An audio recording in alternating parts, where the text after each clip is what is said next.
The story begins with a group of individuals deemed useless by society, their fates intertwined by the threads of destiny. Zhang Yi, having been wrongfully imprisoned, emerged from his sentence not only with a limp but also bereft of employment and a shattered family, struggling to survive in a post-apocalyptic world with his 5-year-old son, Zhang Ruiyang. Nan Shao, once a figure of distinction before the apocalypse, faced a tragic turn of events when, in a bid to procure an apple for his unworthy brother, he was bitten by a zombie and subsequently abandoned by his companions. At this juncture, the gears of fate began to turn. Zhang Yi, recalling that Nan Shao had once rescued his son prior to the cataclysm, chose to extend his hand in aid despite his own dire circumstances. Thus, their destinies became inextricably linked as they embarked together on a treacherous journey through a world fraught with uncertainty.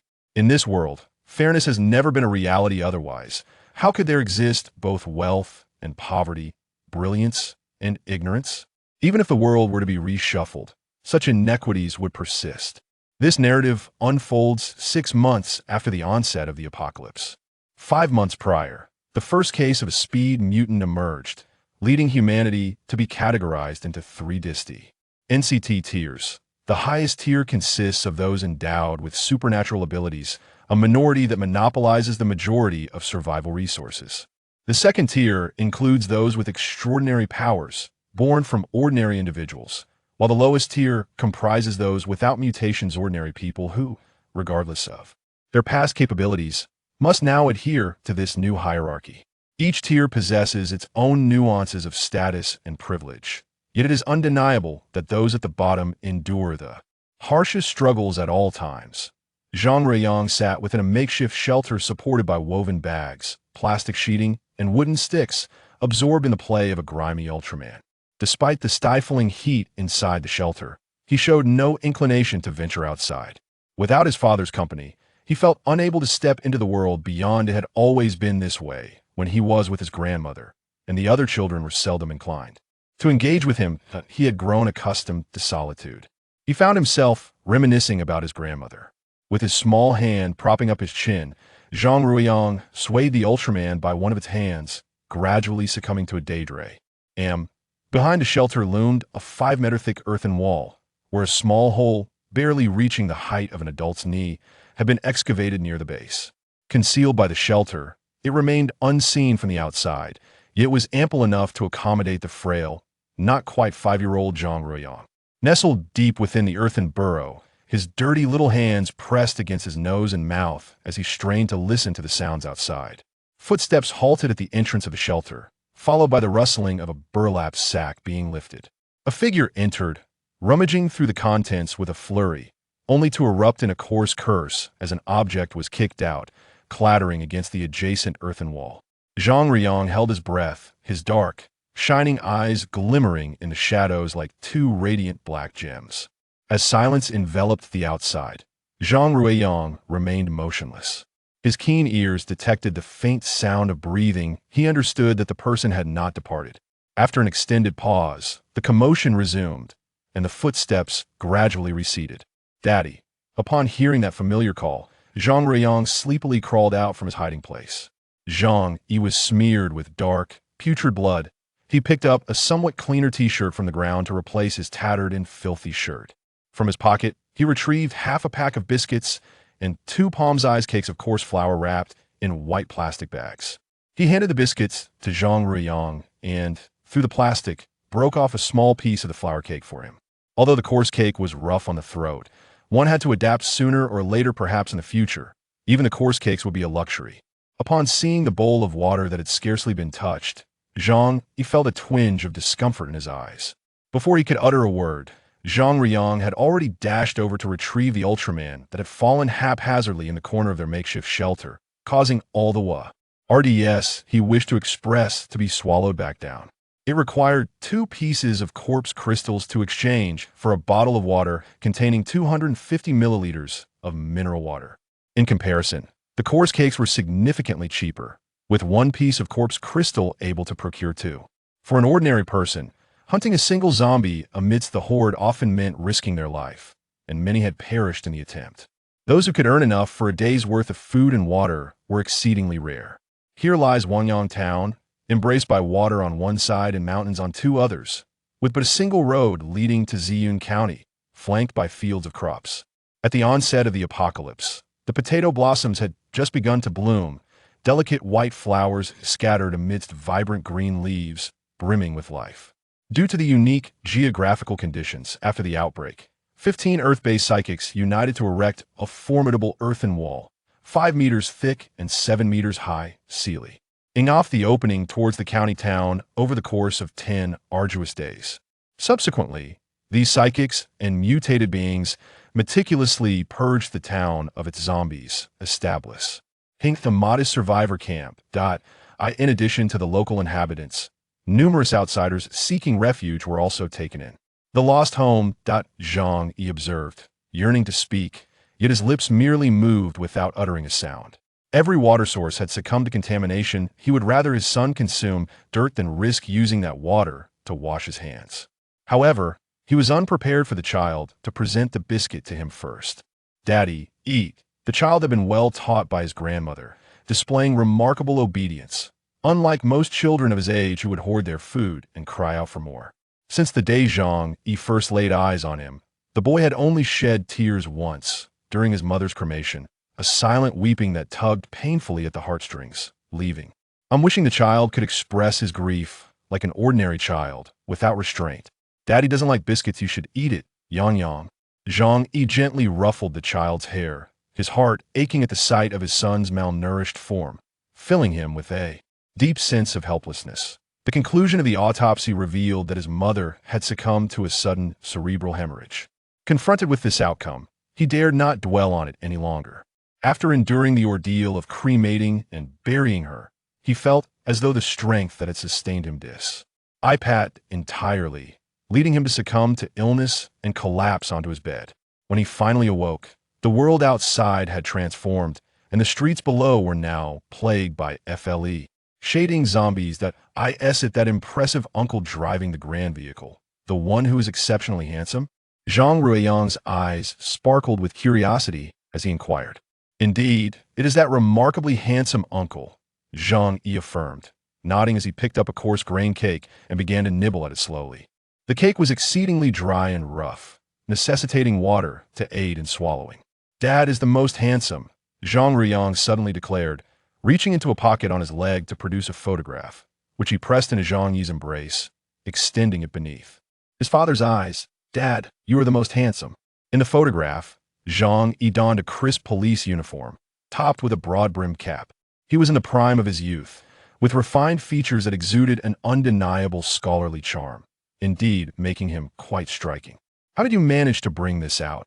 he mused, a mixture of surprise and amusement flickering across his face. "Dad, what's wrong with you?" Zhang Ruiyang gasped, his small face resting against Zhang Yi's gaunt shoulder, eyes filled with confusion. Realizing he had lost his composure, Zhang Yi gently patted his son's back in a soothing gesture, discreetly wiping away his tears. After a considerable pause, he finally spoke, his voice hoarse. "The cake is too hard. It choked me." The rasp in his tone indeed made it sound as if he were truly struggling to breathe. The little one took his words to heart, diligently wriggling free from Zhang Yi's embrace, then carefully cradling the water. "Daddy, quickly drink some water, it will help you get rid of the choking." Observing the concern etched on the child's small face, Zhang Yi could not refuse. He accepted the water and leaned down, pretending to sip a mouthful. "Are you still choking, Daddy?" Zhang Ruiyang inquired, his gaze unwaveringly fixed on Zhang Yi. "No, I'm not." Zhang Yi shook his head. After a moment's contemplation, he added a word of praise. "You are truly capable, Yang." Their time together was already limited, and with Zhang Yi's daily excursions to gather corpse crystals for sustenance, their interactions were scarce. He had yet to fully grasp the essence of being a competent father. The child's thoughts were so erratic that Zhang Yi often felt he struggled to keep pace. "I don't know either," Zhang Yi admitted, shaking his head before adding, "Tomorrow, I will go to see him again." If he had not turned into a zombie, that would be splendid. However, if he had, Zhang Yi would personally end the creature's existence and extract the corpse crystal from its brain. Isolated zombies were exceedingly difficult to locate, which explained why ordinary people found it challenging to procure corpse crystals. He was willing to lend a hand while the man still lived, but that did not imply he would relinquish a crystal that was easily within his grasp, for to him, it represented 2 flapper eads, half a bottle of water an item that could mean the difference between life and death. I want to accompany Daddy to see Uncle too, is that all right? Zhang Ruiyang inquired, blinking his surprisingly large eyes that appeared even more prominent due to his slender frame. Zhang Yi was reluctant to refuse his son, yet he shook his head. His leg had been fractured by a prisoner he had personally incarcerated during his time in prison. Although it had been repaired, complications arose during the healing process, leaving him with a permanent limp and diminished strength. He was acutely aware that he could not protect his son thus, despite understanding how uncomfortable it must be for the child to hide in that small crevice in such sweltering weather. He steeled himself against the urge to keep him close. Seeing his son so sensible, Zhang Yi longed to promise that he would one day provide Yang with a vast expanse of freedom to frolic without restraint. However, he ultimately said nothing, merely reaching out to tousle the boy's hair, for he understood the likelihood that he could not fulfill such a vow. The following morning, Zhang Yi consumed half of the leftover hardtack from the previous day, accompanied by water, and reiterated his usual instructions to Zhang Ruiyang before touring out. Do not play outside, quickly hide upon hearing footsteps, do not respond to anyone but your father, eat biscuits if you feel hungry, and do not skimp on water for Daddy. Can slay monsters to exchange for ample water, and so forth. Zhang Ruiyang, already able to wobble his small frame and recite every word verbatim, listened with a cheerful demeanor, displaying no signs of impatience. With water sources contaminated, plant life extinct, and animals vanished without a trace, only hordes of living corpses roamed the towns and cities, searching for the remnants of humanity. Zhang Yi felt that hope had fled from this world, yet he gritted his teeth, determined to survive alongside Yang, yearning to witness his son's growth. After traversing the uneven, gravel-strewn road for approximately half an hour, a sparse scattering of houses began to emerge ahead. Given that the vicinity within a 10-mile radius of the town had been thoroughly ravaged, this nearby settlement not only lacked any zombies, but had also been stripped of food and other salvageable items, leaving little incentive for anyone to expend time and effort venturing here. Having passed several 2-story buildings constructed by the locals, Zhang Yi finally halted outside a somewhat more secluded house, pushed open the large door, and entered the eerie, silent courtyard, where the faint sound of a pin dropping could be heard. He closed the door behind him and stood in the courtyard for a moment before taking steps toward the building. The facade of the small structure was adorned with white ceramic tiles, while the other 3 sides were composed of cement walls. The first floor featured 3 doors aligned side by side, with the central one leading into a disheveled hall. The hall was in disarray, having been rummaged through countless times. The sofa was overturned, and cushions, slippers, newspapers, and various items were strewn about, making it impossible to find even a grain of rice. Zhang Yi ascended the side staircase to the 2nd floor, ultimately entering the largest bedroom on that level. The bedroom was equally chaotic, with the wardrobe ajar and all wearable clothing having been taken, while items like underwear and bras lay discarded haphazardly. Due to the heat, the mattress on the bed remained largely undisturbed. Black, dried bloodstains lingered on the floor and walls, indicating that a fierce struggle had once taken place. See here. The bathroom door stood ajar, revealing a white porcelain sink within. Zhang Yi stepped inside, yanked aside the curtain separating the toilet from the bathtub, and was unexpectedly met by a pair of dark, piercing eyes belonging to a person bound and helpless in a bathtub. The man's hair was somewhat disheveled, his complexion pale, and his eyes bloodshot. A hint of stubble adorned his chin, and his shirt was tattered and stained with blood. His long legs were awkwardly curled up in the bathtub, presenting a rather distressing sight, yet none of this could overshadow his striking handsomeness and fierce demeanor, which starkly contrasted with Zhang Yi's recollection of his genteel nature. However, having only met him once, how could one truly discern the essence of a person? Can you speak? Although it was evident that the man's gaze was clear, Zhang Yi was unwilling to take any risks. He would not untie the ropes binding him until the man explicitly confirmed he had not undergone any mutation. Did you save me? After a moment of silence, The man spoke, his voice somewhat raspy, yet inexplicably alluring. Zhang Yi merely acknowledged with a non-committal sound, setting aside the steel bar in his hand. He bent down to begin unbinding the ropes that entangled the man's body. During his tenure as a detective, he had studied various knotting techniques to solve cases any knotty tie. It would not only be difficult for the captive to escape, but also would require considerable effort for anyone else to untie. "Why did you save me?" As he gradually sat up from the bathtub, the man rubbed his bruised and numb wrists, posing the question. In such a tumultuous world, rescuing a stranger could be construed as an act of kindness, but saving someone already bitten by a zombie seemed exceedingly peculiar. Zhang Yi once again grasped the steel reinforcement bars in his hands.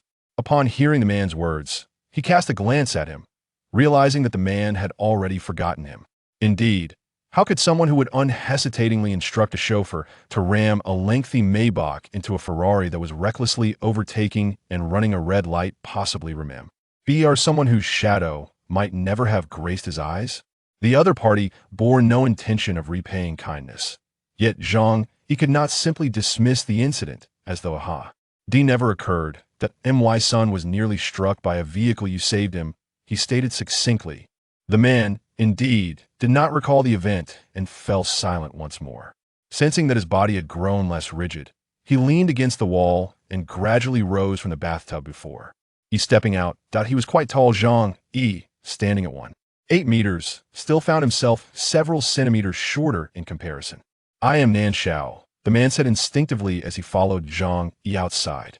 "May I inquire how to address you?"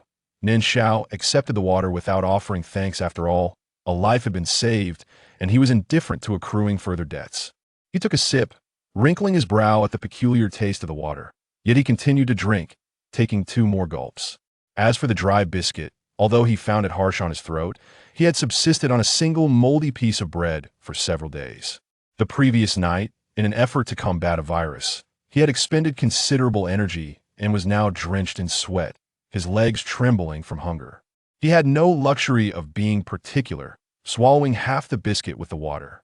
With something in his stomach, he instantly felt invigorated. It must be said that due to the apocalypse, his stomach had grown remarkably resilient. The town of Ruiyang is not far from here. If you possess supernatural abilities, entry is free. However, participation in community, cleaning activities, and collective tasks is mandatory. For those without abilities, a fee of 3 corpse crystals is required. Zhang Yi refrained from inquiring further about the other party's circumstances. In such a world, everyone bears their own misfortunes. Asking more would be futile, and silence seemed preferable. This man had survived the zombie virus, presumably having acquired some form of power. Although Zhang Yi contemplated proposing a partnership, he recognized that few empowered individuals are willing to team up with ordinary people, especially given his own disability, and the presence of a child, which deterred him from broaching the subject. "I feel as though I can sense something." Nan Shao did not disclose his destination. Instead, he hesitated briefly before making his way toward the room on the right. Zhang Yi stood before the ajar car door, choosing not to follow. He doubted that the other had detected the aroma of food, for he had scoured this building thoroughly multiple times, not even neglecting the restroom. Zhang Yi's gaze flickered, finding the outcome somewhat unexpected and oddly amusing. Before he could articulate his thoughts, Nan Shao delicately pinched a radish seed between his fingers, his expression revealing a hint of uncertainty. Nevertheless, he took a deep breath and focused intently on it. Moments later, he observed a tender green hue gradually emerging from the seed's tip, as if striving to sprout.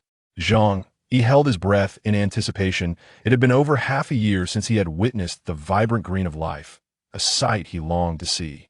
Unfortunately, after a prolonged wait, the green did not flourish, and Nan Shao, exhausted, let his hand drop, leaning against the car with a pallid expression as the radish seed fell to the ground. Zhang Yi momentarily faltered, then bent down to pick up the seeds one by one. Upon meeting Nan Shao's awkward and disappointed expression, he inexplicably offered a word of comfort. "Perhaps you were simply too hungry." The moment the words left his mouth, he felt a pang of embarrassment, realizing it might have been better left unsaid. Nan Shao, however, seemed unfazed. He shook his head and, with a downcast demeanor, remarked, "Would based abilities only function with living plants?" Now that the vegetation has withered and the land is barren, this ability is utterly useless, particularly with such a feeble wood ability. Even if he were given seeds, he could not employ them to combat the zombies. Zhang Yi felt unworthy of pitying another in his current predicament, yet he could not suppress his sympathy for Nan Shao. The wood ability had already been deemed worthless by Wangyang Town, and those who possessed it were regarded as equals to ordinary individuals. After a brief pause, Nan Shao finally sat up, though the cramped space made his long legs feel somewhat uncomfortable. The dilapidated Xia Li car roared for a considerable time before sputtering to life, gradually reversing out of the courtyard and then navigating along the narrow concrete path onto the uneven road.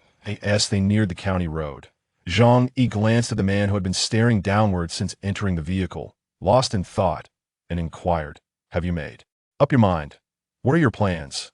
"I've already died once," Nan Shao replied, lifting his gaze to meet Zhang Yi's, his words strikingly out of context. Zhang Yi was left bewildered. "For them, I have already perished," Nan Shao added. As he uttered these words, a complex and inescapably liberated gaze of his youth surfaced in his mind. How tragically absurd it was to realize that the brother he had cherished like a treasure for over a decade secretly wished for his demise. "My son will turn 5 in 2 months. That I lack any special abilities, and my right leg is somewhat impaired." Sensing the hesitation and uncertainty within the other party, he offered a brief introduction to his circumstances and then inquired, "If you do not mind, I do not mind," Nan Shao interjected swiftly, not allowing Zhang Yi to finish his sentence. Zhang Yi smiled slightly, choosing not to elaborate further.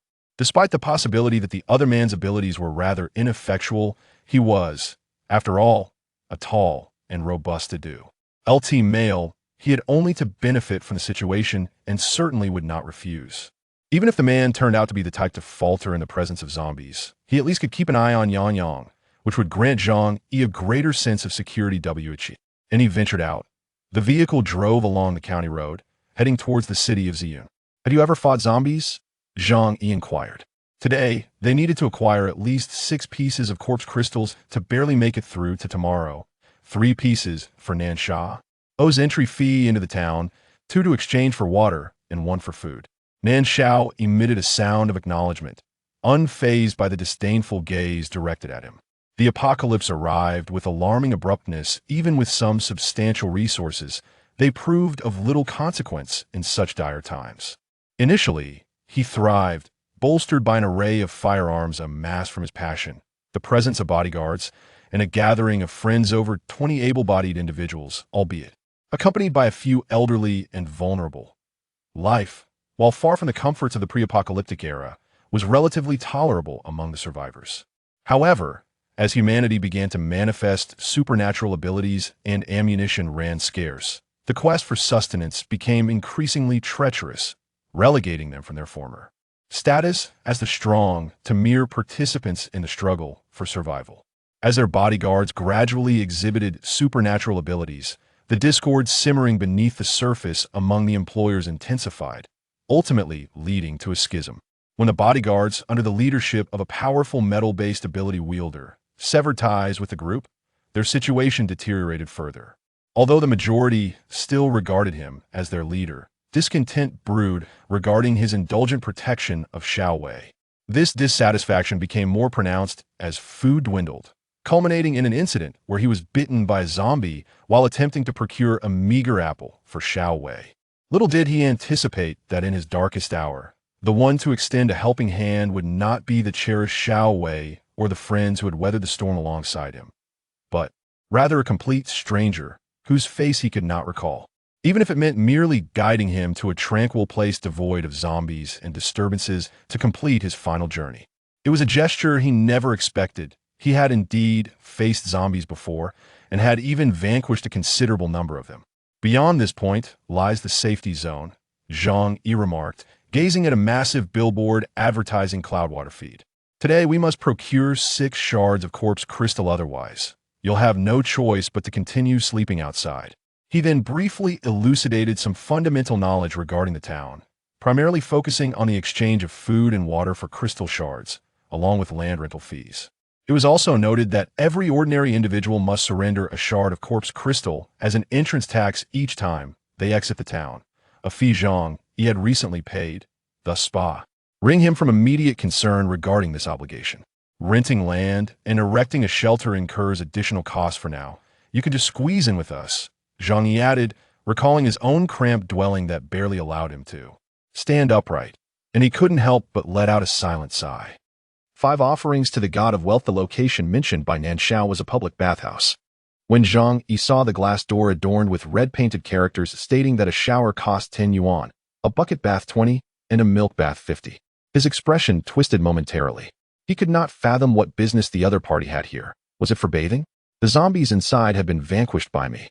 Nan Shao did not elaborate on the purpose of their visit, merely greeted Zhang Yi and pushed open the glass door to enter. Only after confirming that no zombies lurked nearby did Zhang Yi follow suit. This establishment was merely 2 streets away from the small supermarket where Zhang Yi had encountered Nan Shao, not far from the county's exit. As it lay along the essential route from Wangang Town to the county, the surrounding zombies were frequently eradicated by passers-by, resulting in fewer of them than in other areas. Typically, ordinary individuals hunted zombies only in this vicinity, too fearful to venture deeper. The bathhouse they now occupied was so devoid of value that even regular people were disinclined to waste their time here. On the floor lay 2 corpses, their heads brutally smashed, devoid of clothing, clearly caught in the act of bathing when the apocalypse struck. Nan Shao paid them no heed. Instead, he bent down and rummaged beneath the cash register for a while before producing a small black velvet pouch, roughly the size of a palm, which he tossed to Zhang Yi, who stood on guard nearby. When I passed by here, I thought I spotted an apple on the cash register, so I came in. I did not expect to find 2 zombies hidden inside, Nan Shao explained. It turned out that he had sustained his injuries here. Initially, Nan Wei had discarded the compressed biscuits he offered her, insisting on consuming fruit.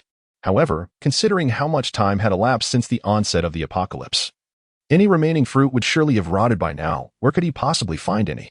However, he had always been responsive to Nan Wei's requests. Feeling utterly inadequate for not being able to provide Xiao Wei with a life of comfort and stability, and incapable of fulfilling even this modest desire. Thus, despite his weary and famished state, and disregarding his friend's admonitions, he ventured alone from the small supermarket where they had sought refuge, in search of fruit. Perhaps his obsession with this matter led him to notice an apple partially obscured by a book on the counter outside the bathhouse. At that moment, he merely caught a glimpse of a withered red-green hue peeking from beneath the book, compounded by the refracted light on the glass, rendering the image a mere blur. Yet for some reason, he felt certain it was an apple. Ultimately, his wish was fulfilled, but alas, he fell victim to the circumstances. During a sudden encounter with a zombie, the black bag he had on him slipped from his grasp and was kicked beneath the counter. Later, after being bitten by the zombie, his sole focus became delivering the apple to Xiao Wei before the virus took hold, leaving the bag forgotten.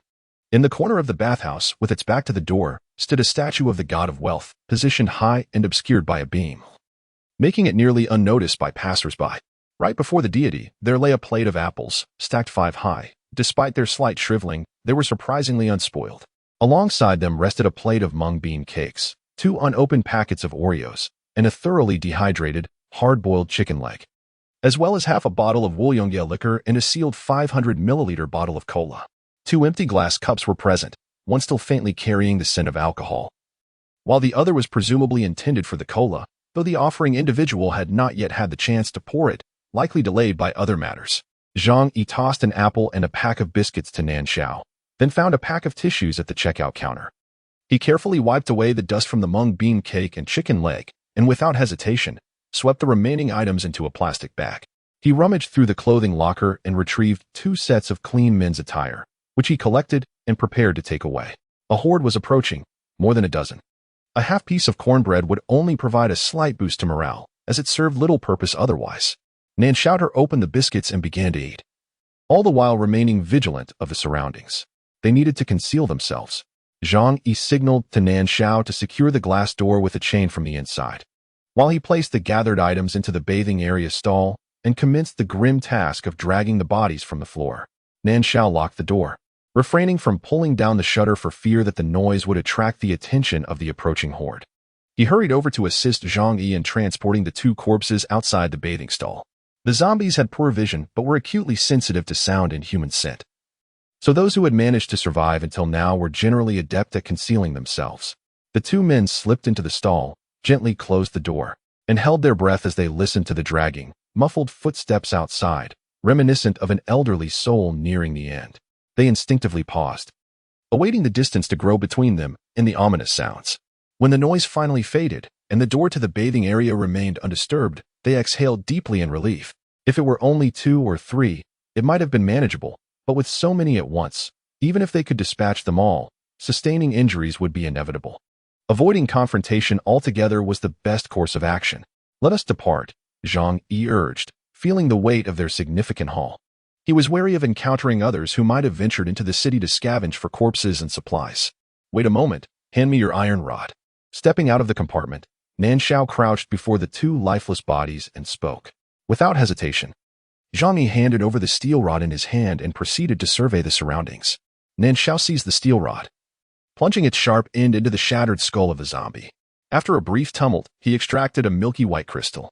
He picked up a white towel from the ground to wipe his hands clean of the grayish-brown brain matter, then presented the 2 crystals he had procured to Zhang Yi. Zhang Yi glanced at him but remained silent as he accepted them, wrapping the gathered food in his clothing. He took care to place layers of newspaper between the glass cup and bottles to prevent any clinking sounds. Outside, he encased the items in a plastic bag, carrying it in a manner reminiscent of a bundle of clothes. After all, it was hard to believe that 2 ordinary individuals could find unspoiled apples at this time. Unless witnessed firsthand, the pair had already delayed considerably on their journey by the time they navigated past the zombies and corpse hunters to reach the pickup location. It was already around 2 or 3 in the afternoon. To avoid attracting the undead, they had chosen a parking spot at an abandoned factory 3 kilometers outside the county town. The tall, red brick walls, constructed in the 1960s and 70s, were surrounded by the decaying bodies of zombies, their stench wafting in the scorching sun, effectively masking any human scent. Coupled with the presence of an ability user on guard duty, few zombies could approach. Inside a bus, modified to resemble an armored vehicle, several individuals were already seated. Upon noticing Zhang Yi limping towards them, their eyes briefly scanned the bulging plastic bag in his hand before returning to their indifferent demeanor. There was no curiosity, nor disdain. The half-year of Apocalypse has left ordinary people utterly exhausted, rendering them stingy even with a mere glance towards others, let alone offering any surplus expressions. As Zhang Yi handed 2 corpse crystals to the driver, his face remained impassive, yet his heart ached, reminiscent of each time he was compelled to take a ride. He spent 2 crystal stones daily on transportation alone, and with the addition of Nan Shao, this amount would double, enough to exchange for 2 bottles of water. A thought that provoked a pang of discomfort. It was then he realized he had overlooked the fare for 2 passengers. Fortunately, Nan Shao had produced a bag of crystals, or else they would surely fall short of the funds needed for Nan Shao to enter the town today. If only they could procure some gasoline. Of course, such aspirations were mere fantasies. Even if they could acquire it, their current capabilities might not suffice to ensure their survival. Nevertheless, it must be acknowledged that although expensive, safety could be assured, a reassurance that no amount of crystals could substitute, and the very reason ordinary individuals would prefer to forego a meal to travel by vehicle. The burly men, much like the other passengers, were clad in tattered garments, smeared with blood and dirt, their faces weary, though their spirits seemed somewhat elevated, appearing less despondent. They settled into their respective seats without casting sidelong glances, save for a rotund fellow with shifty eyes who scanned the vehicle until his gaze landed on Zhang Yi, whereupon a sycophantic smile blossomed on his face as he approached. It must be noted that maintaining such a corpulent physique at this juncture was indeed remarkable. Yet, only Zhang Yi knew that this individual had slimmed down significantly over the past 5 years. "Oh, Captain Zhang, what brings you here?" The corpulent man approached Zhang Yi's seat, rubbing his plump hands together, embodying the furtive expression of a mouse encountering a cat. Zhang Yi nodded, having previously corrected him about calling him Captain Zhang. Yet the man remained obstinate, and Zhang Yi chose not to reiterate his point. His voice, unrestrained and audible to everyone in the vehicle, elicited no response from Zhang Yi. The remnants of his youthful fervor had dissipated the moment he beheld his mother's decaying corpse. Now, aside from Yang, he cared for nothing else. The rotund man, surnamed Chin and known colloquially as Meat Tower Chin, had once been so corpulent that he could not see his own toes when looking down. His given name had long been forgotten. Prior to Zhang Yi's imprisonment, he had served as Zhang Yi's informant while simultaneously wielding influence as a local tyrant in the Qingshan district of Chong City. Their collaboration spanned 6 or 7 years, fostering a relatively amicable relationship. Meet Tower Chin was a speed mutant, albeit hindered by his weight, which rendered him breathless after only a few laps, resulting in disdain from other mutants and superhumans, ultimately relegating him to team up with ordinary individuals. Nonetheless, the identity of a mutant, regardless of its shortcomings, was still valued among the common folk, allowing him to secure a place in this formidable assembly of regulars, albeit with less respect than his more esteemed counterparts. Observing Zhang Yi's indifference, the man found the conversation dull and, after a day of battling zombies, his mental and physical reserves were severely depleted, prompting him to fall silent.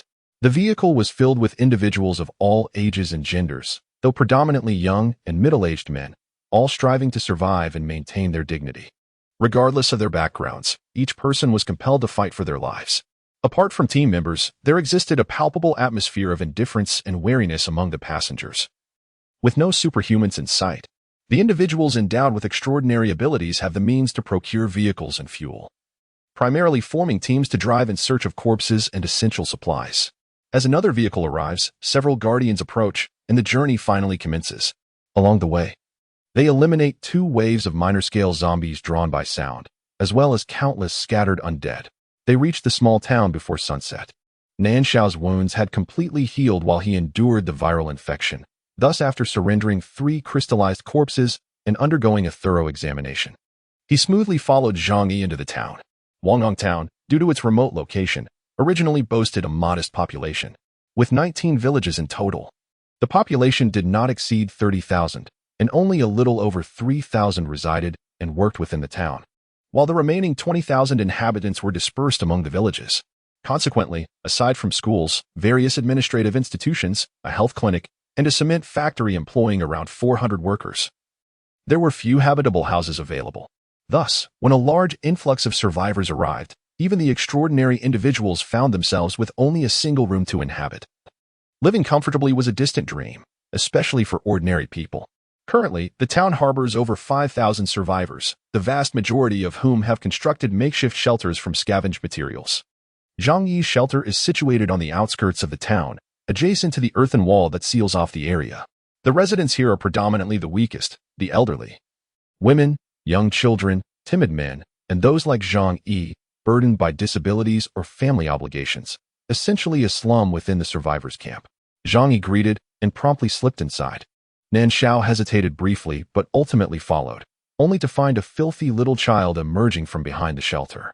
The child was undeniably dirty, with a small face so smeared that it was nearly unrecognizable.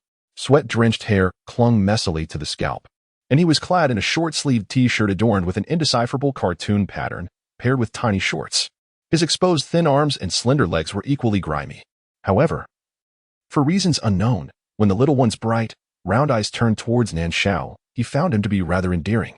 "Daddy," the child exclaimed, bending at the waist, using his palms and knees to support himself as he crawled out. When Zhang Yi lifted him, he joyfully shouted. Then, stealing a glance at Nan Shao, he shyly called out, "Uncle." It seemed that he felt a bit bashful afterward, retreating timidly into Zhang Yi's embrace. "Sit there," Zhang Yi instructed, gesturing towards the hard cardboard laid out on the ground for sleeping. As he settled down while still holding Yang, he inquired, "Are you hungry?"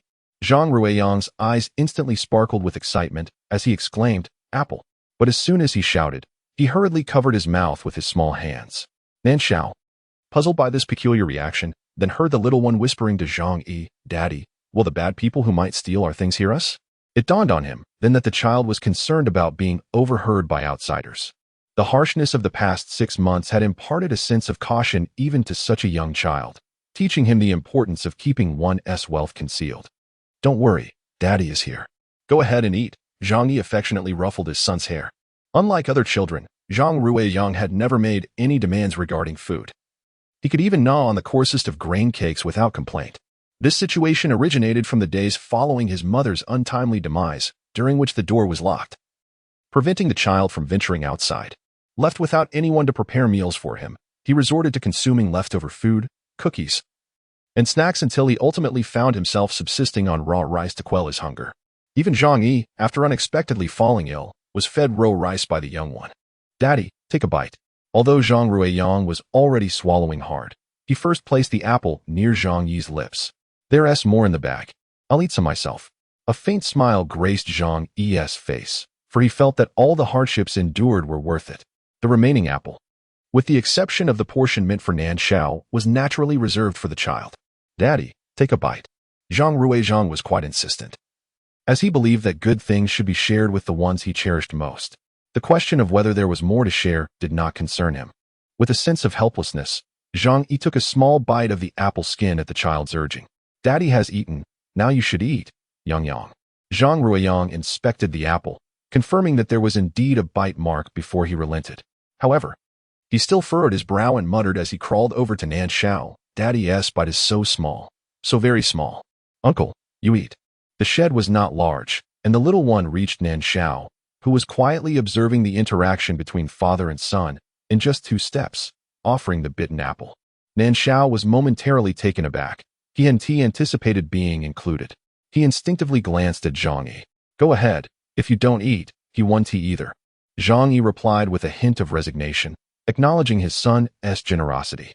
In the pre-apocalyptic world, generosity was acceptable. However, in the midst of an apocalypse, such behavior could lead to being taken advantage of, leaving one with nothing but bones. This was his thought, yet he was unaware that Zhang Ruiyang's generosity was selective, not extended to all. "Thank you."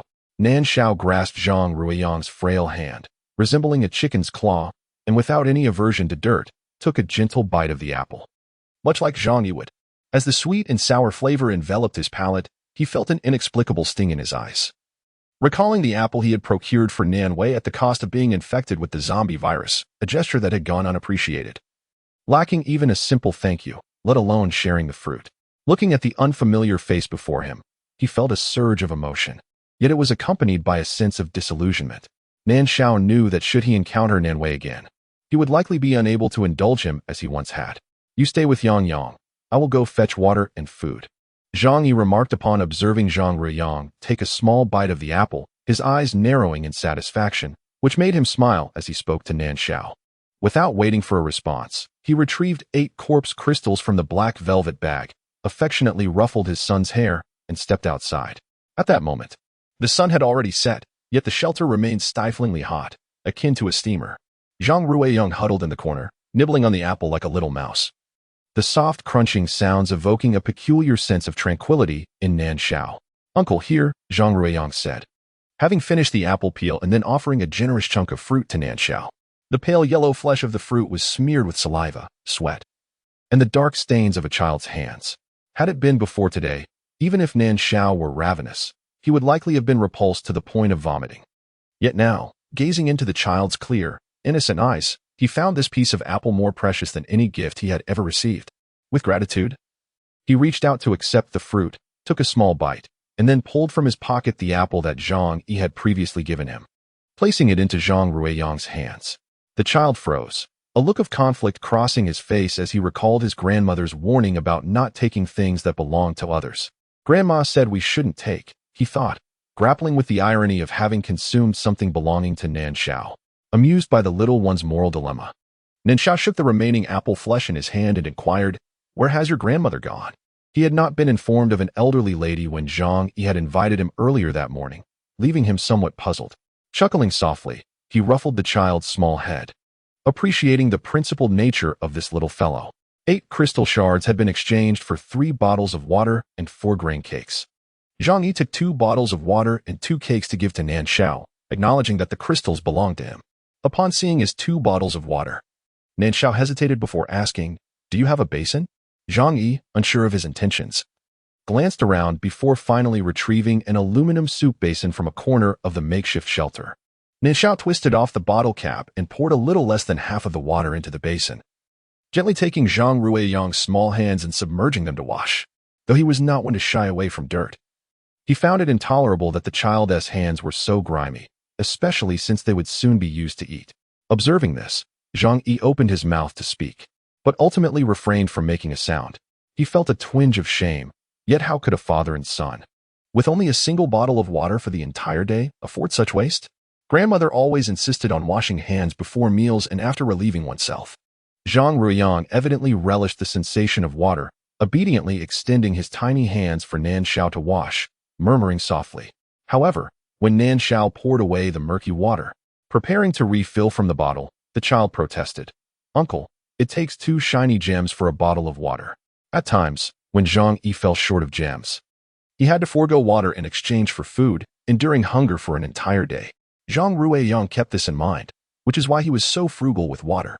Pouting slightly, he fell silent. A bottle of water could only be rendered marginally cleaner. It was hardly satisfactory. Nan Shao intended to dispose of the other 2 bottles as well, hoping the 3 of them could wipe the sweat from their brows, but Zhang Yi intervened. It was too conspicuous and would attract unwanted attention. Being cleaner than others and making multiple trips for water, 3 bottles at a time, would certainly draw scrutiny. They were not yet strong enough to handle the ensuing troubles, and it was prudent to avoid standing out too much. Nan Shao had no choice but to acquiesce. Before the apocalypse, he had successfully managed a vast estate, and he was certainly no mere spendthrift. The taste of this water was rather peculiar. Not the product of a water elemental. Unscrewing another bottle, Nan Shao took a sip and frowned. He had sensed something amiss in the morning, but it had not been the right moment to inquire. Now, upon tasting that odd flavor again, he realized it was river water purified by a purification elemental. Water from a water elemental was simply too expensive. Zhang Yi did not drink from the bottle. Instead, he took small sips to feed Zhang Ruiyang. "Daddy, there is still water inside the hole." Zhang Ruiyang only took 2 sips before shaking his head in refusal, then quickly darted into the hole, bringing out the remaining half of the water. Nan Shao watched as the little one's freshly cleaned, barely visible flesh-colored hands became sullied once more with dirt. He couldn't help but feel a mix of exasperation and curiosity about the hole behind him. Was it perhaps a hiding place? Soon, he would discover that his assumption was indeed correct. It was indeed a hiding spot, but it concealed that little one who shared his apples and called him uncle. Upon realizing this, he was rendered speechless, disbelief washing over him. After all, he had only spent a brief moment in that makeshift shelter before feeling unbearably stifled, let alone in the small hole behind that barely allowed for air. Although he felt he had no right to comment, his heart ached even more for the well-behaved and understanding child. "Is there a safer place to rent?" he inquired.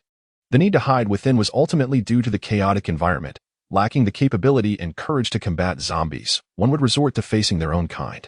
A studio apartment without a bathroom demanded 200 corpse crystals a month. As for better accommodations, Zhang Yi need not elaborate. When relying solely on himself, he could average about 5 corpse crystals a day, totaling only 150 by month's end. After deducting the 20 crystals for rent, there was barely enough left for essential water and food, making the idea of relocating a distant dream. Why not live outside? Nan Shao furrowed his brow. Those 20-odd corpse crystals had been saved over several days. Renting a room, coupled with the additional expenses for 2 individuals, necessitates the slaying of at least 500 zombies each month to make ends meet. This translates to nearly 20 zombies to be dispatched daily. Having never collaborated before, he harbored doubts about their capability to achieve this feat. Thus, he was reminded of the quaint farmhouse he had awakened in that morning. In comparison, it could only be deemed a paradise. At this point, Nan Shao ceased his inquiries. "Do you drink?" A hint of wine lingered in the air. Only a bottle of wine and a can of cola remained, along with a solitary dry chicken leg. Naturally, the other package of Oreos was reserved for Yang Yang. Nan Shao shook his head. Consequently, Zhang Yi picked up the wine and cola, heading towards the door. "What are you doing?" Nan Shao inquired. "Leave the cola." Nan Shao replied. He had noted that the cola had not yet expired and could be given to the child. 6 months into the apocalypse, such items were becoming increasingly rare, and their fortune would not always favor them. Having just washed a glass cup meant for the god of wealth, Nan Shao poured a cup of cola, coaxing Zhang Ruiyang to drink. Upon realizing that the request to keep the cola was not for Zhang Yi's personal consumption, but rather for his son, Zhang Yi felt a surge of gratitude. "Is it good?" Nan Shao couldn't help but laugh as he observed the little one scrunching his brow after taking a sip. "It's sweet and medicinal. It prickles my tongue." Zhang Ruiyang struggled to articulate the peculiar taste of the cola, and as he spoke, he burped, his nose tingling, and tears welled in his eyes. Due to the detrimental effects of cola on teeth, coupled with his elder's conservative nature, his grandmother had never allowed him such indulgences. Instead, he had consumed ample milk and similar beverages. Nan Shao laughed heartily, but soon felt an indescribable discomfort. Lowering his head, he discovered that the little one was gazing up at him with a puzzled expression. Suddenly, He realized that perhaps the child was unaware of suffering and did not require sympathy or pity. "Will you have more?" he inquired, shaking the cup in his hand. "Leave it for Yang," Nan Shao interjected. Zhang Yi disregarded him and handed over a bag of compressed biscuits, 3 packets of instant noodles, and that bottle of mineral water to Nan Shao, only keeping the remainder for himself. "This is more than enough for Yang," he asserted. Although he yearned to give his son all the good things, he understood that in the apocalypse, such actions would only endanger the child. Zhang Ruiyang listened quietly with wide eyes, unsure if he truly comprehended the adult's conversation. After his father finished speaking, he surprisingly nodded vigorously in support. Nan Shao was simultaneously amused and exasperated. He reached out to ruffle the little one's hair and ceased to insist. He couldn't help but ponder if he had treated Nan Wei in a similar manner. Perhaps he would not have found himself in his current predicament. Alas, it was an unresolvable question, as his past self had been devoid of any rationality when confronting Nan Wei. "How did you still find books?" he asked as he gathered the items distributed to him into the bag Zhang Yi had given him, casually tossing it into a corner of the makeshift shelter before changing the subject. "On my way here, someone discarded books, so I picked them up." Zhang Yi placed the books on a cardboard box and, finally free from his previous tasks, took out a rice cake, dividing it into 2 pieces, one for Zhang Ruiyang. Before he began to eat, Nan Shao glanced over and couldn't help but chuckle. It turned out to be a collection of martial arts manuals: 6 Meridians Divine Sword, Lightness Skill Training Secrets, Shaolin Capture Technique, Esoteric Buddhism Supreme Techniques, along with a copy of 5 Animal Play and Huangdi Neijing. It was evident that these belonged to a martial arts enthusiast. Among them, only Shaolin Capture Technique, 5 Animal Play, and Huangdi Neijing were published by reputable presses, while the other 3 were clearly crude forgeries, riddled with typographical errors, made of inferior paper, and showing signs of printing on the reverse side. Zhang Ruiyang leaned in curiously, flipping through the pages. However, he paid no attention to the Huangdi Neijing, which Nan Shao deemed the most valuable, instead engrossed in the books adorned with numerous illustrations of little figures. He excitedly recognized the characters he had learned from his grandmother, joyfully pointing them out and looking up at his father for affirmation, which he received with a nod, prompting him to continue his search for familiar words. Realizing that Zhang Yi had picked these books to teach Zhang Ruiyang to read, while also alleviating his boredom, Nan Shao suppressed his amusement and embraced Zhang Ruiyang, beginning to teach him to recognize characters. Once, he had harbored little affection for the mischievous child, yet, upon seeing Zhang Ruiyang, he found himself wishing to have a son just like him. Unfortunately, he was destined to remain unfulfilled in this lifetime, for he had no inclination towards women, and the one he cherished regarded him as a pervert, wishing for his demise. Perhaps it was better this way, living in tranquility, solely for the sake of existence. Zhang Yi leaned against the earthen wall behind the makeshift shelter, feeling the faint coolness emanating from it. As he nibbled on a coarse flatbread, he observed a large head and a small head nestled together, deciphering characters. A subtle warmth stirred within his long-numbed heart, as he realized it had been many years since he had encountered such a heartwarming scene. Taking a breath filled with the stench of decay, Nan Shao glanced at the cracked earth flanking the road, acutely aware that if the sun continued to scorch relentlessly, their survival would become increasingly arduous. The last survivor base he had been part of had succumbed to a lack of water. The abilities of the water manipulators could not possibly suffice for the drinking needs of over 100,000 inhabitants. Thus, ordinary individuals like them had been the first to be abandoned, compelled to leave the base in search of alternative paths. He pondered the fate of Shao Wei and the others, but shook his head to dispel the thoughts. A gentle pat on his shoulder brought him back. Zhang Yi had already moved ahead, carrying a steel bar. Zhang Yi was slender, which accentuated his height. Although he walked briskly, a slight limp was evident in his right leg. Nonetheless, his back remained resolutely straight, as if nothing could bend it. Yet, the strands of white hair at his temples, the furrows on his brow, and the firmness at the corners of his lips spoke of a life filled with challenges, certainly not devoid of tribulations for a man of his age. He quickened his pace to walk alongside Zhang Yi, and soon they disappeared into the throng of ordinary people heading out to hunt. Zhang Yi had agreed not out of a desire to join the vanguard squad, but rather because he was intimately familiar with the terrain of the small shop street, understanding that this operation held significant feasibility. Yang had not tasted anything beyond biscuits and multigrain cakes for an extended period, and he feared that if this continued, the child would not thrive. It was imperative to procure some nutritious food. Upon exiting the secure confines of the parking facility, his companions dispersed to avoid drawing the attention of a horde of zombies. as too many people would attract unwanted attention. They would each take their own routes to the designated meeting point, where they would launch their attack promptly at noon. As most of the surrounding individuals scattered, Zhang Yi did not immediately head towards the assembly area with Nan Shao. Instead, he ventured behind a nearby foundry, where a sandpit lay. This location had been seldom visited even before the apocalypse, rendering it nearly devoid of zombies. Zhang Yi sought a defensible position from which he could observe the surroundings at all times. He then spread fine sand on the ground to create a sand table, sketching an approximate map of the old city for Nan Shao. The old district of Ziyun County was characterized by narrow alleys and dilapidated buildings. With a relatively low foot traffic, the small shop street served as the commercial hub of the old town. Measuring nearly 10 meters in width and 500 meters in length, it lacked large supermarkets, featuring only a single small grocery store, while the rest comprised various old-fashioned shops. Restaurants, photo studios, tailoring shops, rental bookstores and video stores, and grain and miscellaneous goods stores. There was a secondary school on one side and the inpatient department of the county hospital on the other. Zhang Yi pointed to corresponding locations on the drawn map with a slender twig, stating that there should be a considerable number of zombies, even if they became separated. It was advisable not to flee in that direction. A narrow path lay ahead, which had seen significant relocation of residents, typically devoid of people, consisting primarily of bungalows with back doors and low walls that could be easily scaled. After we finish, we will proceed in this direction to avoid congestion. This establishment is an old grocery store, stocked with rice, flour, oil, and canned pickles, everything one might need. There is a fruit shop, but given the sweltering heat, the fruits are likely spoiled, rendering a visit unnecessary. The small supermarket primarily offers snacks and beverages. A few modest eateries exist, where one might find some sustenance. There are also shops for incense and tailoring. The factory dormitories are situated in the old town, which has seen little change as the county government has focused its efforts on developing the new district. The old town, perched on a slope, is cramped and nearly abandoned, leading most residents to relocate. Even the outpatient department and internal medicine of the hospital have moved to the new town, which is currently undergoing further construction, with plans for a complete relocation, including the county high school. Those who remain are predominantly long-established businesses.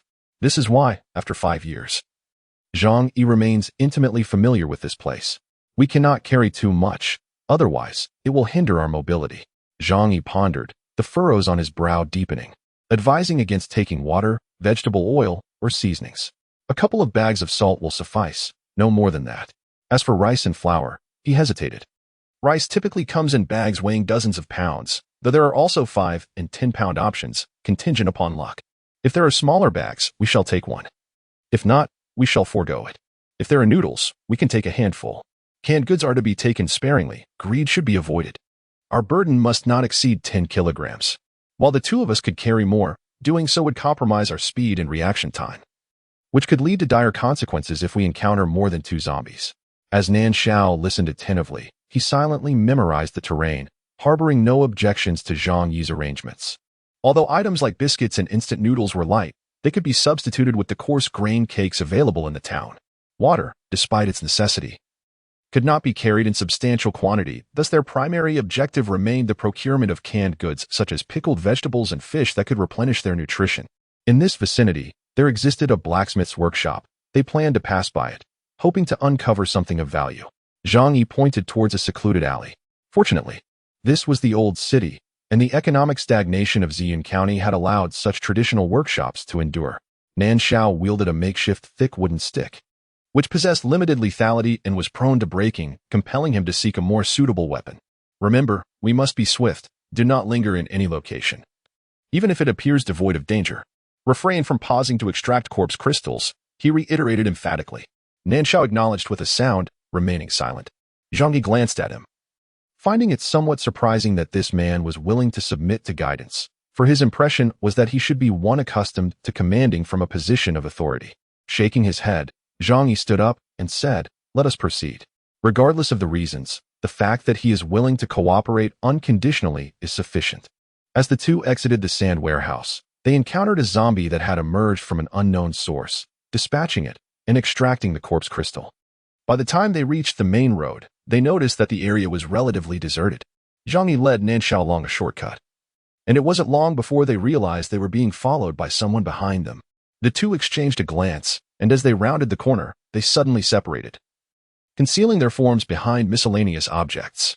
After a brief moment, faint footsteps echoed from behind. A soft exclamation of surprise escaped her lips. Yet it was enough to reveal that the newcomer was a woman. Zhang Yi exchanged a knowing look with Nan Shao, signaling him to remain in place while he stealthily emerged from his hiding spot, positioning himself nearly 5 meters in front of her. The woman took a step back, pausing momentarily. A fleeting look of astonishment crossed her eyes, yet she exhibited no signs of panic, as if she were not truly cornered. "I hail from Yunzhou province and am unfamiliar with this place," she spoke before Zhang Yi could pose a question. Her voice, somewhat dry, belied the soft and melodious tone it might have otherwise possessed. Clutching a pickaxe stained with dried blood, she wore tattered jeans and an oversized men's jacket, the zipper pulled up to her neck. Despite the sweat glistening on her face, she showed no inclination to loosen her collar. Her hair was cropped short, haphazardly clinging to her scalp, a clear indication that she had cut it herself, with bangs nearly obscuring her eyes. In such a disheveled state, regardless of her facial features, no one seemed inclined to take notice. Zhang Yi recognized this woman, having encountered her on several occasions before. She was solitary and appeared devoid of any special abilities. Yet she was capable of dispatching zombies on her own. Her unremarkable appearance, coupled with a somewhat brooding demeanor, rendered her unattractive to others, leading to a lack of assistance in her endeavors. However, due to his professional instincts, Zhang Yi noted at first glance that her features were, in fact, quite appealing. And she was undeniably young, not exceeding the age of 25. "I am unsure how to reach the old cinema," the woman continued her explanation. She harbored a profound distrust of others, rendering her reluctant to seek assistance, thereby resorting to such means. Aware that this could easily provoke disdain, she refrained from defending herself when discovered. The old cinema served as the designated rendezvous point for the vanguard. Zhang Yi fixed his gaze upon the woman's eyes for a moment, then silently nodded before turning to signal towards the hiding place of Nan Shao, and continued onward. The path they traversed circumvented the outer wall of a small brick factory on the outskirts of the town, meandering through a field trail that ascended the litter-strewn slope from the opposite side of the old city. It was through this very route that Zhang Yi had once fled with his son. Without an intimate familiarity with the old city, one would hardly discern this path. Even if one were to stumble upon it, they might mistakenly perceive it as merely a heap of refuse. Along the way, they occasionally encountered fresh corpses of zombies, evidently indicating that others had traversed this route before, for Wangnong Town lay not far from Ziyun County, and it was unlikely that survivors familiar with Ziyun County would be scarce. This was also the rationale behind Zhang Yi's decision to abandon this route in favor of another when devising an escape plan. No one could guarantee that there weren't those who, unwilling to take risks, might lie in wait to seize the hard-earned spoils of others.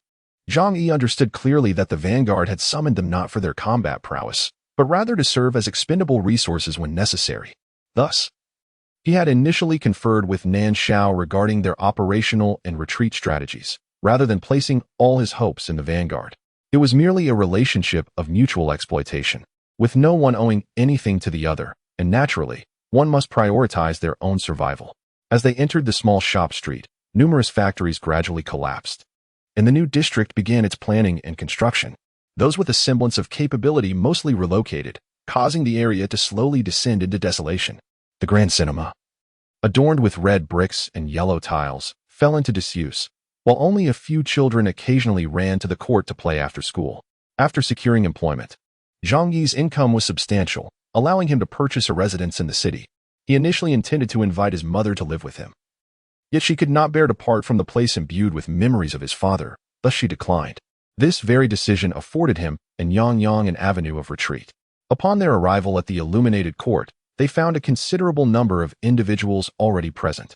Though they were not congregated, rather, they remained dispersed, vigilant against attracting a horde of zombies that could catch them off guard. Familiar faces surrounded them, so no inquiries were made. However, the sight of the typically solitary woman accompanying the two of them sparked some peculiar glances. Once they reached their destination, the trio separated.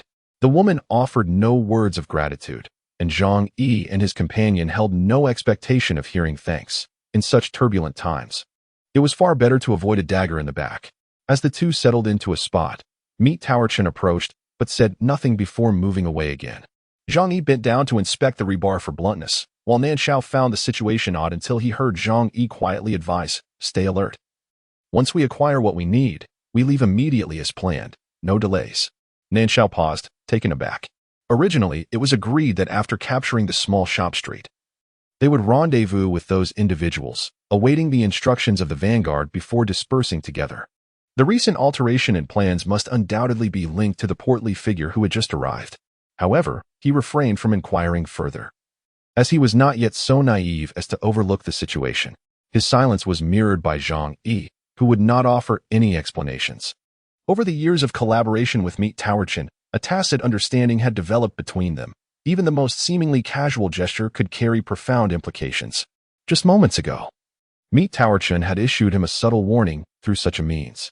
If there remained anyone in this world to whom Zhang Yi would extend a modicum of trust, it would undoubtedly be Meet Towerchin. Thus he would regard his caution with heightened significance. As the clock approached 5 minutes to noon, the gathering crowd had nearly assembled. Those who had not arrived were likely either unable to come or unwilling to do so. A handful of individuals were stationed to guard the various entrances, while the captain of the vanguard, Zhang Ruiyang, summoned everyone to the designated area. All were aware of the purpose of their presence. Thus, I shall not belabor the point. Since this operation is spearheaded by our vanguard, it is only fitting that we lead the charge. Is there anyone who perceives this as unjust? Zhang Ruiyang, a tall and robust figure, stood like a towering iron edifice. At this juncture, his gaze swept across the assembly of old and young alike, a flicker of disdain momentarily flashing in his eyes. Taking the lead is not necessarily a favorable position. The small shop street has yet to witness any visitors, despite being deemed a commercial hub of the old town. Even though it has faced a decline in recent years, the foot traffic is unlikely to dwindle significantly, and correspondingly, the number of zombies will not lessen either. To take the lead implies confronting those zombies that have yet to be eradicated, a perilous endeavor that is readily apparent. As long as one is not the unfortunate target, there is little to complain about. Thus, silence enveloped the group. After a brief pause, seeing no responses, Zhang Ruiyang continued. As for the subsequent arrangements, you are free to decide, but one rule must be adhered to. No fighting amongst yourselves or hindering one another. Otherwise, do not blame me, Zhang Ruiyang, for my ruthless nature. With that, he glanced at the dull, dark mechanical watch on his wrist and declared, let us depart. We shall evacuate promptly at 4 o'clock. Should anyone be driven by greed and linger past the appointed time, they shall bear the consequences. The journey from the court to the small shop street necessitated traversing 2 alleys, flanked by a school and an old hospital, due to the closed gates and towering walls. While one could glimpse the densely packed zombies through a small iron door, the alleys themselves did not pose significant danger. With the vanguard leading the way, the group encountered little resistance. Most could hardly contain their excitement, feeling that they had truly made the right decision this time. They might not need to exert much effort to reap bountiful rewards that had previously seemed unattainable.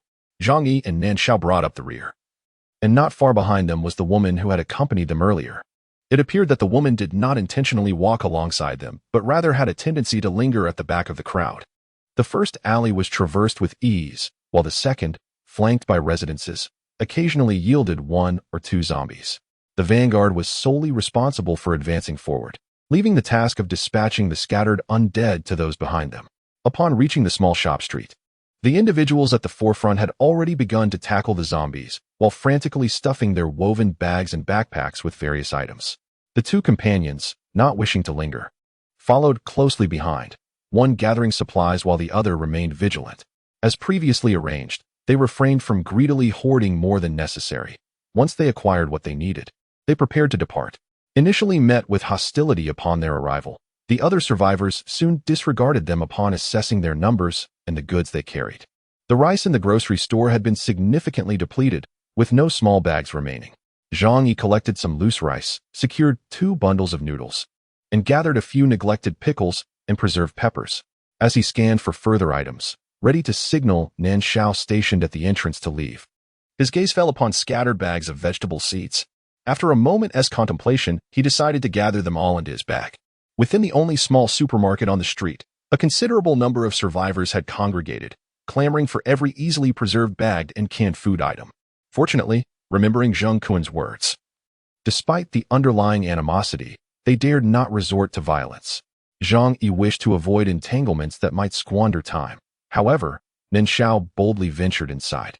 Amidst the unfriendly gazes of those present, he collected a few towels, a toothbrush and toothpaste, soap, a pack of men's underwear, 2 sets of children's clothing, and even a toy car. The expressions of the onlookers gradually grew peculiar, ultimately diverting their attention elsewhere. At the corner of the shelf, Nan Shao encountered a woman who was stuffing various sanitary pads into her backpack. Noticing that there was nothing he required in that vicinity, he attempted to bypass her, when suddenly his gaze was drawn to the ground behind her. He beheld a hand, stained with blood, its nails dark and pointed, slowly emerging from the ajar storage room door, reaching towards her feet. Without hesitation, Nan Shao concealed himself. However, upon retrieving his wooden stick, he discovered it had been broken into 2 pieces, causing his expression to darken. He said nothing and turned to leave. Upon learning of the presence of zombies, the others lost their inclination for confrontation. They promptly split into 2 groups, one to thoroughly scour the supermarket inside and out to preempt any unexpected reappearance of a zombie, while the other hastened to gather supplies. Naturally, none of this concerned Nan Shao. As he passed the entrance of the supermarket, he casually slipped a lollipop, unnoticed beside the cash register, into his bag. "Where's your stick?" Zhang Yi inquired, noticing his empty hands. Zhang Yi fell silent and drew the machete he used for digging up corpse crystals from behind his waist, handing it to him. Though the machete was too short to be effective against zombies, it was certainly better than nothing. In the narrow street filled with the lifeless bodies of zombies and severed limbs, the absence of the vanguard was palpable amidst the chaos of those scavenging for supplies. The undead, not entirely eradicated, were gradually regrouping. "Where are the vanguard members?" Nan Shao inquired casually. Zhang Yi shook his head. Both he and Nan Shao were on high alert, focusing their attention on the nearby zombies, oblivious to the whereabouts of the vanguard. While they remained cautious of the vanguard's intentions, they had never doubted that their ultimate goal was to acquire resources. Furthermore, having already planned to depart early, they had not paid close attention to any movements leading to this oversight. If not for resources, what purpose could their presence here serve? A sense of confusion loomed in Zhang Yi's mind. Surely, they could not have come merely to lure a group of ordinary people to feed the zombies. What benefit would that bring them? Nan Shao, too, sensed the peculiarity of the situation. Pointing toward the other end of the street, he asked, "What lies beyond that way?" Although he had a general understanding of the surrounding terrain, the urgency of their predicament had left the details somewhat vague. As soon as he finished speaking, a horde of zombies emerged at the street's end, shambling toward them. The 2 dared not linger any longer and swiftly adhered to their escape plan, shouting warnings to the others as they departed. "Zombies are coming! Zombies are coming! Run!" At that moment, Nan Shao's backpack remained empty, containing only items that were neither edible nor drinkable. Frustrated, he yearned to rush back to the previous grocery store to seize some rice and flour. But Zhang Yi pulled him back. "Preserve your life. There will be ample opportunities ahead," Zhang Yi admonished. Deep down, he understood that should they miss this chance, it would be exceedingly difficult for them to encounter such an opportunity again, given their capabilities. Nan Shao felt a pang of regret, yet found himself powerless to alter the situation. At this moment, he had long forgotten that, prior to the apocalypse, even an entire supermarket laid before him would scarcely have captured his interest. This illustrates that often, it is not one's own inclination to be overly calculative, but rather a consequence of the prevailing circumstances. Damn it, is that scoundrel so eager to cling to life? If he wishes to abandon it, he shouldn't drag others down with him. Their shouts attracted a flurry of curses, for the undead are particularly sensitive to sound. Such loud cries were akin to announcing to the surrounding zombies, "Here we are, come feast upon us." However, when they peeked out to behold the throng of approaching corpses, the profanity ceased abruptly, replaced by sheer panic. Zombies? How could there be so many? What of the vanguard? Weren't they supposed to be ahead? How could such a horde still be here? Damn it, we have been led astray by the vanguard. Why are we not fleeing at once? Enough with the looting. What good is it to seize more when our lives are on the line? In the midst of the chaos, with some scrambling back and others seizing opportunities to gather more supplies, Zhang Yi and Nan Shao had already escaped the small shop street, traversing a secluded alleyway. However, as they successfully navigated past several low-rise buildings, a handful of wandering zombies emerged ahead, catching the scent of the 2 and eagerly advancing towards them. Although demolition has commenced in the vicinity, there remain individuals who are reluctant to abandon their old homes, making the presence of zombies rather predictable. However, the sudden congregation of so many is somewhat overwhelming for the 2. Judging by the appearance of the undead, it is evident that among them 4 were elderly, and 2 were children prior to their mutation. In terms of physical strength, they once occupied a disadvantaged position among humans, regrettably. Such distinctions have dissipated with their transformation into zombies. The zombies possess tremendous strength, capable of tearing apart an ordinary adult male, regardless of age or gender. Fortunately, their movements are sluggish. Otherwise, ordinary humans would have little hope of survival. Nan Shao acknowledged with a nod, and the 2 turned to flee. The door on the left was tightly shut. As Nan Shao tossed his belongings into the courtyard in preparation to scale the wall, Zhang Yi, while running, cautioned him, "Be wary of any zombies inside." As he spoke, he reached the front of the house on the right, where the door was already damaged. With his burden being substantial, he did not need to climb over the wall and swiftly slipped inside. Nan Shao had previously trained in karate, Muay Thai, and mixed martial arts. And after enduring the tribulations of the apocalypse for over 6 months, his skills were commendable.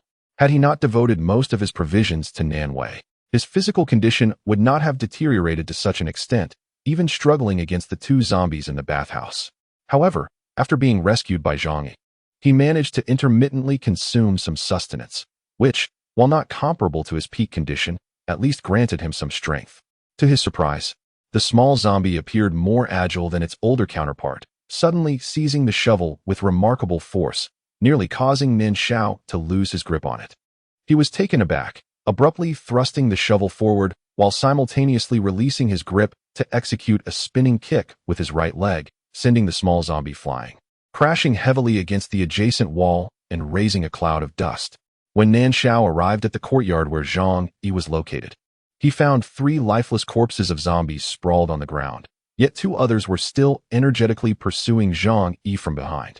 It turned out that within the courtyard where Zhang Yi had sought refuge, 2 more zombies were confined. One was seated in a wheelchair, while the other, perhaps due to the habits of its former life, was pushing the wheelchair. Thus both were trapped inside by the threshold of the old-fashioned house. Upon Zhang Yi's entrance, the 2 zombies became animated, yet the one in the wheelchair, hindered by its leg disability, fell forward to the ground as it lunged, while the standing one was blocked by the wheelchair, frantically waving its claws and emitting guttural growls, its murky eyes filled with ravenous hunger and eagerness for food. Seizing the opportunity, Zhang Yi dashed forward, placing a foot upon the back of the grounded zombie, and drove a steel bar into the gap of its neck, severing its spinal cord and rendering it immobile, before cautiously avoiding its head to confront the other zombie that had pushed the wheelchair aside and was lunging at him with outstretched arms. He managed to eliminate it just before the pursuing zombies caught up. Otherwise, even if his legs were unharmed, escaping would have been exceedingly difficult. After Nan Shao dispatched 1 zombie and diverted 2 others, 3 remained, all squeezing into the courtyard. Zhang Yi realized that the cramped space of the modest dwelling was too low for his tall stature, which would impede his movements, leading him to abandon the notion of luring the zombies inside to deal with them one by one. Fortunately, the zombies were oblivious to encirclement. Otherwise, in this confined courtyard, escape would have been utterly impossible. Much like Nan Shao, he capitalized on his speed to widen the gap between himself and the zombies, swiftly evading the lunge of the foremost creature. With a powerful kick, he sent it crashing against the wall and deftly plunged a steel rod into the hollow of its skull. Before he could extract the rod, another elderly zombie lunged at him, compelling him to leap and deliver a forceful kick that sent it sprawling. However, the exertion exacerbated an old injury, causing a sharp pain in his right leg, making the extraction of the steel rod a laborious task that required 2 attempts. Beads of sweat cascaded down his cheeks, some trickling into his eyes, stinging fiercely. Yet, Zhang Yi dared not blink, lest he become vulnerable to the claws of the approaching zombies or suffer a bite from those still writhing on the ground, albeit incapacitated. At that moment, he noticed Nan Shao entering with a shovel. With a decisive thud, as Nan Shao raised the shovel to cleave the top half of a tall zombie's head, Zhang Yi seized the opportunity, darting forth like a leopard. Ignoring the pain in his leg, he kicked the smaller zombie to the ground and approached to finish it off. "How are you?" Nan Shao inquired, glancing around the courtyard to ensure no zombies remained standing. Upon noticing Zhang Yi's pallid complexion and the copious sweat pouring from him, he asked again. Zhang Yi shook his head, assuring him he was fine. "Let us go. There are still 2 on the ground that likely aren't dead yet. Be cautious not to get bitten. As of now, there have been no reports of abilities that confer immunity to the zombie virus. Give me 2 minutes." Upon hearing this, Nan Shao approached and meticulously examined each of the zombies on the ground. Indeed, he discovered 2 of them still gasping and attempting to bite at something. He swiftly dispatched them, ensuring their demise was absolute. Subsequently, he severed the heads of several zombies. Noticing Zhang Yi's puzzled gaze, he chuckled and explained, "Let us not squander." They were pressed for time and could not afford to crack open each skull to extract the corpse crystals. Thus, they opted to carry them away for now. Zhang Yi's lips moved slightly, yet he ultimately refrained from voicing his thoughts. 8 corpse crystals were sufficient to exchange for 4 bottles of water. As they exited, Nan Shao similarly decapitated the 3 heads outside, securing 4 to his own belt and 4 to Zhang Yi's. Observing that Zhang Yi's limp had worsened considerably, he offered to swap packs, taking the heavier load upon himself. Zhang Yi, in considerable pain, found walking arduous and graciously accepted the kindness. It was revealed that traditional blacksmith shops had gradually vanished amidst the rapid urban development, yet an establishment remained in the old town of Ziyun County. A fortunate relic of its backwardness. Perhaps the stench emanating from the zombie heads they carried masked their own scent, or perhaps there were indeed fewer zombies in the vicinity. Either way, they reached the blacksmith shop with relative ease. The apocalypse had commenced during daylight, which accounted for many shops still being open, yet to this day, Zhang Yi remained perplexed by the cause of the calamity. It seemed as though darkness had enveloped the world for 3 days, when the sun finally returned. It brought scorched heat, withered vegetation, vanished wildlife, and human mutation. Everyone is eager to comprehend the reasons behind the calamity, the whereabouts of the animals, and the conditions in other cities. Unfortunately, the ordinary person struggles to ensure their own survival and thus lacks the energy to pursue such inquiries. The blacksmith shop remains open. Yet the absence of the blacksmith is palpable. It remains uncertain whether he has succumbed to the fate of the undead or has become one of the survivors. The once roaring forge has long extinguished, leaving only a heap of ashen remnants, while the bellows are encrusted with dust. The shop primarily engaged in crafting agricultural tools. Hence the walls are adorned with an array of hoes, rakes, sickles, and chopping knives. Nan Shao's eye was immediately drawn to a hefty blacksmith's hammer carelessly discarded on the ground. He approached, picked it up, and found it to weigh over 10 pounds. Such cumbersome weight would drain his strength and hinder his movements. Zhang Yi spoke up, then proceeded to gather 2 chopping knives and an axe to stow in his backpack, subsequently searching for a sturdy stick to serve as a walking cane. His leg pain would not subside immediately, so he had to make do. The shovel Nan Shao had retrieved had already claimed 4 zombies, its edge beginning to curl, prompting him to detach the handle and affix a pickaxe head instead. He recalled the formidable pick he had seen in the woman's hands. Although its handle was somewhat short, this modification suited him well. The shop was filled with iron implements, yet the 2 could not carry much. After selecting 2 items for their needs, they prepared to depart. As they were leaving, Nan Shao hesitated to part with the heavy hammer, ultimately hoisting it onto his shoulder. Zhang Yi did not press the matter further. He had already made his points. And since Nan Shao chose to take it, it was clear he had his own plans. Not long after they exited, a figure slipped into the blacksmith shop. It was the woman.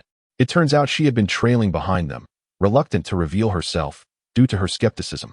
Despite their previous unconditional guidance during her solitary days, they had neither bullied her nor failed to save her at a critical moment. Yet, in her past experiences, there were those who had extended a helping hand, only to unhesitatingly cast her aside in the end. Had it not been for her sudden manifestation of abilities at the last moment, she might have succumbed to the jaws of the undead, reduced to mere bones. One cannot say it was a blessing in disguise, for the nature of that power is better left unspoken. In a blacksmith shop, she swiftly seized a machete and discreetly followed the 2 men. Her intention was twofold: to leverage their strength to clear the path of zombies and to assist them in their time of crisis. As a means of repaying their earlier act of salvation, the route chosen by Zhang Yi was untraveled, resulting in occasional encounters with zombies, most of which were dispatched by Nan Shao wielding a pickaxe. Zhang Yi only needed to intervene when Nan Shao found himself overwhelmed. It must be said that a pickaxe possesses formidable lethality, particularly in the hands of a man skilled in martial arts and endowed with strength. As a result, the number of dispatched zombies grew, making it inconvenient to carry them. Therefore, Nan Shao would crush their skulls with his hammer, while Zhang Yi was tasked with extracting the corpse crystals. It took little time to retrieve all the crystals, including those they had on their persons. Fortunately, the crystals were resilient. Even those with powers could not shatter them.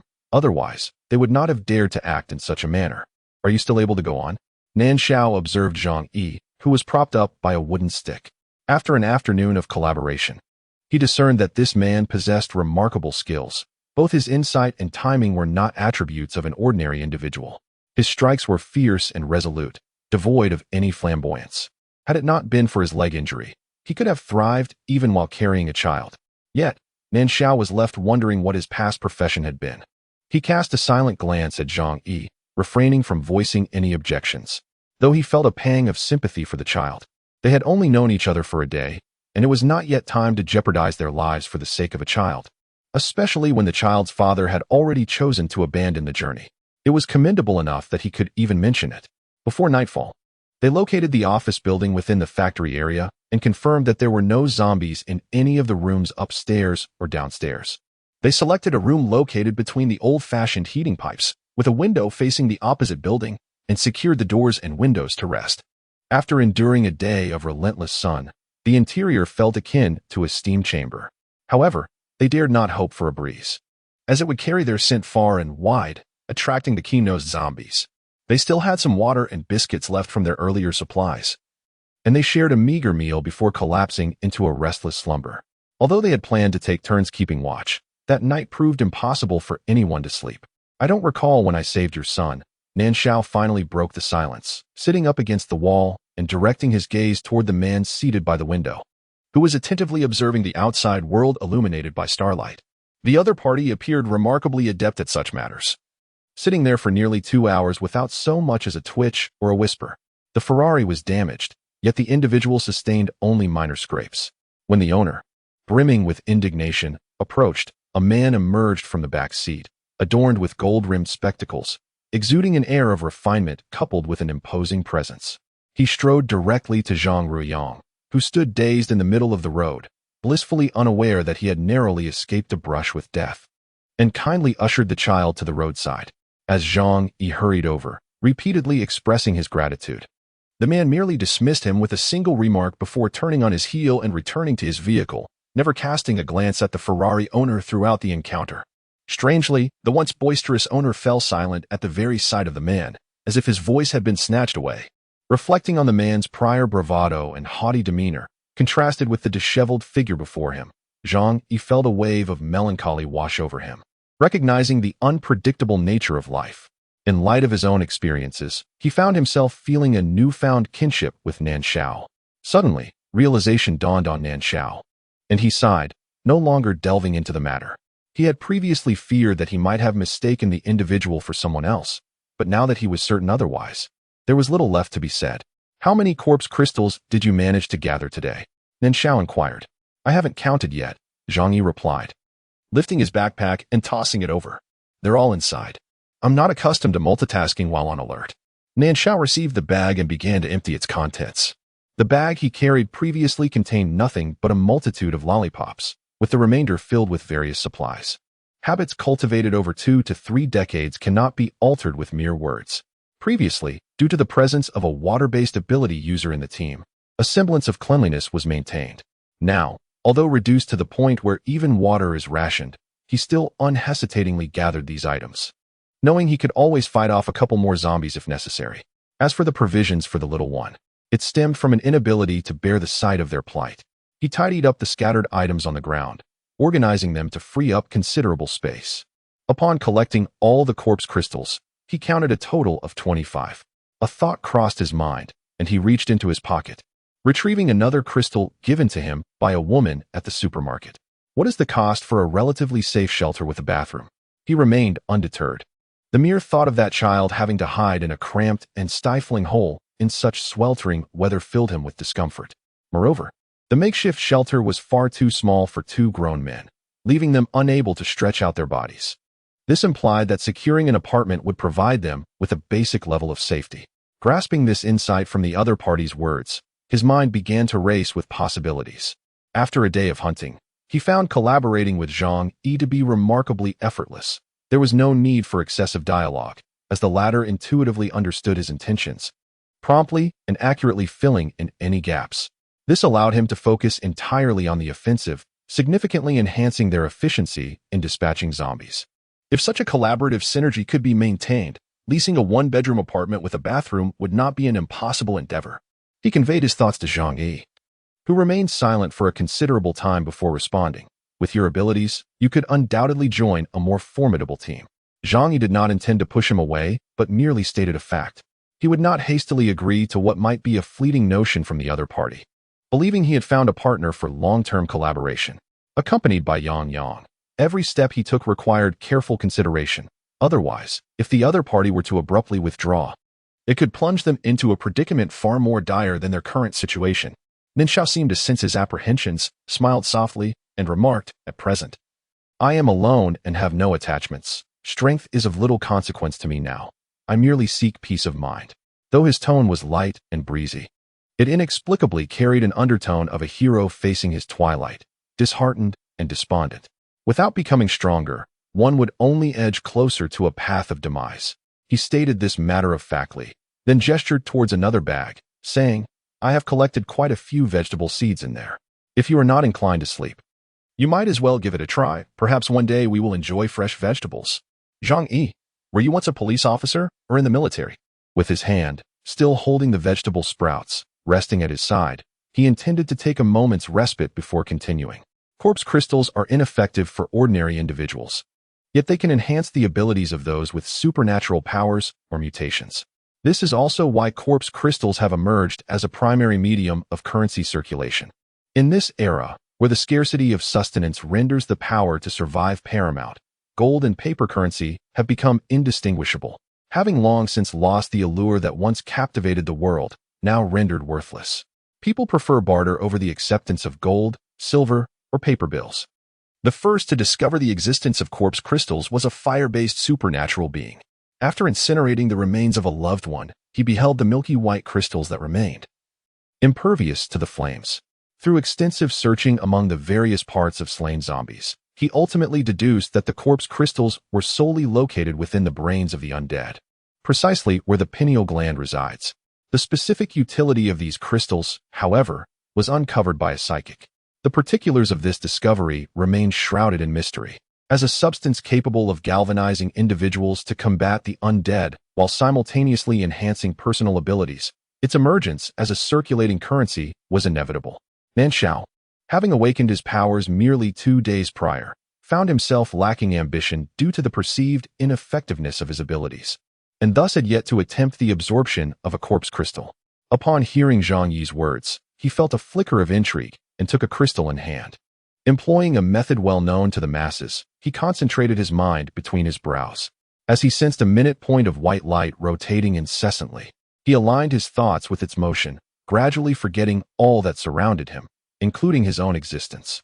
When he finally emerged from that transcendent state, opening his eyes to the dawn, he discovered that the crystal in his palm had been reduced to a pile of white powder, and his spirit was more invigorated than ever.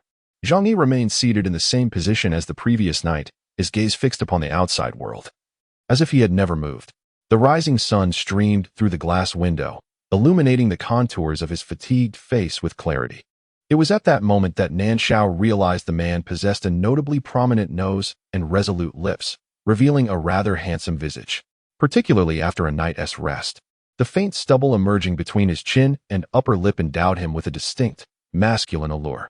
Noticing Nan Shao's gaze, Zhang Yi turned to meet his eyes, which were laced with bloodshot hues yet devoid of discontent, maintaining a serene demeanor. "I apologize for the delay," Nan Shao expressed, a hint of remorse lingering in his heart as he rose to his feet. He observed Zhang Yi clutching a tender green sprout, the very one he had coaxed into growth the previous night. Zhang Yi nodded slightly, retrieving a package of biscuits from his bag, tearing it open. The two shared a few pieces before tidying up the items they had collected the day before and descending to catch a ride. The makeshift shelter remained undisturbed, mirroring its state before their departure, providing a momentary sense of relief.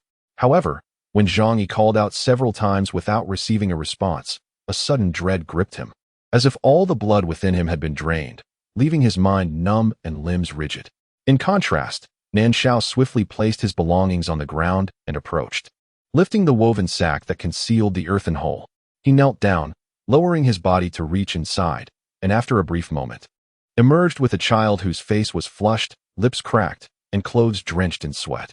Upon witnessing the child's presence, Zhang Yi, whose senses had dulled and stiffened, felt a surge of life return, his legs buckling beneath him as he knelt to the ground. It appeared the child had been suffocating. Nan Shao gently patted Zhang Yang's head and softly called his name twice. Hearing the child's murmurs, he felt a slight relief and said, "Quickly fetch some water." While speaking, he disregarded the possibility of others noticing Zhang Yang's presence and directly carried the child outside the makeshift shelter. Zhang Yi now executed each command with precision. Upon hearing, he hurriedly rummaged through his backpack, pulling out a crystal and darting outside.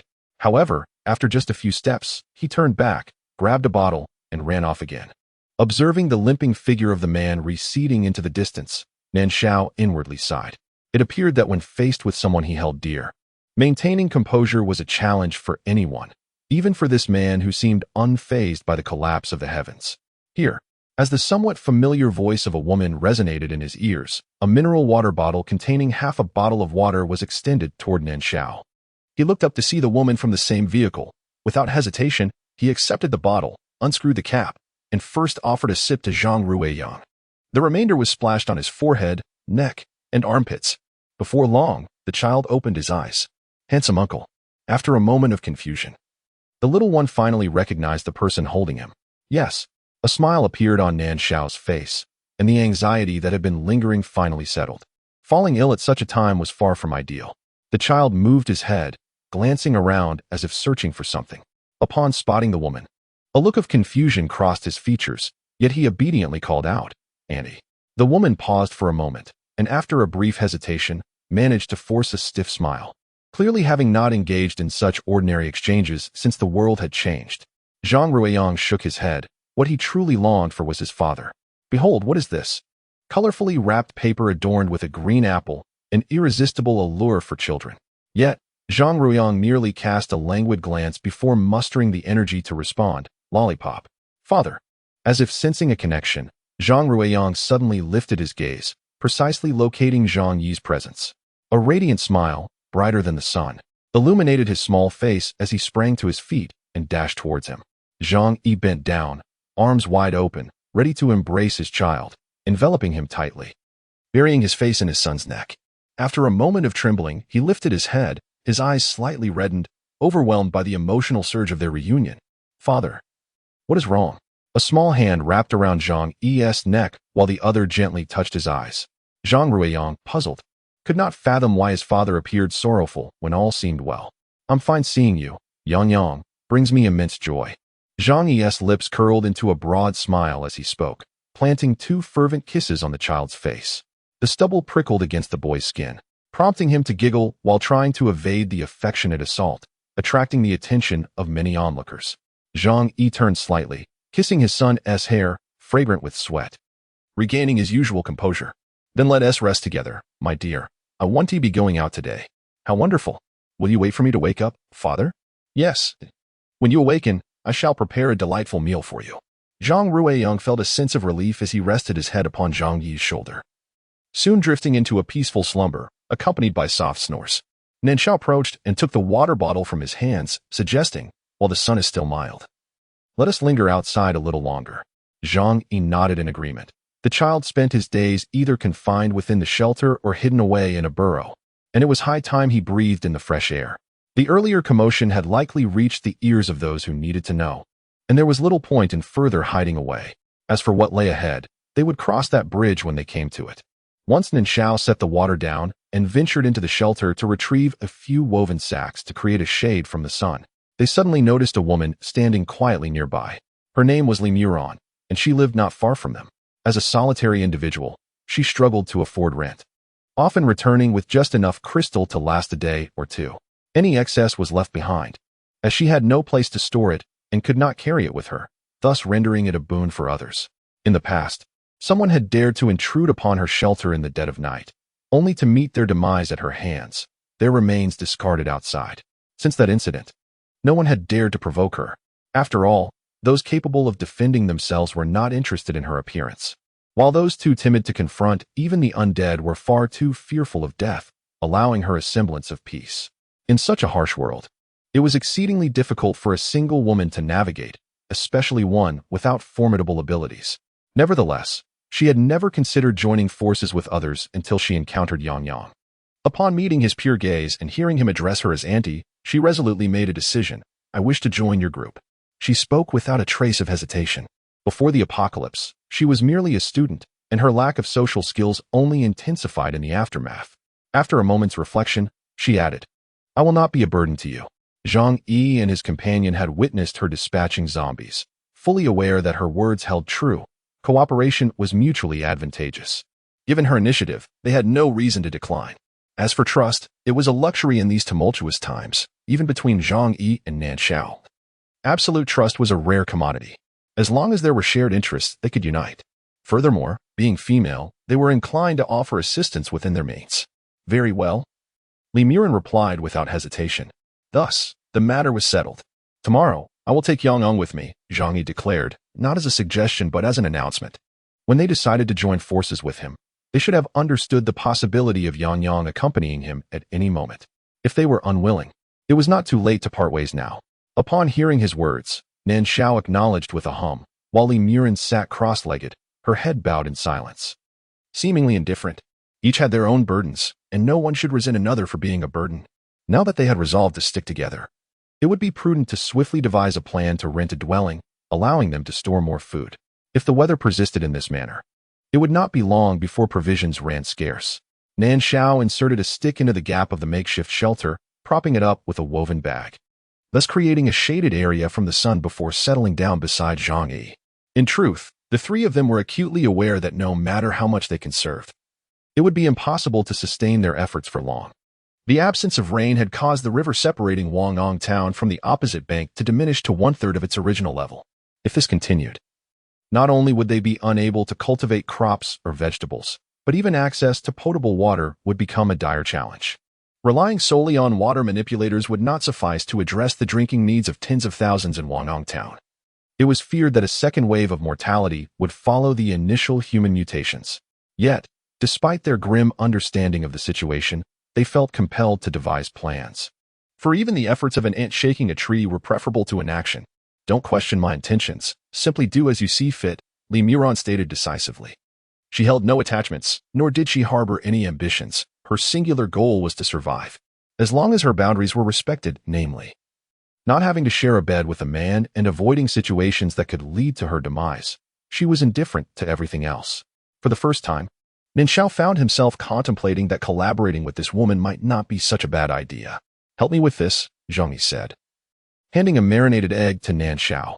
Neither of them tended to engage in idle gossip about others, especially since their relationship had not yet reached that level. Thus they refrained from discussing Li Muran's departure. He poured some water into a basin, wetting a towel, wringing it out slightly, and then handed it to Zhang Yi. In a low voice, Zhang Yi expressed his gratitude, no longer concerned about the potential waste of water. As he cradled Zhang Ruiyang in one arm, while gently wiping his head, face, and body with the towel in the other, the little creature was quite filthy. After utilizing 2 bottles of water, the towel still emerged black, yet at least it felt considerably cooler than before. I shall fetch 2 more bottles, Nan Shao remarked. Do you know where to exchange them? Zhang Yi inquired, recalling that the other had only arrived the previous day, and he had yet to familiarize him with the town. He added, please hold on to Yang Yang while I go. It's a small enough place. We cannot afford to lose anyone. Nan Shao chuckled. Is your leg still not healed? You should rest a while. With that, he entered the makeshift shelter, retrieved a few corpse crystals, and took off with an empty bottle in hand. Zhang Yi was somewhat taken aback by the man's attentiveness. His leg, having been strained since yesterday, had not fully recovered despite a night of rest. And after his recent exertion, the pain seemed to have intensified. Thus, he graciously accepted the gesture. As Nan Shao walked, he observed that many ordinary individuals in the shanty town had not gone hunting, yet there were few elderly or children among them. Nearly all were men and women in their prime. They appeared gaunt and ragged, their bodies dirty and foul. Many men lay in their undergarments in front of their makeshift homes, while women cast flirtatious glances at passing men, posing alluringly in hopes of acquiring food through some means. Upon exiting what was once farmland, he finally beheld the main road that traversed the entire town, where buildings began to appear alongside. A.M. Lang of old red brick houses. Mud brick dwellings and newer constructions built by the townsfolk, along with worker dormitories and residential buildings, were scattered rather loosely on either side of the road, extending all the way to the barren foothills. Vehicles occasionally departed towards the town's exit, carrying spirited and menacing individuals endowed with supernatural abilities, presumably on quests to hunt the undead or scavenge for resources. Even the pedestrians traversing the road exhibited a vitality far superior to that of the inhabitants of the shantytown. As Chen, the corpulent man, came into view, it became apparent that he was haphazardly wrapped in a black bedsheet, sprawled out with limbs akimbo. His complexion was ashen, and his lifeless eyes stared vacantly at the sky, while his chest rose and fell with rapid breaths, the sheet partially unwrapped to reveal a disturbing expanse of pale flesh, notably unclothed beneath. Nan Shao recognized him immediately as the jovial Chen, who was always eager to greet Zhang Yi with a smile. This pitiable sight suggested he had suffered grievously. A pang of dread struck him as he noticed the two bloodied, exposed legs, clearly incapacitated. He quickly turned away. Though Chen was a mutant, possessing only enhanced speed, his mutation heightened his sensory perceptions. Even in despair, he would still sense the presence of others. Yet his eyes remained motionless, devoid of any plea for help. "Where are you? Take me there." Upon learning it was Chen, Zhang Yi did not hesitate for a moment. He resolved to rescue him. As they approached, before they could call out, Li Muran emerged from within, inquiring about the situation. "Help me check on Yang Yang. We must save him," Zhang Yi instructed. Li Muran asked no further questions and carefully accepted Zhang Ruiyang, noticing the child seemed on the verge of awakening. He gently began to rock him, displaying an evident familiarity with the action, suggesting he had done so before. However, in the brief moment of his departure, a few gaunt men had gathered before the heap of refuse. They encircled the figure of Meat Tower Chen, yearning to approach, yet hesitating, their eyes gleaming with a predatory hunger. "Hey, what are you doing?" "He was the first one we saw." One of the men shouted in displeasure as he noticed two others approaching with weapons, instinctively retreating a couple of steps. Perhaps they were not yet familiar with Nan Shao, but they recognized Zhang Yi, aware that despite his limp, his ferocity in dispatching zombies was unmatched. Yet, that was not the crux of the matter. The true concern lay in the weapons they wielded, still stained with the blood of the undead. A careless brush could lead to dire consequences. The men exchanged glances, and despite their doubts and resentment, they withdrew, lingering at a distance to observe. Zhang Yi paid them no heed and knelt before Meat Tower Chen. First lifting the sheet to inspect him, he discovered that, aside from his legs, no other injuries marred his body. However, the object hanging between his thighs, along with the hair, was sullied with dried semen and a woman's fluids, a disarray indicating that he had been dragged from the bed. Little Chen. He gently replaced the sheet, then patted the face that seemed to have lost all perception of the outside world. The familiar voice stirred a flicker of movement in Meat Tower Chen's eyes, which gradually focused on Zhang Yi's calm countenance as he lowered his head to meet his gaze. Recognizing Zhang Yi, he blinked, and then, akin to a wronged child finding their mother, he burst into heartfelt tears. Along the way, the anguished wails of Meat Tower Chen resonated loudly, attracting a considerable crowd. Despite Nan Shao's fortitude, honed through trials in the apocalypse, he felt a slight flush of embarrassment. However, drenched in sweat from the grueling labor under the scorching sun, no one seemed to notice. On the other hand, Zhang Yi maintained his usual calm demeanor, entirely unaffected. Just as Meat Tower Chen was about to unleash another cry, the abrupt cessation of his wails left those accustomed to his cacophony momentarily disoriented. He let out a loud sob, tears brimming in his eyes as he gazed at Zhang Yi. "Captain Zhang, my leg is ruined." "Captain Zhang, I think I'm dying." "Wail." Before he could finish, he erupted into another fit of cries. Zhang Yi, observing his tear-streaked face, was reminded of the first time he encountered him over a decade ago, a chubby lad in his early 20s, adorned with gleaming chains and rings. His laughter so exuberant that it obscured his eyes, his belly jiggling like a laughing Buddha, yet harboring a mischievous streak that made one wish to scrape off a couple of layers of his excess. As familiarity grew, it became evident that he was merely a big child at heart, fearful, lustful yet timid, but fiercely loyal. Later, when Zhang Yi found himself imprisoned, it was only Meat Tower Chen who tirelessly sought ways to extricate him, all while tending to his elderly mother. Finally, Yang Yang recognized the significantly slimmer Meat Tower Chen. Breaking free from Li Muran's grasp, he approached and crouched down, calling softly. Gulp. Meat Tower Chen remained sprawled on the ground, his heart heavy with sorrowful tears. Yet his ears remained keenly attuned to the world around him. Startled by a sudden cry, he blinked rapidly, striving to clear his tear-filled eyes, and at last discerned the concerned little face before him. "Little sweetheart, you're not dead." The onlookers, save for Zhang Ruiyang, couldn't help but twitch their lips, bemused by the peculiar moniker "little sweetheart" and the rather disconcerting implication of that statement. Is there truly a need to address someone in such a manner? Following the direction indicated by the child's tiny finger, Meat Tower Chin squinted, attempting to fathom which way it pointed. But he could not recall a prominent hospital in that direction. He surmised that the little one was merely gesturing aimlessly, likely confused about the surroundings. Yet, he did grasp the gravity of the situation at Zhang Yi's home. Regret washed over him for not having inquired earlier about the child and grandmother's well-being, fearing it would upset Zhang Yi. Just then, the child's next question struck him with profound sorrow, and tears cascaded down his cheeks. "Little sweetheart, Uncle Fat is going to die. Uncle Fat is going to die. Woe is me. Why must Uncle Fat die?" Zhang Ruiyang, hearing the word die once more, could not suppress his curiosity. Observing Meat Tower Chin's sorrowful demeanor, he instinctively reached out to wipe away the tears from his face, saying, "Uncle Fat, do not cry, please." Witnessing the pitiful state of the already round face made even more disheveled by a child's touch, Zhang Yi could no longer bear it. He bent down and lifted Yang Yang into his arms, handing him over to Li Muran. "Yang Yang, be a good boy and play with your sister for a while. We shall return to see Uncle Fat shortly." "But, Daddy, Uncle Fat is crying so sadly." Zhang Ruiyang had always been obedient to Zhang Yi, yet he had a fondness for the rotund Ta Chun, which left him in a state of inner turmoil, his small face reflecting his conflict. "It's all right. Daddy is here," Zhang Yi said soothingly, gently ruffling his son's hair before gesturing for Li Muran to take Yang Yang away. The sight of the plump Ta Chun beneath the sheets was certainly not suitable for women and children. Once the two had entered Li Muran's tent, Zhang Yi settled down beside the injured Ta Chun on the ground, irritation evident in his voice as he scolded, "Look at you in this pitiful state."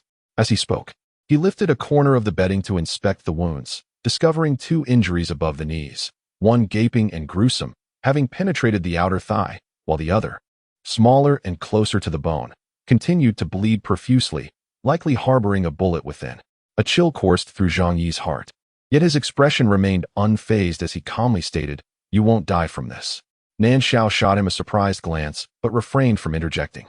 In the sweltering heat, without medical supplies, or even clean water and cloth to wash and bandage the wounds, and lacking sufficient nutrition, the risk of infection alone could prove fatal for the overweight man.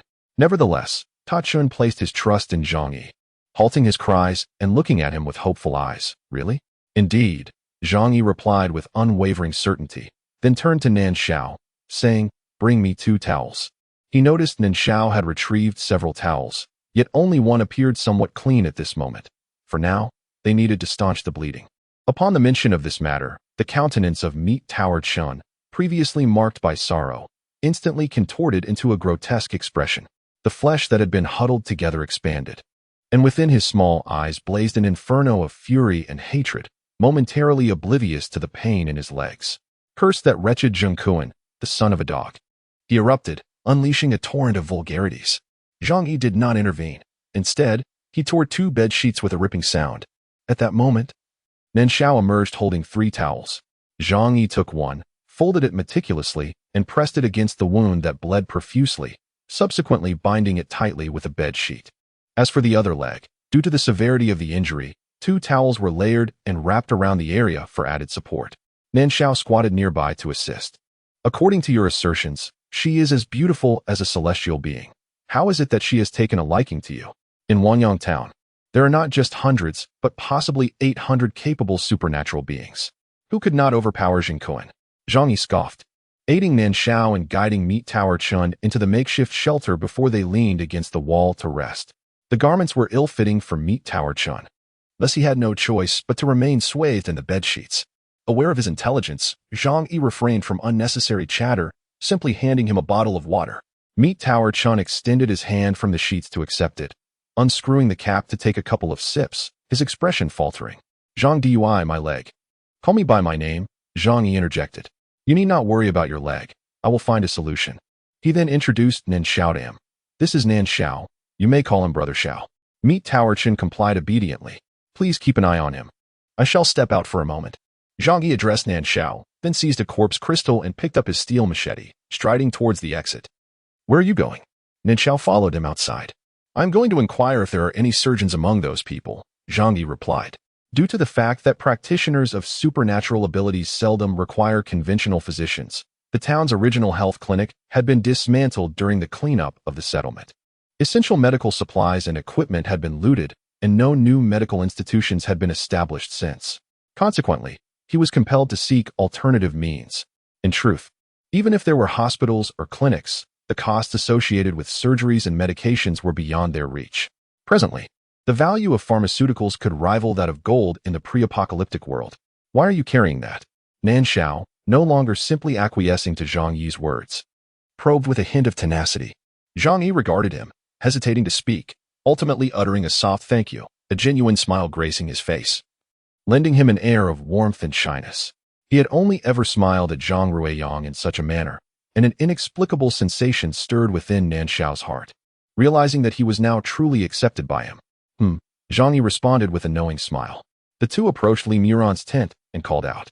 Zhang Ruiyang promptly emerged. Dad. His instinct to leap into Zhang Yi's embrace halted as he gazed curiously at the item in Zhang Yi's hand, for he understood that each time Zhang Yi brandished such things, it signaled an impending departure. Upon hearing this, Zhang Ruiyang's small brows furrowed, and just as Zhang Yi felt a twinge of anxiety, the little one solemnly nodded. All right.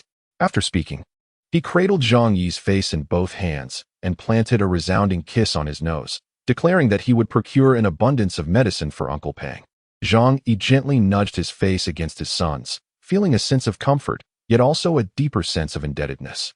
I will accompany you, Li Muron, who had been silently observing, suddenly interjected. Before either of them could object, she added, I am studying medicine and know which medications are necessary. She sought to join their team, eager to demonstrate her worth.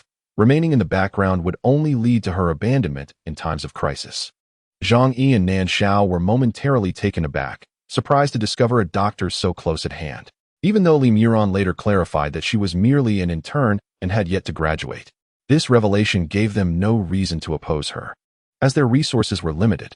If they could secure the most useful items, it would undoubtedly be advantageous. Having merely injured the leg of Meat Tower Chun and discarded him in the slum, it was evident that Zhang Cohen did not wish for his demise, but rather intended for him to suffer gradually. Thus, there was no immediate concern that they would be sought out. As for the others in the shanty town, as long as Meat Tower Chun maintained his mental fortitude, they would lack the courage to target him. Even if a mutant were wounded, they remained formidable. Their very identity was enough to instill fear in those who valued their lives. Consequently, Zhang Yi felt relatively assured leaving Zhang Ruiyang behind. After organizing their affairs, the three set off. Nan Shao generously left behind his uneaten biscuits and apples for the injured and the young, along with 2 bottles of water. As for the 3 individuals, they first visited the cafeteria to exchange for a few hardtack biscuits. Water was carried with them, with Li Muron possessing a bottle of his own, while Nan Shao and Zhang Yi shared another. Aside from their weapons and backpacks, they refrained from carrying any unnecessary items. Since it was not yet 11 o'clock, they managed to catch the last bus heading to the county town. Among the trio, only Zhang Yi was familiar with the county town. Thus he took it upon himself to elucidate the locations of the county hospital, the traditional Chinese medicine hospital, and the maternal and child health care center. He was, however, unaware of the newly established private hospital and chose to omit any mention of it.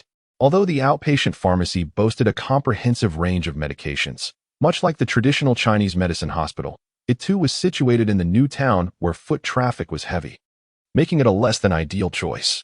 In contrast, the inpatient department of the county hospital in the old town had both obstetrics and surgery located there, and the medications available in the pharmacy were likely to be more targeted. Even though the number of patients admitted during the apocalypse was considerable, it would still be more manageable compared to the outpatient services. He suggested they head in that direction. After listening to Zhang Yi's description, Li Muron, who had a fair understanding of the hospital situation, concurred. Given that Ziyun County was not particularly affluent, the county hospital was not large by any means, and the internal and external departments were not subdivided. According to Zhang Yi, the old hospital was merely a 3-story building, so even if it were to be fully occupied, the capacity would still be quite limited. Typically, There would be a floor plan of the hospital's various departments displayed at the entrance or in the lobby on the first floor, so it would be prudent to take a look upon entering. Upon realizing that Zhang Yi was uncertain about the exact locations of the pharmacy and surgical department, Limeuron felt compelled to inform the two of their objective, the pharmacy and the surgical operating room.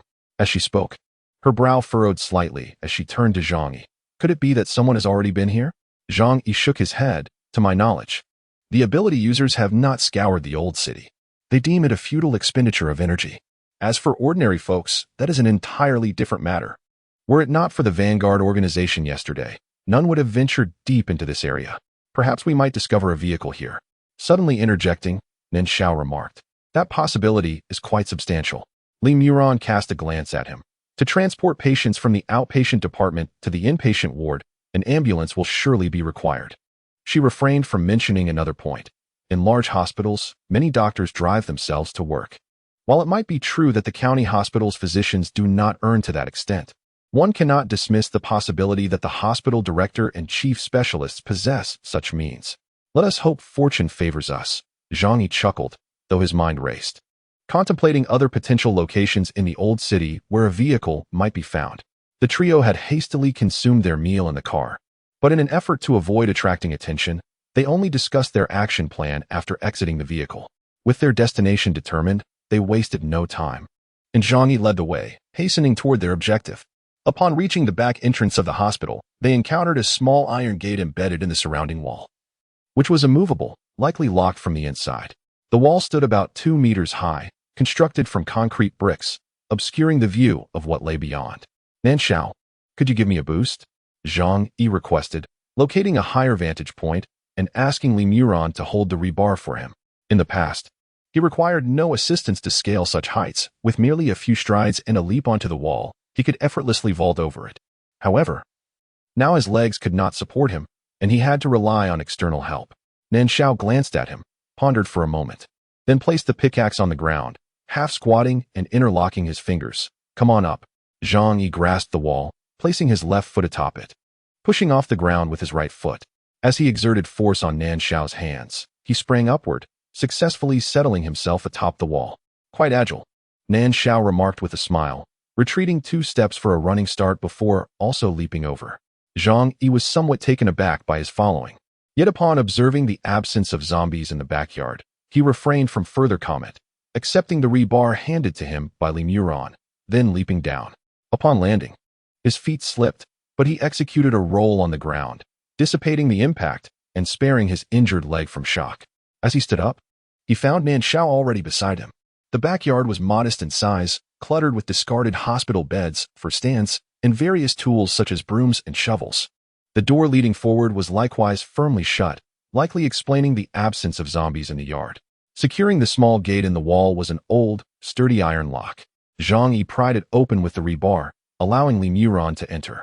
Suddenly, the sounds of glass shattering and scraping echoed from above.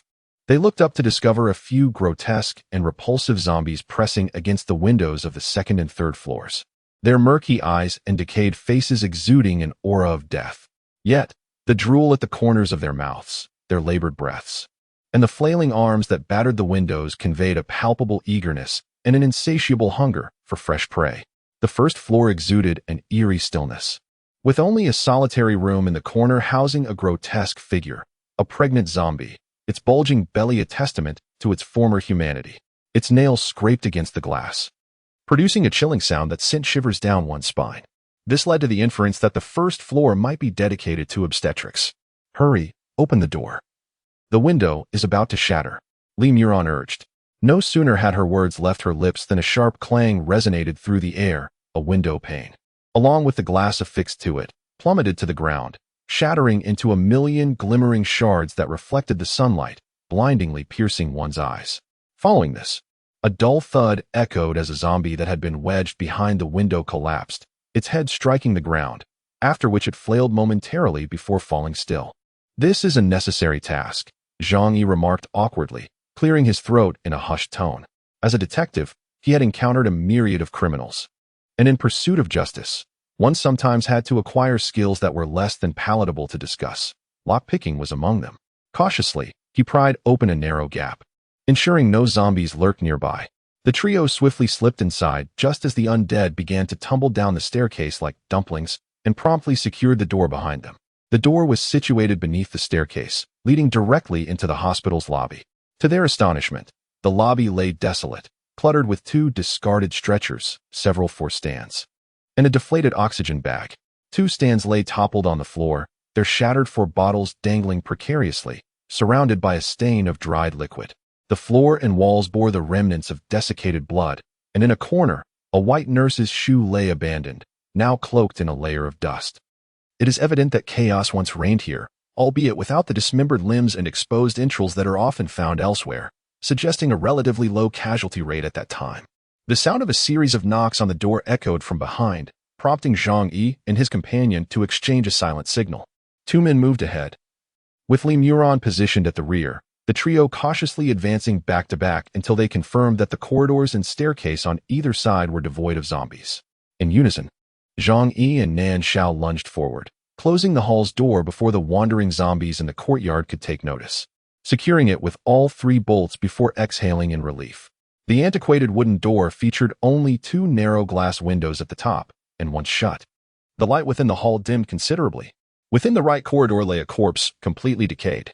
While the 2 were engaged in closing the door, Li had already gleaned a general understanding of their surroundings. To the left was a pharmacy, containing a zombie that remained trapped behind a closed door. To the right was the duty room, unoccupied. The first floor housed the obstetrics department, while the second and third floors were designated for surgery, with the operating room located at the far end of the 3rd floor on the right. A hospital layout chart was affixed to the wall opposite the duty room, easily discernible at a glance. Initially, that duty room served as the registration area, but after the outpatient department relocated to the new hospital, the small registration window had been boarded up. As they listened to her recount the details, the 3 inspected the upper and lower levels amidst the thudding knocks and furious growls of zombies against the door. They discovered that nearly all the room doors were shut, including those of the wards and the doctors' and nurses' duty rooms. Only the 2nd-floor debridement room and the infusion room were ajar, which explained the absence of zombies in the hall and corridors. Through the window of the debridement room, one could observe an ambulance parked in the courtyard, with only a few zombies slowly crawling up the stone steps. However, a greater number of the undead were drawn by the sounds emanating from this direction, gradually gathering from the bustling street outside. "We must act swiftly," Zhang Yi urged, casting a glance at Li remained silent, swiftly gathering an assortment of supplies: hydrogen peroxide, cotton balls, cotton swabs, gauze, iodine, alcohol, and 500 milliliters of saline solution into her backpack. She also retrieved an unopened debridement kit, using tweezers to carefully select several needles and surgical blades from a sterilizing solution, placing them into a small disinfected vial for later use. With these essentials in hand, she resolved not to visit the operating room.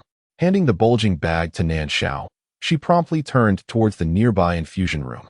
There, she seized a 500 milliliter bottle of 10% glucose, prying open the plastic and aluminum caps on the edge of the table, removing the rubber stopper, and passing it to Zhang Yi.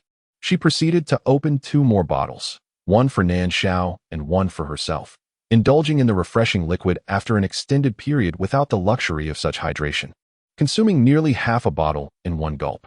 While drinking, she also collected several 100 milliliter vials of injectable saline, along with a few packs of disposable infusion sets and syringes. Noticing some unused antibiotics, including penicillin and cephalosporins, she indiscriminately added them to the empty bag Zhang Yi had given her. Zhang Yi and Nan Shao exchanged a knowing glance before decisively affirming, "We need them." They understood that after this encounter, their circumstances would not be so accommodating, and if they could swiftly resolve their housing predicament, even if it required taking some risks, it would be worth it. 3 individuals descended the stairs, as the main entrance was being forcefully slammed, resonating with the impacts from behind and within the building. The aging bolts appeared to be on the verge of failing. Inside the pharmacy, a zombie clad in a white coat was angrily roaring, extending its hand through the small window intended for dispensing medication, attempting to break free. Zhang Yi handed the machete to Nan Shao, while he himself continued to engage in the skill of opening the door. Fortunately, he had not discarded the wire, or else he would have wasted precious time searching for it. Nan Shao took the machete, firmly grasped the zombie's wrist, and pressed it against the concrete ledge outside the window, swiftly severing it with 2 strikes. The zombie screeched in a guttural manner, perhaps unaware of its fury. Yet the loss of a hand did little to quell its insatiable thirst for fresh flesh. Its other claw reached out once more. Nan Shao repeated the process, and the threat posed by the now one-handed zombie diminished significantly. Zhang Yi quickly unlocked the door and stepped inside. Just as the armless zombie lunged toward him, he deftly raised a steel rod and plunged it into its eye, piercing through to its brain. Li Muron followed closely behind, adeptly collecting any medications he deemed useful, swiftly amassing a substantial haul in his backpack. "Let us go," he urged, glancing outside to see a considerable number of zombies gradually entering the courtyard, climbing the stairs, and gathering at the entrance. Many were still donned in school uniforms, evidently having emerged from the nearby school. Li Muron, unwilling to delay any further, zipped up his backpack and slung it over his shoulder. As he reached the turning point of the staircase, a loud crash announced the main door giving way under the relentless assault of the horde below. He cast a fleeting glance at the surging mass of the undead and quickened his pace up to the second floor. Zhang Yi peered out from the intensive care unit at the end of the corridor, calling out to her. By the time she rushed over, a zombie lay on the ground, its legs encased in plaster, a catheter dangling from its waist. Nan Shao was engaged with a zombie clad in a pink nurse's uniform, while Zhang Yi gathered the bed linens from the ICU and tied them together. Li Muron turned back to secure the door, locking it with a sense of relief. Fortunately, Zhang Yi did not have a habit of kicking doors, granting them a bit more time to prepare. With both sides requiring no assistance from her, she seized a pickaxe and approached the lifeless zombie, striking its head to extract the corpse crystal. They regretted not having the chance to dig out the crystals from the other zombies they had previously dispatched. After hastily wiping her hands on the zombie's clothing, she glanced out the window, noting that the building's side lacked a surrounding wall. Below lay a concrete path leading upwards to where they had come from and downwards to the bustling street. At that moment, as the zombies converged on the hospital's main entrance, the surroundings were eerily quiet. Outside, the sound of dragging, sluggish yet relentless footsteps accompanied the excited howls of zombies in pursuit of prey. Zhang Yi secured the gathered linens to a bed's railing by the window, testing their stability before turning to Nan Shao. "You go first," she urged. Like cats sensing blood, the zombies accurately located the room, resuming their assault on the door. With no time to spare for Nan Shao's hesitation, he grasped the linens, climbed onto the window, and leaped out. Zhang Yi held onto the linens until Nan Shao safely reached the ground and signaled to them, at which point she exhaled in relief and gestured for Li Muron to descend. The window was situated about 4 or 5 meters above the ground, not particularly high. However, Li Muron had never engaged in such an endeavor, and a sense of trepidation naturally gripped her heart. Acknowledging the absence of a retreat, she resolutely tossed her bag outside and steeled herself to step onto the window ledge. "Wait a moment," Zhang Yi, sensing her unease, urgently called out to her, then pulled up the hanging bedsheet and wrapped it around her waist, securing it firmly. "You may descend now. Do not fear. I will hold on to you from above." Surprised by his attentiveness, a warmth she had not felt in a long time blossomed within Li Muron. She nodded slightly at him, then climbed onto the window, closed her eyes for a brief moment, turned her back, and began to lower herself down, pushing against the wall. "Be swift. You won't fall. I'm right here to catch you." Noticing her slow pace, Nan Shao, who stood below, felt a pang of urgency, uncertain how long the door would hold. He could not help but urge her in a hushed tone.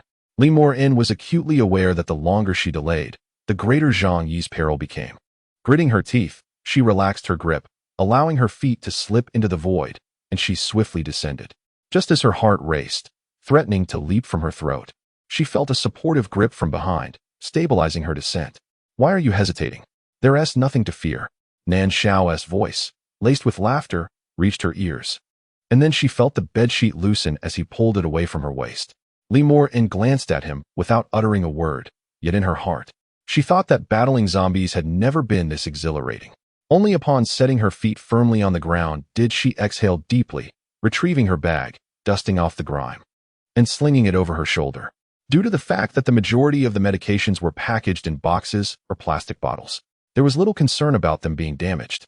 Zhang Yi had prepared in advance. When he paid for the crystal, he casually handed over the plastic bag he was carrying. A brother of theirs had fallen gravely ill, and they had procured some medicine from the hospital, merely doing their part. "You take these, they might come in handy," he said, handing the items to the masters. While in the pharmacy, as Li Mo-in collected the medication. He and Nan Shao also filled several bags with a variety of disorganized drugs, all in anticipation of the current situation. The driver, upon receiving these medicines, would also have to share with the ability user accompanying the vehicle. Though not in abundance, it was certainly not insignificant. He offered it without a hint of flattery, which prompted the driver to glance at them a second time, a genuine smile emerging on his face. Quite impressive, indeed, to have the audacity to visit a hospital. No need to be polite then, he remarked, tucking the package of medicine away.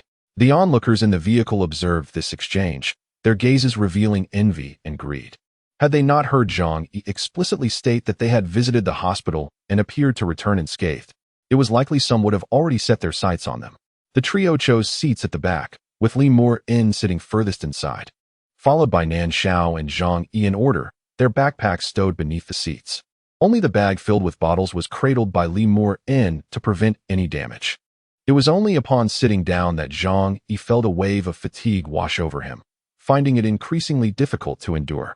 After 2 days of relentless activity, his nerves had been on high alert, and with the previous night spent without a wink of sleep, even the most resilient would struggle under such strain. As the car journeyed on, Nan Shao soon heard a faint snore beside him. A glance to his side revealed that Zhang Yi had reclined against the seat, sound asleep. With a smile, Nan Shao crossed his arms and closed his eyes to rest. The road was uneventful, and at the moment the car came to a halt, Zhang Yi alertly opened his eyes, his expression clear and awake. Had Nan Shao not heard the snoring, he might have assumed Zhang Yi had never slept at all. It was still early, and they planned to dispose of some unnecessary medications and arrange for the rental of a house. As they approached the shantytown, Li Mo-in glanced at the sky and remarked, "When the time comes to tend to your friend's wounds, it would be beneficial to do so in a more suitable environment. Moreover, once treated, there will be no need for further movement, alleviating concerns about the wounds reopening." Zhang Yi and Nan Shao voiced no objections. Consequently, Li Mo-in retrieved some essential oral anti-inflammatory medications and 2 bottles of white medicine from his backpack, placing them into Zhang Yi's bag. The remainder was intended for exchanging for corpse crystals. Including this day, it had only been 3 days since Nan Shao arrived in Wanyang town. And aside from the morning's task of exchanging water and dry rations, he had yet to explore other locations. Upon reaching the exchange site, he discovered that there was indeed a lively market, bustling with activity, though most of the vendors were ability users. Ordinary folks were scarce, trading items of little value, such as gold jewelry. Just as Zhang Yi and the others displayed their medications, someone approached them, a regular person seeking medication to lower blood pressure. Li Mo-in had collected a plethora of remedies for bruises, anti-inflammatory medications, and antibiotics. As for whether she possessed any antihypertensive drugs, she could hardly recall. Just as she was bending down to search, an exquisitely melodious female voice resonated beside her. "How can I exchange this package? I will take them all." At last, she unearthed a bottle of compound reserpine tablets, not entirely certain how it had been swept into her collection. She lifted it and offered it to the first ordinary man who had arrived. "Is this acceptable?" While speaking, her gaze flitted to the woman who had come later, and she was momentarily captivated. "You can take this, it would be of no use to me." The young girl bent down once more to retrieve the bottle of anti-hypertensive medication and handed it to him. Having felt a sense of despair, she was astonished to find a turn of fortune. The man's eyes sparkled with unbridled joy, as if fearing that she might retract her offer. He snatched the bottle into his grasp and then extended the small vial of corpse crystal still clutched in his hand. This. I only have this little bit. Miss, please accept it, and in the future. The girl dismissively waved her hand, interrupting his words. "No need, this is a gift for you." Thus, the man, overwhelmed with gratitude, inquired about the girl's name, continuously expressing his thanks, before finally departing with the anti-hypertensive medication as if cradling a precious treasure. Witnessing this dramatic scene, Zhang Yi and the others could not help but exhale a sigh of relief. They could not possibly offer the man a discount in front of the girl. Once that precedent was set, the package would be difficult to sell at a premium. Now, with this outcome, it was indeed a delightful resolution for all. As for the girl's extravagant gesture, the trio, given their personalities, refrained from further commentary. To act in such a manner and present oneself in this way, one must indeed possess certain advantages, leaving no room for their concerns.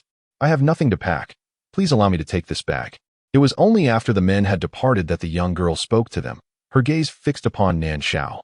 Through their earlier conversation, the three were aware that her name was Han Ling, observing Nan Shao's lack of reaction and Zhang Yi counting the crystal cores. Li Muren bent down to gather the medicines they had just unearthed into the bag, then zipped it closed. "It's all set. Take it," he said. "Thank you," Han Ling replied, smiling and nodding politely. Once Zhang Yi had finished counting the number of corpse crystals, he picked up the bag and left without further delay. As if the fervent gaze she had cast upon Nan Shao was merely a figment of Li Muren's imagination. "Let us depart." After Han Ling exited, Zhang Yi addressed the two, harboring some suspicions in his mind, but feeling that it was not the opportune moment to voice them. The trio arrived at the rental location. Situated within the original government compound, a two-story-old building. The department overseeing rental affairs was located on the first floor, while the second floor was associated with the supernatural abilities, and even Zhang Yi was unaware of its specific functions.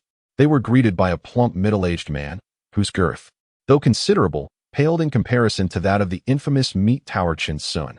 Nonetheless, such a figure was a rarity in this post-apocalyptic world. Upon hearing their requests, his gaze inadvertently lingered on Li Muren with a hint of ambiguity, but upon discerning her appearance, he promptly diverted his attention with evident disinterest. "You are aware that houses like these are in high demand."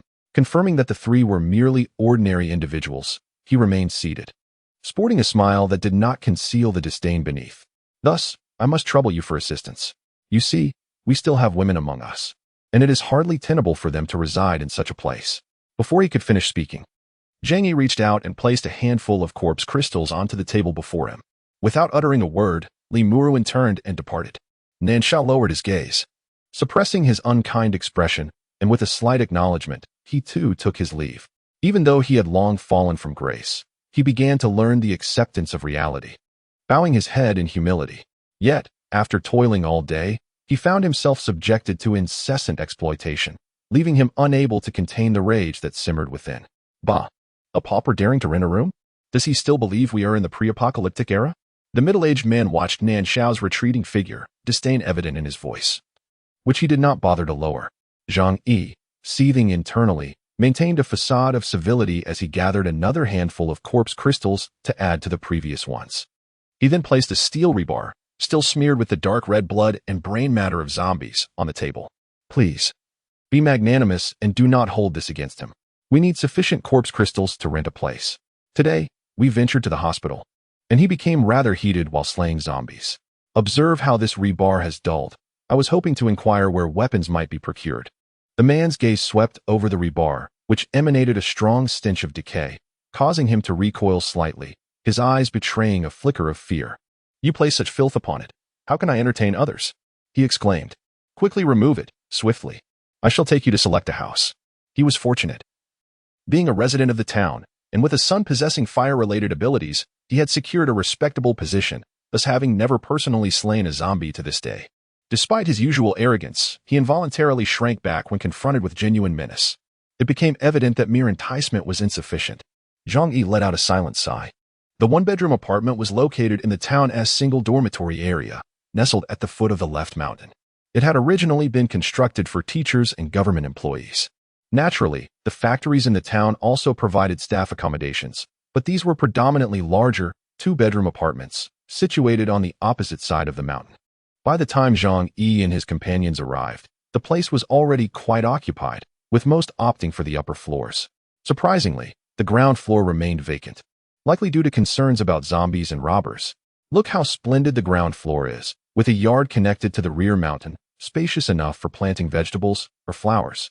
The portly man enthusiastically recommended the first floor, embellishing his pitch. "You see, there are quite a few of you." He paused, realizing there were only 3 of them, but continued undeterred.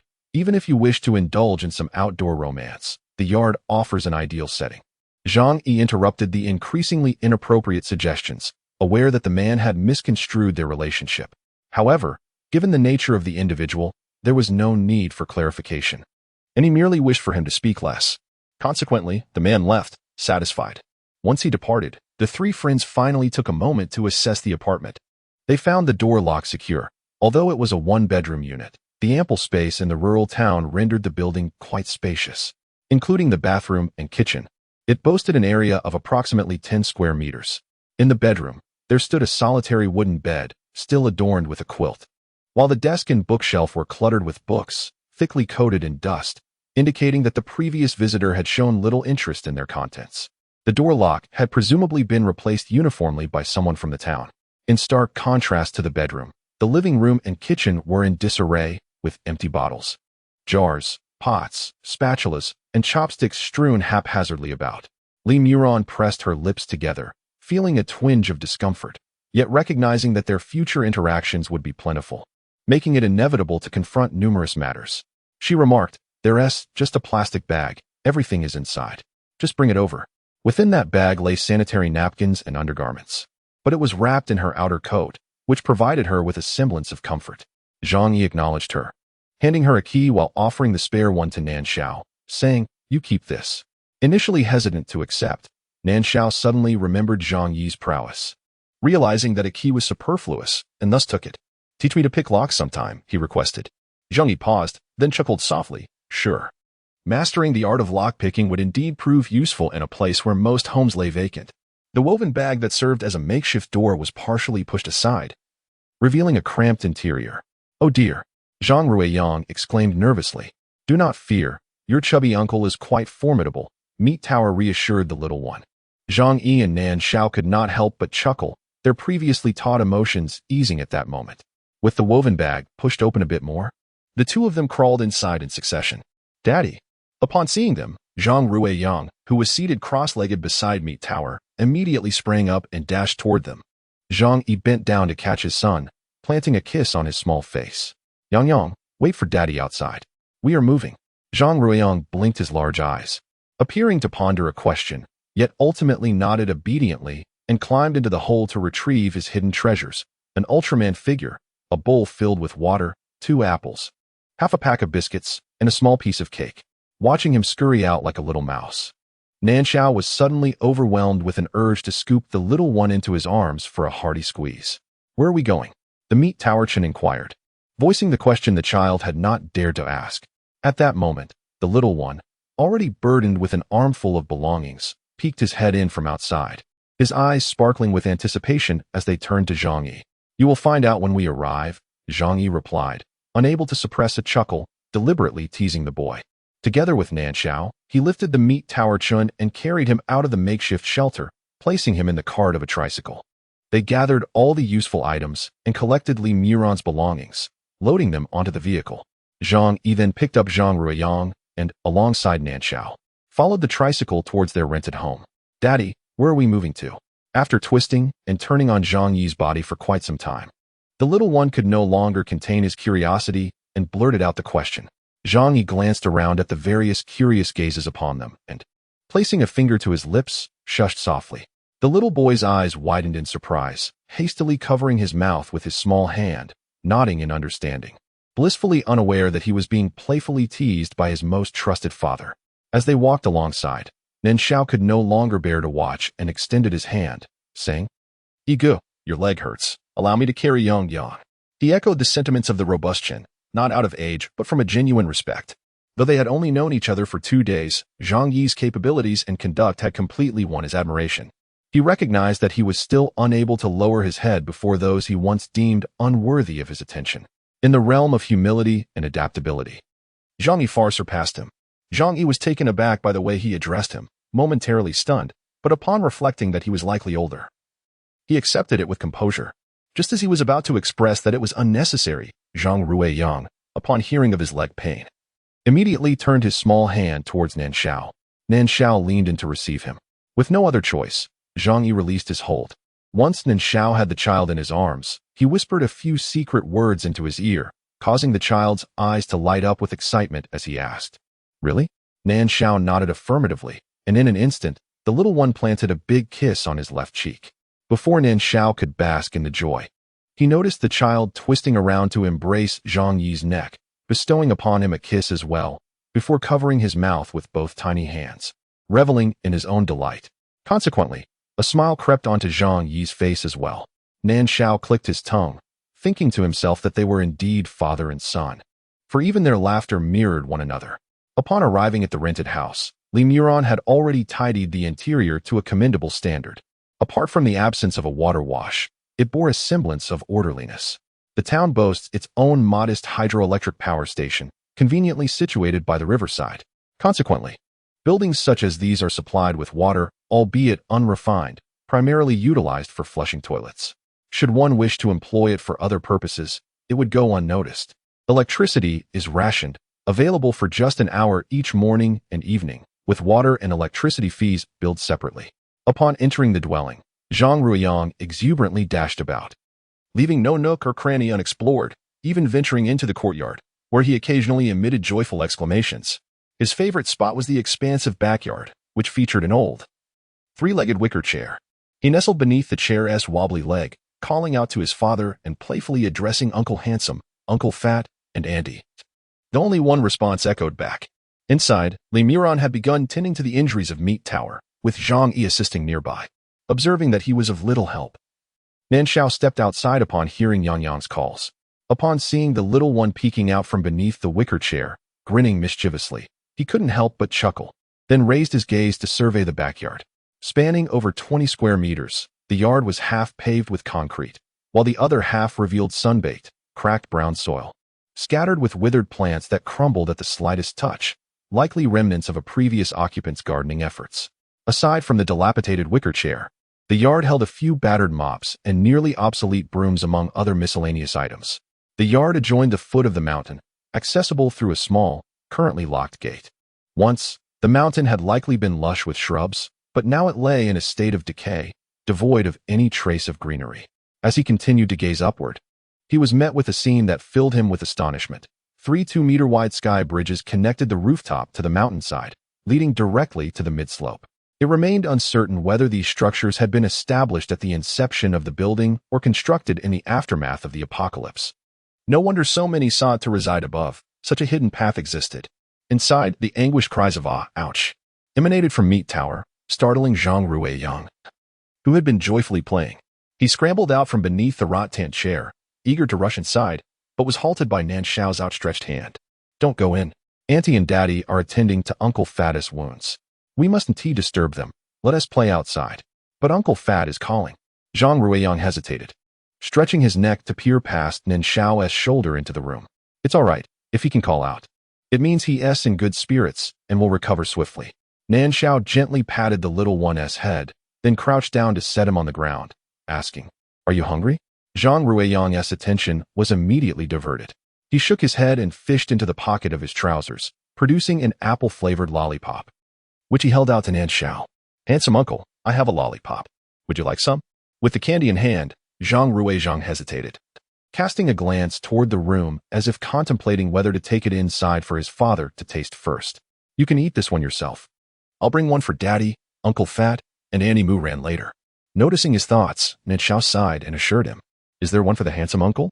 The child's memory was sharp. He counted on his fingers, repeating the names, and quickly realized one was missing from the list. Yes, there is. Nan Shao felt a profound sense of satisfaction, believing that his efforts in caring for the little one had not been in vain. Thus, Zhang Ruiyang was content. Perhaps out of habit, he attempted to crawl beneath the wicker chair while still holding onto his candy. Fortunately, Nan Shao was quick-witted and swiftly caught him, promptly declaring that he must not crawl on the floor while eating. Washing hands had become less convenient than before. Otherwise, he would have already taken the child inside for a thorough cleansing. Zhang Ruiyang blinked his large, glistening eyes, squirmed awkwardly, and eventually settled on the stone steps beside Nan Shao, wiping away the drool that was about to spill forth as he produced his candy. Unable to resist, Nan Shao gently draped an arm around the child's small shoulder and deftly shifted the conversation, saying, I am Nan Shao, from now on. You may call me Uncle Nan or Uncle Shao. Please refrain from calling me handsome uncle. Pumpkin uncle. Zhang Ruiyang momentarily froze. Then his eyes sparkled with delight as he looked up at Nan Shao. However, he could only see the stubble on his chin.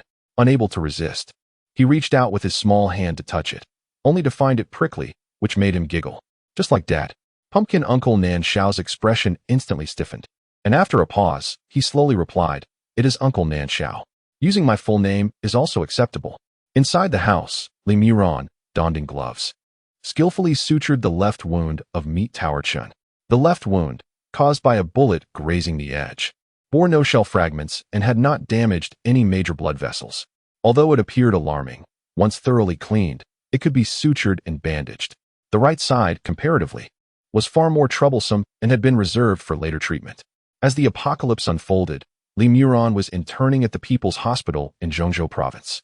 Having only recently arrived at the Department of General Surgery after rotations in burn and plastic surgery, orthopedics, and urology, she had already performed numerous wound dressings.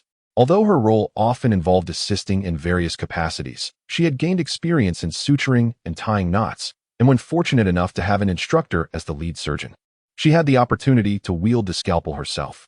However, dealing with gunshot wounds was a first, leaving her with a profound sense of uncertainty. In the current dire circumstances, she could only strive to do her best. Sweat poured from her, and she leaned her head against her shoulder, using a few pieces of gauze to cover the sutured wound before handing it over to Zhang Yi for proper adhesive application.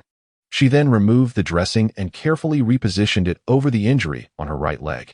Under normal circumstances, such actions would have drawn sharp criticism from her instructors. But with only one sterile dressing available, strict adherence to aseptic technique was no longer feasible. The wound on her right leg required incision. Following the trajectory of the bullet to excise the necrotic tissue and locate any retained fragments or shrapnel, while also assessing for any fractures in the femur. This sequence of tasks, seemingly straightforward, was exceedingly intricate, demanding a thorough understanding of the leg's anatomical structure to avoid damaging blood vessels or nerves. Even seasoned orthopedic surgeons would require ample time to navigate this procedure, let alone the inexperienced Li Muran. As dusk approached, she felt increasingly doubtful about completing the task before nightfall. Even an additional hour of power might prove insufficient. Thus, she turned to Zhang Yi and implored, "Please, gather as many candles as you can. The more, the better." In this solitary moment, Li Muran found himself overwhelmed with the task at hand, prompting Zhang Yi to summon Nan Shao for assistance. Nan Shao was perplexed, as even in the pre-apocalyptic world, he would have struggled to procure candles, let alone in the present circumstances. Search this room first. If you find nothing, venture to the trading market to see if anyone is willing to barter. Zhang Yi suggested after a moment of contemplation in response to Nan Shao's doubts. Didn't we agree that looking was forbidden? Why did you attempt to sneak a glance? Nan Shao inquired, lifting the little one onto his shoulder. I did not sneak a look. Zhang Ruiyang immediately refuted, though his guilt was palpable, leading him to murmur softly. I only peered a tiny bit. Are you afraid? Nan Shao asked, resigned. Zhang Ruiyang shook his head, but soon realized that Uncle Pumpkin was out of sight, prompting him to declare, I am not afraid. I have seen monsters devour people, and my father slay those monsters. During Zhang Yi's illness and unconsciousness, he often dragged a small stool to the window to observe the gruesome scenes of zombies feeding on the living. After Zhang Yi carried him away from the county, such harrowing sights became increasingly common. Though still a child, he was unable to fully comprehend the implications of these experiences, and thus his fear was limited. Upon hearing his own words, Nan Shao recognized the somewhat pretentious nature of his thoughts. Those who still survived, be they adult or child, could hardly expect to thrive if they were to fear the very bloodshed that surrounded them. A sudden thought of Nan Wei crossed his mind, and an unshakable worry settled in his heart. Having previously shielded him from every danger, he now pondered how Nan Wei would survive in his absence. With a bemused smile, he thought to himself, having already faced death once, why concern himself further? Given Nan Wei's evident disdain for him, it was likely that he would prefer death over accepting his care. Uncle Pumpkin, what is wrong? Zhang Ruiyang asked, noticing the prolonged silence and feeling a twinge of anxiety. Fearing he had upset Nan Shao. The sticky little hand on his face, along with the amusing nickname, swiftly dispelled the discomfort that had recently surfaced in Nan Shao's heart. He gently grasped the sugar-coated hand, removing it from his face, and reiterated, It's Uncle Nan Shao. Oh, Zhang Ruiyang, clearly unconcerned, shifted his gaze and exclaimed with excitement. Uncle Pumpkin, look, there are so many people. Nan Shao was at a loss for words, but upon arriving at the market, he had no time to continue correcting him. As the days grew longer, with darkness falling later and dawn arriving earlier, coupled with the necessity of venturing out of the city to hunt for corpses during the day, people generally retired early at night, seldom requiring candles. Thus, several large bundles of candles lay unattended, attracting no interest. Nan Shao exchanged a single corpse crystal for all of them and was about to leave with Zhang Ruiyang when a fist-sized black stone on the stall caught his eye. "What is this?" he inquired, pointing at the object. The stall owner, an ordinary person, was at a loss, his face betraying an awkward smile. "I found it in the woods outside the town. If you like it, you can have it for 2 biscuits or even just 1. Apart from a few corpse crystals, Nan Shao did not carry any food, yet he sensed the pulsating life energy emanating from the black stone, making it hard for him to resist. Just as he contemplated exchanging a corpse crystal for it, he noticed a movement at the corner of his eye. Zhang Ruiyang, perched on his shoulder, extended his hand, revealing a biscuit. Having successfully acquired the black stone, it was only after they had distanced themselves from the crowd that Nan Shao inquired, "What else do you have on you?" With both candies and biscuits in tow, he suddenly felt an urge to rummage through a child's bag. "Nothing else," Zhang Ruiyang replied, seemingly sensing his thoughts as he willingly emptied his pouch, presenting his open palm. "All right." Zhang Ruiyang was quite unreserved. "Fortunately, your ample frame and thick layer of fat absorb some of the bullet's force, sparing your bones from harm." After probing delicately into the incision, Li Muron let out a sigh of relief, addressing the equally perspiring and pale Meat Tower Chun. "Due to inadequate anesthesia, I only used 2 vials of lidocaine from the emergency kit for local infiltration, so you can imagine the discomfort." Meat Tower Chin managed to smile, panting, "Well, this body of ours shouldn't gain weight for nothing, right?" "Huh." The exact duration of the procedure remained unclear. The power had gone out, prompting the lighting of a second round of candles. Zhang Ruiyang had already succumbed to slumber on the bed by the time Li Muron finished placing the drainage strip. After mopping the waterlogged floor twice, the exhausted group hastily consumed a bit of food before retreating to rest. That night, Meat Tower Chin slumbered upon the sofa, while Li Muron and Zhang Ruiyang rested in the bedroom. Zhang Yi and Nan Shao, on the other hand, discovered a bamboo mat within the house and laid it out in the courtyard for their slumber. In the dead of night, Zhang Yi, ever vigilant, opened his eyes to find Nan Shao beside him, hands cradling his head, wide awake and devoid of any trace of sleep. "What is the matter? Can't you sleep under the open sky? Tomorrow we can tidy up and move inside," Zhang Yi mused. Upon hearing this, he fell into a prolonged silence. Survival must come first before any other considerations. A faint smile graced Zhang Yi's lips as he reached down to touch his persistently aching leg. His smile tinged with an ineffable sorrow. During his time in prison, he had fought for survival. Akin to a dog, armed with menacing teeth yet well-versed in the art of flattery. Even those who had once served under him, upon seeing him in that prison, could hardly believe it was the same man who had once embodied integrity. The disappointment and disdain in their eyes lingered in his memory. Yet he had long ceased to care. Through bitter experiences, one truly grasps the wisdom of ancient adages. "Is it possible to keep living?" Nan Shao inquired. His spirits had lifted somewhat, for he sensed that Zhang Yi possessed a calming, stabilizing aura. Turning onto his side, propping his head with his hand, he asked, "Brother Yi, how old are you?" 34, Zhang Yi replied. "And you?" 29. At that moment, Nan Shao felt justified in addressing him as Brother Yi, though no one had compelled him to do so. "How did your leg come to be injured?" He suddenly felt an urge to learn more about this man. "It was broken in prison." Regarding the past, Zhang Yi is not particularly evasive. He simply prefers not to bring it up frequently. This revelation took Nan Shao by surprise, as he could not perceive Zhang Yi as someone who had served time in prison. "I spent 5 years locked away, only emerging before the apocalypse." Zhang Yi chuckled softly, yet when he recalled the moment of his release, his heart ached profoundly, and he instinctively fell silent. "What led to your imprisonment?" The darkness concealed Nan Shao's awareness of his unusual demeanor, prompting him to inquire further, "Did you offend someone?" This was Nan Shao's immediate assumption. Zhang Yi let out a few light laughs before responding with a nonchalant, "It's all in the past, of little consequence, best left unmentioned. Let us sleep. The sun will rise soon, and slumber will elude us." With that, he turned over and soon began to emit gentle snores. Nan Shao also lay down, yet his mind remained tumultuous and restless. Unbeknownst to him, another soul in the room shared his insomnia.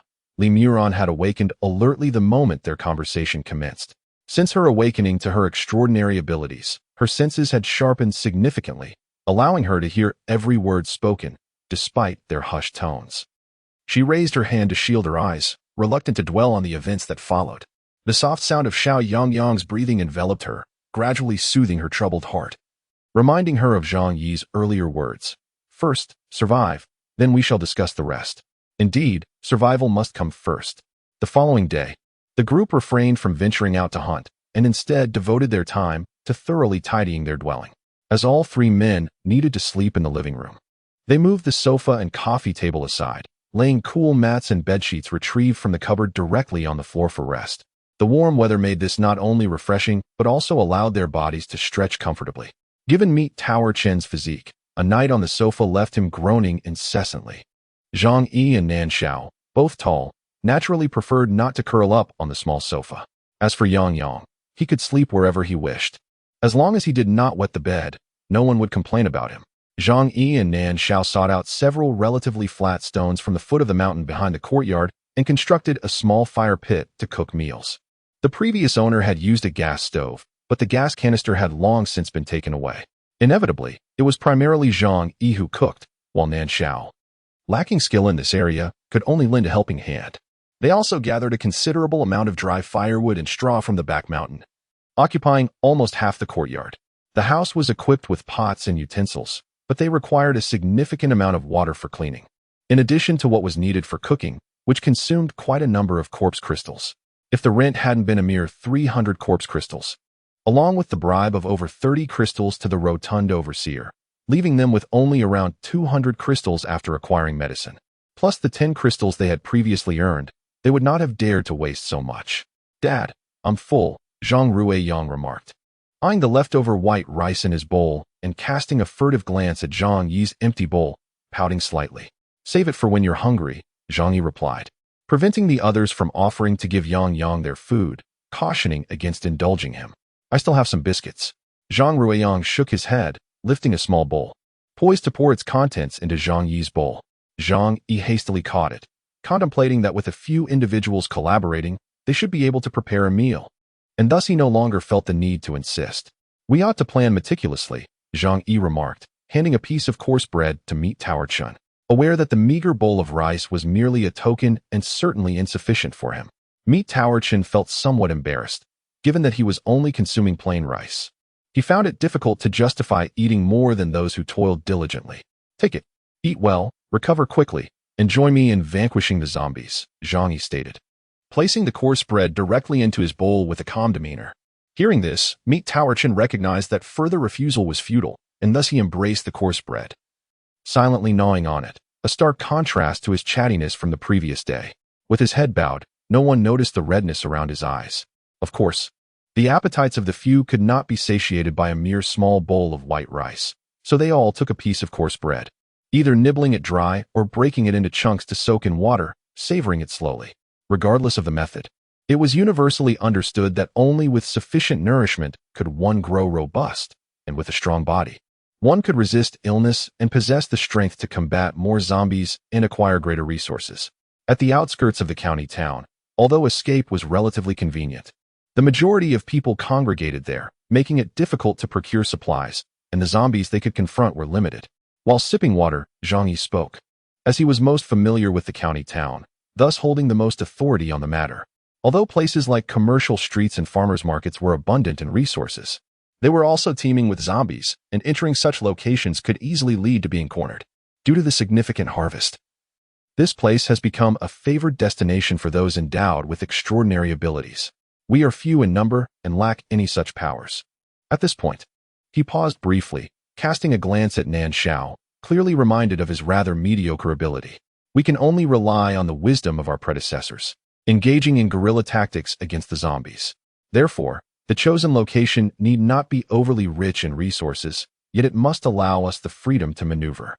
Thus, it is evident that the strong have their own ways of survival, just as the weak possess their own means of existence. The other two companions, not one to reach for the unattainable, wholeheartedly concurred with Zhang Yi's perspective. Subsequently, Zhang Yi sketched out the general map of the county town, and together they deliberated on their destination for the following day. At the juncture of the old and new town, there lies a residential area, constructed earlier. It lacks the fortified walls and security of the later developments.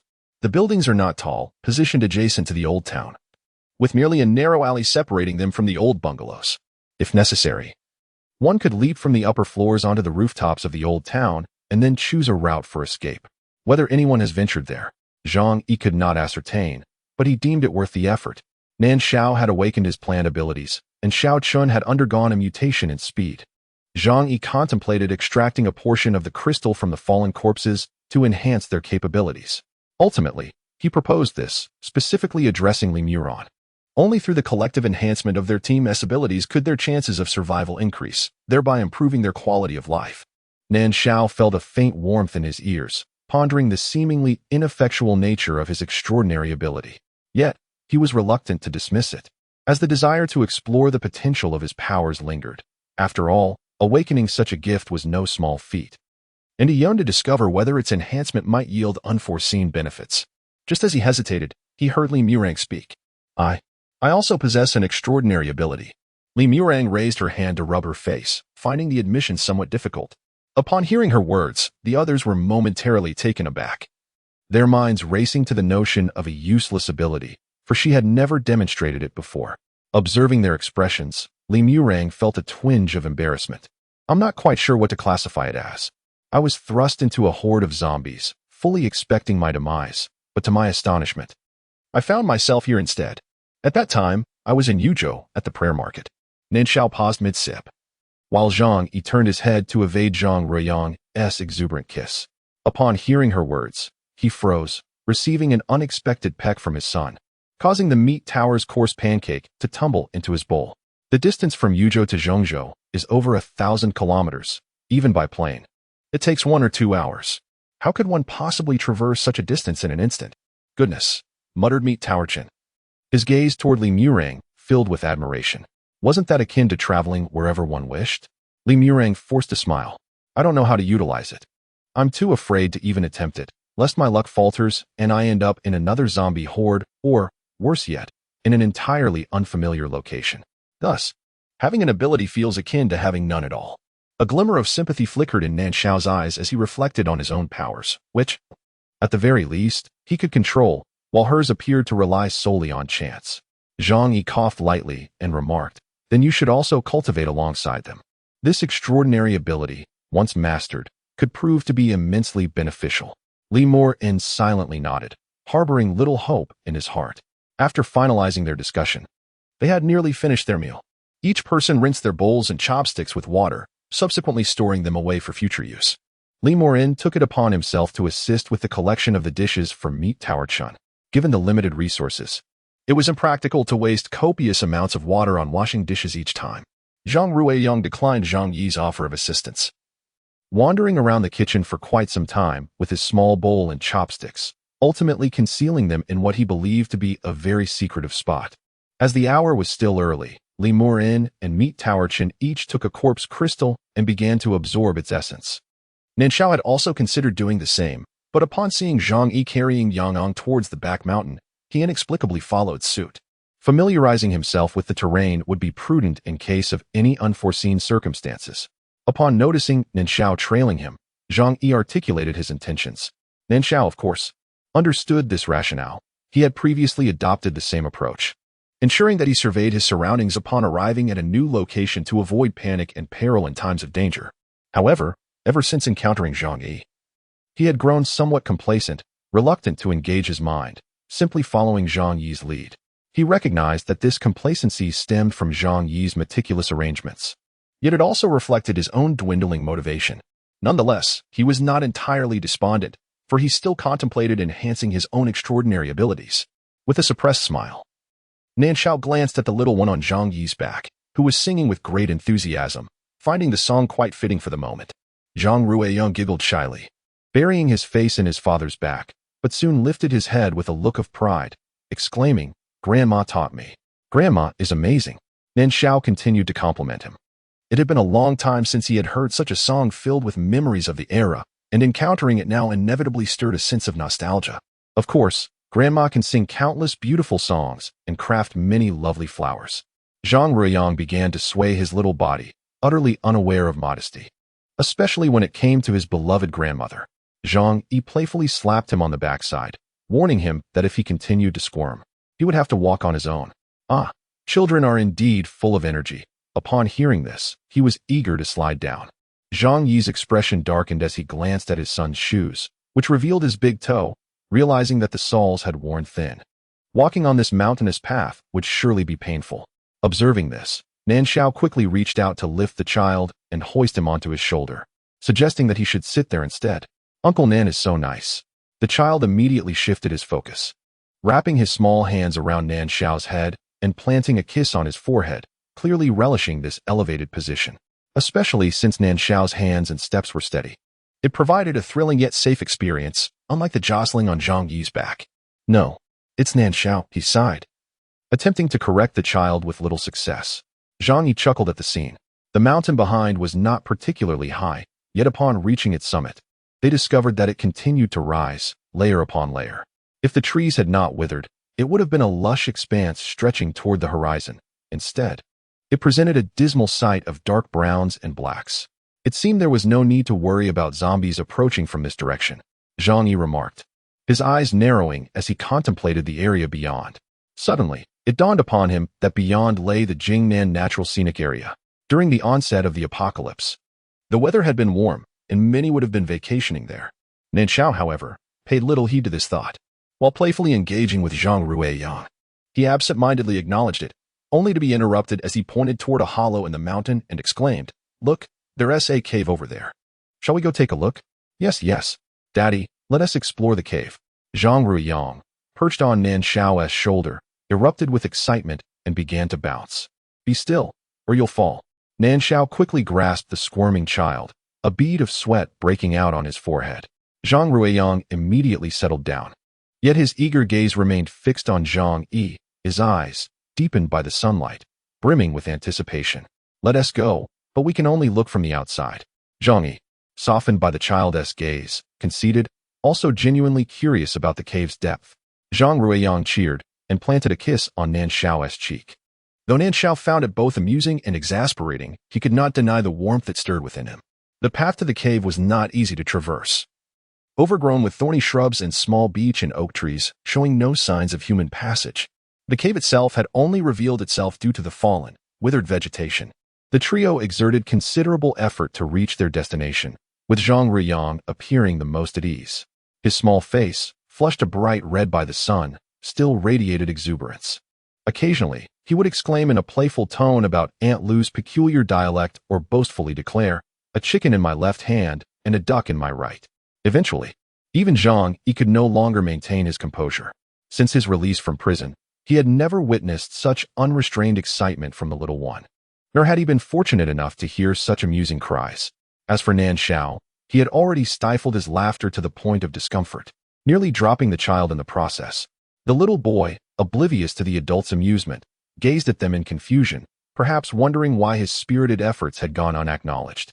However, his attention was soon captivated by the cave, leaving him unbothered by the curious expressions of the two adults. The cave was modest in size. Its entrance barely accommodated two people side by side, and it sloped downward, littered with gravel. Peering into the cave from the entrance, one could see that the space expanded after descending several meters, but beyond that, the encroaching darkness rendered the details indistinguishable. "Alas, without a flashlight, we cannot venture inside," Zhang Yi remarked, gently coaxing the inquisitive child, who was eager to explore. Zhang Ruiyang, driven by curiosity, wished to see what the cave held. Yet, upon glimpsing the shadowy interior, a flicker of fear crept in. He promptly responded to Zhang Yi's words with an immediate "oh." "Ega," he coughed softly, yet his feet did not falter. "The cave," Nan Shao merely stated. "I understand," Zhang Yi replied, swiftly comprehending the situation. As Nan Shao caught sight of Zhang Yi's sun-kissed bronze torso, marred by a few stains, he noted that despite a certain slenderness, the underlying muscles still conveyed a sense of strength and beauty. Unable to resist, he stole another glance, thinking to himself that Zhang Yi's physique was indeed commendable. "Let us go," Zhang Yi said, slipping on his shirt as he walked backward. Nan Shao fetched a lighter, and together they ventured into the courtyard, retrieving their familiar tools before making their way again towards the cave in the back mountain. Previously, they had detected a foul odor emanating from the cave's entrance, but due to Zhang Ruiyang's presence, they had refrained from discussing it, remaining vigilant nonetheless. Fortunately, no incidents had occurred. This particular spot in the back mountain was one that demanded thorough investigation, for if any danger lurked, their dwelling would be the first to be jeopardized. Along the way, they wielded machetes to sever several dry branches as thick as their wrists. Upon entering the unlit section of the cave, they ignited one of the branches to provide illumination. Finding a flashlight proved challenging as it was not commonly used. Typically, no one ventured out for hunting at night unless they were foolhardy or possessed formidable strength and confidence. Inside the cave, just as they had observed at the entrance, a spacious chamber lay approximately 10 meters in, spanning over 200 square meters. The floor was strewn with stones of various sizes, and at first glance, it appeared devoid of any passageways leading elsewhere. However, after a thorough search of the chamber, they could not locate the source of the putrid smell, leading them to suspect that the cave was larger than it appeared. Upon conducting a meticulous inspection, they ultimately discovered a narrow opening, just wide enough for a single person to pass through, concealed behind two overlapping boulders. The stench in that place was more pungent than elsewhere, affirming their thoughts. After a moment of silence, Zhang Yi abruptly picked up a sharp stone from the ground and made a swift incision on his arm, blood gushing forth instantly. Ego. He moved too swiftly for Nan Shao to intervene, leaving him with a twinge of shame for never having contemplated such a drastic measure to resolve their current predicament. Or perhaps, aside from Nan Wei, he had yet to grow accustomed to making sacrifices for others. Zhang Yi shook his head, signaling that he was fine, and then extended his bleeding arm towards the entrance of the inner cave. The scent of a human is a powerful lure for zombies, and fresh blood would undoubtedly heighten that allure. If there were zombies inside, the moment they caught a whiff of this scent, they would likely become frenzied. However, they waited for an extended period, and nothing emerged from within, not even the faintest sound. Zhang Yi gave a sound of acknowledgement, extinguished the stick in his hand, and rolled up his sleeves as instructed. No one knew how long the zombie virus could survive outside a human body, so he dared not take any risks. As for the wound on his arm, he could only wait for it to coagulate on its own. Zhang Yi felt as though his lips had brushed against something soft, and took a step back, feeling somewhat awkward as he quietly inquired, "Are you all right?" This inquiry held dual meanings. 1, to ask if there was any danger within the cave, and 2, to check if he had caused any discomfort to the other. Zhang Yi understood that if it were merely a single zombie, it would not have held him in such a prolonged stupor, yet regrettably, he had been unable to discern the situation inside just moments ago. A zombie bound to a stone pillar. Before he could speculate further, Nan Shao continued, "There is still plenty of food." As he spoke, he stepped inside. The moment he moved aside, Zhang Yi immediately heard the familiar, labored breathing of the zombie, which sounded somewhat feeble, leaving him to wonder if it was hungry. If zombies could indeed weaken from hunger, it would undoubtedly be a boon for them. With this thought in mind, he followed inside, only to be taken aback by the scene before him. The cave, though not vast, was illuminated somewhat by the elevated burning stick in Nan Shao's hand. The area spanned approximately 50 square meters, half of which was filled with rice, flour, canned goods, biscuits, salt, and bottled mineral water, while the other half was divided into 2 sections. On the outer side were pots, bowls, and a gas stove, and on the inner side, separated by a thin wooden partition, a bed could be faintly discerned along with a small bookshelf and a simple desk. The zombie that Nan Shao had mentioned was situated at the far end of the narrow passage left in the center, where a stone pillar, thick enough for both arms to encircle, supported the cave's ceiling. The zombie was seated against the pillar, its body bound by a rope that encircled its chest and abdomen. Upon seeing the two enter, it weakly flailed its free arms in an attempt to lunge forward. The rope binding it did not appear overly tight, yet it was sturdy, rendering its struggles futile. Zhang Yi noted at first glance that the binding seemed peculiar, and as he approached, he realized that the knot was positioned in front of the zombie, as if it had bound itself. It was evident that this place had not been visited in quite some time. Perhaps sharing his suspicions, Nan Shao scrutinized the surroundings carefully, running his finger across the simple desk and observing the dust on his fingertip as he spoke. Zhang Yi approached and immediately noticed a notebook sprawled across the desk. He instinctively reached for it and, illuminated by the flickering firelight, discerned the date inscribed in black ink, the 13th of June, 2015, according to the lunar calendar. Had it truly been over 5 months? Compelled by an unseen force, he continued to read. Friday. I am doomed. I have taken her life, dismembered her, and offered her remains to the monsters lurking in the town, yet it was all in vain. I had shared a bed with her. Her nails had left scratches on my back. Though I could not see them, she believed I was oblivious.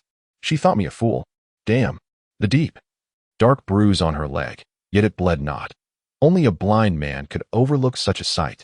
The wound feels numb. No, not merely the wound. My entire back seems to tingle.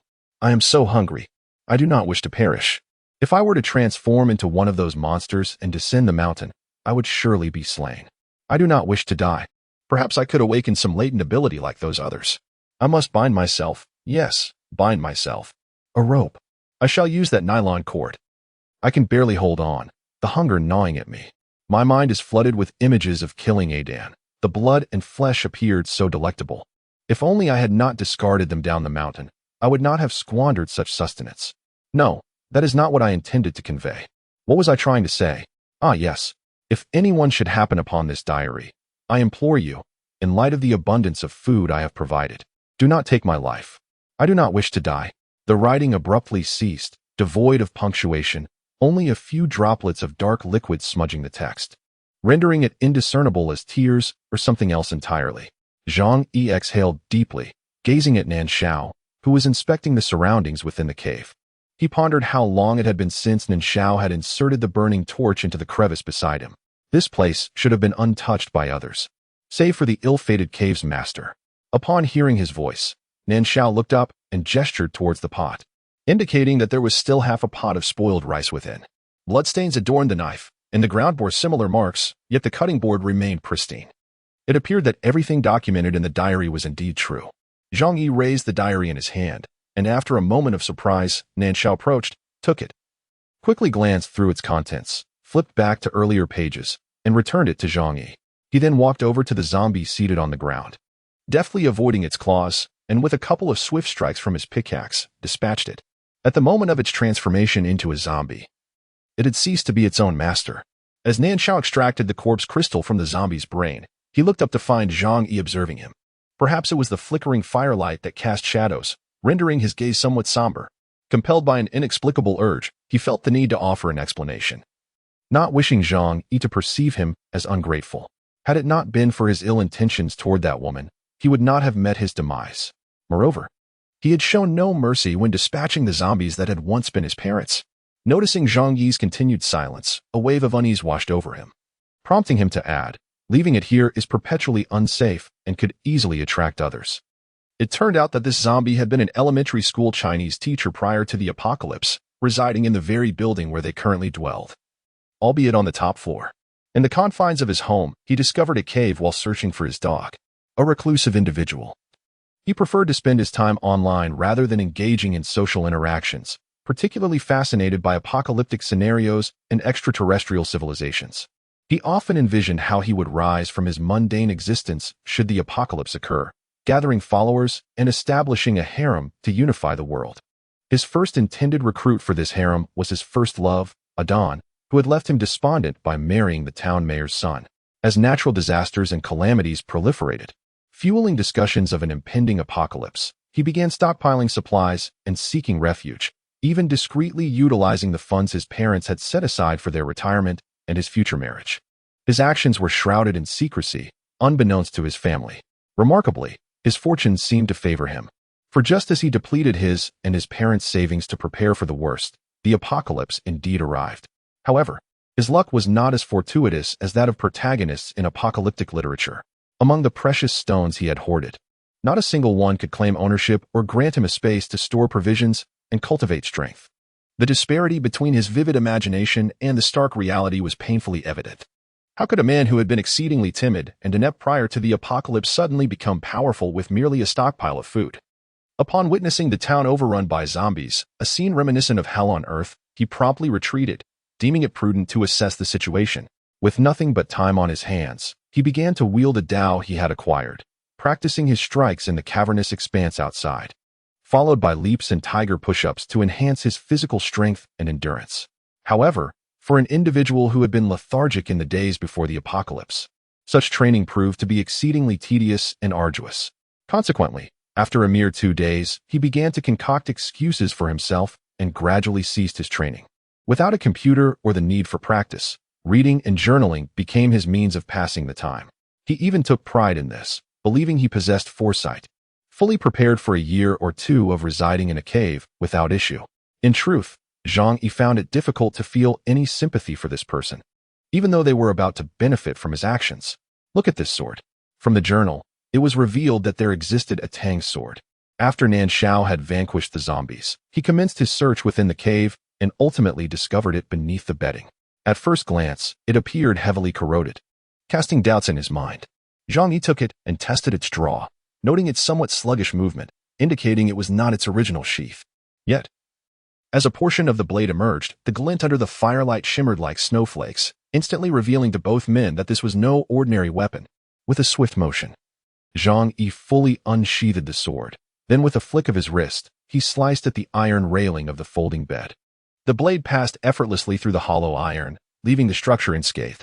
He paused momentarily, but Nan Shao, reaching out to push the severed piece, discovered it had indeed been cleaved, though it remained in its original form. They exchanged a glance, astonished yet exhilarated.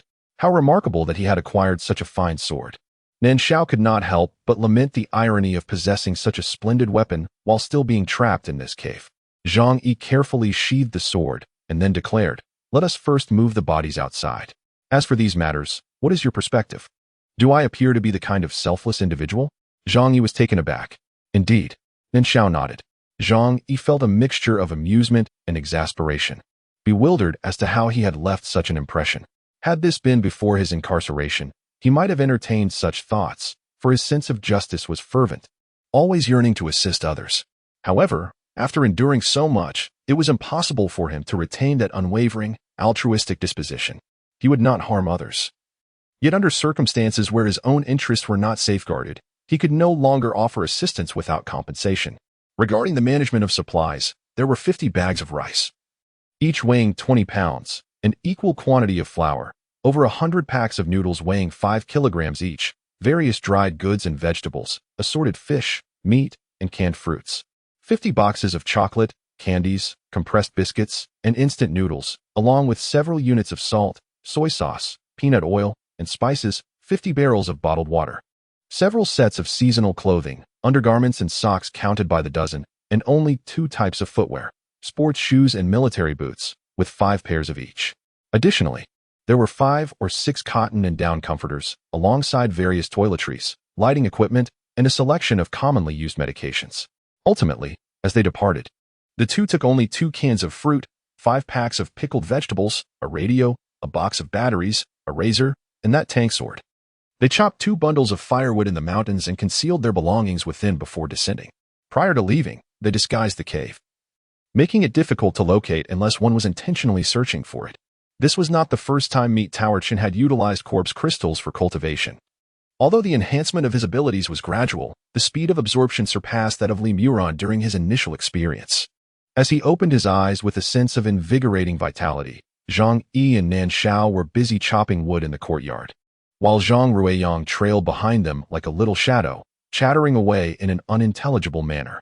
He gazed at the roof and realized that it had been a long time since he had experienced such tranquility and peace. When he spotted the slice of yellow peach that had fallen into the bowl, both Li Muron and Meat Tower Chin were momentarily rendered speechless. "Brother E, isn't this a bit extravagant?" Meat Tower Chin stammered, his throat making a gulping sound as he swallowed. Zhang Yi gestured for them to begin eating, then gradually revealed his discovery from the back mountain to the two of them. Initially, he and Nan Shao had considered withholding the information to prevent any feelings of complacency from arising, but after some discussion, they ultimately decided it was best to share it. After all, with so many resources at their disposal, who could predict what the future held if they were left unused? It would be a shame to waste them. Moreover, living together made it impossible to keep such matters secret. Rather than fostering suspicion among one another later on, it was wiser to be forthright from the outset. This would also serve to reveal each person's true nature, aiding in future planning. "Goodness gracious!" Meat Tower Chin exclaimed, his eyes brimming with excitement and enthusiasm. Had he not been unable to move his legs, he might have dashed up the mountain to see for himself. Zhang Ruiyang, mistaking the call for him, looked up at Meat Tower Chin with a morsel of peach flesh in his mouth, yet after waiting for what seemed an eternity, Meat Tower Chin continued to shout in excitement without uttering a single coherent word. Zhang Ruiyang's eyes flickered with a hint of confusion. It took him a moment to realize that Uncle Pang was not addressing him. He then lowered his head, cherishing the peach flesh in his bowl. First, he licked it for quite a while, then took a small bite, savoring it until the flavor diminished before swallowing. "With such an abundance of provisions, we could remain indoors for an extended period," Nan Shao divided a piece of peach flesh, offering half to Zhang Ruiyang, while he himself consumed the remaining portion in one swift bite. Once Zhang Yi finished speaking, he casually remarked, "The number of zombies is increasing. The land is toxic and unsuitable for cultivation, and the drought persists without rain. That little bit of food cannot sustain us for a lifetime." After the initial joy faded, Li Muran quickly regained her composure. Upon hearing Nan Shao's words, she furrowed her brow, thinking that if everyone held such pessimistic views, she would have preferred not to have discovered those provisions at all. Mi Taochen remained silent, as he felt he had no right to voice an opinion at that moment. "Shaochen, what are your thoughts?" Zhang Yi did not let him off the hook, directly calling him out. Mi Taochen cleared his throat, rubbing his hands together, inadvertently revealing his usual sycophantic smile. "Brother Yi, Brother Shao, Sister Muran, little Yang Yang. It truly moves me that you do not regard me, Mi Taochen, as an outsider. From now on, my life." "Less nonsense," Zhang Yi snapped curtly. Mi Taochen chuckled. "Brother Yi, you see, I can't help it. It's just my habit."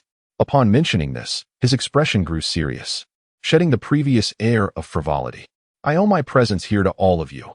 Otherwise, I would have likely been devoured by those famished men." At the mention of this, Nan Shao was involuntarily reminded of the men who surrounded him during his rescue yesterday, a wave of nausea churning in his stomach, nearly causing him to retch. It dawned on him then, the intentions of those individuals. Logically, I should have no voice in this matter, but since Brother Yi has inquired, I shall share my thoughts.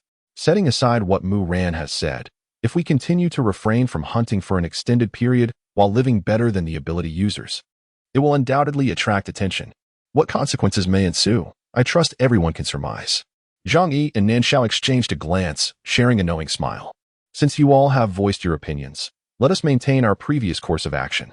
Finally, Zhang Yi spoke. The room was stifling, unsuitable for preserving the food. Thus, we shall keep it in the cave and retrieve it when necessary. As he spoke, he placed the tang knife on the table. Who among you would like to use this? We have tested it, and it performs admirably. I am accustomed to wielding a pickaxe and cannot handle a knife, so please do not offer it to me. Li Mu Ran was the first to decline. Although she understood the rarity of a sharp weapon, she had finally become adept with the pickaxe and was reluctant to switch to a blade she could not wield. Zhang Yi fell silent, turning his gaze toward Nan Shao, who nodded in agreement. He believed that he lacked the strength to wield such a heavy hammer amidst the horde of zombies, making repeated entries and exits a daunting task. Now that someone desired it, it was indeed fortuitous, alleviating him from pondering its usage to avoid wastage. I find the pickaxe to be quite suitable. Ego, your rebar is ill-suited for chopping. It would be better to exchange it for a broadsword. Then Shao continued. Noting one crucial point he refrained from mentioning. Zhang Yi's legs were not in good condition, and possessing a fine weapon would significantly enhance his chances of survival. However, to his surprise, Zhang Yi shook his head, declining the suggestion. I will use the machete. You shall wield the broadsword. Your skills are commendable, given time. You will surely unlock the full potential of the broadsword. The stronger you become, the greater our safety will be assured. My legs are inadequate. No matter how formidable the weapon, it would merely serve to safeguard myself, leaving me no capacity to assist others. A machete is entirely sufficient. After a brief pause, he added, however, it appears I may burden you. With greater ability comes greater responsibility, and for a moment, he found himself uncertain whether the other party would be willing to take on this burden. The originally intended persuasion from the meat tower, Chen, fell into silence. Although he fervently wished for Yi Gu to acquire the finest equipment, he could not deny that Zhang Yi's considerations were ultimately in the best interest of their small team. Li Muran, on the other hand, maintained his habit of remaining silent unless directly involved, quietly savoring the long-missed taste of fruit. Very well, I shall take it. Nan Shao finally replied after a prolonged silence.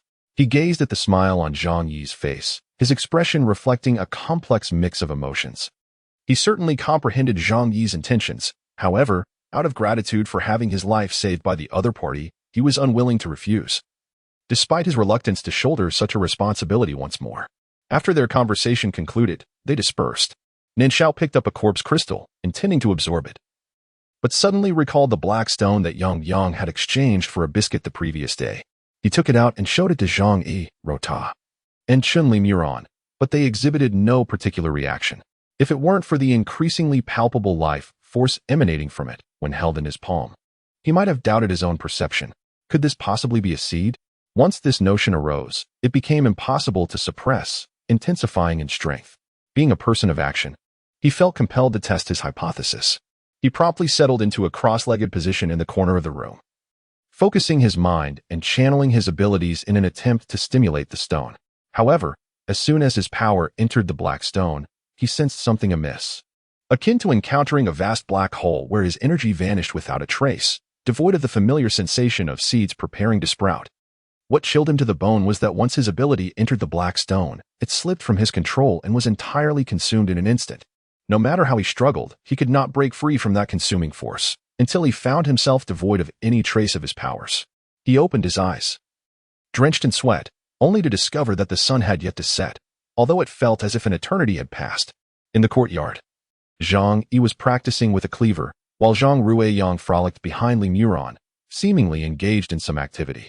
Only Rota Chun lay quietly in a corner, unusually still, as if to avoid disrupting his cultivation.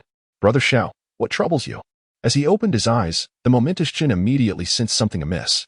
He turned to see Shao drenched in perspiration, his complexion ashen, prompting a surge of concern.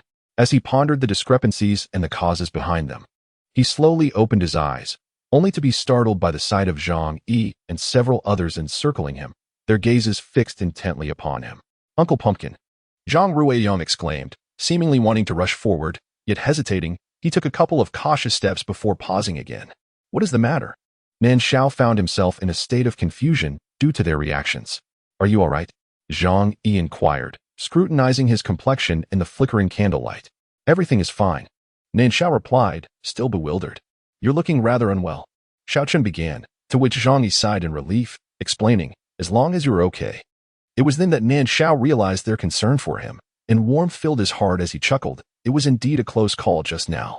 He proceeded to recount the influence of the black stone and the changes it wrought upon the absorption of the corpse crystal, concluding, "What I am currently uncertain about is whether this enhancement is a result of the black stone's effect or merely the outcome of exhausting my abilities during cultivation." Chen's eyes sparkled with excitement upon hearing this, and as soon as Nan Shao finished speaking, he eagerly interjected, "Brother Shao, let me give it a try." In truth, he was a few years older than Nan Shao, yet the latter exuded a commanding presence that rendered the term brother fitting without any sense of grievance. Nan Shao had intended to enlist him and Li Muran for verification, and hearing this request was exactly what he hoped for. He promptly rose and handed the black stone to him. However, Chen, after grasping the situation for quite some time, felt his face flush with exertion. Yet there was no reaction.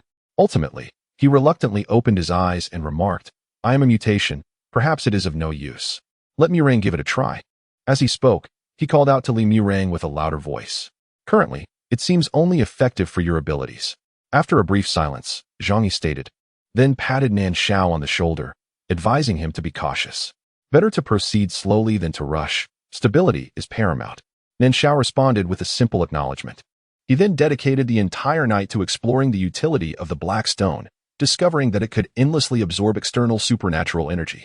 However, he found himself unable to endlessly absorb corpse crystals to replenish and enhance his abilities. After consuming the third corpse crystal, an unbearable pain surged throughout his body, compelling him to cease further attempts. "What have you done to yourself?" As dawn broke early, Zhang Yi awakened at the slightest movement, and upon seeing Nan Shao, he was momentarily taken aback. "What is the matter?" Nan Shao, bewildered, was about to respond when he suddenly felt a sticky sensation in his palms. Upon lifting them, he was shocked to find them covered in blood. He hurried to the bathroom and, glancing in the small mirror mounted on the wall, saw that his face and neck were also smeared with blood, not from an injury, but resembling a mix of sweat and blood. While rolling up his sleeves and inspecting his legs, he recounted the sensations he experienced during his cultivation, concluding, "It may be that my body cannot endure this intensity of training. It's nothing, but you must cleanse yourself thoroughly. Going out like this is unacceptable." The scent of blood would render him a living target for zombies. The commotion caused by the two individuals had already alerted Li Muran and Meat Tower Chin. As Li Muran casually strolled past the bathroom doorway, he nonchalantly remarked, "Brother Shao, if the water isn't excessively dirty, you might as well soak your clothes in it and give them a good scrub." Meat Tower Chin, taken aback, exclaimed, "My brother Shao, how did you manage to get yourself into such a state while staying indoors? Thank goodness it wasn't outside. Otherwise, the scene would surely have been quite the spectacle." Just as he closed the door, he noticed a number of individuals descending from upstairs, approximately 5 or 6, a mix of men and women. all in the prime of their youth. They donned rather ordinary attire, predominantly shirts, t-shirts, jackets, and trousers, all speckled with numerous stains and emanating a distinct odor of decay. Yet, these individuals exhibited none of the timid demeanor typical of ordinary people. Instead, they appeared relaxed and exuded confidence. Upon spotting the trio, they greeted them with cheerful smiles. It seemed that among those with abilities, the atmosphere was devoid of the wariness commonplace among regular folk. Once those individuals had moved further away, Zhang Yi whispered to Nan Shao and the others. He had not previously interacted with those possessing abilities and was not well acquainted with their social dynamics. However, it appeared to him that their interactions bore a striking resemblance to those before the apocalypse. But that's merely superficial, Nan Shao remarked coolly. In the large base where I once resided, the competition and infighting among those with abilities were particularly fierce. They vied for resources, sought after corpse crystals, competed for status, and fought for territory, far more frantically than in the pre-apocalyptic world. In contrast, ordinary people, preoccupied with mere survival, paid little heed to anything else, rendering their relationships far simpler. He recounted their participation in the assault on Little Shop Street just 2 days prior and mentioned that since Brother Yi had connections with Meat Tower Chen, their escape must have been facilitated by Chen's timely warning. Moreover, it was said that Meat Tower Chen was right here with us. Nan Shao gazed ahead, his lips almost imperceptibly moving as he quietly repeated the words he had just heard. He realized that ever since awakening his extraordinary abilities, his senses had become remarkably acute. A transformation that was particularly evident today, likely due to last night's training. Li Muron cast him a surprised glance, although she could faintly perceive some sounds. She could not discern their content clearly. Zheng Kuan remarked that they needed to find an opportunity to eliminate us. Nan Shao continued, his eyelashes lowering to conceal a fleeting glimmer of murderous intent. Zhang Yi leaned back against the reinforced car roof, his brows remaining unfurrowed as he simply responded, we shall discuss this later. When the ability user from the escort vehicle arrived, their conversation ceased. Upon disembarking, Zheng Kuan led his group away first, while Zhang Yi and his companions lingered behind, only feeling a slight relief once they confirmed that the two parties were not heading in the same direction.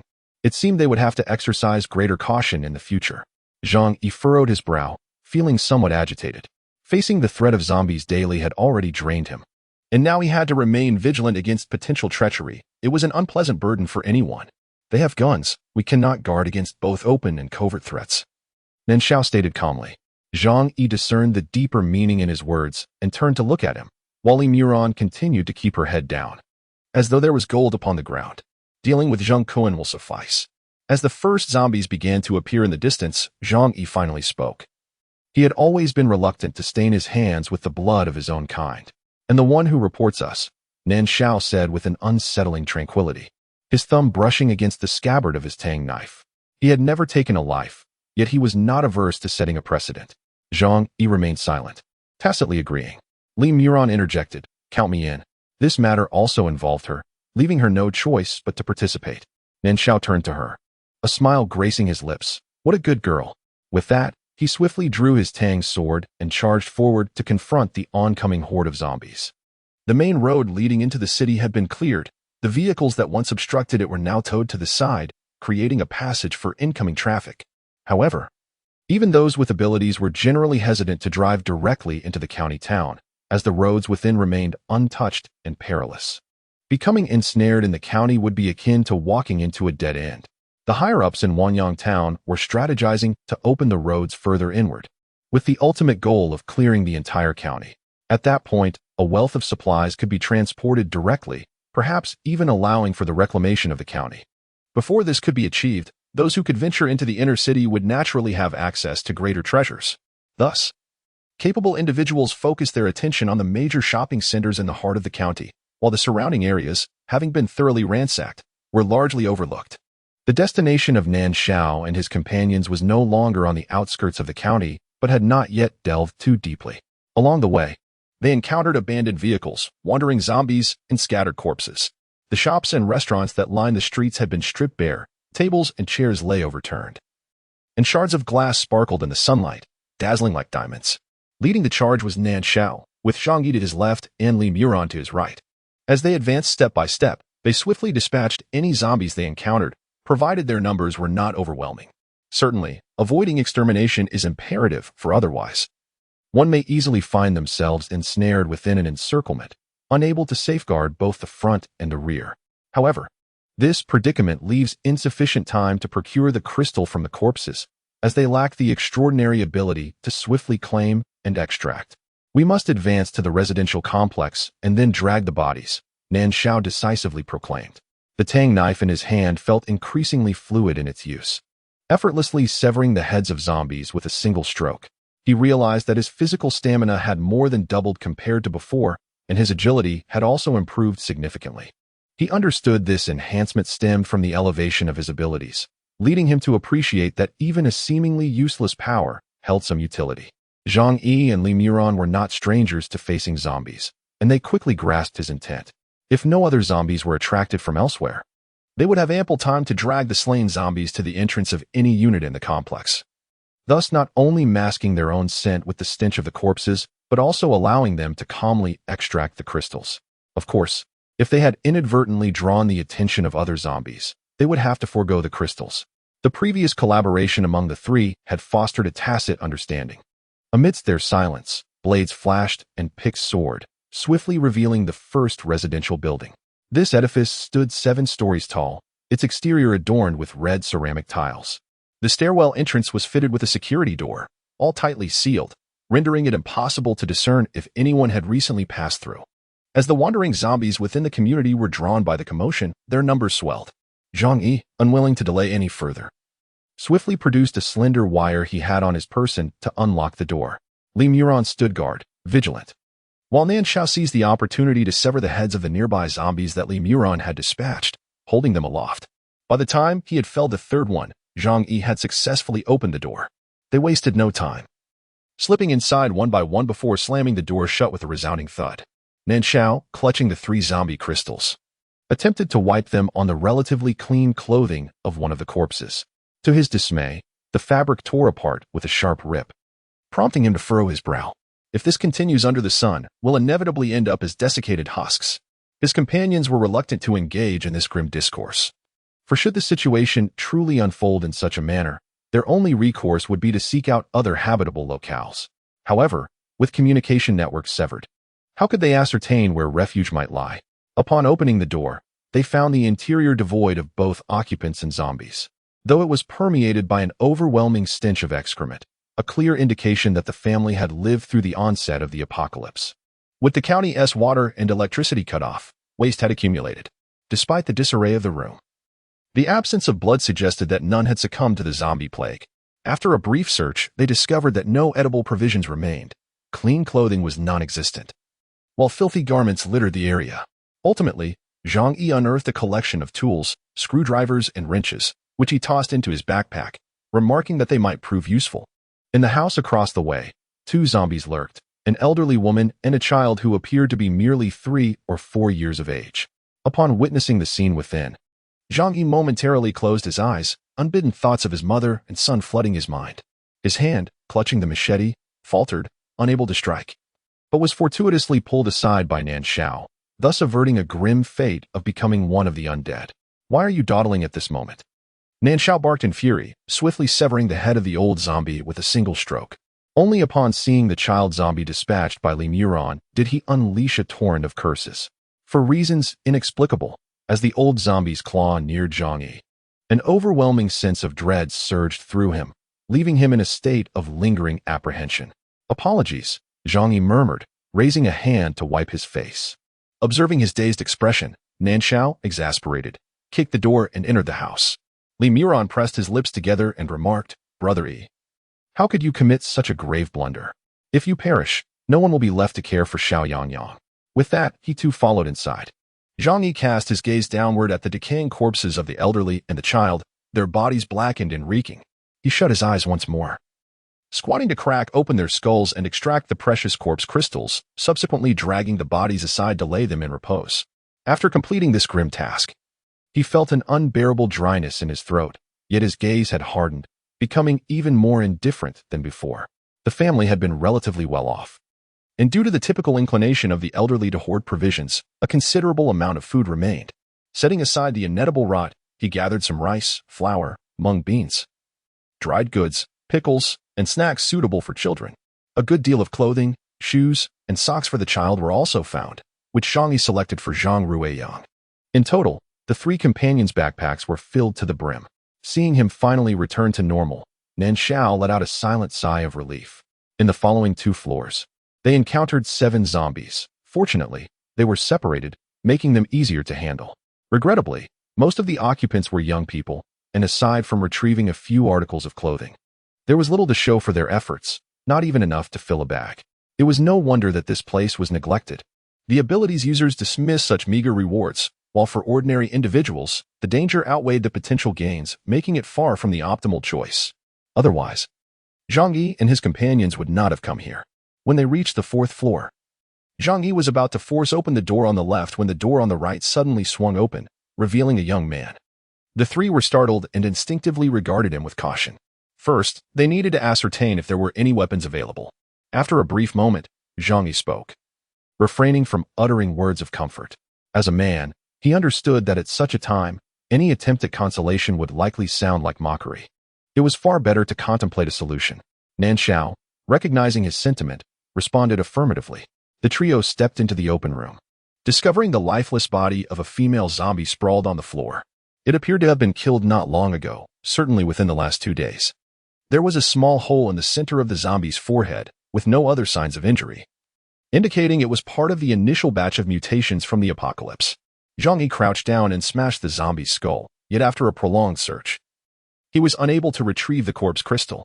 The crystal was missing. He raised his gaze towards the 2 individuals scouring the room, a chill creeping into his heart. He absolutely refused to believe that this particular zombie was unique. The only plausible explanation was that someone had taken the corpse crystal. Nan Shao and Li Muran approached, rummaging through the slightly desiccated brain matter, yet they were unable to locate the milky white corpse crystal. What kind of ability is this? Li Muran gasped in astonishment, questioning how even the most formidable of ability users must dissect a zombie's head to retrieve the corpse crystal, albeit at a significantly accelerated pace compared to ordinary individuals. The notion of extracting the crystal through merely a small incision was utterly unprecedented. Naturally, no one had an answer to this query. She turned to Nan Shao. Brother Shao?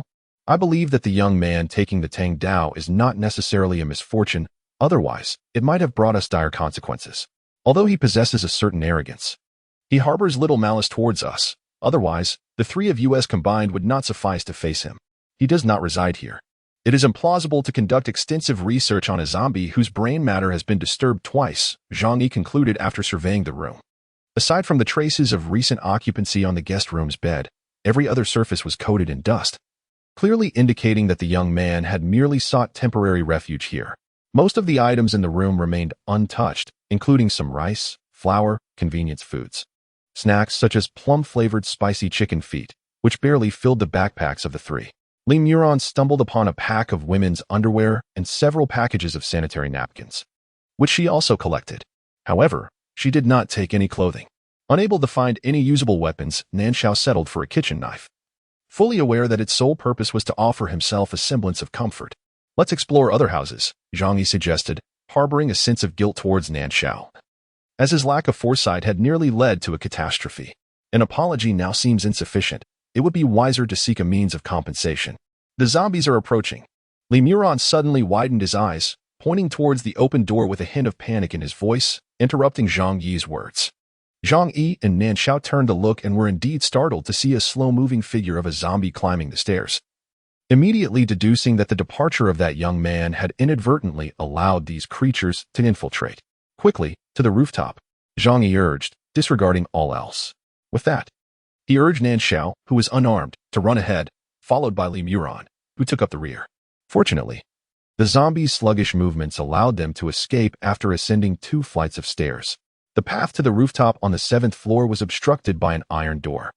Zhang Yi approached and swiftly unlocked it. Once the 3 of them entered and secured the door behind them, they exhaled in relief. After their frantic escape, Zhang Yi felt his legs begin to ache once more and had to sit down to rest.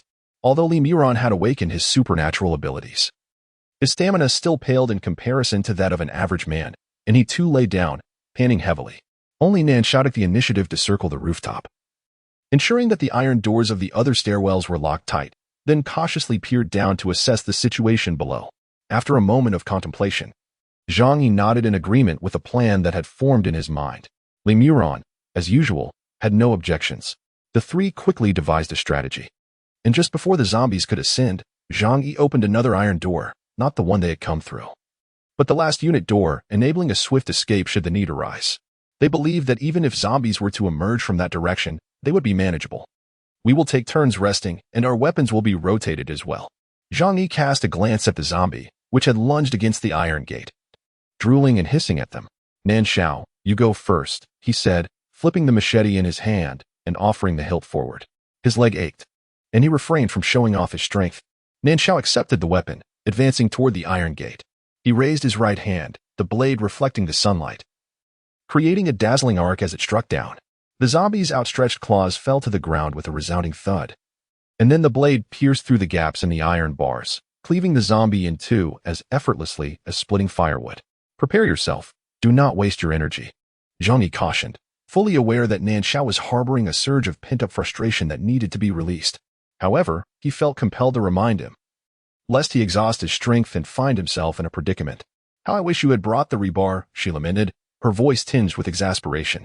She merely spoke in passing, acknowledging that no one could have anticipated such a turn of events. Grasping the machete, she approached the door and, mimicking Nan Shao, first severed the zombie's outstretched hands before finally aiming for its head. Yet, her strength paled in comparison to Zhang Yi's, and occasionally, her aim faltered, striking the iron bars and sparking a shower of embers. It took her 6 or 7 strikes to dispatch a single zombie, leaving her breathless and weary. Zhang Yi shook his head with a wry smile, picking up the machete and preparing to stride toward the iron gate, only to be halted by Nan Shao's firm grip. Let us go. We shall return tomorrow. In that moment of frustration, he regained his composure and realized the consequences of continuing down this path. Zhang Yi exchanged a knowing glance with Li Muron, both of them sharing a smile, aware that Nan Shao had finally emerged from the haze of anger over losing his weapon. Given their current situation, it would undoubtedly be prudent to depart immediately. Otherwise, the likelihood of losing yet another weapon would only add to their troubles during the retreat. Having made their decision, the trio chose to disregard the heap of corpses pressing against the iron gate and swiftly shouldered their packs, exiting through the previously open corridor. Within the passage, several dismembered skeletons lay scattered, clearly the work of survivors from this unit during their escape, while no living corpses remained. The three descended to the ground floor with relative ease. Upon confirming that no zombies lurked outside, they promptly opened the door and dashed out, retreating into the narrow alley between the old house and the building before the horde of zombies amassed on the opposite side could notice them. The return journey proved to be largely uneventful, with occasional encounters with a few zombies, all of which Zhang Yi and Li Muron dealt with, while Nan Shao assisted by delivering a kick or two. Upon reaching Wangyang town, it was already past 3 in the afternoon. They had accomplished little, as most of their time had been squandered on the road. They had scarcely the opportunity to excavate the crystalline remains of the numerous zombies they had dispatched, ultimately securing only 15. After deducting transportation costs and the tri-daily entry tax to the town, they barely had enough to cover a day's rent. Most disheartening was the loss of a fine knife.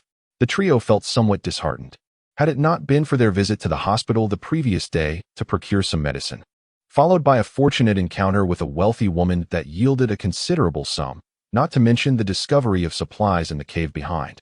They might have faced hunger and thirst. Daddy, Zhang Ruiyang exclaimed as he sprang up and, like a little cannonball, charged over, only to mistakenly cling to Nan Shao's leg. At last, Nan Shao chuckled, bending down to lift him, saying, "Oh, little Yang Yang, how obedient you are. Come here, let Daddy give you a kiss." With a resounding kiss, he pressed his lips against the damp little face.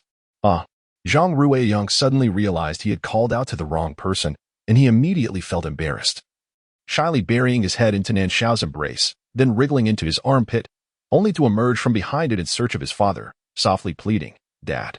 Laughter erupted among the crowd, dispelling the earlier gloom. Zhang Yi reached out to take his son from Nan Shao's arms, planting a gentle kiss on his forehead, and inquired, "What is Yang Long playing? That posture is quite peculiar. I've never seen him so mischievous before. I fiddled with it all day, and not a single channel came through," muttered Meat Towerchin, glancing at the three who were now setting down their backpacks to rest, his expression one of dejection. "Without any channels, we remain oblivious to news from the outside world. Alone and unsupported, under such dire circumstances, Wangyang town cannot endure for long." Upon hearing this, The trio felt a tinge of disappointment, though not overwhelmingly so, as they had not harbored much hope to begin with. Where does the vanguard reside? Nan Shao suddenly inquired.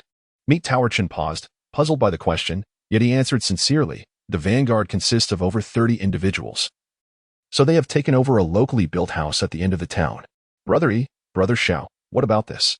Meet Towerchen sensed that Nan Shao seemed colder and more taciturn than in the previous days, stirring a sense of unease within him. Li Muran had already risen to prepare dinner. They had not eaten since noon, and it was not particularly early for cooking, especially considering there were matters to attend to later. Zhang Yi briefly recounted the situation with the vehicle, revealing their intent to confront Zhang Kuan without reservation. How many do you estimate? Anticipating the scenario, Zhang Yi displayed no signs of surprise but instead probed further. 10 units, the remainder are automatic weapons. Specifically the type known as 95, though the exact quantity is unclear, it should amount to over 100. There are 10 boxes of ammunition. Additionally, there are 2 boxes whose contents I have yet to identify, but I suspect they may very well contain grenades. I recall that the Vanguard squad had a deputy leader. Correct? Yes, the deputy is named Wang Yanwei, and he is quite amiable. What is his relationship with Zhang Kuan? Before taking action, Zhang Yi sought to ascertain the potential consequences that might arise from Zhang Kuan's demise, such as whether it would provoke retaliation from the Vanguard squad, thus allowing him to prepare in advance. So their relationship is rather strained? Zhang Yi astutely discerned this nuance, though he was unfamiliar with Wang Yanwei and could not gauge his character. Indeed, Zhang Kuan harbors a strong aversion towards Wang Yanwei but has yet to find an opportunity to expel him from the team.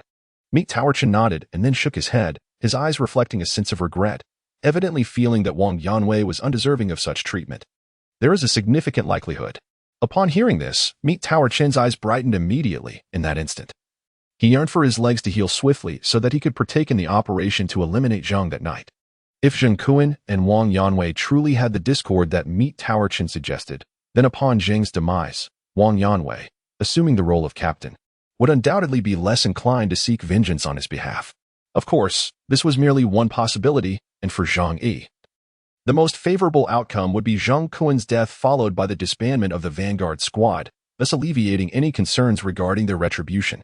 Zhang Yi does not tend to harbor overly optimistic thoughts. Therefore, this operation must be meticulously planned, leaving no trace for others to uncover. Even if the adversary harbors intentions of retaliation, they must be unable to pinpoint a target. On the night of the 29th, Zhang Yi and Nan Shao finally ventured out once darkness enveloped the surroundings. Initially, Li Muran wished to join them, but the two dissuaded him. Some matters are not necessarily improved by the presence of more individuals. Following the instructions of the Meet Towerchen, they swiftly located the house adjacent to the end of the town's road. This was an ordinary residence constructed by local inhabitants, 3 stories high, with 3 rooms and a restroom on each floor.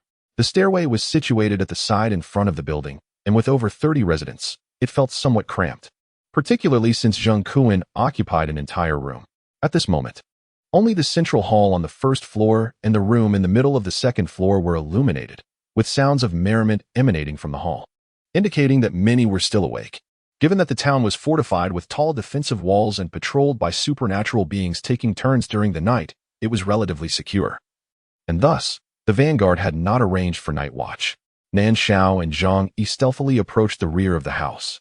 This type of residence also featured windows at the back, allowing them to survey the interior. Due to the warm weather, the windows upstairs and downstairs were wide open, and the bright light from the central window spilled out, illuminating a significant area behind the house. What should have been a vegetable garden had transformed into barren, parched land, and the air was permeated with a strong odor of urine, clearly indicating that, despite the presence of a restroom, many preferred to relieve themselves outdoors. Nan Shao and Zhang Yi stood in the shadows beside the window, observing the situation within through the open panes. The hall is spacious, furnished with 2 tables surrounded by individuals engaged in lively card games. Some others lie directly on the floor without any cushion, emitting loud snores, utterly unfazed by the commotion. Upon counting, there are 17 individuals present, while the total number of the vanguard is 33, indicating that 16 are in other rooms. Identifying the faces one by one, it is confirmed that Zhang Kuan is not among them. Zhang Yi and Nan Shao exchanged gestures for a few seconds, then crouched slightly, attentively observing the situation outside the window. With their fingers interlocked in a climbing motion, they assisted Nan Shao in ascending to the second-floor balcony. Once Nan Shao ascertained that the area above was temporarily secure, he grasped Nan Shao's outstretched hand, using his toes to gain a slight leverage on the first-floor windowsill, and silently climbed up as well. The entire house features 2 large balconies, located centrally on the second and third floors.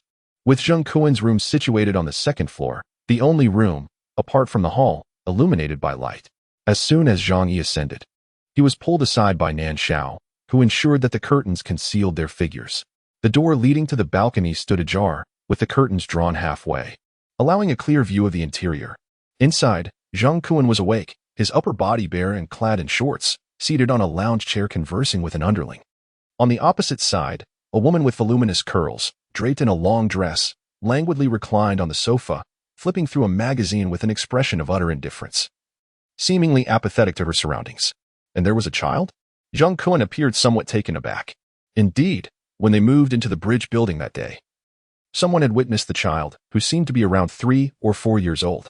The subordinate responded affirmatively, and as the conversation progressed, he succumbed to his craving for tobacco, coughing lightly to the side.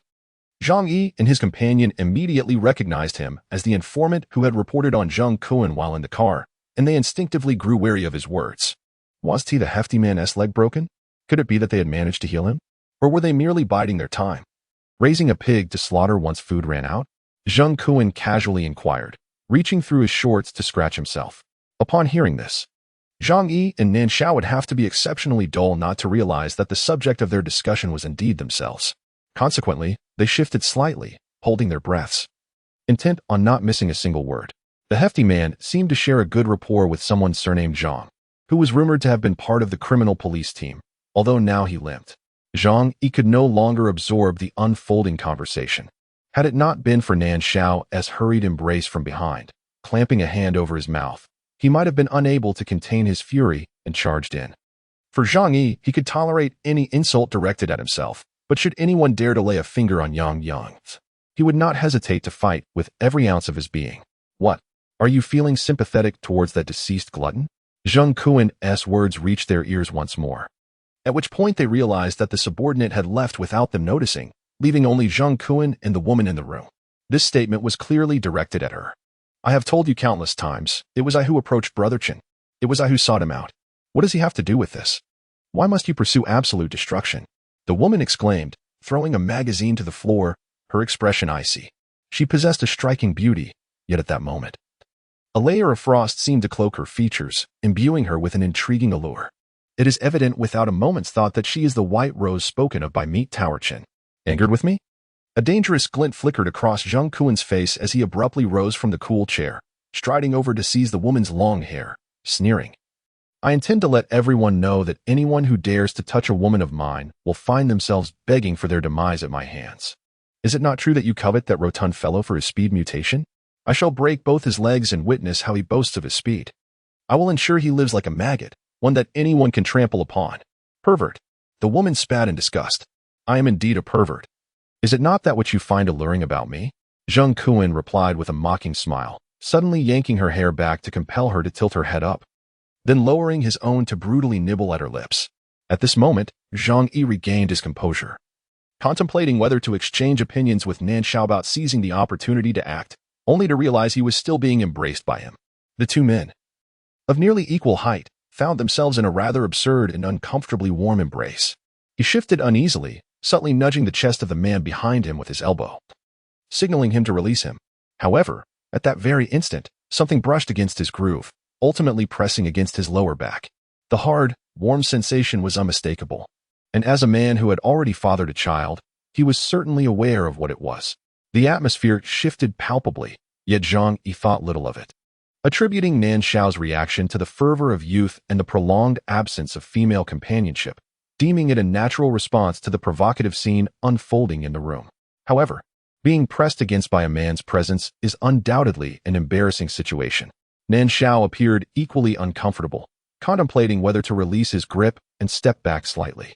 At that moment, Bai Mei unexpectedly broke free from Zhang Kuen's fervent kiss, pointed towards the balcony, and exclaimed, "Oh dear, there is someone out there." Both Nan Shao and Zhang Kuen were taken aback simultaneously.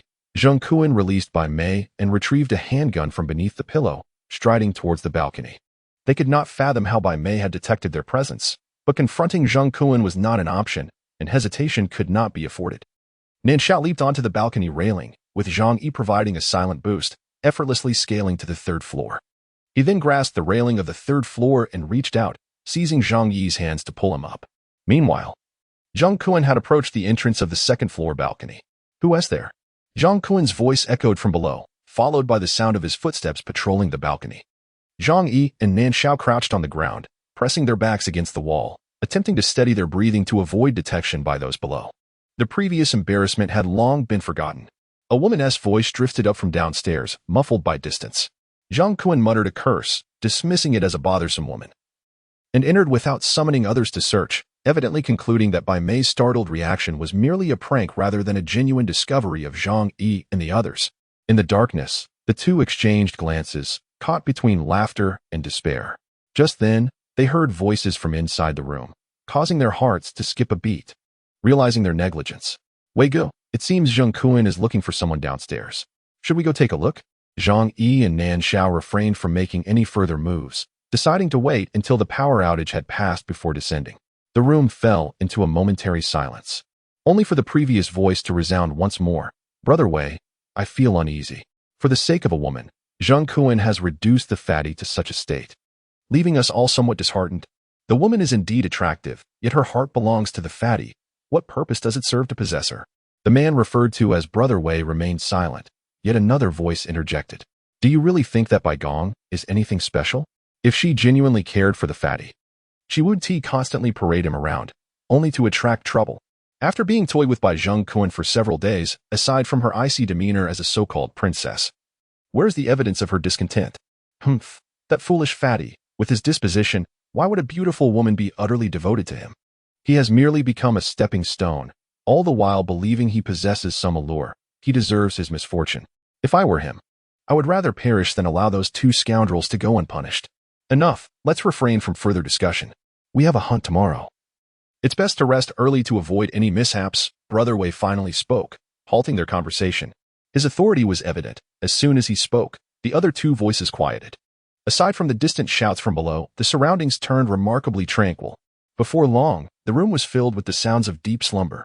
At the instant of the blackout, an uproar erupted from the first floor, where those who had been dealt good cards, but lacked the opportunity to play clamored for candles to continue, while others called for dispersal. Seizing the opportunity, the two descended, and even as they landed with a faint sound, it was easily masked. Especially since the two individuals in the room had already entangled themselves, paying little heed to the subtle disturbance. Yet, with the absence of light, the surroundings were engulfed in profound darkness. Even Nan Shao, whose vision had improved, found it impossible to discern the objects around him under such circumstances. They had not anticipated this predicament, leading to a twinge of regret. However, with the situation at hand, inaction was no longer an option. From below came the sounds of conversation, coughing, and footsteps ascending from the main room. Just as they prepared to slip into the room, they heard footsteps redirecting to the back, followed by the sound of running water. They halted, a sense of conflict rising within them as they contemplated the descent they still needed to make. At that moment, Zhang Kuan, who was in the midst of his endeavor, abruptly propped himself up and retrieved a candle from the bedside table. After a couple of attempts, he managed to ignite it. Bai Gong expressed his displeasure with a few words, but soon transitioned into groans. It seemed this fellow preferred to conduct his affairs in illuminated spaces. Zhang Yi and Nan Shao exchanged a glance and swiftly retreated to a shadowy corner, ensuring they were not visible to the individual below. Nonetheless, a sense of delight bubbled within them. This was what one might call a timely providence. Zhang Kuan had paved his own path to ruin, leaving them blameless. The pattering of water finally ceased, and the individual suddenly spat toward the upstairs before clattering away in their shoes. Zhang Yi and Nan Shao, somewhat perplexed, recognized that the situation inside had escalated to its peak and dared not delay any further, darting swiftly into the room. They were armed with machetes, initially intending to use them to send Zhang Kuan on his way. However, upon noticing the fruit knife resting on the television cabinet in the bedroom, Nan Shao signaled to Zhang Yi and swiftly grasped it in his hand. Zhang Yi paused for a brief moment, instantly comprehending Nan Shao's intentions, nodded, and then followed suit. Just as the large bed began to shake more vigorously, with Zhang Kuan kneeling and elevating his long, fair legs onto his shoulders. Gasping as he approached the pinnacle of ecstasy, Nan Shao seized the fleeting moment to pounce, covering his mouth with one hand while the fruit knife accurately pierced his heart multiple times. Simultaneously, Zhang Yi stifled Bai Mei's terrified scream with a piece of cloth. Nan Shao, being an ability user, possessed strength and speed that surpassed that of an ordinary robust man, especially during an unguarded moment for the opponent. If he were to fail under such circumstances, it would simply be a matter of unfortunate luck. Yet, it appeared that fortune was still somewhat on their side. Zhang Ruiyang, struck at the heart, barely struggled before succumbing, his eyes wide open in a bewildered stare, clearly unable to grasp the events that had transpired. She had killed Zhang Ruiyang and, fearing retribution and feeling cornered, ultimately took her own life. Nan Shao checked Zhang Ruiyang's pulse, confirming that it had ceased. His gaze shifting to Bai Mei, who was staring at them in horrified disbelief. He addressed her nonchalantly, seemingly indifferent to her naked form, which was alluringly full and beautifully shaped. Zhang Yi remained silent, struggling fiercely as the woman before him, filled with fear and pleading, sensed the impending doom. He coldly observed Nan Shao releasing Zhang Ruiyang, extracting a fruit knife, and thrusting it into her resisting hand amidst the gushing blood, compelling her to grip it tightly. Without a hint of hesitation, he decisively plunged it into her quivering side. Not a single ripple of emotion stirred within him. How could he feel sympathy for those who posed a threat to his son and friends? "Let us depart," Nan Shao uttered, wiping the blood from his hands onto the bed linens. After a brief discussion regarding the firearm they had previously spotted, they ultimately decided against taking it. The loss of Zhang Ruiyang's gun would undoubtedly raise suspicions, rendering their meticulous plans futile. Furthermore, without additional ammunition, the weapon's utility was severely limited. Honing their knife skills seemed a more prudent course of action. As for the accomplice they had initially intended to eliminate alongside Zhang Ruiyang, the timing was not opportune. So they chose to postpone that endeavor. Zhang Yi removed the cloth that covered the woman's mouth, discarding it onto the floor, and refrained from glancing back at the two bodies intertwined in death. Instead, he employed his counter-surveillance skills, meticulously erasing the subtle traces they had left behind in the room before departing with Nan Shao. As for fingerprints, he harbored no fear. After all, the conditions for verifying them were currently non-existent. It was certain that by dawn, when the vanguard discovered their captain's lifeless body, decomposition would have already commenced. Faced with the inseparable pair, bound even in death, one could only wonder what thoughts would cross their minds. Alongside him, Nan Shao and Zhang Yi too found themselves unable to sleep. The two individuals had dispatched numerous zombies, yet it was their inaugural experience of taking a human life. Fear was not a sentiment that enveloped them. Rather, an unsettling discomfort lingered, for whenever they closed their eyes, the haunting visages of Zhang Ruiyang and Bai Mei with their wide, astonished eyes filled their minds. Nonetheless, they were acutely aware that, in due course, they would acclimate. Much like they had grown desensitized to the act of slaying zombies. When that moment arrived, it was conceivable that the moral boundaries still faintly etched in their hearts would shatter entirely. However, they felt compelled to engage in such actions, for in times like these, there was no one else to safeguard their lives except themselves. After a brief period of silence, the two refrained from conversation. Nan Shao retrieved a corpse crystal and commenced his cultivation, while Zhang Yi took up a machete and stepped into the courtyard, silently swinging the blade as he endeavored to discover the most suitable chopping technique for his physique. They resolved not to venture outside until they were certain that the vanguard team would no longer target Meat Tower Chin and Yang. The night remained warm, yet devoid of the toxic sun's rays, rendering it an opportune moment for training. Perhaps influenced by the two, the previously restless Meat Tower Chin and Li Mu'en also seized corpse crystals to begin their cultivation. They felt exceedingly vulnerable, as anyone could easily trample upon them. A sensation most disconcerting. Upon rising early the next day, Li Mu'en learned that there was no necessity to venture outside, so he began exercising with Yang, ascending and descending the mountain repeatedly. When Yang could no longer continue, she took it upon herself to carry a pickaxe and a machete up the mountain. She refused to forsake the pickaxe to which she had grown accustomed, yet she also aspired to master the machete, lest she find herself defenseless in the absence of her trusted pickaxe. The captain of the vanguard team was assassinated in bed by his lover, who subsequently took her own life out of fear of retribution. Upon the captain's demise, chaos erupted within the ranks, resulting in several casualties. And now the reins of power have fallen into the hands of Wang Yanwei. They refrained from hunting today, likely to conduct a thorough purge first. At this juncture, he cast a glance at Nan Shao. The former captain's confidant had been slain amidst the turmoil, rendering further action unnecessary. The confidant he referred to was undoubtedly that individual who had always harbored ill will towards them. The absence of further bloodshed was indeed a preferred outcome, and Nan Shao's expression visibly softened. Zhang Yi paused momentarily, recalling that he had only conveyed the outcome of the previous night's events, neglecting to elaborate on the details. He then proceeded to recount the entire sequence of events, including the dialogues overheard and the subsequent framing arrangements they devised. Upon hearing this, Mi Taochen was left in a stupor for an extended period, eventually exhaling a sound of realization, reclining on the ground and staring blankly at the ceiling, clearly overwhelmed by the weight of the truth. Though he did not harbor profound feelings for Bai Mei, being manipulated by a woman in such a manner was something no man could easily accept. Previously, he might have been able to delude himself. But now that pretense was shattered. Observing his state, Zhang Yi offered no words of comfort and instead took his machete outside to train. Having absorbed a night's worth of corpse crystals, Nan Shao had also reached his limit and began practicing with the machete in a manner similar to Zhang Yi.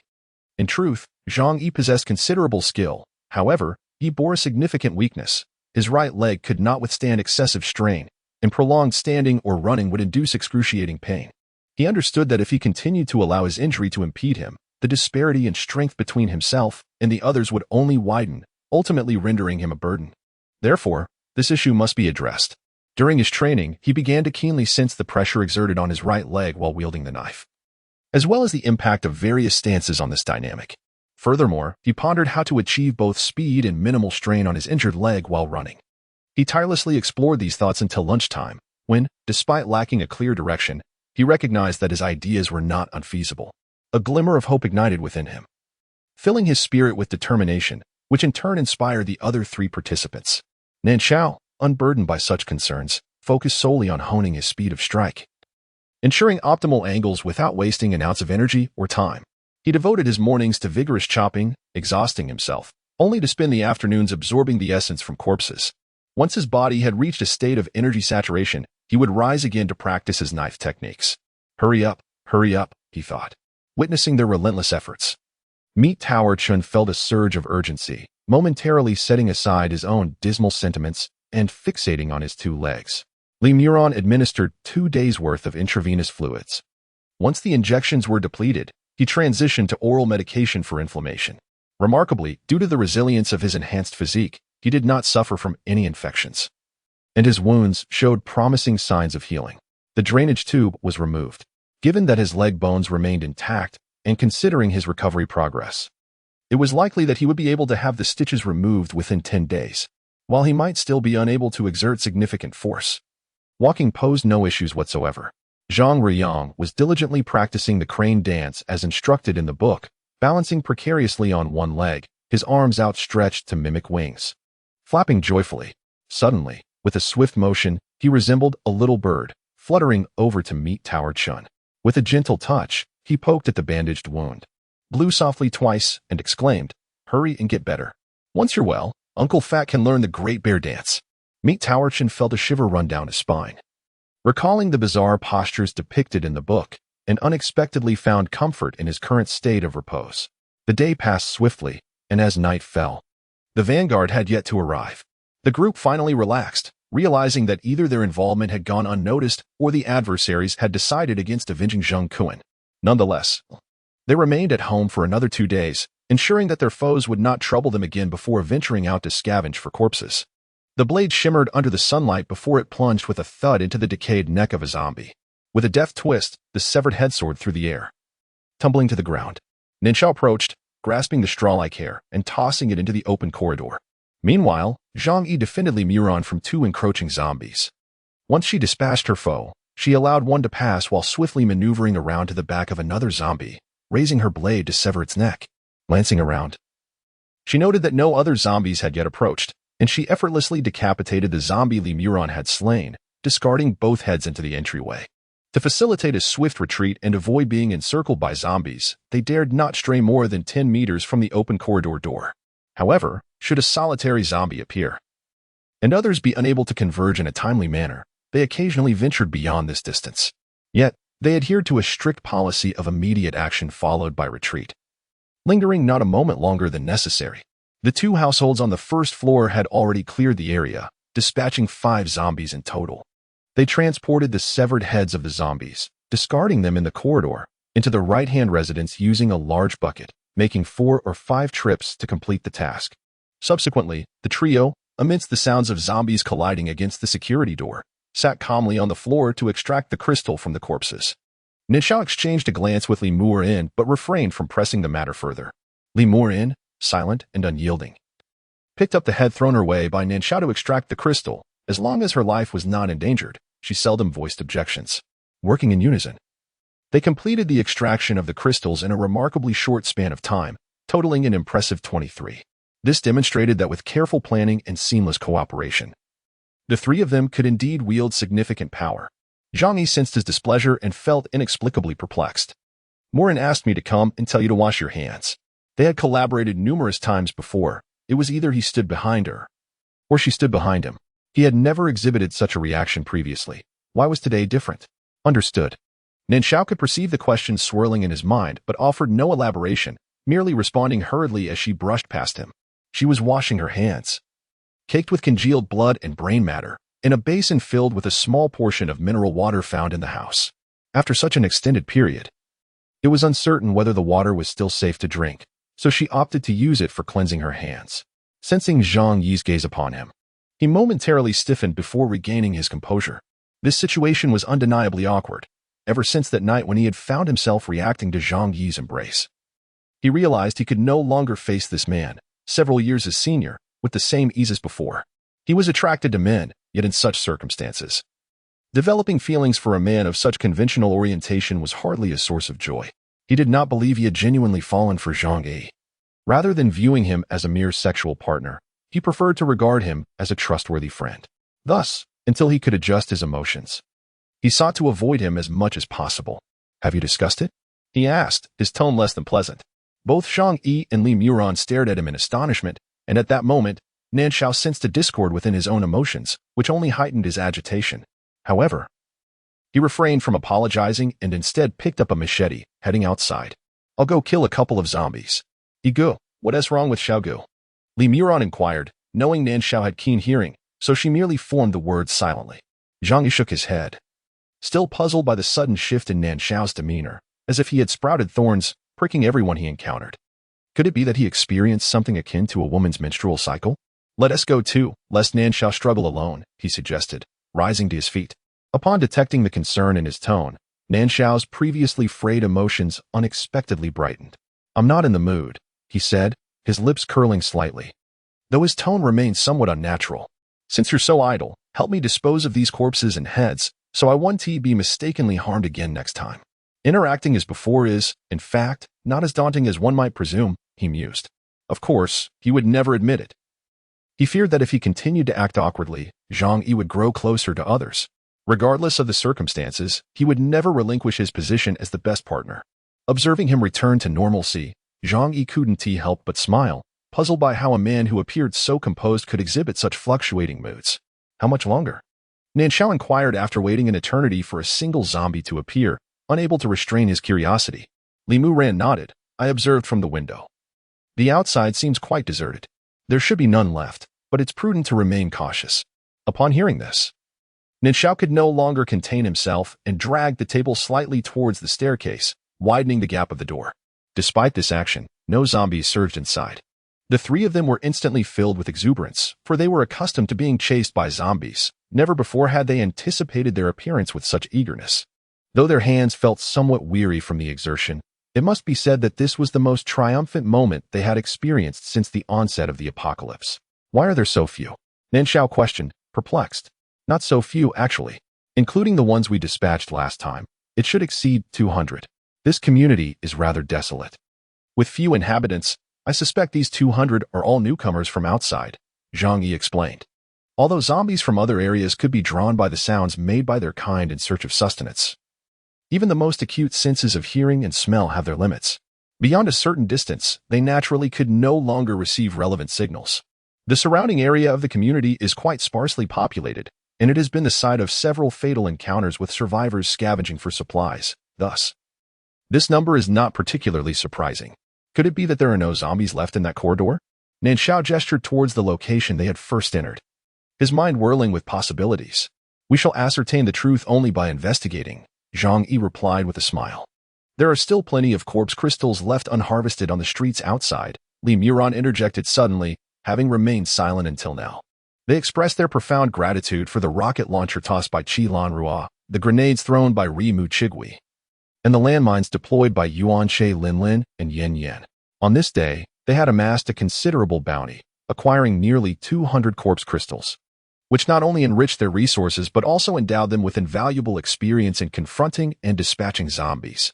After all, they had previously spent most of their time fleeing, with little opportunity to confront the undead directly. Furthermore, they had also gained the painful realization that their arms felt nearly foreign to them after resting. Even the slightest movement was excruciating. On the return journey, they encountered members of the vanguard, who appeared less arrogant than before. To their surprise, Wang Yanwei nodded in acknowledgement upon seeing Zhang Yi and his companions, though he refrained from further conversation, as doing so might evoke unease. Let us allocate the remaining corpse crystals after setting aside the rent and communal expenses. Each person can utilize their share for cultivation and personal purchases, Zhang Yi suggested upon reaching home, having previously chosen to remain silent due to their modest earnings. Gathering all the body crystals together, each individual refrained from private hoarding, knowing that trouble would inevitably arise.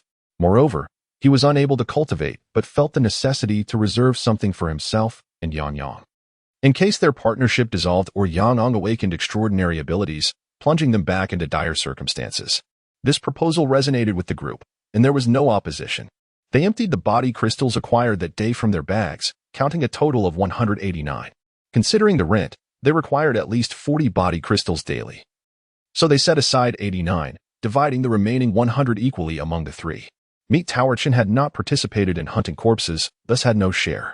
Each received 33 crystals, with the additional one given by Zhang Yi to Nan Shao for his considerable efforts. It was but a solitary crystal, hardly worthy of contention, as any dissent or rejection would merely seem a waste of energy. After consulting with the others, Zhang Yi entrusted the communal body crystals to Li Muran for safekeeping. Confident in her meticulous nature and adept planning, "You may use my body crystals for training until you are capable of hunting corpses," he said to the eagerly watching Meat Towerchin, then extracted 10 crystals from his share to give to him, sufficient for several days of absorption. "Thank you, be good," Meat Towerchin replied with a beaming smile. Since their acquaintance, he had never grasped the concept of politeness, as their relationship had always been mutually beneficial. Nan Shao cast a deep glance at him before producing a body crystal and closing his eyes to begin his cultivation. Meat Towerchin shivered under his gaze, feeling inexplicably bewildered, pondering to himself how increasingly enigmatic Nan Shao had become. The advantages of those with extraordinary abilities manifest at this moment. Whether it be Nan Shao or Li Muran, after absorbing the corpse crystals, their physical strength quickly returned to normal, and the fatigue in their muscles was significantly alleviated. Even if faced with dozens of zombies now, they could easily manage. In contrast, Zhang Yi could only rely on rest to restore his stamina and relieve his weary muscles, a process that was painfully slow. Perhaps hunting the following day would pose a challenge. Dinner was prepared by the rapidly recuperating Nan Shao, who managed to cook a large pot of porridge. However, due to his inexperience, it ended up scorched. Although the flavor was peculiar, it posed no issue for the few who had grown accustomed to various unpalatable foods. They each enjoyed 2 or 3 course cakes alongside the porridge, mindful not to be wasteful despite the abundance of food stored in the cave. After all, relying solely on those supplies could not sustain them for a lifetime. For them, merely having enough to eat now, without the need to break a single cake into several pieces as they had done previously, was already a significant improvement. After the meal, although Zhang Yi yearned to engage in further training, he found himself too fatigued and resorted to resting against the wall. "Dad, does your leg hurt?" Zhang Ruiyang squeezed him beside him. Had he not sensed Zhang Yi's discomfort during dinner, he might have climbed into his lap as he usually did. "It doesn't hurt. Aside from my arms aching to the point of near numbness, my spirits remain high. For the day's experiences have revealed a glimmer of hope for those without extraordinary abilities to survive in this harsh world." "Then, where do you feel pain?" Noticing that Zhang Yi did not, as usual, rub his head, Zhang Ruiyang felt a tinge of reluctance and inched closer, his deep, dark eyes filled with concern, confusion, and anticipation. As expected, after receiving a kiss, Zhang Ruiyang was delighted and no longer clung tightly to Zhang Yi. Instead, He retreated slightly and raised his little fist to tap gently on Zhang Yi's hand, exclaiming, "Daddy, let me massage you, and it won't feel sore anymore." The small fist landing on his body had little impact, yet Zhang Yi felt a profound sense of warmth within, which involuntarily manifested on his face.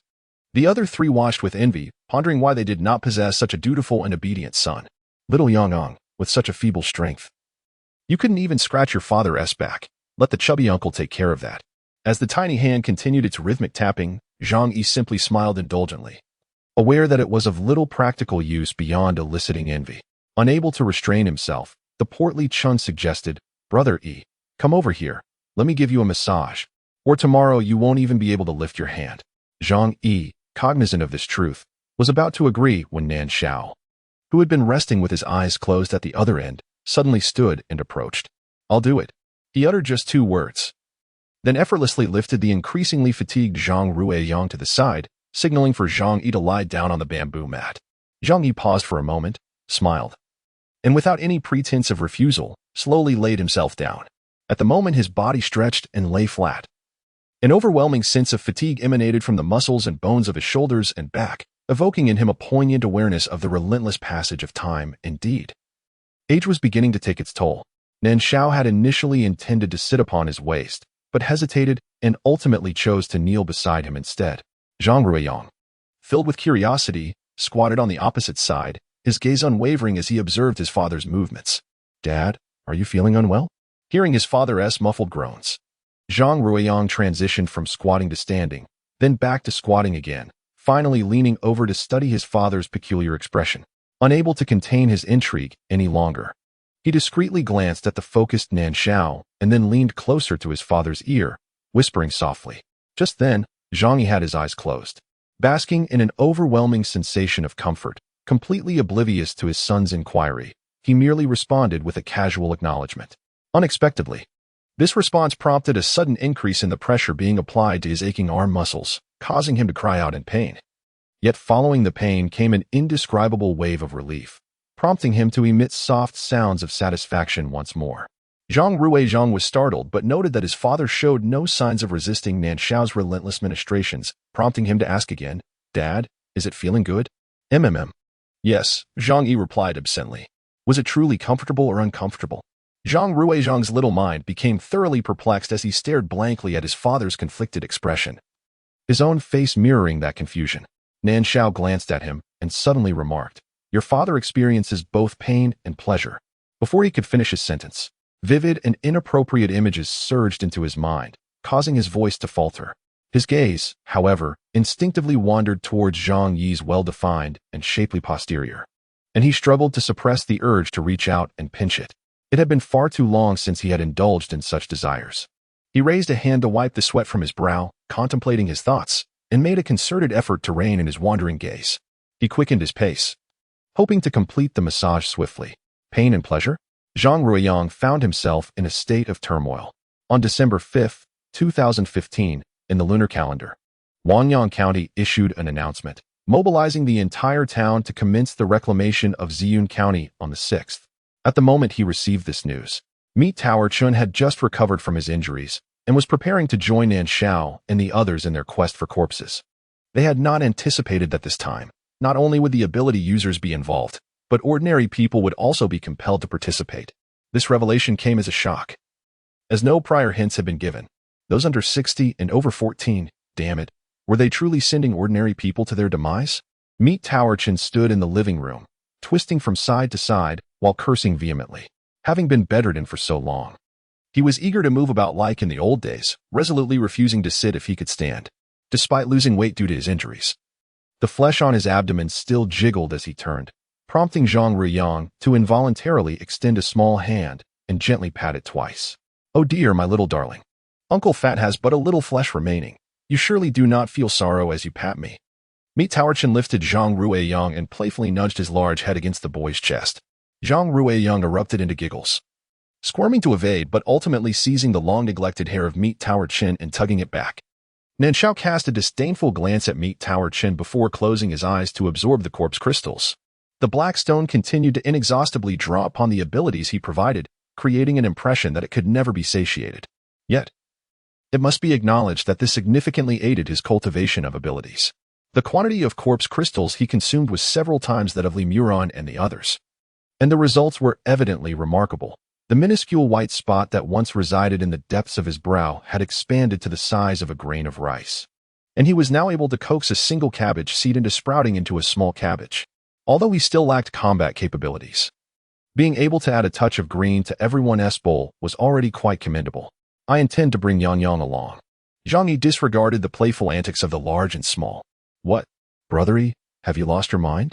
Meet Towerchen, momentarily ceasing his playful teasing of Yang Yang, abruptly turned his head in astonishment.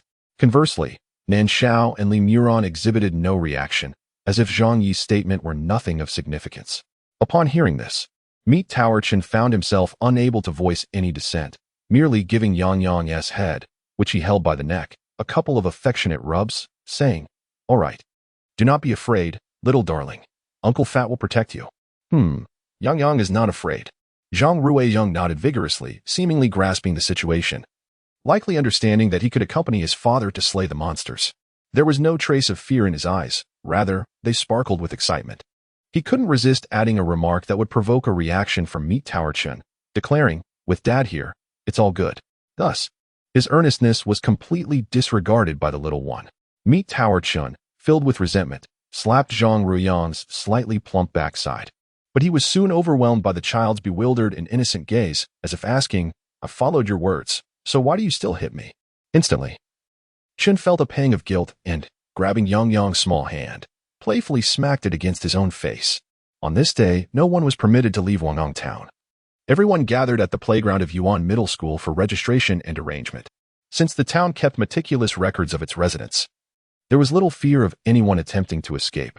Initially, Yang Yang had intended to walk on his own, but the harrowing and desperate scenes around him frightened him, prompting him to cling to Zhang Yi's leg. Zhang Yi bent down to lift him, yet offered no words of comfort. Such was the nature of the apocalypse. One must eventually acclimatize, and there was no need for the bright-eyed child to remain in ignorance. The sun blazed overhead, and after a lengthy wait, it was finally Zhang Yi's turn. Not far away, Wang Yanwei was also registering with his small team, listening to the discussions. It appeared that as long as one was part of a team, they could be arranged together. "Are you separated or together?" queried a man with a menacing aura, evidently seasoned in the art of zombie slaying, as he approached without raising his head. "What is the name of your team?" Upon hearing this, the individual finally lifted his head, yet his expression stiffened noticeably upon observing the peculiar assembly of individuals before him. Nevertheless, he did not forget his duty and inquired, "What is your name?" The group fell into a momentary stupor, as this question had not crossed their minds. After all, with so few members, there was no desire for fame or the recruitment of talent, rendering the act of naming utterly superfluous. "Hurry up. There are many more waiting behind," he urged, though his tone remained relatively polite. Nearby, a staff member who had just finished arranging a small team and was sipping water, upon hearing the name, burst into laughter, spraying water all over the face of the person behind him. The individual wiped his face but refrained from expressing anger. After all, those seated here were either backed by powerful abilities or were endowed with such powers themselves. Who would dare offend them? Yang team?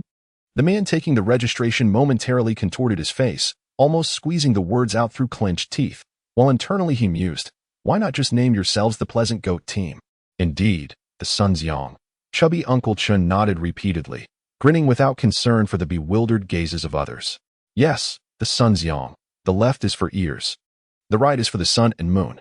Upon hearing his name, Zhang Ruiyang promptly echoed his portly uncle with a lively, crisp voice, akin to a refreshing spring in the oppressive atmosphere, invigorating those around him. "I am not illiterate." The registered man nearly erupted in a roar. Yet upon glimpsing Yang Yang's innocent and unblemished eyes, his anger was extinguished in an instant. He buried himself in the pages of a book, swiftly inscribing the name of their group and the number of members, then picked up a sign and etched a few strokes upon it before passing it over, instructing, "You shall report to Mr. Qiao Yang at the government compound." "All right, thank you. Thank you." Meet Towerchen nodded and bowed as he accepted the sign, preparing to turn away with Zhang Yi and the others. Unable to resist, the man glanced at Yang Yang once more. As their eyes met, Yang Yang blinked and suddenly exclaimed, "Thank you, Uncle." "Goodbye, Uncle."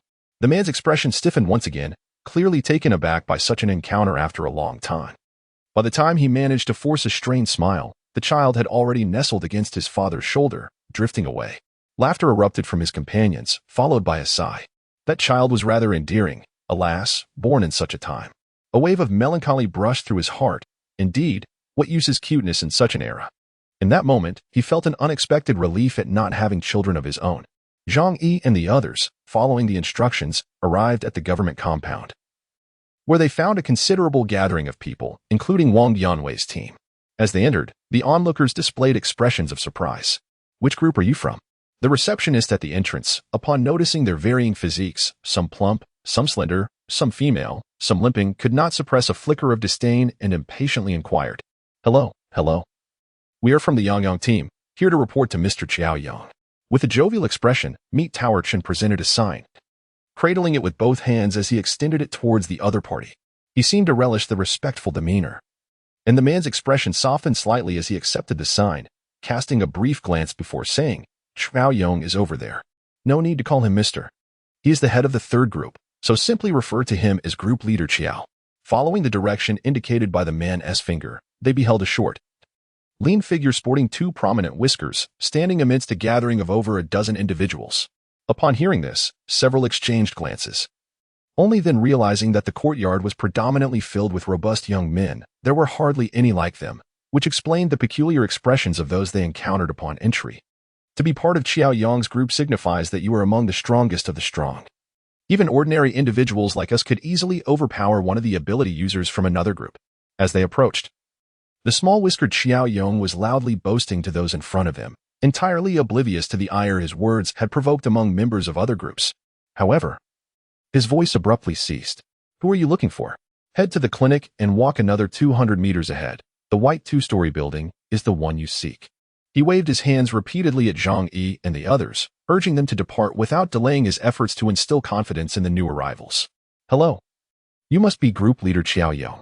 We have come to report to you, Meat Tower Chen said, inwardly anxious at the sight of Qiaoyang's boastful demeanor. Yet he maintained a flattering smile as he approached, presenting the sign he had received. The small-whiskered man stared blankly at the aluminum sign clearly inscribed with his name.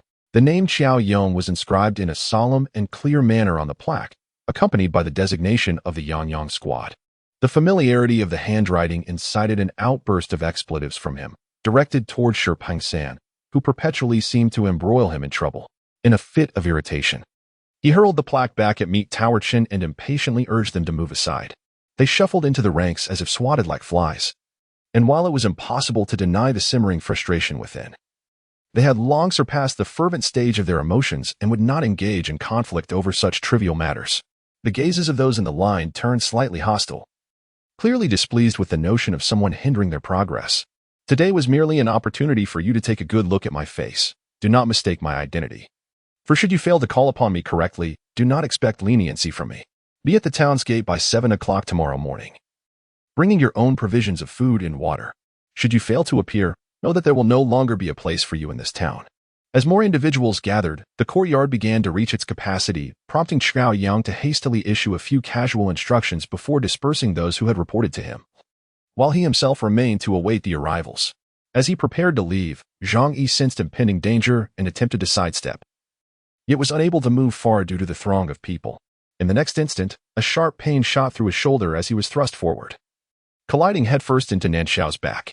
Nan Shao swiftly supported him, and before he could inquire about the unfolding events, a burly and dark-skinned man sauntered past them, whistling and brazenly flashing them the middle finger.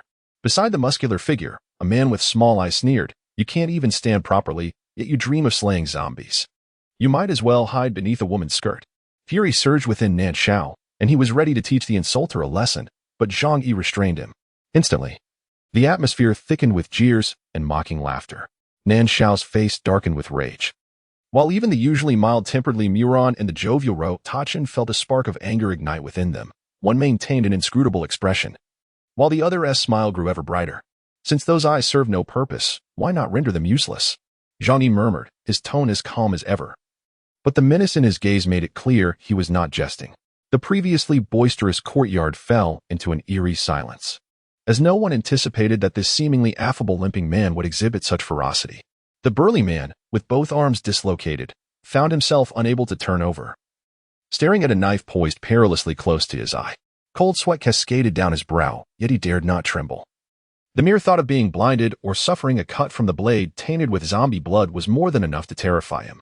The small-eyed man, who had initially mocked, watched in horror as his sunburnt face drained of color, turning pale in an instant. He had always been adept at reading situations and had rarely encountered adversity. Little did he know this time he had indeed met his match. Fearful of retaliation, he furtively glanced around and, noticing that no one was paying him any heed, discreetly withdrew from the crowd before turning on his heel and sprinting away. Wait. Be careful, brother. Mind your knife. I merely accidentally bumped into you. It was not intentional, truly not deliberate. The burly man, who had previously exuded aggression, now stammered apologies, his demeanor shrinking as if he wished to curl into a protective shell to avoid the blade's peril. No, absolutely not. I dare not. The frightened giant stumbled over his words, having narrowly escaped the horde of zombies, unwilling to meet his demise in such a manner. Observing Zhang Yi's indifference, his nerves finally unraveled, and he cried out in a quavering voice, "Just put the knife away, please. I won't dare again, I swear. If it happens once more, let me be torn apart by the zombies."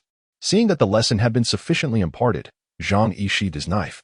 Slowly rising to his feet, he surveyed the onlookers and, in a chilling tone, declared, "Though I am but a cripple, let it be known that anyone who dares to harm my son or my comrades from behind, even if I were to become a zombie, I would drag them down with me. Indeed, who dares to bully our Yang squad, even if we are reduced to a solitary member? We shall not let them go unpunished." Chun, the meat tower, felt a surge of righteous fervor, greatly relieved, and immediately echoed the sentiment. Though Nan Shao and Li Muran did not vocalize their thoughts, they positioned themselves beside Zhang Yi, clearly sharing the same resolve. Merely a quartet accompanied by a young child exuded an immense sense of cohesion, starkly contrasting the self-serving dynamics of the robust team of burly men.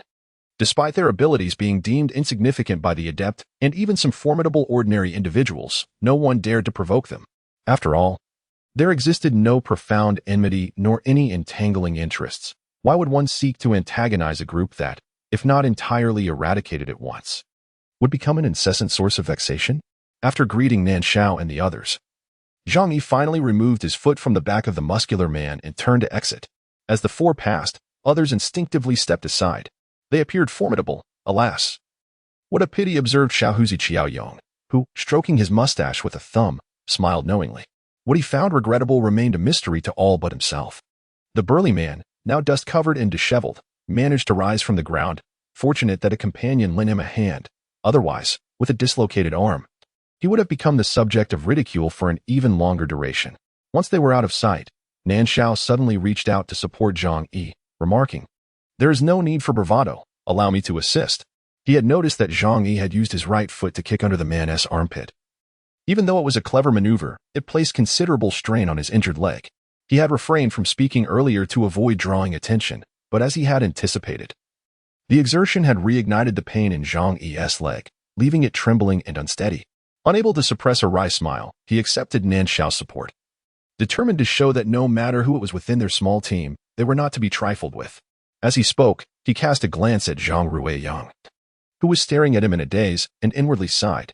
His intention was to convey to Yang that one could be kind to others, yet must never permit oneself to be bullied. "Brother Yi, you are truly magnificent, just like in the days when you pursued the infamous drug lord Forth. So valiant and formidable, cutting through foes with ease," Meat Tower Chin exclaimed, his tone as exaggerated and whimsical as ever. "You still hold a grudge about that kick, don't you?" Zhang Yi replied with a half-smile, their long-standing friendship allowing them to discern each other's true sentiments with a mere exchange of words. "Not at all. Ahem, I meant to say that kick was quite impressive." Meat Tower Chin chuckled awkwardly, scratching his nose.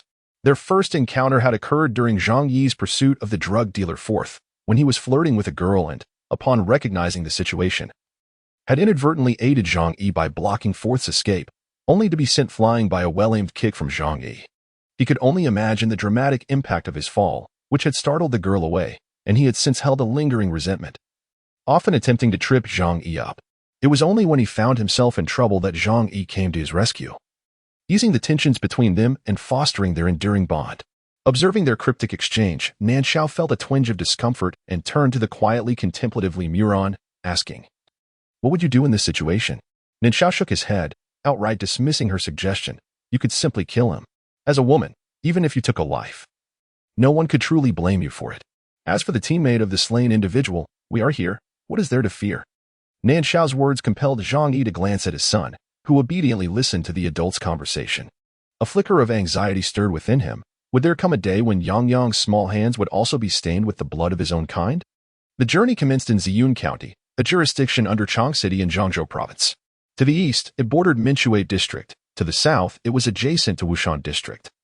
Across the Huani River lay Xianzhe City to the north, while to the west, it met the counties of Zai and Mijing.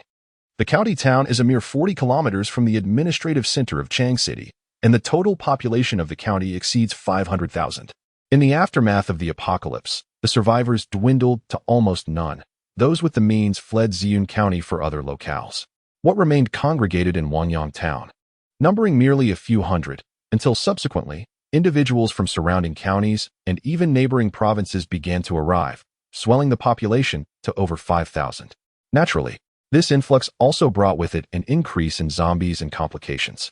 Wanyang Town is managed by a group of 6 individuals with special abilities, of whom only 2 hail from the area, the rest are outsiders. Their relationships are not particularly harmonious, yet when necessary, they can unite for a common cause. For instance, during the recent assault on the county town, once a decision was made, no one lingered to obstruct progress. As for the distribution of spoils thereafter, that could be addressed once the victory was secured.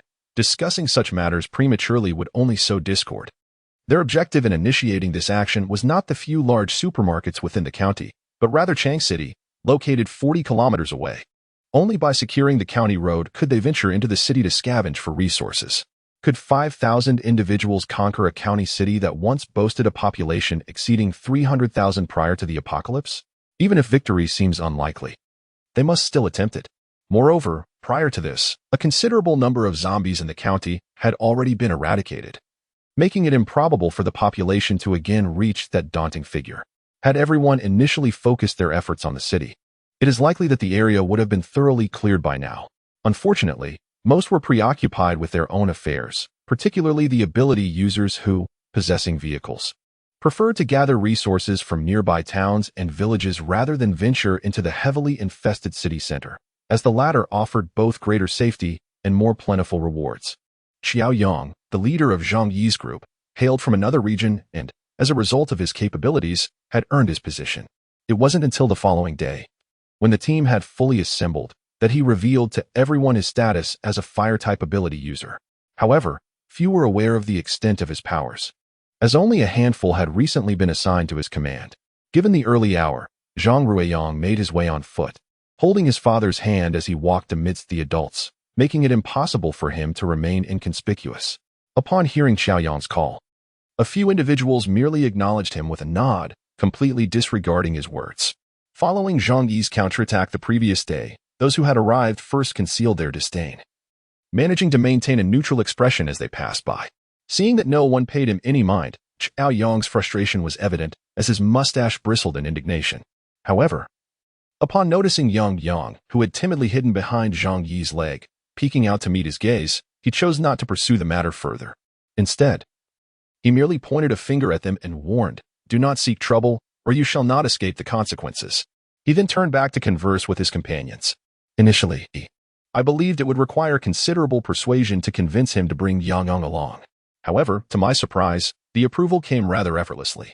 Yet, amidst the relief, an undercurrent of unease began to brew within Zhang Yi and the others. Was this group leader perhaps too accommodating?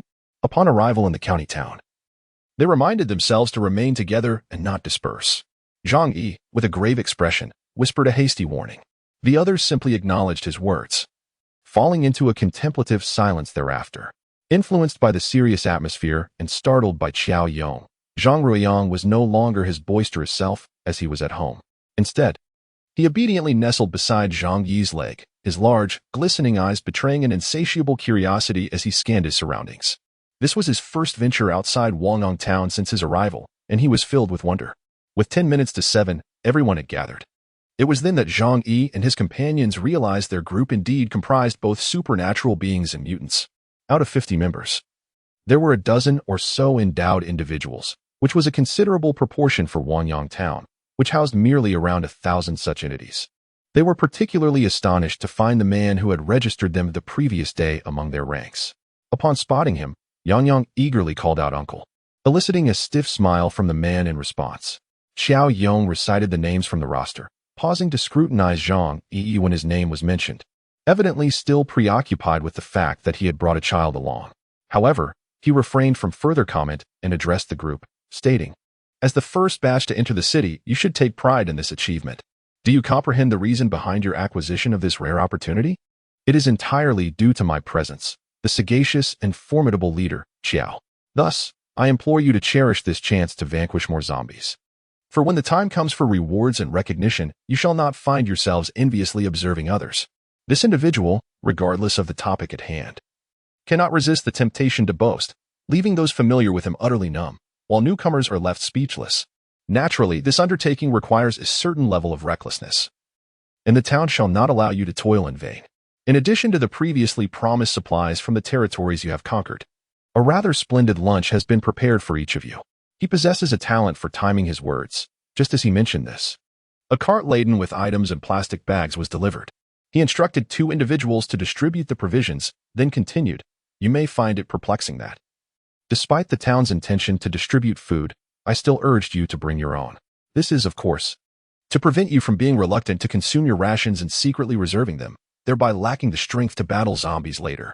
Zhang Yi opened the plastic bag he received and discovered a plump, steamed bun, a bag of pickled vegetables priced at 5 jiao before the apocalypse, 2 sausage links, and a 250-milliliter bottle of mineral water.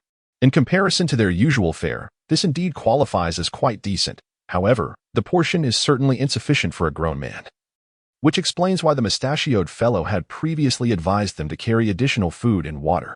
The group stowed their items in their backpacks, endured Xiao Yong's rambling chatter, and then boarded the vehicle in batches. To their astonishment, the vehicle was not filled solely with their group. It also accommodated a squad of 20 individuals. The leader of this contingent was yet another endowed individual, though the members were a collection of ragged, timid common folk, comprising both men and women.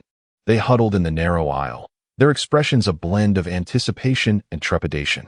The anticipation stemmed from the hope of gaining benefits previously deemed unattainable during this operation, while the trepidation arose from the uncertainty of what tasks awaited their separation from the others. In comparison to the rest, Zhang Yi and Li Muron were somewhat more acquainted with this group, as many familiar faces were among them. Most were residents of the shanty town. Some had never ventured beyond the safety of their small town, while others, like them, ventured daily to hunt zombies in a desperate bid for survival. They exchanged glances and suddenly realized that the individual responsible for the registration had evidently shown them special consideration, allowing them to join the seemingly more formidable team led by Xiao Yong. Otherwise, they would likely have been relegated to the ranks of the 20-person squad. The distinctions between the two groups remained a matter of conjecture for them, yet they were confident that clarity would soon emerge. The modified bus glided steadily toward the county town, with Zhang Ruiyang perched upon Zhang Yi's lap, gazing with delight out of the window. The child, brimming with curiosity, found everything around him to be novel and captivating, even as the desolation unfolded outside. The procession of vehicles stretched forth like a long dragon, evidently numbering in the dozens, clearly indicating that the vehicles of the endowed teams had also been requisitioned. Listening to Xiao Yong converse casually with another squad leader, they realized that the town was not completely deserted. Instead, they dispatched groups of 30 and 50 individuals alongside 20 smaller teams of 20 each day to assault the county city. This arrangement appeared to stem from a shortage of transport vehicles, and perhaps also from the inability to provide adequate lunches for such a large number of people at once. After all, one cannot expect individuals to exert themselves on mere millet cakes. Nevertheless, during the siege on the county city, those who remained in the town could still receive 2 pieces of millet cakes and a bottle of purified water daily, which was the most significant benefit since the establishment of the town base. The groups regrouped, but only 10 squads, including Xiao Yong's, along with 10 supporting teams, proceeded into the county city while the remaining individuals waited outside, clearing away scattered zombies and resting until they could be replaced in 2 hours. Before disembarking, Zhang Yi had securely strapped Zhang Ruiyang onto his back with a harness, just as they had done when they left home for the town. Initially, Nan Shao and Meat Tower Chen had offered to help carry Yang, but he had declined their assistance. He trusted no one but himself, and he did not wish to diminish others' chances of survival due to his personal desires. Regardless of what happens, do not cry, all right? If anything occurs, you can quietly tell your father, he instructed Zhang Ruiyang before they entered the county city. Even though he knew his son was not one to cry out like most children, he felt it necessary to remind him to avoid causing trouble for the entire group. If the moment came when they truly needed to rely on each other, he feared he might sacrifice his own life, yet still be unable to protect his son. Understood. Zhang Ruiyang obediently responded, his small hands resting on Zhang Yi's shoulder. Xiaoyang's group was tasked with clearing the street leading to the agricultural market. Once it was thoroughly cleansed, they could unite with the teams assaulting the hospital and Qingyu community.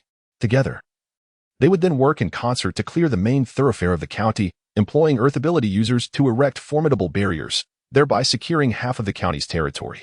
While this may sound straightforward, the intricate network of streets and alleys posed a significant challenge. Unlike previous endeavors, they could not simply take what they found and leave. They were obliged to eradicate all zombies in their path, a task that would undoubtedly consume considerable time. Particularly in locales such as the hospital and the Central Square's agricultural market, where a vast congregation of zombies had amassed, the effort required to cleanse these areas was incalculable. Although previous survivors had scavenged supplies from the agricultural market street, eliminating a substantial number of zombies, Xiaoyang's group found that the remaining undead were far from diminished. It was evident that more had wandered in from elsewhere to replenish the ranks of those previously dispatched. The zombies, though stiff and sluggish in their movements, were not particularly difficult to confront. However, their formidable strength, unyielding endurance, absence of pain, and lack of fear rendered them a significant nuisance. Unless their central nervous systems were destroyed, they could not be entirely vanquished. Coupled with their highly infectious nature and overwhelming numbers, humanity found itself increasingly vulnerable in their presence. As the zombies meandered through the streets and caught sight of the approaching humans, they converged with the fervor of bees drawn to honey. In the once tranquil alley, zombies began to emerge from shops and residential buildings, resembling ants scurrying out of a scalded nest, quickly transforming the scene into a dark mass. "Damn it!" Xiaoyang exclaimed, and then shouted, "Erzi, Lao Chio, you lot better get to work, or you'll find yourselves roasted by zombies." To the others, he commanded, "Form groups of 3 or 4, pick up what you can, and don't be shy." After his rallying cry, he chuckled ominously, adding, "If I catch anyone showing courtesy to the zombies, don't expect me to be courteous in return." The warning in his words was unmistakable. Before he could finish, the ability users in the group surged forward, rapidly engaging the horde of zombies. In less than 5 minutes, they erected a wall of bodies a meter high 100 meters away, effectively severing the tide of zombies, leaving behind only a few shops, an alley, and around 30 zombies. "Impressive," someone gasped, clearly having witnessed the prowess of the ability users for the first time. Zhang Yi and his companions stood back to back against the oncoming zombies, and at that moment, Nan Shao's gaze was fixed on a group of several ability users nearby. His eyes brimming with eagerness and determination. He refused to believe that his wood-based abilities were truly useless. He was resolute that one day he would make them as valuable as any other powers.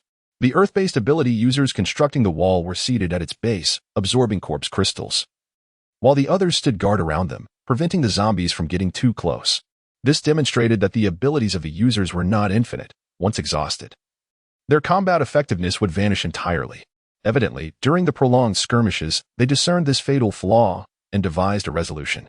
Firstly, they vowed never to deplete their abilities unnecessarily. Secondly, they opted for teamwork, alternating strikes to allow ample time for absorbing the corpse crystals and replenishing their powers. With a flourish, the formidable Chen raised his axe and severed a zombie's head, simultaneously letting out a triumphant roar. He refrained from wielding the hefty hammer, weighing over 10 pounds. Fully aware that he lacked the stamina to confront the undead for an extended duration, Zhang Ruiyang clung tightly to Zhang Yi's neck, swaying to and fro with the evasive maneuvers of his companion, having long shed his initial anxiety. His cherubic face radiated excitement. Upon hearing Chen's exclamation, he could not help but add his own small cheer. "Daddy, you're so cool." The innocent voice reached Zhang Yi's ears, assuring him that the child was not daunted by the surrounding chaos, allowing him to relax slightly as he immersed himself in the fray. Despite nearing 5 years of age, the child weighed merely 20-some pounds due to the nutritional deficiencies in the post-apocalyptic world. Such weight posed little challenge for a grown man. Had Zhang Yi not suffered from a slight leg issue, he could have easily disregarded it, though it presented some hindrance. His primary concern remained the potential for the child to be inadvertently harmed. Fortunately, the zombies that approached were few, and there were enough fighters to handle them, sparing him from a more troublesome predicament. The trio of Nan Shao, Zhang Yi, and Li Muran were accustomed to collaboration, while Chen was a newcomer, gradually acclimating to their combat style over time. While their synergy was not flawless, he certainly did not impede their progress. From the alley emerged over 20 zombies, however. Each of Nan Shao's team members only encountered one. The stretch of road before them, approximately 100 meters long, along with the shops flanking it, had been cleared. The ability users were instructed to remain behind, while the others were beckoned to enter. Xiao Yang, with a cheerful smile, waved at the ordinary members of the team and took the lead into the alley, evidently pleased with his comrade's fearless demeanor. That rascal has led us into a trap, Chen, known as Meat Tower, whispered to Li Muran, filled with envy for the teams that were spared the task of battling zombies.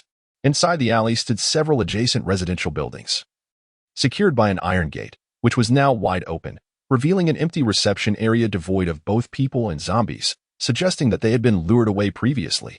Between the buildings lay a spacious courtyard, adorned not only with flower beds and greenery but also equipped with outdoor fitness apparatus. Form groups of 6 and clear one building each. Move swiftly. Do not think of slacking off. I will conduct a thorough inspection afterward. If you miss a single room, beware of being expelled, the little mustached leader declared, his tone now brisk and devoid of previous ramblings. The 4 individuals summoned were indeed Nan Shao and his companions. They exchanged glances, their hearts racing as they silently pondered whether this little mustached fellow was intent on causing them trouble for that remark. The one who introduced you is named Shipang-san. You were right. He is indeed a scoundrel, Xiao Yang remarked, confirming their suspicions. The sweat trickled down from Meat Tower Chen's forehead as he hurriedly forced a smile, saying, Xiao, I certainly did not mention Brother Shi. I was referring to a friend. Despite his verbal defense, he lamented internally, realizing the perils of loose lips and vowing henceforth to exercise greater restraint. Xiao Yang, observing his demeanor, let out a dismissive sound, clearly unimpressed and uninterested.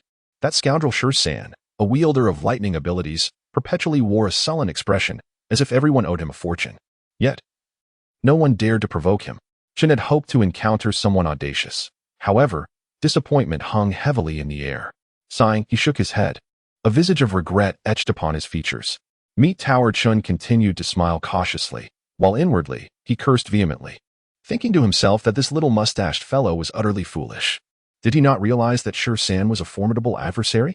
To think he would want to watch the spectacle and speak so lightly of it. Was it truly wise to provoke someone with such formidable powers? A single bolt of lightning could spell disaster. As he mentally chastised the little mustache man, he led the group towards the innermost building. Xiao Yang, casting a sidelong glance at Meat Tower Chen, smilingly inquired, I hope not. With a chuckle, he did not question the truth of the matter, instead directing his gaze towards the building they were about to clear. Let us split up and move swiftly. Fatty, you're with me. The 3 of you stick together. All right? At this, Meat Tower Chen nearly cried out in despair, bewildered as to why he had attracted the attention of this little mustached man. Yet, he dared not voice his dissent, instead casting a pleading look at Zhang Yi, hoping for salvation. Before Zhang Yi could respond, however, Nan Shao had already stepped forward to agree. Certainly, there is no issue. Xiao Chen will be entrusted to Qiao, who has recently recovered from his leg injury, and it is hoped that Xiao will provide him with some care. With that, they called Zhang Yi and Li Muran and made their way towards the entrance of the last unit. The expression on Meat Tower Chen's face instantly turned somber as his mind raced, contemplating how to deal with the challenges posed by the little bearded man and whether he should remain prepared for a hasty escape. You injured your leg? I cannot tell. In fact, that fellow carrying the small child appears to be in a more severe condition. Contrary to his expectations, Xiao Yang refrained from further provoking him. Instead, he scanned Chen's legs before slowly responding. As he spoke, he raised his hand, and a fireball struck the lock of the building's security door, melting a sizable hole in it. Without the need for a push, the door swung open, revealing 2 zombies that lunged out with a growl. Rather than continuing to incinerate them, Xiao Yang stepped aside slightly and wielded his entrenching tool, swiftly dispatching one of the zombies with a single strike. Anxious about potential repercussions, Meat Tower Chen dared not shirk his responsibilities and promptly lunged forward, using his axe to eliminate the other. There is indeed one. However, it is not in town. There was one at Bo Wei, but it is uncertain whether it remains, Xiao Yang stated as they proceeded into the corridor. Upon hearing this, Meat Tower Chen's eyes sparkled with excitement, and he hurriedly followed. Xiao, you came from Bo Wei. Why not clear the zombies on the street first before addressing those in the building? Li Mirian inquired, perplexed. In her view, the zombies confined within the house could be temporarily neglected, with the primary concern being the roaming zombies outside. The trio diligently cleared the floors, having garnered invaluable experience. One was tasked with opening doors while the other two expertly dispatched the zombies, their coordination remarkably seamless. Given that they were not burdened with the need to scavenge for supplies, their pace was naturally swift. Upon hearing Li Mirian's words, Zhang Yi glanced at Nan Shao, who remained silent, prompting him to speak. Each team possessed the authority to collect resources within the territory they had secured. Pausing momentarily, he continued. You need only understand that Captain Chao's approach is ultimately for our benefit. Reflect on it, and clarity will emerge. Clearing the residential building was undoubtedly safer than confronting the horde on the streets, especially as the number of zombies continued to swell. A moment's carelessness could lead to entrapment, and they might not survive long enough for the next group to arrive. It was clear that Xiao Yong was not the type to willingly play the fool for others. He would naturally opt for the strategy most advantageous to his team.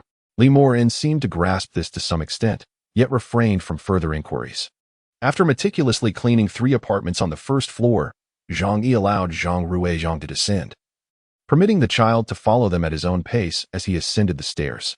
Perhaps due to having spent countless days in the company of his grandmother's remains, and having witnessed the horrors of the apocalypse, zombies devouring the living, cannibalism, and humans slaying the undead, the child had grown accustomed to this grotesque world devoid of toys, television, greenery, and small animals. Thus, accompanying Zhang Yi, he exhibited a remarkable resilience, displaying an adaptability that often surpassed that of adults, despite lacking the ability to combat zombies. Although Zhang Yi and his companions worked with considerable speed, it still took nearly 2 hours to clear the 9 floors. When they descended, neither Chaoyang nor Meat Tower Chin was in sight, leaving them uncertain whether they had not finished clearing a unit or had already progressed to the second one. Meanwhile, a few individuals emerged from the opposite building. They exchanged glances but offered no greetings, proceeding directly toward an adjacent unit. Time was of the essence, and it was likely that another group would soon arrive. Zhang Yi remarked on this, but nonetheless proceeded to unlock the security door of the nearby unit. A zombie burst forth, prompting the young Yagang, who had been trailing behind, to hurriedly seek refuge beneath a nearby table tennis platform. He remained hidden until the adults dispatched the creature, after which he cautiously surveyed his surroundings. Once assured of his safety, he crawled out. Observing that the little one required no intervention, Zhang Yi exhaled a sigh of relief and praised him. Yagang, you were truly clever. The young boy's face lit up with a radiant smile tinged with a hint of shyness, starkly contrasting with the dreary, lifeless world around them. They entered the corridor sequentially, only to be surprised that no replacements had arrived even after clearing this unit, until they encountered Xiao Yong and Meat Tower Chun in the 3rd unit. Well done, Xiao Yong remarked upon seeing Nan Shao and the others, who were merely a step behind them, nodding in approval. His gaze then fell upon Zhang Ruiyang, who was still ascending the stairs behind the adults. The little man fidgeted, seemingly uncertain about how to interact with the child. Eventually, he retrieved an exquisite dagger from his pocket and said, Here you go, little one, this is a reward from your uncle. Congratulations on not being devoured by zombies. Since his birth, Zhang Ruiyang had never genuinely received a gift, leaving him somewhat at a loss in this moment. He ascended the final step, clutching Zhang Yi's thigh, timidly peering at the seemingly fierce little mustached uncle, his heart yearning yet perplexed as to why this uncle would bestow gifts upon him. Captain Xiao, this item is far too precious. The child is still so young. Zhang Yi was acutely aware of the rarity of a sharp dagger and intended to politely decline without a moment's hesitation. However, before he could finish his sentence, he was abruptly interrupted by Xiao Yong's wave of the hand. Thank you, Uncle Mustache. Upon receiving his father's consent, Zhang Ruiyang cradled the dagger in his arms and shouted towards Xiao Yong, who was ascending the stairs. Xiao Yong erupted into a hearty laugh, his voice slightly hoarse, and offered no further words, merely gesturing as his figure swiftly vanished around the bend of the staircase. The others exchanged glances, and Ruda-chin cleared his throat, saying, Actually, Captain Xiao is quite, His words trailed off as he suddenly recalled a previous incident, hastily stopping, forcing a dry chuckle, and hurriedly following suit. What he meant to convey was that Captain Xiao possessed a certain humanity. Yet, should he have voiced such sentiments, the outcome would undoubtedly have been dismal. Understood, father. Upon realizing there was no need for public acknowledgement, Zhang Ruiyang's face lit up with joy. eagerly responding as he lowered his gaze to fondle the dagger ensconced in its black leather sheath. Let us depart. Suppressing his concerns, Zhang Yi addressed Nan Shao and Li Muran, asserting the necessity for his son to acclimate to the present world, resolutely refusing to be swayed by excessive apprehensions. It was essential for him to learn the art of survival sooner rather than later. Li Muran observed as Zhang Ruiyang cautiously drew forth the dagger, revealing its snow-white, razor-sharp blade. His lips moved, yet ultimately he uttered not a word. In contrast, Nan Shao was more decisive. He gently patted Yang Yang's little head before striding up the stairs to catch up with Zhang Yi. As Zhang Yi opened a door, Nan Shao swiftly severed the head of an approaching zombie, but unlike before, he refrained from delivering a second blow, instead calling out, Yang Yang, come up. Zhang Yi, who was searching other rooms, momentarily paused, instantly grasping Nan Shao's intent. Hesitation flickered in his mind, and he wished to articulate something. Yet the smile Nan Shao directed at him quelled his doubts, urging him to give it a try. Rest assured, your son shall remain unharmed. Compared to others, Nan Shao possessed a greater inclination towards cleanliness. Even if his water intake was limited, he would conserve some for brushing his teeth and washing his face. Although he could not maintain the pristine and neat appearance of the pre-apocalyptic era, he still appeared remarkably handsome, especially after shedding his glasses and becoming slightly tanned, which diminished the refined impression he had initially left on Zhang Yi, replacing it with a sharper and more formidable aura.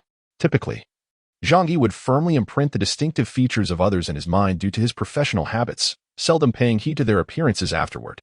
Yet in this instance, he was momentarily dazzled by Nan Shao's striking smile, causing him to forget what he had intended to say.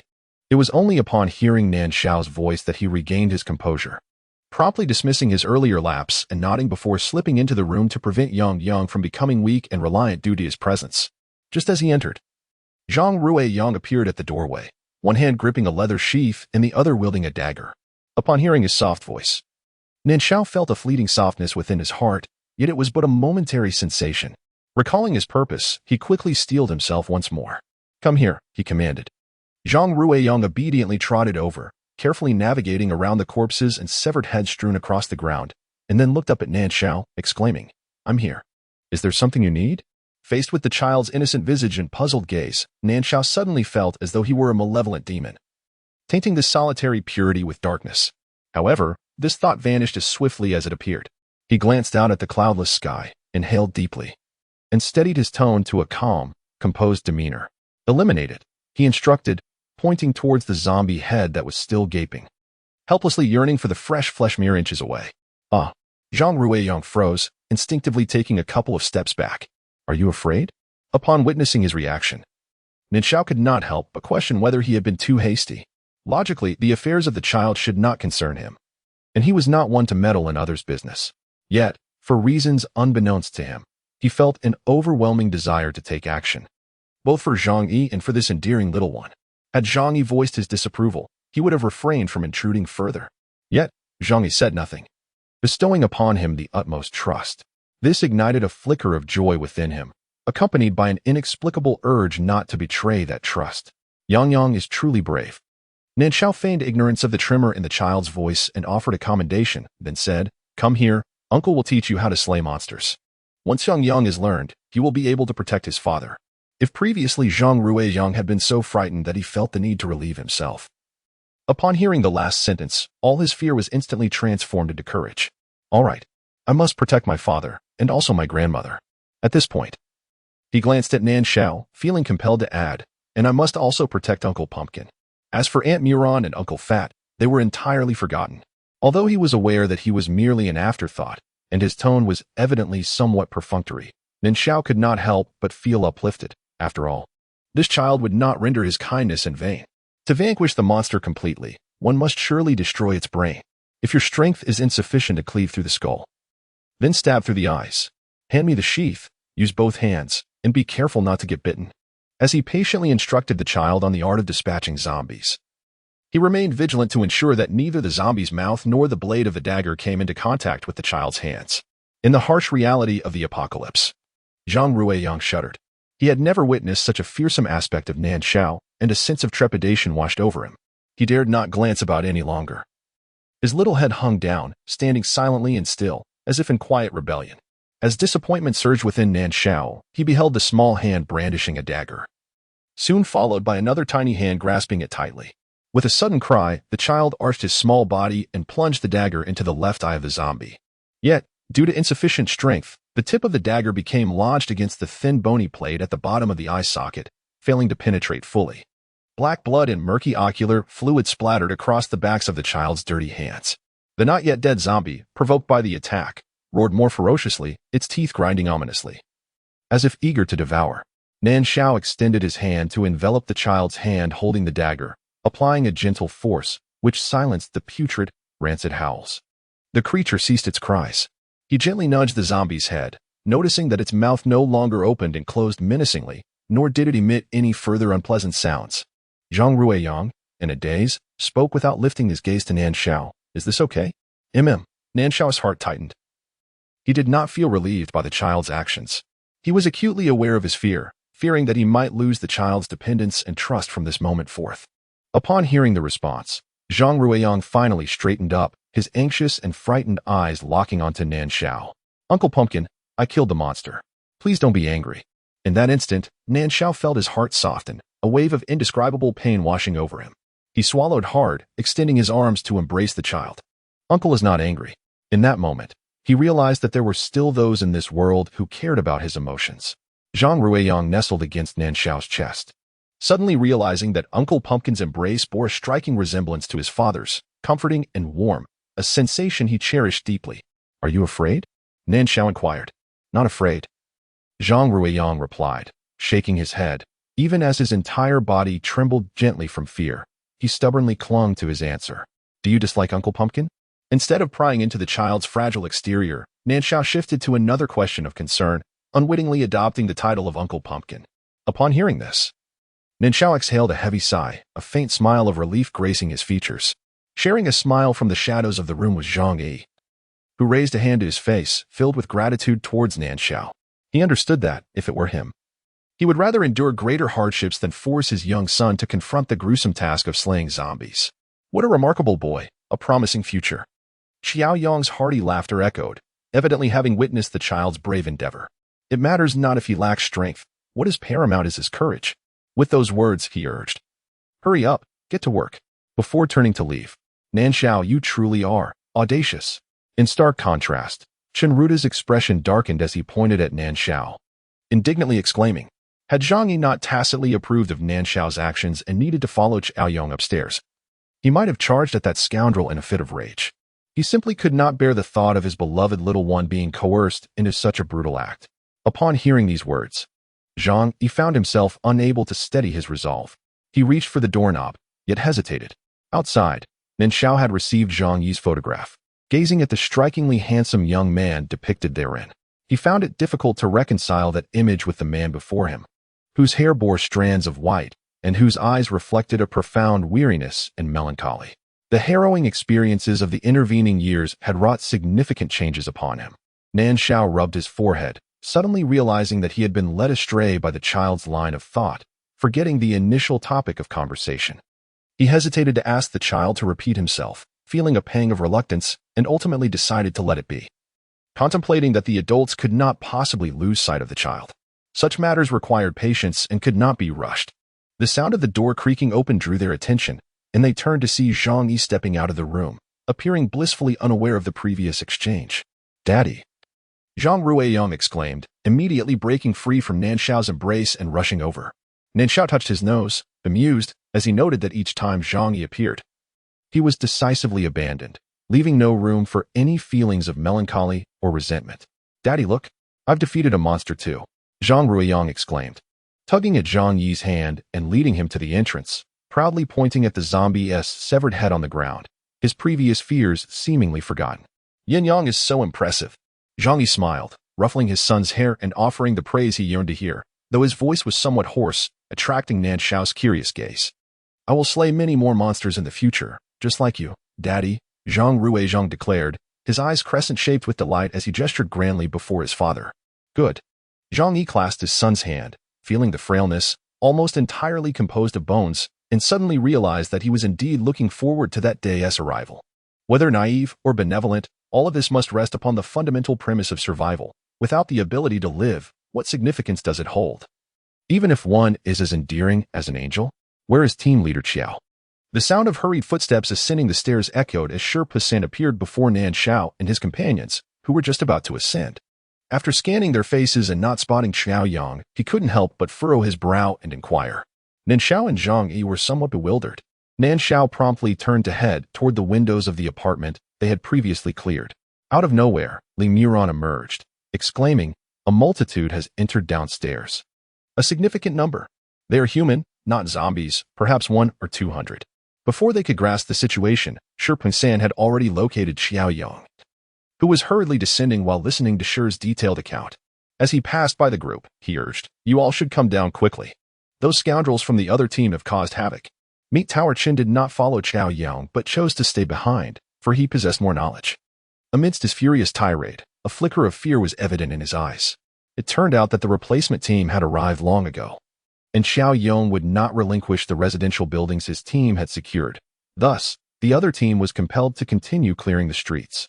They adopted a steady and methodical strategy, demolishing the previously obstructive earthen wall, only to construct a robust and resilient barrier 100 meters away, enclosing a narrow alleyway on the opposite side of the street. The only distinction lay in the fact that it was a contingent of ordinary individuals, rather than those endowed with special abilities, who cleared the path for them. As a considerable number of zombies had amassed on the boulevard, their casualties were notably severe. However, Chun, known as the Meat Tower, was not reprimanding this replacement group, but rather the teams assaulting other streets. It was perplexing how those teams had inadvertently unleashed the zombies, causing them to encircle the agricultural market street. This implied that, behind them, numerous members from different groups were fleeing towards their direction. The replacement group had yet to secure the desired area of 100 meters, and, fearing being overwhelmed by the zombies, had no choice but to retreat into the small residential area where Xiao Yang's team was stationed. Fortunately, a large iron gate stood in their way, otherwise, the zombies would have likely swarmed the open space below by now. Yet, their safety was but temporary, for the gate was not locked and would hardly serve as a barrier for long. Zhang Yi and the others exchanged glances, taken aback by the turn of events, finally grasping why Sherpa-san had felt compelled to issue such a warning. "Let us go down and take a look," Zhang Yi suggested, suddenly feeling grateful that he had brought his son along. Otherwise, if they were truly trapped, Yang would have been left alone in a room. "Wait. We should gather some food first. Who knows how long we might be stuck here?" Li Muron, who seldom voiced his thoughts, interjected. No one objected to this sentiment. Previously, they had been preoccupied with eliminating zombies, neglecting to scavenge for supplies. Now, it was imperative to consider their resources more prudently. Adhering to the principle of proximity, they entered the 3 recently cleaned suites separately.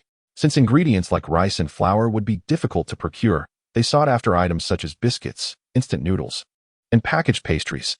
Zhang Yi and Nan Shao entered the same suite. While Nan Shao was busy searching for items with Zhang Ruiyang, Zhang Yi's gaze drifted to the window, where the dazzling sky caught his attention, causing him to furrow his brow slightly. What's wrong? After searching for quite some time, Nan Shao found nothing except for some rice and a foul-smelling, decaying substance in the refrigerator, leaving him in a rather foul mood. Upon exiting, he noticed Zhang Yi lost in thought by the window and couldn't help but inquire. "Let us find a few thick garments," Zhang Yi replied. As Nan Shao's eyes widened in surprise, Zhang Yi continued without waiting for further questioning. "My leg has been hurting quite severely since this morning. I fear a change in the weather is imminent. Are you exhausted?" Nan Shao, concerned upon hearing about Zhang Yi's leg pain, asked without hesitation. "It's different." Zhang Yi shook his head. "This pain only occurs when the weather is about to change. It happened once before, lasting several days, followed by the largest snowfall in the history of Changsha." Upon hearing this, Nan Shao ceased to doubt and decisively began to gather winter clothing. Meanwhile, Meat Tower Chun and Li Muron, having just exited from the other 2 suites, appeared somewhat hesitant. "Ego, are you mistaken? There isn't a cloud in the sky. It's unlikely to snow, let alone rain," Meat Tower Chin remarked candidly. "Ego, I have an idea. What do you think?" she said, glancing around and fortuitously spotting Nan Shao emerging with a military green men's thick cotton coat. She approached, then pulled apart the inner lining of her cotton coat, pointing to a spot near the back collar. "Here, we will make an opening and pack food inside. Who knows how long we will have to stay here? We should stuff some biscuits and candies into each piece of clothing to extend our sustenance for a few more days." It must be said that women possess a greater sense of foresight than men, and they particularly relish in preparing for unforeseen circumstances. Of course, this trait was often ridiculed as overthinking before the apocalypse. As for now, no one would dare consider it excessive speculation. Let us proceed accordingly. Everyone, move swiftly. Do not arouse suspicion. Zhang Yi immediately agreed with a decisive clap of his hand. What are you all doing? Questioned Xiaoyong, who was somewhat taken aback while discussing strategies with several other team leaders. In truth, many in their group had already filled their backpacks with supplies and carried additional items. Yet no one was as thorough as Zhang Yi and his companions, who even included blankets among their haul. Indeed, upon hearing his words, despite the tense atmosphere, a wave of laughter erupted from the crowd, with some even mocking him. Why don't you just wrap yourselves in blankets? It's bound to rain any moment now. After saying this, the individual chuckled at his own jest. A change in weather? Surely, you must be mad to think it might rain. The sun is blazing. Hardly indicative of a storm approaching. I believe you've been driven to madness by the zombies. The crowd exchanged barbs with not a single kind word spoken. Yet a few remained cautious, quietly slipping into a nearby corridor. The garments in question do not weigh heavily. Held in hand, they offer little inconvenience. When the time comes for their use, discarding them poses no significant dilemma. However, should the situation truly take a turn for the worse, it may fortuitously yield unexpected advantages, sparing one from the necessity of scrambling with others. After all, in a world where the apocalypse has already manifested, what calamity remains beyond the realm of possibility? Zhang Yi and his companions dismissed the scorn of others, each dispersing to assess the circumstances. Upon reconvening, they exchanged the intelligence they had gathered, swiftly attaining a comprehensive understanding of their predicament. Approximately 200 individuals had congregated within the residential complex, aside from Xiaoyong's group and a cooperating team of 20. There were others forming new alliances, with the remainder being those pursued by the zombies. The streets beyond the Iron Gate were overwhelmed by a multitude of the undead, continuously flooding in, evidently incited by the assault on the county. Hundreds, if not thousands, were thrust into the midst of hundreds of thousands of zombies, barely creating a ripple in the tide. What efficacy does strength hold in such overwhelming numbers? Furthermore, the disparity in power between them was not as pronounced as one might hope. Relying on a mere 200 individuals to break free from the county now appeared nothing short of a fanciful dream, leaving them to place their hopes on potential rescue from the town, where an internal and external effort might yet yield a sliver of hope. Damn it. Are you all fools? Do you think the zombies will simply stand by while you charge at them? A bunch of useless wastrels, if you wish to perish. Do not drag me down with you. Xiaoyong raged, utterly disregarding the displeasure evident on the faces of the other team leaders, unleashing a torrent of invective. Enough. What purpose does lamentation serve at this juncture? It was indeed Shi Pingxin who intervened, fully aware that once this individual became enraged, it would take hours for the tempest to subside, and time was a luxury they could ill afford. The others breathed a sigh of relief. While they were not particularly fearful of Xiaoyong, the truth remained that they were in the wrong, and few could endure such scathing rebukes. Let us first devise a means to barricade the entrance, one suggested. What if we have the Earth-type abilities user block the door directly? Get lost. Do you wish to perish here? I certainly do not, came the retort. Quickly find something to prop the door, or the zombies will be upon us. Amidst the cacophony of voices, it was ultimately the Earth-type abilities user who took charge, erecting a mound of earth measuring 1 meter high and 2 meters wide against the door. With this barrier in place, regardless of how the zombies pushed and shoved, they need not fear the iron door collapsing. Meanwhile, those inside could eliminate the zombies through the iron barrier. Of course, if they wished to exit, they could simply push the door open, provided no zombies obstructed their path. It could be said that those who retreated into the compound were safe for the time being. Several captains and team leaders formed a temporary management group, with the most influential voices belonging to Xiaoyong, who retained the largest number of subordinates, and another named Li Changza, a user of gold-based abilities. This is a grave predicament, lamented Xianghua, the Earth-type abilities team leader, his brow furrowed with concern. The water and purification abilities users have not emerged, and this scant water supply will scarcely last a few days. This is a residence featuring 3 bedrooms and 2 living rooms, adorned with a large wedding photograph in the master bedroom. The decor and furnishings within the house clearly indicate that it is a newly occupied abode. Regrettably, the couple in the photograph, once appearing blissful and enamored, have now tragically transformed into lifeless bodies, their limbs severed, and have been removed. Upon hearing Xionghua's words, the expressions of those present darkened.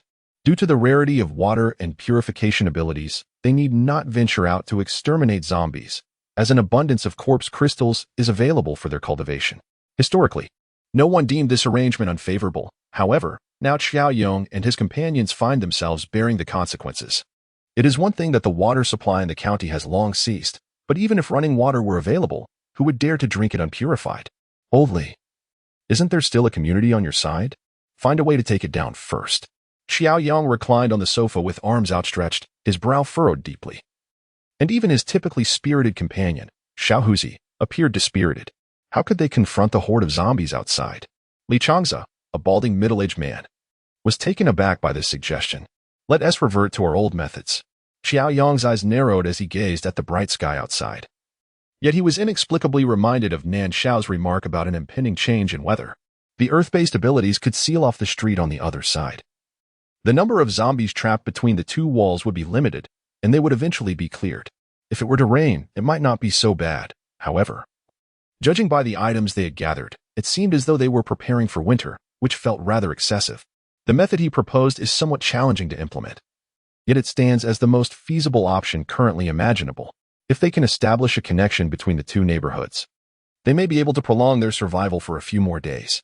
Furthermore, this gradual approach might ultimately lead to an escape from the encirclement of the zombies. Finally, those inept individuals may begin to serve a purpose. Li Changza chuckled derisively, his tone laced with disdain and arrogance, as if he held the power to dictate the fates of others.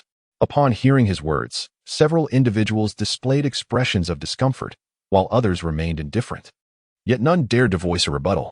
Xiao Yong observed their reactions keenly, a cold smirk creeping onto his face as he bluntly uttered two words: "Foolish idiots." The room fell silent in astonishment. It took Li Changza a moment to realize he was the target of the insult, and his face flushed with anger. His left hand transformed into a gleaming steel claw as he rose to his feet, exclaiming, "Which idiot are you referring to?" The others hastily stood up to mediate, aware that internal strife at such a critical moment would benefit no one.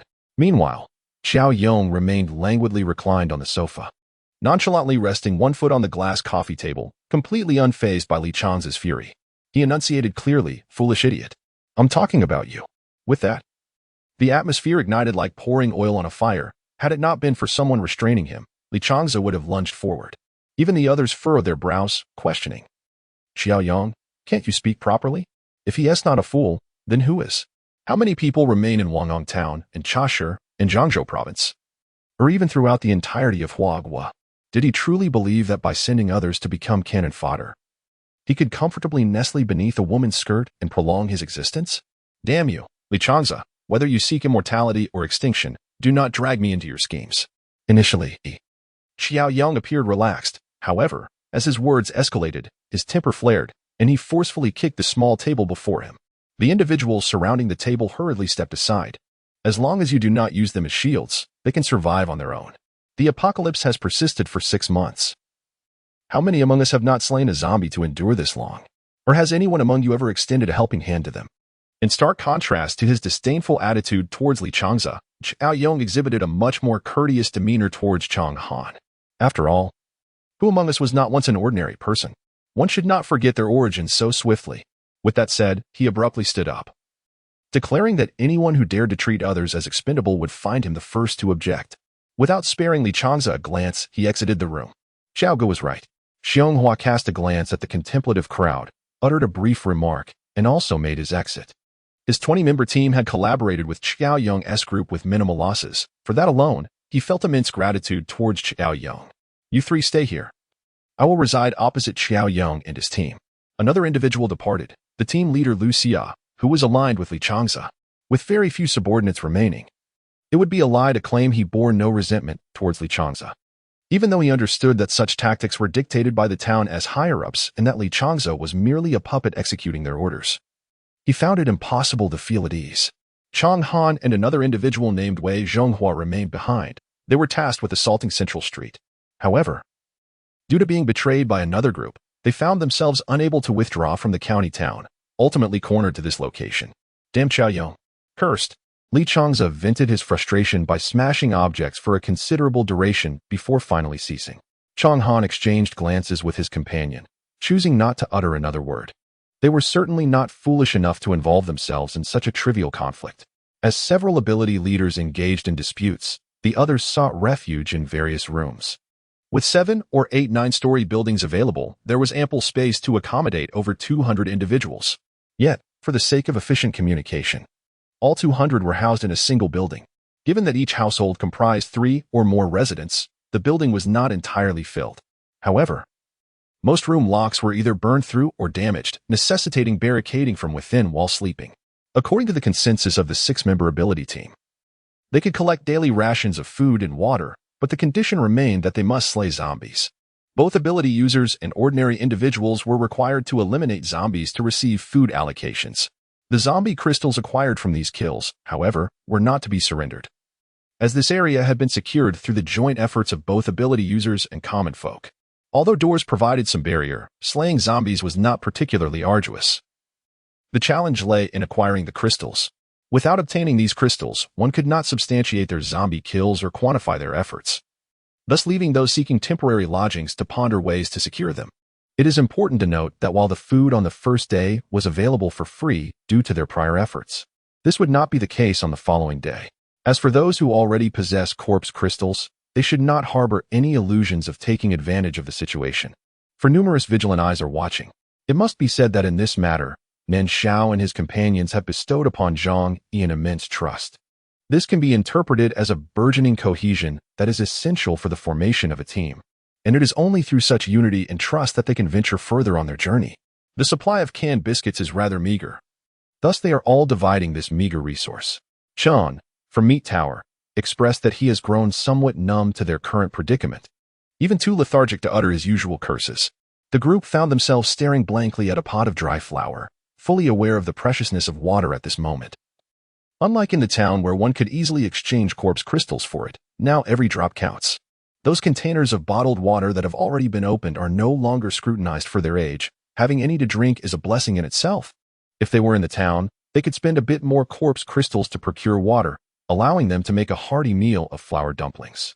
However, now, they cannot even bear to use water for baking, which would accompany their noodles. Let us consume what we brought with us, Zhang Yi finally remarked with resignation. Fortunately, they had only snacked lightly at noon, leaving behind a fair amount of provisions. In any case, they would manage to last a day, and as for tomorrow, they could only take it one step at a time. With a layout of 3 rooms and 2 halls, each room equipped with a bed, it was nearly as if everyone had their own space. Nan Shao voluntarily chose to sleep on the sofa in the living room. They had not brought any corpse crystals with them when they set out, but Zhao Yang had distributed the corpse crystals unearthed by their group.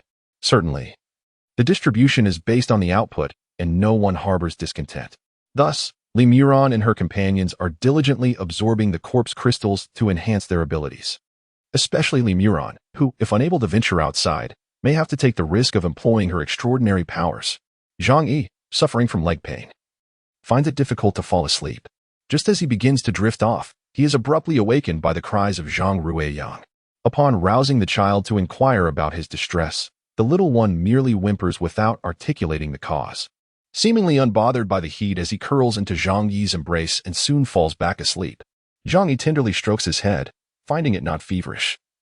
Speculating that the little fellow might be unsettled by the day's events, thus unable to rest peacefully. With a heavy heart and no recourse, he gently pats the small, protruding shoulder blades of the child in his arms. After all, the day's exertions have been too taxing. Despite his worries and pain, he ultimately succumbs to slumber. Awakening once more, he finds himself roused by the cold. Before even opening his eyes, he hears the sound of rain pattering, which surprises Zhang Yi immensely. He had anticipated a heavy snowfall, only to discover it was merely rain. He pulls the blanket over Zhang Ruiyang, then rises to the window. Astonished to see the rain pouring down with unprecedented intensity, akin to a deluge, leaving a large patch of wetness on the floor inside. He hastily reaches out to close the window. Hearing a commotion outside, he opens the door to step out, noticing footsteps clumsily approaching from another room. In the pitch darkness, he cannot discern any figures. Nan Shao? It's me, Ego. It's so cold. I brought a blanket. It is indeed the voice of Nan Shao. He cannot believe it is actually raining. A flash of lightning illuminated the room, only to be swiftly engulfed by darkness. In that fleeting moment, Zhang Yi discerned Nan Shao's position, near the sofa, bending over to place down a blanket. The thunder rumbled ominously, resonating painfully in their ears. Yet no one expressed discontent at the cacophony. Instead, there was a palpable excitement. At last, the rain had arrived. I recalled that there were candles in the television cabinet. With a sigh of relief, he groped his way outside. Pondering whether the rainwater was tainted, he wished to collect some. In the bathroom, there was a bucket. Nan Shao let out a muffled grunt, abruptly grasping Zhang Yi, who collided with him, while using his other hand to cover his nose, struggling to catch his breath. Apologies. Are you all right? Did you hurt yourself? Zhang Yi raised his hand to touch the source of the disturbance. As he felt Nan Shao's fingers glide over his ear and forehead, a tremor coursed through Nan Shao, and his face flushed a deep crimson. When their hands met again, he instinctively stepped back. I'm fine. Stay still. I'll get it. With that, he turned and hurried toward the television cabinet, colliding with the coffee table without slowing his pace. Zhang Yi keenly sensed a hint of panic in Nan Shao, yet could not fathom its cause. Just as he was lost in thought, the sound of a lighter igniting broke the silence, casting a bright light that pierced the darkness and revealed Nan Shao's tall silhouette. Using the flickering flame, Nan Shao located the candles within the cabinet and lit one before turning around. Outside, the tempest raged with flashes of lightning and torrential rain. Holding the candle in one hand and shielding the flame with the other, he slowly approached the coffee table. The warm, golden glow enveloped much of his figure, creating a scene so tranquil it resembled a masterful oil painting. Sensing a subtle awareness, he lifted his gaze, inadvertently locking eyes with Zhang Yi, who had not yet turned away. A faint smile flickered in his eyes. Nan Shao's attention fell upon his leg, which was limping more severely than usual, causing his handsome brows to furrow involuntarily. He reached for the black stone he always carried and extinguished the candle. The rain brought a drop in temperature, an inevitable consequence. However, that night, the temperature plummeted sharply. Even under the thickest quilt, Zhang Yi found the cold unbearable, compounded by the pain in his leg, rendering him unable to sleep. Even Zhang Ruiyang was roused from slumber, sleepily calling for his father and burrowing into Zhang Yi's embrace. The sound of heavy raindrops striking the glass resembled the assault of hail. Yet, Zhang Yi could not ascertain whether it had indeed hailed later on. Finally, dawn broke. Perhaps it was the light of day. At least the room was dimly illuminated, akin to the twilight of a world before the end. Zhang Yi dressed the already restless Zhang Ruiyang in the autumn clothes he had found the previous day, layering them with padded garments, and donned similar attire himself. As the father and son exited their room, Li Muran and Ro Tachin were already awake, shivering as they debated how to start a fire. Nan Shao sat in a single armchair, arms crossed, gazing out the window, lost in thought. Brother Yi, you are truly remarkable. After greeting Zhang Yi, Ro Tachin raised his thumb in admiration, his face brimming with respect. If not for you, we probably would have had to forego sleep last night. In this weather, we can't hunt zombies, but surely we can manage to gather some food. Zhang Yi certainly did not take pride in the residual utility of his injured leg. He shook his head and spoke. He walked into the kitchen to take a glance and then inspected the two living rooms. Finally, he pointed to the smaller one and said, "We can set it up here. The chimney can extend from that spot." It seemed that during winter, the stove was indeed placed here. Above the window in the living room, there was a circular opening, marked by rust, which was clearly the designated spot for the chimney. In Ziyun County, summers are not excessively hot, and winters do not plunge into extreme cold, resulting in few households installing air conditioning. 2 fans in summer and a single stove in winter suffice to navigate the seasons comfortably.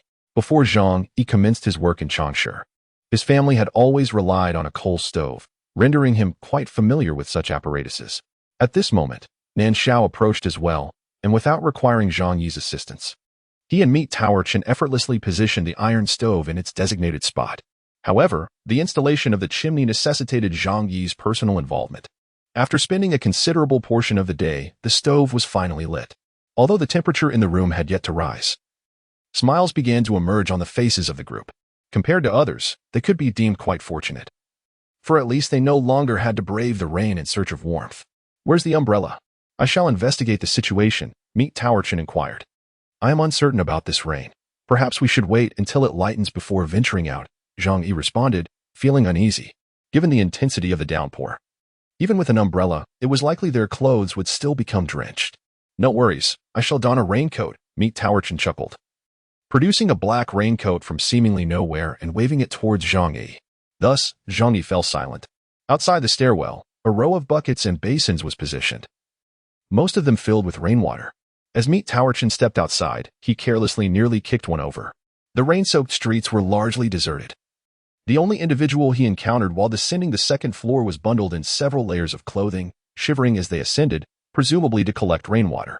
Upon noticing Chin's heavy attire, a glimmer of envy and jealousy radiated from their eyes. Who could say whether exposure to this rainwater could prove fatal? You urge us to confront the zombies? Very well. We shall rise to the challenge, provided you do as well. If you lack the courage, cease your idle chatter and promptly distribute the provisions. After all, these supplies were acquired through our efforts. What right do you have to withhold them? A cacophony erupted from the food distribution area. Chin carefully collected his umbrella, ensuring he did not disturb the rainwater, and proceeded inside, the umbrella inverted, leaving a trail of dampness in his wake. This was a decision made collectively by several group leaders yesterday. What purpose would it serve to seek us out? Without the leader's command, who would dare to touch these supplies? If you possess the audacity, take your grievances to the leaders. The dimly lit stairwell was cramped with 5 or 6 individuals. 2 empowered individuals barred the entrance to the food storage room, while another stood in the center, addressing those outside. Damn it. I see your intent is to hoard everything for yourselves. The loudest among them was also an empowered individual, unwilling to endure the situation like an ordinary person.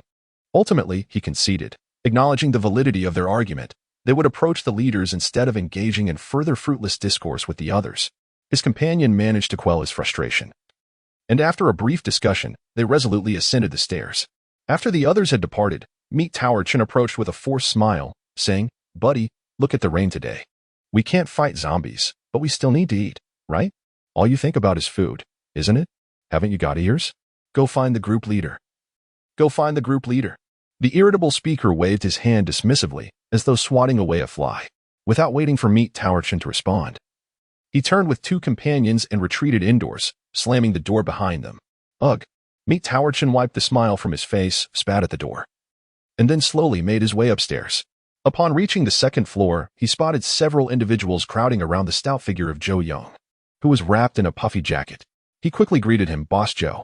Zhou, already a large man, appeared even bulkier in his winter coat and rain gear, holding an umbrella that effectively blocked the entire hallway. Upon seeing him, Zhou's eyebrows flickered, evidently recalling Nan Shao's words from the previous day, which elicited an indescribable feeling. Though his expression softened considerably. "Stay out of the rain. You want to know how you'll perish if you venture out," he remarked. Though his words were harsh, Meat Tower Chin was perceptive enough to understand the underlying concern. He nodded vigorously, realizing that the 6 with abilities also disapproved of venturing out to slay zombies in the rain. Once the others had departed, Meat Tower Chin called out to Zhou Yang, who was also carrying a similar amount of food as he ascended the stairs. "Boss Zhou, is there something wrong with this rain?" "I don't know," Zhou replied, shaking his head. He took a step, then paused, asking, "Where do you live?" "Room 14, 5th floor. How wonderful it would be if this water were potable." Leaning on the windowsill, Meat Tower Chin gazed out at the hazy scenery beyond, letting out a deep sigh. They had moved the sofa from another living room into the small hall where the stove was, and Li Muron claimed one, wrapping herself in a blanket and lying down to sleep. Despite it being noon, the outside world remained shrouded in gloom, leaving little inclination for any other pursuits. The primary reason, of course, was that the less one moved, the less energy one expended, which allowed for some conservation of food supplies. Hearing Meat Tower Chin's remark, she muttered, it would be nice to take a bath or do laundry. Heaven knows how long it had been since she had last bathed. Not to mention bathing. Even washing her face had become a luxury. As for the smell, she no longer perceived it. After all, everyone was in the same boat. This water might be usable, suddenly proposed Nan Shao, sitting cross-legged on the sofa. His words drew the attention of everyone in the room, with Li Muron even sitting up from her cocoon of blankets. Only Zhang Ruiyang remained unfazed, merrily bouncing from one sofa to another, lost in his own amusement. "Why?" Zhang Yi inquired casually, applying a scorching hot towel to his injured leg. At his words, several pairs of eyes brightened, igniting a flicker of hope while simultaneously sensing a new danger. If rainwater were harmful to the human body, then even avoiding it might prove futile. The moisture in the air could cling to exposed skin and even enter the lungs through respiration. There was no way to guard against it. "Let us give it a try."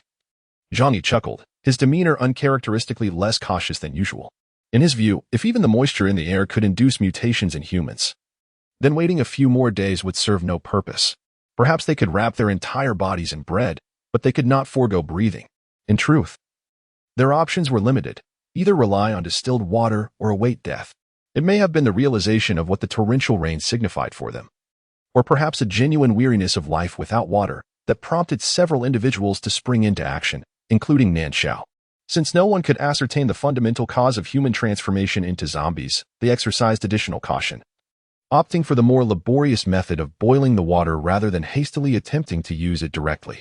They filled the kettle with water and placed it on the stove, securing one end of the washing machine's water hose to the spout of the kettle, while the other end was directed into a basin, with the coiled section submerged in cold water. The four of them sat in a square, observing the still water with a mix of excitement and trepidation. They were acutely aware of what this experiment meant for them.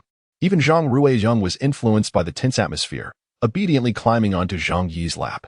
The fire blazed vigorously. It took merely over 20 minutes, or perhaps even less, for the kettle to bring the water to a boil.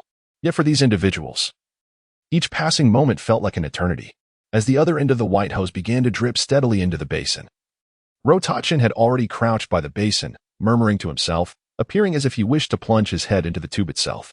Nan Shao exhaled deeply, rising from the sofa, seemingly indifferent to whether the water was usable, for the answer had long been laid bare and would not be altered by human will. Nan Shao? Zhang Yi exclaimed in astonishment, instinctively grasping Nan Shao's hand in an attempt to impede him. Shao Gu. Chun Ruda was pushed aside and only then registered the situation. Yet after uttering those two words, he was at a loss for what to say. Even Li Muron stood up, clearly taken aback, as none of them had anticipated that Nan Shao would be the first to voluntarily test the water. Zhang Ruiyang glanced back and forth in confusion, bewildered by the unfolding events. At the moment Zhang Yi's hand clasped his, Nan Shao felt a sudden warmth in his chest, as if something had been infused within him. He set down the basin and placed his hand over Zhang Yi's, feeling the warmth radiating from it. After a brief pause, he slowly withdrew, smiling as he said, "Igu, you know very well that we have no choice. I simply lack the patience to wait." With that, he lifted the basin and walked into the restroom. In the washroom, Nan Shao thoroughly washed his face and hands, shaved, and even wiped down his body. Regrettably, the water was scarce. Otherwise, he would have relished the opportunity for a more invigorating shower. Upon his exit, he appeared radiant, capturing everyone's attention and prompting Zhang Ruiyang to leap from his father's lap, scampering over and climbing onto him, planting 2 quick kisses on his smooth face. "Uncle Pumpkin, you look so handsome." It must be said, children are far more candid than adults. A smile blossomed on Nan Shao's face, his features softening, yet his gaze inadvertently drifted toward Zhang Yi, only to find himself locked in a gaze with his smiling eyes. After a moment of astonishment, a deeper smile spread across his face as he stepped forward and sat beside Zhang Yi. Perhaps his demeanor was so natural that no one found it peculiar. "Brother Shao, your face is truly a calamity for the nation," joked Meet Towerchin, having finally recovered from his earlier despondency. Yet even he felt that this just lacked substance and was rather feeble. Blinking in astonishment, Meet Towerchin took a moment to comprehend before offering a wry smile. "Brother Shao, please don't speak to me so politely. I'm really not accustomed to it. It's quite uncomfortable." Nan Shao shook his head with a chuckle, suddenly realizing that this chubby fellow was rather endearing. Time passed, 1 hour, 2 hours, 3 hours. The atmosphere grew somewhat tense. Zhang Ruiyang noticed that no one was paying him any attention, not even Uncle Fat. So he rummaged through Zhang Yi's backpack and pulled out the book of 5 animals play that he had secretly tucked in before leaving, entertaining himself alone. No one knew what would happen upon contact with contaminated water sources. At least the people of Wangong Town were oblivious. Ever since the incident of someone drinking river water and transforming into a zombie, they regarded unpurified water as a formidable threat, avoiding even direct contact. How could they possibly know if touching it would truly lead to mutation, or how long it would take for such a transformation to occur? The waiting without any time constraints proved to be the most agonizing ordeal. This was the second time Nan Shao faced the threat of death. Yet the sensations were entirely different. For the first time, he watched helplessly as his friend and Nan Wei departed, enveloped by despair and sorrow, harboring thoughts of self-destruction. He acutely sensed the changes within his body, yet he could not muster the energy even to lift a hand to end his own life. In fact, he thought perhaps becoming a mere shell of a zombie would be preferable. This time, however, he was not alone in his wait. For individuals surrounded him, a naive child and 3 companions he had known for merely half a month. "Brother Yi, I feel a bit anxious," he suddenly spoke, half-jokingly addressing Zhang Yi, who was silently applying a warm towel to his legs. In truth, despite the expression on his face, he did not care as much as he pretended. He was merely curious about Zhang Yi's reaction. Nan Shao was uncertain whether to feel joy or to sigh. Yet it was the opposite. Meet Towerchin, who responded, "Brother Shao, do not panic. Whether we live or die, we shall face it together this time." Nan Shao shot him an irritable glance, while Meet Towerchin, perplexed, scratched his nose and let out a few awkward chuckles, falling silent thereafter. Li Miran, meanwhile, had curled back under the covers, choosing not to partake in the conversation. The lighting remained dim. Nan Shao gazed at Zhang Yi's softly contoured profile, suddenly reminded of Nan Wei. He could not fathom why the sight of Zhang Yi evoked thoughts of his brother. Yet he realized he had not thought of that sibling in quite some time. The obsession, the selfless devotion, the unwavering courage that persisted even in the face of mockery and disdain, it all now felt like a distant dream. He would not claim that those emotions were mere figments of his imagination, non-existent. However, even the deepest of affections cannot withstand relentless neglect. After squandering everything, nothing remains. Not even a lingering memory. Perhaps, he mused, if Nan Wei had displayed even the slightest hint of concern upon learning that he had been bitten by a zombie, or at the very least, refrained from expressing that sigh of relief as if finally free from him, he might have awakened to reality. No.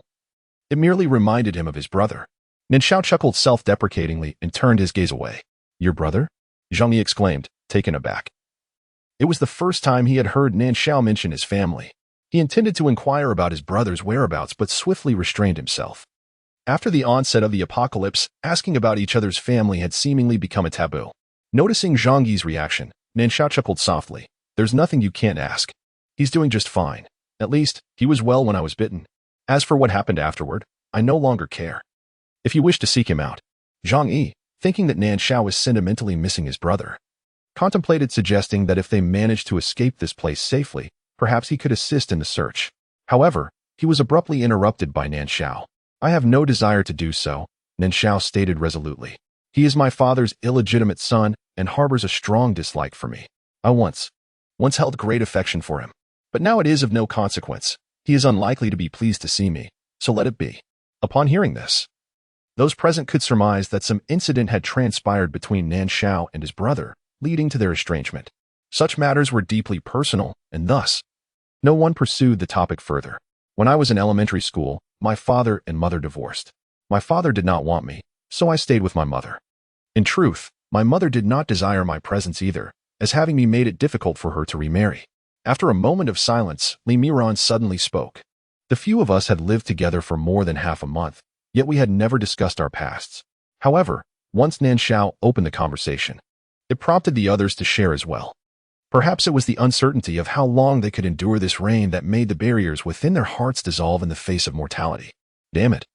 If I ever encounter that scoundrel, I will make him unrecognizable," cursed Ruodachin exclaimed. Li Miran had essentially healed his leg, and out of gratitude, he regarded Li Miran as a sister. Thus, his reaction was more intense than the others upon hearing such news.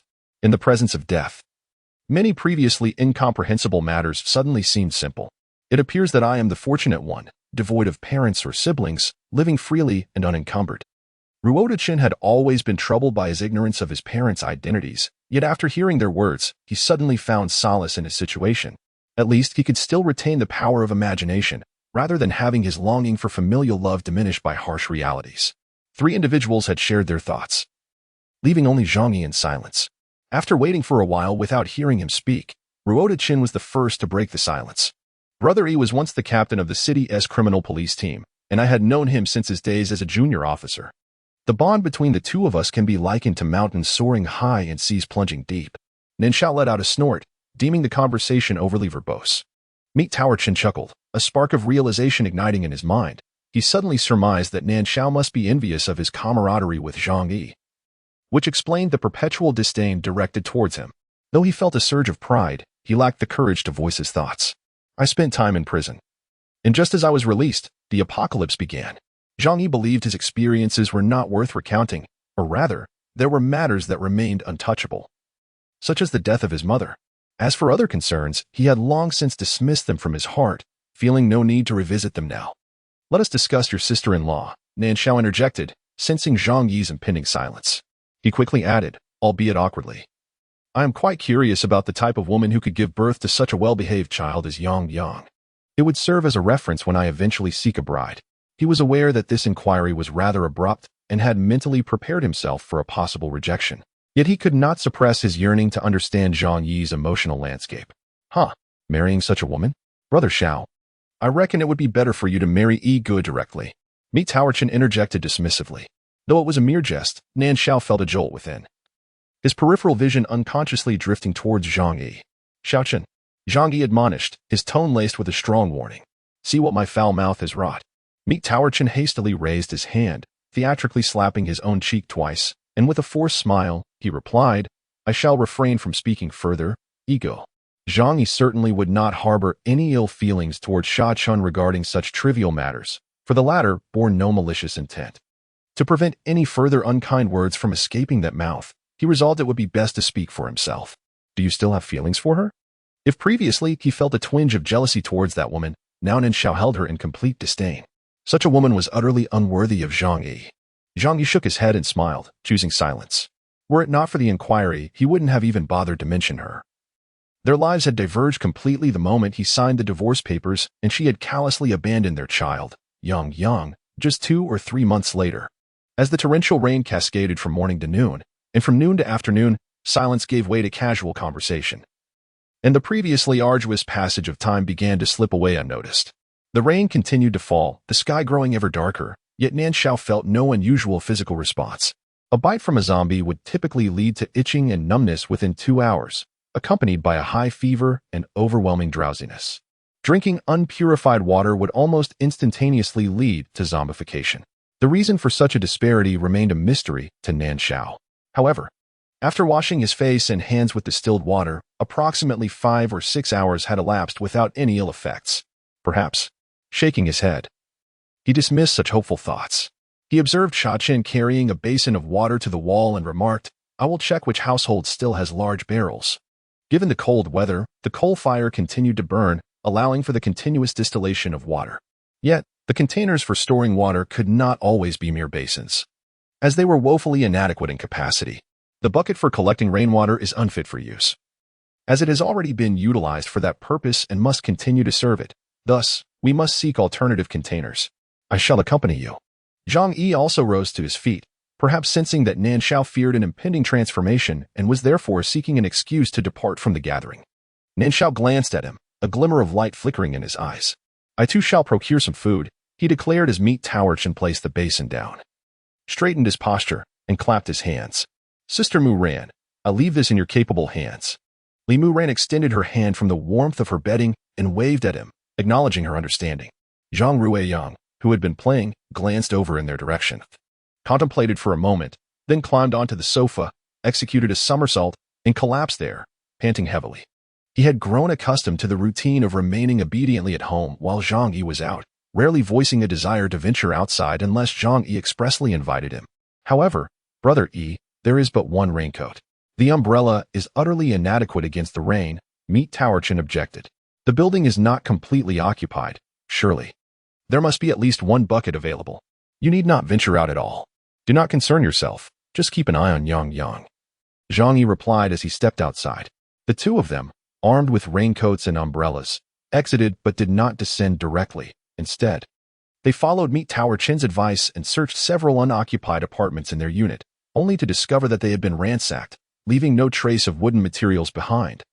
Not even the wooden bed frames, while gas canisters remained conspicuously in place. Although they had anticipated such a scenario, witnessing it firsthand was still profoundly shocking. Nan Shao couldn't help but feel grateful once again for heeding Zhang Yi's advice yesterday. Otherwise, they might be embroiled in a quarrel over a mere plank at this very moment. The two scoured every available room, spotting numerous small pots and pans. Yet they failed to find a suitable water bucket.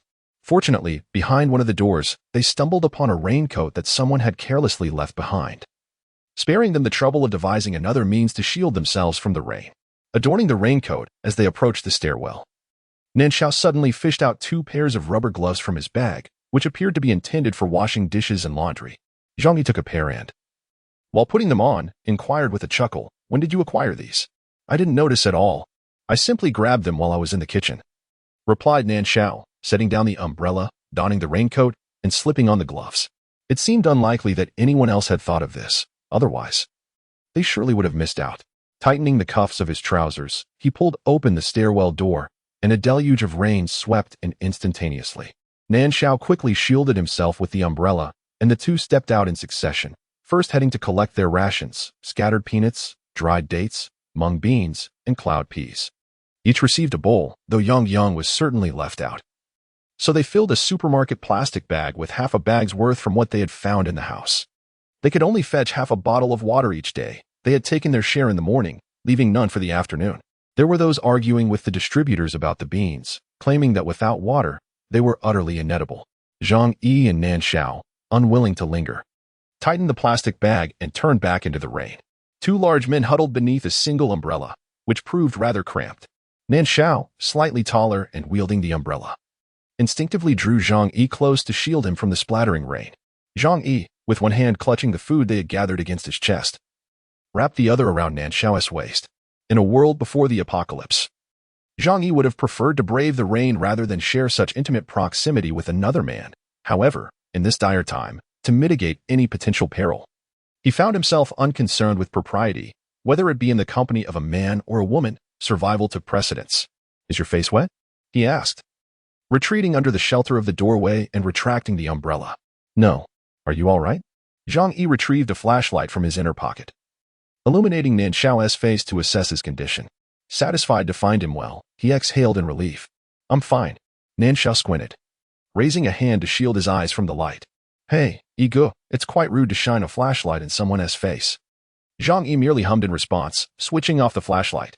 It would be prudent to find at least 2 more umbrellas, and if they came across any raincoats, those would be beneficial as well. Who could tell how long this downpour would last? The streets, plagued by low-lying areas and poor drainage, had already formed deep puddles, and with the poor visibility, they nearly stepped into them several times. Fortunately, they had stowed their salvaged items in a nearby corridor, allowing them to grasp each other's hands with their free ones while each held an umbrella. The rain fell heavily, and it was not until they reached the earthen platform by the grand entrance that they could finally discern the situation outside. This, it seemed, was promising news for them. However, neither Meat Tower Chun nor Li Muran displayed the slightest hint of joy, for both Zhang Yi and Nan Shao had come into contact with the rainwater. At this moment, their sole hope rested upon receiving a definitive outcome, that the rainwater posed no threat. As long as there were no issues, everything would eventually turn in their favor. "If it continues to rain for several more days, do you think the zombies will disperse?" Meat Tower Chin inquired, his mood less than buoyant. "If the rain persists through the night, all the roads will be submerged." Nan Shao emerged from the restroom, having dried his hands, just in time to overhear Meat Tower Chin's remark. "If it rains any longer, you'll have to use a basin as a boat," he retorted. Imagining himself floating in a basin upon the water, Meat Tower Chin promptly fell silent. That night, Zhang Yi entrusted Zhang Ruiyang to Li Muran, refraining from allowing his son to sleep beside him. Zhang Ruiyang was an easy child to manage, as long as Zhang Yi was present. He was indifferent about whom he shared his bed with. Naturally, in Zhang Yi's absence, he would not cause a fuss, but his demeanor would turn sullen, withdrawn from conversation. Troubled by excruciating leg pain, he tossed and turned in bed for an extended period, unable to find solace, and as the temperature continued to drop, Zhang Yi ultimately rose, wrapping himself in a blanket and heading to the small hall where the stove was located. It was then that he noticed the others were also present, each occupying a couch, the fire crackling robustly, and a veil of white mist permeating the air. "Brother E, you finally emerged," Meat Tower Chin exclaimed, draped in a blanket, tossing a peanut into his mouth as he greeted him. Li Muran cradled Zhang Ruiyang in his arms, both appearing to have succumbed to slumber. Zhang Yi let out a sound of acknowledgement and groped his way to the empty sofa, where he sank into its depths. The pain in his right leg rendered him incapable of uttering more words. He extended his hand to grip the fractured area tightly, hoping to alleviate the agony, even slightly. Yet, his efforts bore no fruit. The excruciating pain, penetrating to the marrow, was unbearable even for his considerable fortitude. His temples throbbed in response, compelling him to wish he could simply sever the afflicted limb. "Ego, you're not about to mutate, are you?" queried Ro Tachin cautiously, having noticed the labored breaths escaping Zhang Yi due to his suffering. "Your leg truly is," he exhaled in relief, yet a hint of melancholy lingered in his tone. Zhang Yi refrained from responding, reluctant to emit any groans that might disturb the others. He clenched his jaw tightly, his teeth grinding together, producing faint clicking sounds. "Ego, why not share the sofa with me?" It'll be warmer with two. A voice suddenly emerged from the darkness. It was Nan Shao, who, unlike Rotachin, had not succumbed to sleep, but was instead honing his abilities. No, Zhang Yi hesitated, pondering how two large men could possibly fit on a single sofa. Just as he was about to decline, Nan Shao seemed to read his thoughts. There is enough space. My body temperature is elevated. I can help massage your leg. And I have some matters to discuss with you.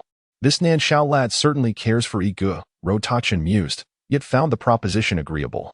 So he did not dwell on it further. He rummaged through his pocket for a while, finally extracting a stray peanut, which he popped into his mouth before settling down with a series of murmurs. Perhaps it was the unbearable pain in his leg, or perhaps a curiosity to discover what Nan Shao truly wished to convey, that prompted Zhang Yi to cautiously sidestep the basin of water and make his way over. Clutching the blanket. In the darkness, the sound of Nan Shao shifting his body echoed, followed by a flicker of light as he illuminated the path with a flashlight. To conserve battery, Nan Shao switched off the light once Zhang Yi had placed the blanket on the sofa. Give me your leg. Perhaps concerned about disturbing others. Nan Shao spoke in a hushed tone, his voice imbued with an ineffable tenderness. A peculiar sensation stirred within Zhang Yi's heart, but it was swiftly overshadowed by the pain radiating from his leg. He reclined partially on the sofa, propping himself with a couple of cushions. And as he lifted his right leg, it was swiftly captured by Nan Shao.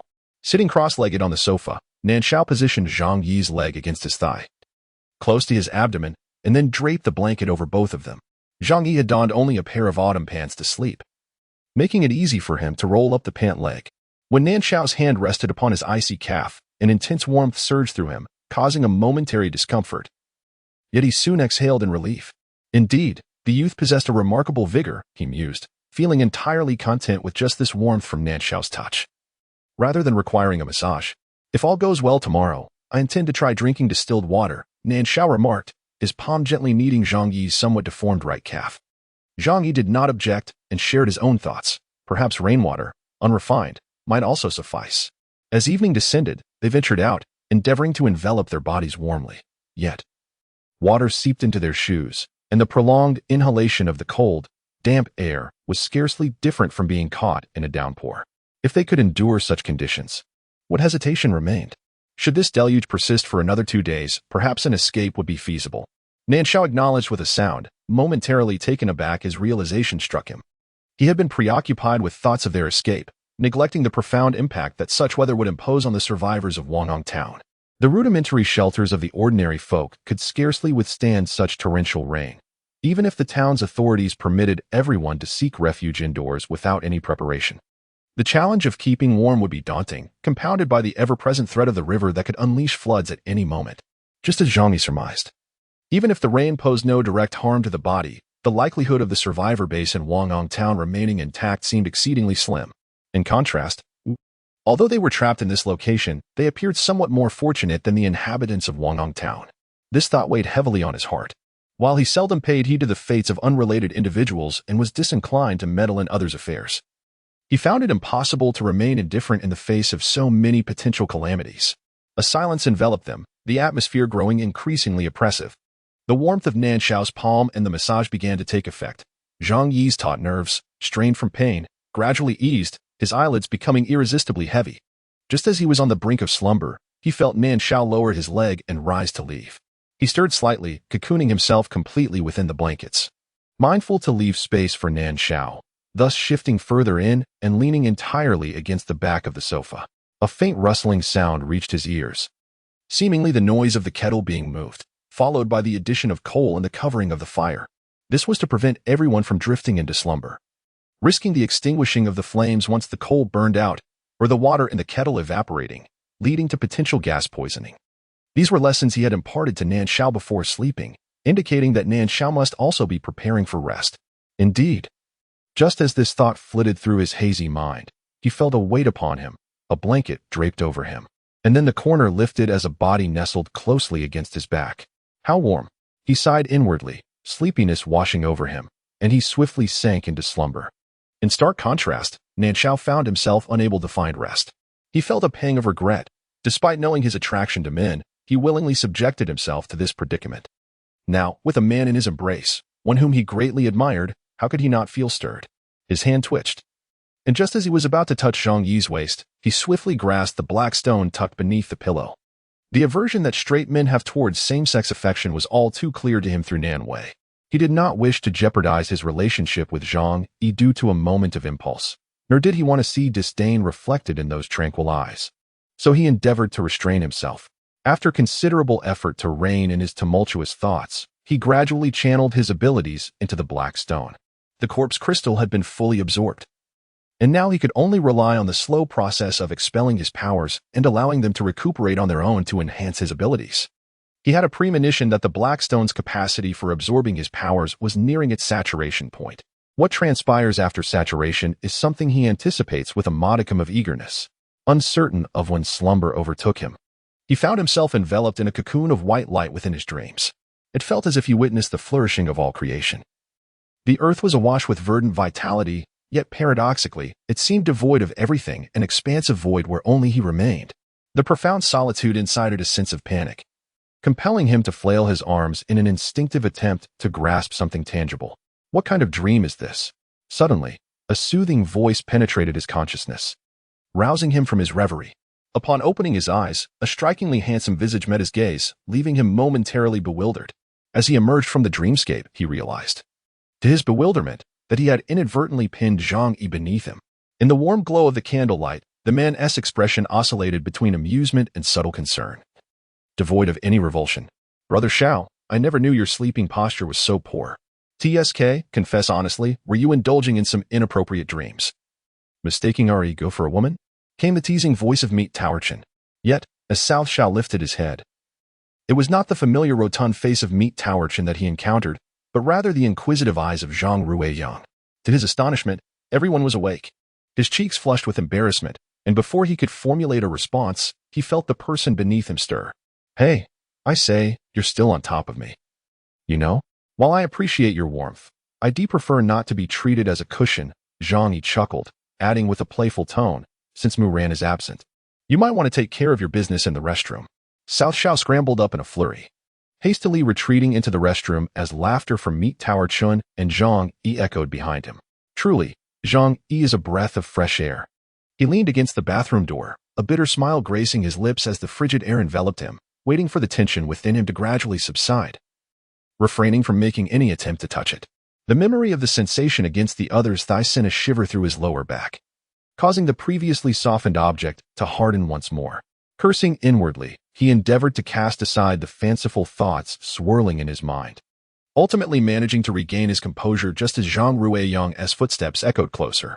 The sky remained shrouded in darkness, as if the night from 6 months prior had descended once more, with fierce winds accompanied by flashes of lightning and booming thunder, as though the devil had sounded the horn of slaughter upon the earth. Compared to other children, Zhang Ruiyang possessed a certain bravery, yet he still found himself frightened, burrowing into Zhang Yi's embrace. It was midnight. Meat Towerchin, clutching the watch he had pried from a zombie's wrist, squinted at the candlelight and declared, "It is not midnight, it is noon." The water they had salvaged from the town, along with the later rations, had long been depleted, despite their efforts to ration it. The lips of the group were parched and cracked. Even the particularly pampered Xiao Yaoyang was no exception. Drinking the distilled water was no longer an experiment reserved for Nan Shao alone. May the Buddha, the Supreme Laozi, the Jade Emperor, the Earth God, and Jesus Christ bless us. Meat Towerchin clasped his hands in prayer, beseeching the heavens, the earth, and all corners of the world, even invoking his parents, whose whereabouts remained unknown. "Daddy, what is Fat Uncle doing?" Zhang Ruiyang inquired curiously, his eyes fixated on the cup of water resting on the stove. His lips pursed in longing, yearning for a sip. Zhang Ruiyang's eyes sparkled with delight. He brought his mouth to the rim of the cup and took 2 eager sips, feeling unsatisfied. Consequently, he lifted the cup with both hands and, much like his father, drained it in one go. Meanwhile, Meat Towerchin was still hesitating, but upon witnessing Zhang Ruiyang's actions, he felt a surge of embarrassment. Grabbing the cup, he declared with a fervent shout akin to a warrior severing his own wrist, "If I must die, so be it. At worst, I shall be a hero again in 18 years. He then downed the contents in one swift motion. Was such a commotion truly necessary for merely drinking water? Nan Shao, stretching his long legs and holding a cup that was already half empty, lounged on the sofa, casting a disdainful glance at Meat Towerchin. as Li Muron busied himself refilling everyone's bowls with a thick porridge.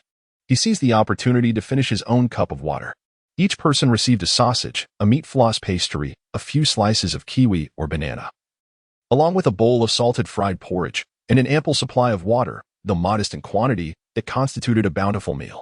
This brought to mind the notion of a headless meal. Meat Towerchin took a sausage, biting off a substantial portion, mumbling indistinctly, perhaps in celebration. Li Muron shot him a glance and remarked nonchalantly. As they quietly savored their dinner, a sudden crash echoed from outside the door, startling them. They exchanged glances. And Zhang Yi, Nan Shao, and Meat Towerchin each grabbed their weapons and approached the door. Meanwhile, Li Muron swiftly tossed the packaging of the sausages and meat floss pastries into the fire, then retrieved his pickaxe used for slaying zombies, cradling Yang in his arms, urging him to continue eating while anxiously listening to the unfolding events outside. As the three individuals stepped outside, the sound of the impact abruptly ceased. Nan Shao directed his flashlight toward the door, contemplating whether to discuss with the others the possibility of opening it for a closer inspection, when he sensed an unsettling disturbance. He shone the beam of light upon the door lock and observed with astonishment as it appeared to melt, gradually losing its original form. He gestured to Zhang Yi and Rotachin, indicating for them to take notice. Upon realizing the situation, both men's faces paled in alarm. If they remained oblivious to the fact that those outside were endowed with supernatural abilities and harbored ill intentions, then their 6 months of survival in this post-apocalyptic world would have been for naught. The previous sound of impact evidently stemmed from the intruders assuming that their door, like many others, was inadequately secured due to a faulty lock, prompting them to attempt a forceful entry. Metal-type abilities, Nan Shao murmured. The residents of this unit were not well acquainted with one another, having retreated into their own spaces since moving in, and the subsequent heavy rains had made encounters even less likely. However, even in ignorance of their neighbors, it was conceivable that many would suffer greatly due to their lack of preparation amidst the sudden shift in weather. They had contemplated the possibility of being targeted by others, but never anticipated such an immediate confrontation. Zhang Yi nodded at Rotachin, who then advanced and delivered a powerful kick to the door, erupting into an angry tirade. Which bastard dares to pry open the door of your esteemed fat master? Damn it, you think your fat master is easy to bully, don't you? Nan Shao noted that after Rotachin's forceful kick, the distortion of the lock paused momentarily, but soon resumed its unsettling transformation. He furrowed his brow slightly and instructed, "Everyone, step back. They are not incapable of barricading the door for temporary safety, yet it is impossible to remain confined indefinitely. Thus, evasion does not provide a solution. Rather than being ambushed later, it is preferable to confront the situation head-on." No sooner had he uttered these words than the lock of the door produced a sharp click, followed by it being forcefully kicked open. Fortunately, Meat Towerchin managed to evade in time. Otherwise, he would have been severely struck by the door. Light poured into the room, revealing that the intruders were also armed with flashlights. The beams crossed for a moment before both parties discerned each other's circumstances. Outside, a multitude of heads bobbed, sending a chill down the spines of Nan Shao and his companions, who understood that today's events were unlikely to conclude favorably. Who was it that had been so brazenly boastful moments ago? The foremost figure stepped inside, sweeping his flashlight across the faces of the trio, ultimately halting at Meat Towerchin. "It's you, isn't it, fatty?" He was of similar height to Nan Shao, but possessed a robust and imposing physique, unlike Nan Shao, whose attire only accentuated his lithe elegance. "What do you want?"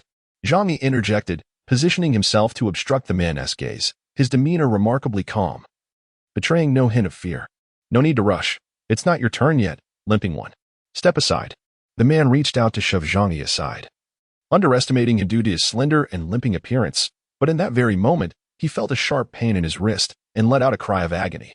Sensing the shift in the atmosphere, the men behind him erupted in curses, and 2 fireballs hurtled through the darkness toward Zhang Yi. Unwilling to relinquish his grip on the man's hand, Zhang Yi swiftly dodged, and at that very instant, Nan Shao brushed past him, delivering a swift kick toward the assailant who had unleashed the fireballs. With a furious kick, Nan Shao propelled the man away with astonishing speed and force, sending him crashing into the others behind, who stumbled and fell in disarray. Clearly unprepared for an ordinary individual to retaliate, they were caught off guard, suffering 2 setbacks in quick succession. However, accustomed to dealing with zombies for an extended period, they swiftly regained their composure and readied themselves for confrontation. It remains uncertain whether your metallic abilities have fortified your neck to the hardness of steel or, before this blade tastes your blood, You can transform it into mere scrap metal. You must understand that should you harm me, all of you shall perish. The man held captive, his hand hanging limply at his side, shimmered with a metallic sheen, yet he restrained himself from making any sudden movements. Demonstrating a remarkable poise amidst chaos, he coldly scoffed, his gaze drifting over Nan Shao's shoulder towards his companions. Though the lighting was poor, it was evident that they were somewhat affected by his words. He then inquired, "What do you intend to do?" In his heart, he had already resolved that if the opposition proposed allowing his group to leave, perhaps even offering some form of compensation, he would acquiesce immediately. Time was on their side. Accounts could be settled later. There was no need to deny the reason for your presence here. We both know the truth. Zhang Yi paused momentarily before speaking again. We are willing to relinquish this house, along with all its contents, including coal and firewood. As for food and water, you should be aware that our provisions are no more abundant than yours. Upon the utterance of those words, not only were the men and the abilities hindered by Nan Shao outside the door taken aback, but even Meat Tower Chin could not help but exclaim, "Brother E, why should we relinquish what we have painstakingly acquired to them?" Silence, Zhang Yi admonished, his gaze unwavering upon the man, scrutinizing every minute reaction, including his metallic hand. "We shall depart. You need only ensure the safe passage of all of us." The man closed his eyes momentarily before responding, agreed. Realizing that Zhang Yi showed no intention of relenting, he turned to his companions and commanded, "Let them pass." Perhaps he held some sway among the abilities. Or perhaps Zhang Yi's earlier words resonated, for indeed, the individuals outside shifted aside, clearing a path. "Go summon Mu Ran. Bring nothing but the raincoat and weapons." Zhang Yi instructed Meat Tower Chin. Though reluctant, Chin would not defy Zhang Yi's decision, and promptly turned to enter the small hall. Soon, he emerged with Li Mu Ran, who was cradling Zhang Ruiyang, just as Zhang Yi had requested, equipped only with the raincoat and weapons, leaving everything else behind. "There are some vacant rooms in this unit. You may stay there," the man suddenly interjected, seemingly experiencing a pang of conscience. Zhang Yi merely grunted non-committally. As Li Mu Ran passed by, several abilities brightened momentarily, as if contemplating detaining her, but quickly abandoned the thought under Zhang Yi's frigid gaze. Nan Shao lingered until the end, retreating alongside Zhang Yi. "Brother E, where are we headed?" As the irascible Rudichin grumbled his way down the corridor, he suddenly remembered to inquire. "I don't feel quite well," said Nan Shao. "Naturally, one would feel unwell when being thrust out from a warm abode," Rudichin muttered. "If we must venture outside, it would be prudent to wait until dawn. Going out now merely serves to feed those wretched souls." Pouting his plump lips, Rutuchin dared not voice another complaint. He was perplexed by his own trepidation towards Nan Shao. It was an instinctive fear that had gripped him since morning, a sense that their surroundings had grown perilous. Only then did Nan Shao elucidate. "However, I cannot ascertain where might be safer. I merely surmise that if the rain continues to pour, at least we could scavenge sufficient provisions within the supermarket." In truth, the nearby residential complex could yield a bounty of food as well, but due to its proximity, it posed a risk of conflict with those desperate souls who might deplete their supplies, rendering any efforts futile. It would be wiser to distance themselves from such potential troubles. There exists a grand supermarket at the central square, albeit situated underground, thus rendering it unsuitable. "As for other supermarkets, I am not well versed in their locations," Zhang Yi remarked. Nan Shao's instinct was not to be dismissed. In this apocalyptic world, where reliable and swift sources of information had vanished, intuition could often be a life-saving asset. Nonetheless, having spent 5 years in prison, he had yet to acclimate to the changes of the new city before the cataclysm unfolded, leaving him most familiar with the relatively unchanged old town. Moreover, the influx of people in the supermarket is overwhelming, with only a few of us. Attempting to enter under such dim conditions seems utterly impractical. As for how to gain access to the supermarket, Nan Shao does not consider it a dilemma. However, his assertions are predicated on Zhang Yi's familiarity with the county town, a foundation that no longer exists. Wandering in the dark, amidst rain and hordes of zombies, is evidently a profoundly misguided notion. I recall that there is a department store in the southern part of the city, adjacent to a park built against a small hillside. When it first opened, it attracted many visitors, but after reports of robbery and murder surfaced, attendance dwindled significantly. Nonetheless, that department store was still operational before the apocalypse, and my friend has a stake in the supermarket on the first floor. However, getting there would be somewhat troublesome, as stated by Meat Tower Chun. Although he resides in Changsha, he is well acquainted with the neighboring county towns, having friends scattered throughout. "Are you referring to the four-eyed chicken?" Zhang Yi inquired. "Indeed. That is the one. Yigu, you still remember him? Meet Tower Chen expressed surprise, but his excitement quickly faded into dismay, uncertain of that scoundrel's fate. Zhang Yi certainly recalled that slender, diminutive fellow who was as crafty as a monkey. It is worth noting that during the initial investigation of Meet Tower Chen, he had been thoroughly outmaneuvered by this individual, making it difficult to forget, even if their interactions had since diminished. Upon hearing Meet Tower Chen's description, an unsettling image emerged in Nan Shao's mind of verdant plants wildly overgrowing and entwining buildings, preying upon the unsuspecting. He shuddered involuntarily and declared, "No. We must seek a location devoid of greenery, without any plants whatsoever. Brother Shao, are you dreaming? Were there any plants nowadays?" Meet Tower Chen gazed at Nan Shao as if he were a rare specimen, thinking that although this fellow was quite handsome, he certainly exhibited a touch of eccentricity. However, Zhang Yi discerned the implication behind Nan Shao's words. After a moment of contemplation, he remarked, "About 200 meters down Qingyan Road towards the Old Town, there is a chiffon hotel near the bus station, surrounded predominantly by reception houses and restaurants, with residential dwellings behind it. Aside from the potted plants placed at the hotel's entrance, there is not a single tree in the vicinity, nor even a blade of grass. That's quite a trek across half the county, Brother Shao." Meet Tower Chen's mouth fell agape in astonishment. "Are you afraid?" Nan Shao inquired. "Yes," Meet Tower Chen nodded. "Shall we go?" Nan Shao pressed on. Zhang Yi secured Yang in a harness on his chest, with Li Muron assisting him. Ignoring Meet Tower Chen, Nan Shao turned to Zhang Yi and said, "Brother Yi, let me carry Yang." Zhang Yi shook his head. "The more agile you are, the safer we all are. Besides, I have grown accustomed to it." Nan Shao, however, was still unaccustomed to battling zombies while carrying a child. At this juncture, it was no longer a matter of trust, but rather a necessity to enhance everyone's chances of survival. "Dad, are we moving again?" Zhang Ruiyang cooperatively raised his hand to thread the harness under his armpit and asked. "Yes," Zhang Yi replied. "Are you scared, Yang?" He lowered his head to kiss his son's forehead, whispering, filled with remorse for not being able to provide a safe and stable home, forcing his young child to brave the dangers of a cold, rainy night alongside adults. Several individuals prepared themselves, donning gloves not for the purpose of shielding against rain, but rather to guard against the bites of zombies. Zhang Ruiyang was enveloped within Zhang Yi's raincoat, fortunately. Both father and son were slender enough that when the raincoat was fastened, it appeared less bulky than Chen, the corpulent figure. "Go and inform Captain Trout and Shipeng," Zhang Yi suddenly remarked as they were about to depart. Although the others did not overtly display their understanding, they were not devoid of social awareness, remaining oblivious to the care they had received. "Let us see what Captain Xiao and the others are up to." One by one, they stepped out of the corridor and into the rain, with Chen lagging behind. He tugged at Li Muron's sleeve and inquired, "Sister Muron, do you not think that venturing out like this is akin to courting death?" Upon hearing this, Chen found merit in the reasoning, which put him at ease, and he ceased his chatter. Moreover, he seemed to have accepted this reasoning, adopting the demeanor of unflappable compliance that Li Muron exhibited, regardless of the decisions made by Nan Shao and Zhang Yi. Since the previous evening, darkness had enveloped the sky, and it remained unilluminated. Coupled with the cold and scarcity of food, nearly everyone had already cocooned themselves in blankets by the fire, asleep. The timing of Zhang Yi's group was rather inopportune, fortunately. The two who lived with Qiao Yong were amiable enough, and their surprise at the arrival of the group was evident. "Are you leaving?" Qiao Yong grasped their intent, and his mustache immediately perked up, which made Zhang Ruiyang long to reach out and give it a tug. Of course, he understood that this would be quite impolite, so his little hand merely twitched as he looked up at Zhang Yi's chin, curious as to why his father lacked such facial hair. If there were any means, it would certainly be more convenient for him to reach out.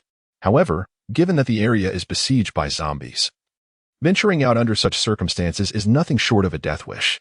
Zhou Yong furrowed his brow, seemingly disapproving of their reckless decision made solely on instinct. "We shall take our leave now. I extend my gratitude to Captain Zhou and Brother Shi for your care. As for Brother Shi, given the late hour, it would be inappropriate to disturb him. I would appreciate it if Captain Zhou could convey my regards." Nan Shao had no intention of persuading Zhou Yong to believe him. He merely felt it was a matter of principle to offer a word of caution. Eager to avoid wasting time, he prepared to depart. Just before turning away, he recalled something and added, "By the way, distilled rainwater should be safe for consumption." Zhou Yong hesitated for a moment, and as he saw them turning to leave, he suddenly remembered how they had packed numerous supplies in anticipation of a change in weather just days prior. Unable to restrain himself, he called out, "Wait, please come in." I need to discuss this with the others. With a hint of resignation, Zhou Yong added, it won't take too long. Nan Shao and the others sensed that Zhou Yong might be wavering. They considered that with an additional person, their strength would be somewhat amplified, and thus, they did not decline. Even though they were in a hurry, they were reluctant to rush matters at this moment, especially since it was merely a vague premonition rather than an urgent necessity. Are you two coming or not? Zhou Yong inquired of Xianghua and Lu Xia, who were residing with him. Although the timing was far from ideal, the first nightfall had seen the majority of humanity transformed into zombies. Who could predict what calamities might befall them on this second nightfall? Xianghua remarked that the provisions available here are scarcely sufficient to sustain over 200 individuals for several days. Eventually, we shall have to venture outside to gather supplies. One can only wonder what might transpire then. Perhaps the zombies will have perished, allowing us to escape effortlessly. Or perhaps this place will transform into a vast expanse of water, sealing our fate. With a shrug, he added, I believe it is far better to accompany you all now. At least we can remain grounded. I detest drifting upon the water. It was evident that his outward composure belied a deeper unease, which drove him to speak at length. In contrast, Lu Xia merely nodded in acknowledgement to express his stance. What are your plans? Seeing that everyone present intended to depart, Zhao Yang turned his gaze towards Nan Shao. Nan Shao exchanged a glance with Zhang Yi, and without any pretenses, succinctly conveyed their previous thoughts. Xiao Yang, half closing his eyes while stroking his chin, remarked, if that place is indeed as you describe, it may prove superior to the supermarket, and we could gather even more supplies in the vicinity. At this point, he suddenly recalled that he had not intended to discuss this matter, swiftly redirecting to the main topic. The area outside is besieged by zombies. How do you plan to escape? Yesterday, Igu and I conducted a reconnaissance. The torrential rain has masked human scents, leading to a significant dispersal of those zombies. Nan Shao replied. Concerned about the potentially harmful effects of rain on the human body, very few dared to venture into the downpour, resulting in a lack of awareness regarding the external situation, even among the team members and several ability leaders. Upon hearing Nan Shao's words, the group felt a surge of confidence in their hastily made decision. Zombies primarily rely on scent and sound to track humans, and the torrential rain conveniently conceals both. As long as we exercise caution, escaping should not pose a significant challenge. Moreover, if fortune favors us, today's horde may be less formidable than yesterday's. Zhang Yi remarked with a smile, omitting the possibility of misfortune. Xiao Yang, shedding his usual cheerful demeanor, adopted a serious expression. Let us select the most suitable route. We need not concern ourselves with the wall that may have been washed away. We have 2 Earth-based superhumans among us. His implication was clear. They could circumvent the areas with the highest concentration of zombies. This was indeed promising news for Zhang Yi and his companions. Although the earthen wall had also attracted its share of zombies, it paled in comparison to the throngs amassed at the opposite end of the street. I am a local resident, familiar with this vicinity, spoke one of the ordinary individuals who had remained silent since their arrival. What is your name? Come here, come here. The rest of you, gather your belongings, travel light to avoid hindering our movement. If we act swiftly, we may yet enjoy a hearty meal at the hotel before dawn. Xiao Yang beckoned the man closer and urged the others. It must be said that he possessed a remarkable talent for stirring the atmosphere. With a mere phrase, he managed to diminish the uncertainty of their future and ignite boundless hope within their hearts. My name is Zhao Chun, the man replied, glancing at Zhang Yi. Fortunately, I heeded your advice that day and gathered ample clothing, blankets, and firewood. These past few days have been relatively comfortable. Originally, he was exceedingly cautious, yet sufficiently audacious. Zhang Yi inclined his head slightly and introduced himself, whereupon the two convened and swiftly devised a route that, albeit circuitous, was typically devoid of pedestrian traffic. Along this path, the most perilous points were merely 2, the exit of the residential complex and the need to traverse the bustling thoroughfare of the county seat. These 2 junctures were inescapable and could only be confronted head-on. Unless absolutely necessary, it was advisable to refrain from engaging the zombies. We could not afford to linger on the road, Zhang Yi remarked to Xiao Yang before their departure. Consequently, Xiao Yang reiterated this caution to the others. As the group stepped out and left the corridor, numerous onlookers either opened their doors or concealed themselves behind them, regarding them with the incredulous gaze typically reserved for lunatics. Under normal circumstances, Xiao Yang's temper would have flared, yet now he lacked the inclination to dwell on it, and the others were equally disinterested. All were individuals of decisive action, even those few ordinary folk among them. Thus, with a swift gust, followed by the resounding bang of a door, they vanished from the sight of the curious observers, both seen and unseen. Should we follow them? Wei Zhonghua inquired of Chang Han. Have you lost your senses like they have? Aren't you afraid of getting soaked and turning into one of those creatures? Li Changzi retorted with a scoff, asserting that Xiao Yong was perpetually berating others while being a fool himself. With that, he wrapped himself in a blanket and lay down, soon emitting the sounds of slumber. Amidst the flickering flames, Wei Zhonghua and Chang Han exchanged a glance, both silent, until his snoring echoed through the air. Chang Han casually tossed a piece of wood into the fire and remarked, "There is no need to check now. The outcome is merely twofold, death or survival." Do you truly believe their words? Wei Zhonghua had only been an acquaintance of Chang Han, yet after this collaboration, his admiration for the man grew exponentially. Then why do you not accompany them? Wei Zhonghua questioned, perplexed. He thought that had Chang Han chosen to leave at that moment, he would have followed suit. With the rain pouring and the darkness enveloping them, what was the urgency? Chang Han adjusted the blanket around him, his gaze fixed upon the flickering flames. His eyes slightly squinted from the smoke. It would be wise for someone to venture forth and scout the path ahead. Before that, why not indulge in a good night's sleep? Upon hearing this, Wei Zhonghua felt a chill in his heart, yet he also experienced a sense of relief. Grateful to be aligned with Chang Han. Reflecting on this, he cast a glance at Li Changzi, who was sleeping soundly like a log, and suddenly perceived him as the most pitiable, naive, and foolish. Meanwhile, as the two conversed, Xiao Yong and his companions had already arrived at the entrance of the community. Nan Shao swiftly raised his flashlight, scanning the area outside. The downpour was relentless, and the beam of light did not reach far. But it was evident that the number of zombies had indeed diminished, revealing only a sparse few. Signaling to those behind him, he cautiously opened the iron gate and slipped outside, directing the flashlight beam onto the zombies while making every effort not to illuminate himself or his companions. Although zombies possessed keen hearing and smell, their vision was not entirely ineffective. Caution was paramount. A total of 17 individuals, excluding Zhang Ruiyang, who was carried on Zhang Yi's chest, comprised a group where even the most ordinary among them exhibited nimble movements and sharp reflexes. With Nan Shao leading the way with remarkable skill, they deftly navigated past the zombies, save for one that nearly collided with their faces, which was silently dispatched by the metallic abilities of Shipeng San. Despite this, it still took them over 10 minutes to reach the earthen wall.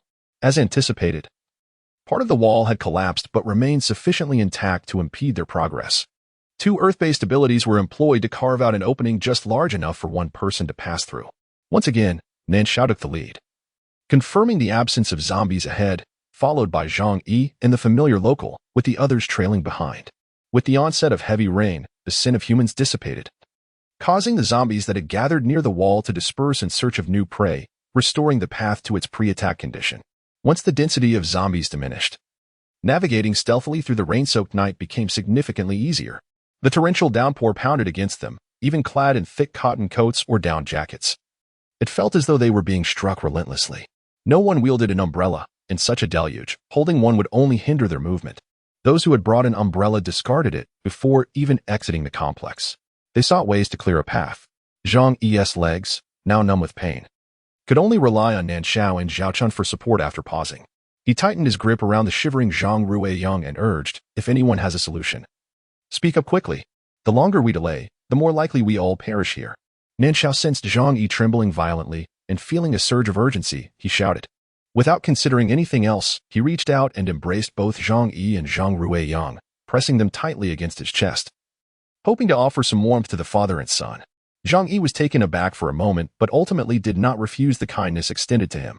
In the hotel, where life and death were at stake, everyone began to think critically. Binzi and I contemplated constructing 2 earthen walls to create a pathway.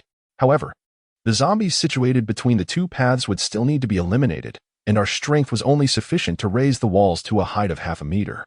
After that, we would exhaust our abilities and would require your assistance to lead us away. A geomancer spoke up. This idea was not particularly favorable. Unless there were truly no other options, no one was keen to choose it. After all, a half-meter wall would not completely shield against the grasping hands of the zombies or their insatiable hunger for fresh flesh. Furthermore, significant time and effort would be required to clear the zombies within the confines of the 2 walls. I carried an alarm clock with me. Once I set the time and threw it, it might attract the zombies. Someone remarked, clearly a person who preferred to be prepared. for who else would carry an alarm clock at such a time? However, the rain was too torrential, even their shouts were difficult to hear. And it was uncertain whether the sound of the alarm would catch the zombies' attention. The rain was relentless. Otherwise, I could have thrown a few fireballs to divert their focus, sighed Xiaoyong. It was indeed a pointless statement. It was clear that if not for the rain, the most enticing thing for the zombies would not be fireballs but rather the large group of people before them. If they could orchestrate an explosion or fire at two establishments flanking either side, the zombies would undoubtedly be drawn towards the commotion. Zhang Yi instantly grasped the implication and responded. The rationale behind igniting a shop on each side was that if only one establishment were set ablaze, all zombies would converge there, leaving the thoroughfare congested. Only by targeting two shops could the flow of the undead be diverted. Furthermore, the locations of the fires and explosions must not be too close to the intersection. Otherwise, when the zombies encircled the area, they would find themselves trapped as well. It was imperative that the interiors contained flammable and explosive materials. Clearly, the two establishments specifically highlighted by Zhao Chun fit this criterion, as they undoubtedly housed gas canisters. As long as they did not cross the road, infiltrating the shop on the same side was not an insurmountable task, compared to prior suggestions. This plan appeared significantly more plausible. Thus, the group swiftly resolved to adopt this strategy. Between the shops and the pedestrian walkway lay 2 or 3 steps, under normal circumstances. Zombies would rarely attempt to ascend stairs or scale walls without the lure of food, rendering this elevated position relatively secure compared to the densely populated streets and sidewalks below, particularly in such torrential rain. However, under ordinary conditions, it would undoubtedly transform into a veritable target. The operation was to be executed by 4 individuals with special abilities. Xiao Yong and Shi Peng were tasked with the small restaurant on the left, while Xianghua and Lu Xia would manage the beef noodle shop on the right. Nan Shao distributed 2 flashlights among them, and the others silently awaited the outcome in the alleyway. Nan Shao's hand sought out Zhang Yi's head, gently pressing it against his shoulder, then enveloping him between the wall and his own chest, as if this simple act could shield him from the tempest of life. At that moment, Zhang Yi was so frozen that words escaped him. Even wrapped in a raincoat, the clothes beneath were soaked through, and his legs felt as though they were submerged in icy water. He could barely muster the strength to walk, but once he halted, it felt as though all his energy had been drained away. While he could endure this discomfort, his greatest concern lay with Zhang Ruiyang. However, he dared not touch the child with his frigid hands. Instead, he lowered his head and pressed his lips to the boy's crown, finding solace in the warmth emanating from it. In any other circumstance, Nan Shao's gesture might have struck him as peculiar, yet in that moment, an indescribable warmth swelled within him. Even as he found himself ensnared in a frigid, damp environment, there stood someone willing to go to great lengths to convey warmth, using their own body to shield him from the torrential downpour. Regardless of the motives behind this act, for Zhang Yi, it was enough to place Nan Shao in a position of utmost familial closeness in his heart. Flames flickered from the doorways of the 2 establishments, illuminating a vast expanse before them and piercing through the inky veil of rain, capturing the attention of several zombies. Yet, the undead directly in front of them continued to meander aimlessly, unaffected by the distant commotion. Seizing the moment when the zombies were drawn away by the resounding noise and flames, a dozen individuals surged forward towards the opposite side, without even switching on their flashlights. Their time was limited. The torrential rain would soon extinguish the flames ignited by the explosions. Not only would the cleared area be quickly repopulated by zombies, but additional hordes attracted by the sounds of the blast would soon converge, leading to a dire situation. Fortunately, the subsequent path became considerably easier. Under Zhao Chun's guidance, the group effortlessly reached the Chiffon Hotel. The 2 explosions had played a crucial role, luring most of the zombies away. Before entering the hotel, Nan Shao instructed Xiao Yong to unleash several fireballs, reducing the withered potted plants outside the main entrance to ashes. Clearing the zombies inside the hotel proved to be a simple task. There were hardly any left in the lobby, and many did not even have the opportunity to defend themselves before being dispatched. After securing the entrance, Xiao Yong, accompanied by 2 others, set off to locate the hotel's backup generator, while the remainder began to cleanse the dining area and kitchen. At the moment, the lights flickered to life. A cheer erupted from the group, only to be swiftly followed by a realization to cut off the neon lights outside and the lobby illumination. The curtains in the dining room were drawn tightly, dimming the light, and the air conditioning was activated. Zhang Yi could no longer move. After removing his raincoat and setting down Zhang Ruiyang, he collapsed onto the wooden floor beside a sofa. Yang, help your father take off his shoes and socks. Nan Shao instructed, discarding his raincoat before joining the others to clean the second-floor guest rooms. Only by clearing those rooms would they have a place to rest. At that moment, the distinction between the abilities of the extraordinary and the ordinary became evident. Aside from Zhang Yi, several ordinary individuals, including the formidable Meat Towerchin, found themselves incapable of continuing the zombie-clearing efforts. In contrast, Li Muran appeared to be in relatively good spirits, secretly relieved that her menstrual cycle had not begun. Otherwise, after enduring the chill of the rain, she would surely feel as though she were suffering a fate worse than death. Zhang Ruiyang, on the other hand, seemed to be faring quite well. Aside from initially shivering in the rain, he had perked up once indoors, now bouncing around with the same energy as usual. Diligently listening to Nan Shao as he bent over, assisting his father in the arduous task of removing his damp shoes and socks. Go. Take off your clothes and pants first, wrap yourself in this, declared Meat Towerchin, descending from the second floor, one hand clutching a quilt. He tossed one quilt to Li Muran and delivered another to Zhang Yi. The hotel was spacious, with plenty of quilts to spare, thus no one felt envious. Upon hearing Chen's words, Zhang Ruiyang resumed his efforts to help Zhang Yi with his zipper and pants. The little fellow lacked the strength. Yet his earnestness was such that even as Zhang Yi felt utterly miserable, he couldn't help but force a somewhat awkward smile. Ultimately, it was still Meat Towerchin who lent a hand, stripping Zhang Yi down to his underwear, wrapping him in a quilt, and dragging him to the warmth of the fire before finally sighing in relief. He then casually removed Zhang Ruiyang's slightly damp cotton jacket and bundled both of them together. Uncle Pang, I'm not cold at all. Zhang Ruiyang innocently gazed up at Meat Towerchin with wide eyes. Such a sturdy little one, Chen remarked, seated on the ground in his wet clothes, sipping hot milk while reflecting on the situation. Meanwhile, a thoughtful expression crossed Zhang Yi's face. He was, of course, well aware of his son's condition. It wasn't too dire, but it certainly wasn't as good as it appeared at that moment. It seemed that unbeknownst to him, the child had undergone a transformation. Could it be that he had awakened some latent abilities? This possibility crossed his mind. Yet he had not witnessed any manifestation of such powers in his son, leaving him unable to ascertain the truth. He originally intended to inquire further, but ultimately decided that it would be more prudent to discuss the matter privately, regardless of the reason. His son's robust health was undoubtedly a positive development. Thus, he set this concern aside for the time being. Nan Shao and the others soon descended. It was clear that they could not purify the entire hotel at once, so they merely tidied a few guest rooms, sufficient for their needs. After all, everyone was weary and cold. They needed to replenish their energy. The meal was already cooking, and as soon as they arrived, warm water was provided for hand washing, followed by steaming hot milk. As the milk slid down their throats, a sense of revival washed over them.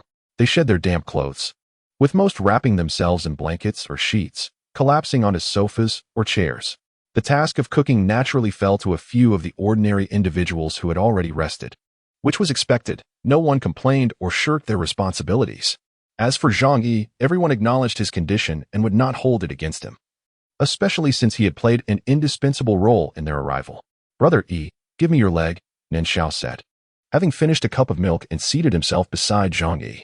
Since he had not rested since entering the hotel, there was no way Zhang Yi would allow him to assist with such a task, so he replied with a smile, "No need, I'm feeling much better."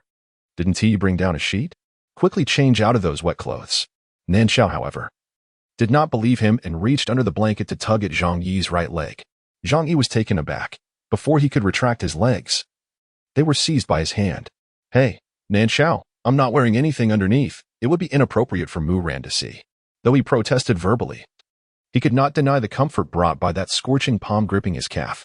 In truth, if Zhang Yi had not mentioned it, almost everyone would have forgotten there was a woman present. During the earlier disrobing, there had been no reservations, with Li Mu Ran herself having evaded the situation.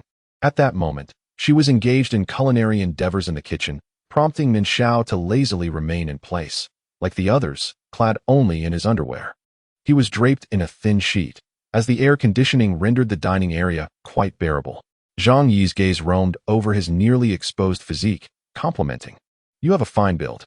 Broad shoulders, narrow waist, long legs. The proportions are impeccable, exuding strength. Aside from being slightly undernourished, it truly embodies the physique most men aspire to." A faint smile graced Nan Shao's lips as he wrapped himself in the sheet and sat cross-legged. Zhang Ruiyang, in the best spirits, was called to the kitchen by Li Mu Ran to assist with minor tasks. Meanwhile, The likes of Rota Chun and other ordinary individuals who could not contribute otherwise fetched numerous thick blankets, attempting to affix them to the glass windows to prevent the light from escaping. Once their efforts concluded, the meal was ready. Everyone eagerly dug in, discarding their inconvenient bedding as their clothes dried, opting for more suitable undergarments. Many chose to wrap themselves in sheets or fashion them into peculiar shapes, prioritizing convenience in their endeavors to partake in the meal. In the aftermath of the apocalypse, even someone as formidable as Xiao Yong had not savored a meal of such quality for some time. The others fared even worse. Thus, the whirlwind of energy and zeal left Xiao Yong in a state of astonishment. Fortunately, there was the ever-competitive meat tower Chen to oversee the food distribution, or else he might have found himself still gnawing on a piece of ham while others had already finished their meals.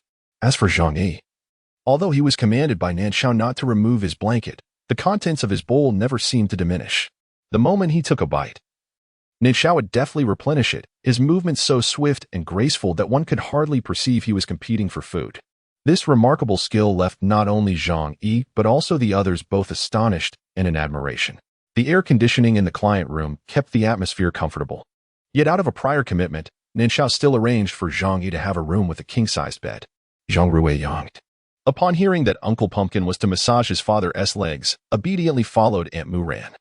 The reason he did not accompany Meat Tower Chin was simply due to the latter's unseemly sleeping habits, leaving no one at ease to allow Yang to share a bed with him. Just before leaving, Zhang Yi pondered briefly and reminded Li Muran to ensure the door was securely locked. Although the logical assumption was that the individuals accompanying them would not engage in any outrageous behavior in such a short span, it was always prudent to exercise caution. In truth, Li Muran would have been careful regardless. "Are you perhaps enamored with her?" Nan Shao inquired, half jesting and half serious, as he noted Zhang Yi's particular attention towards Li Muran, eliciting a twinge of discomfort within him. "What nonsense! I harbor no such feelings.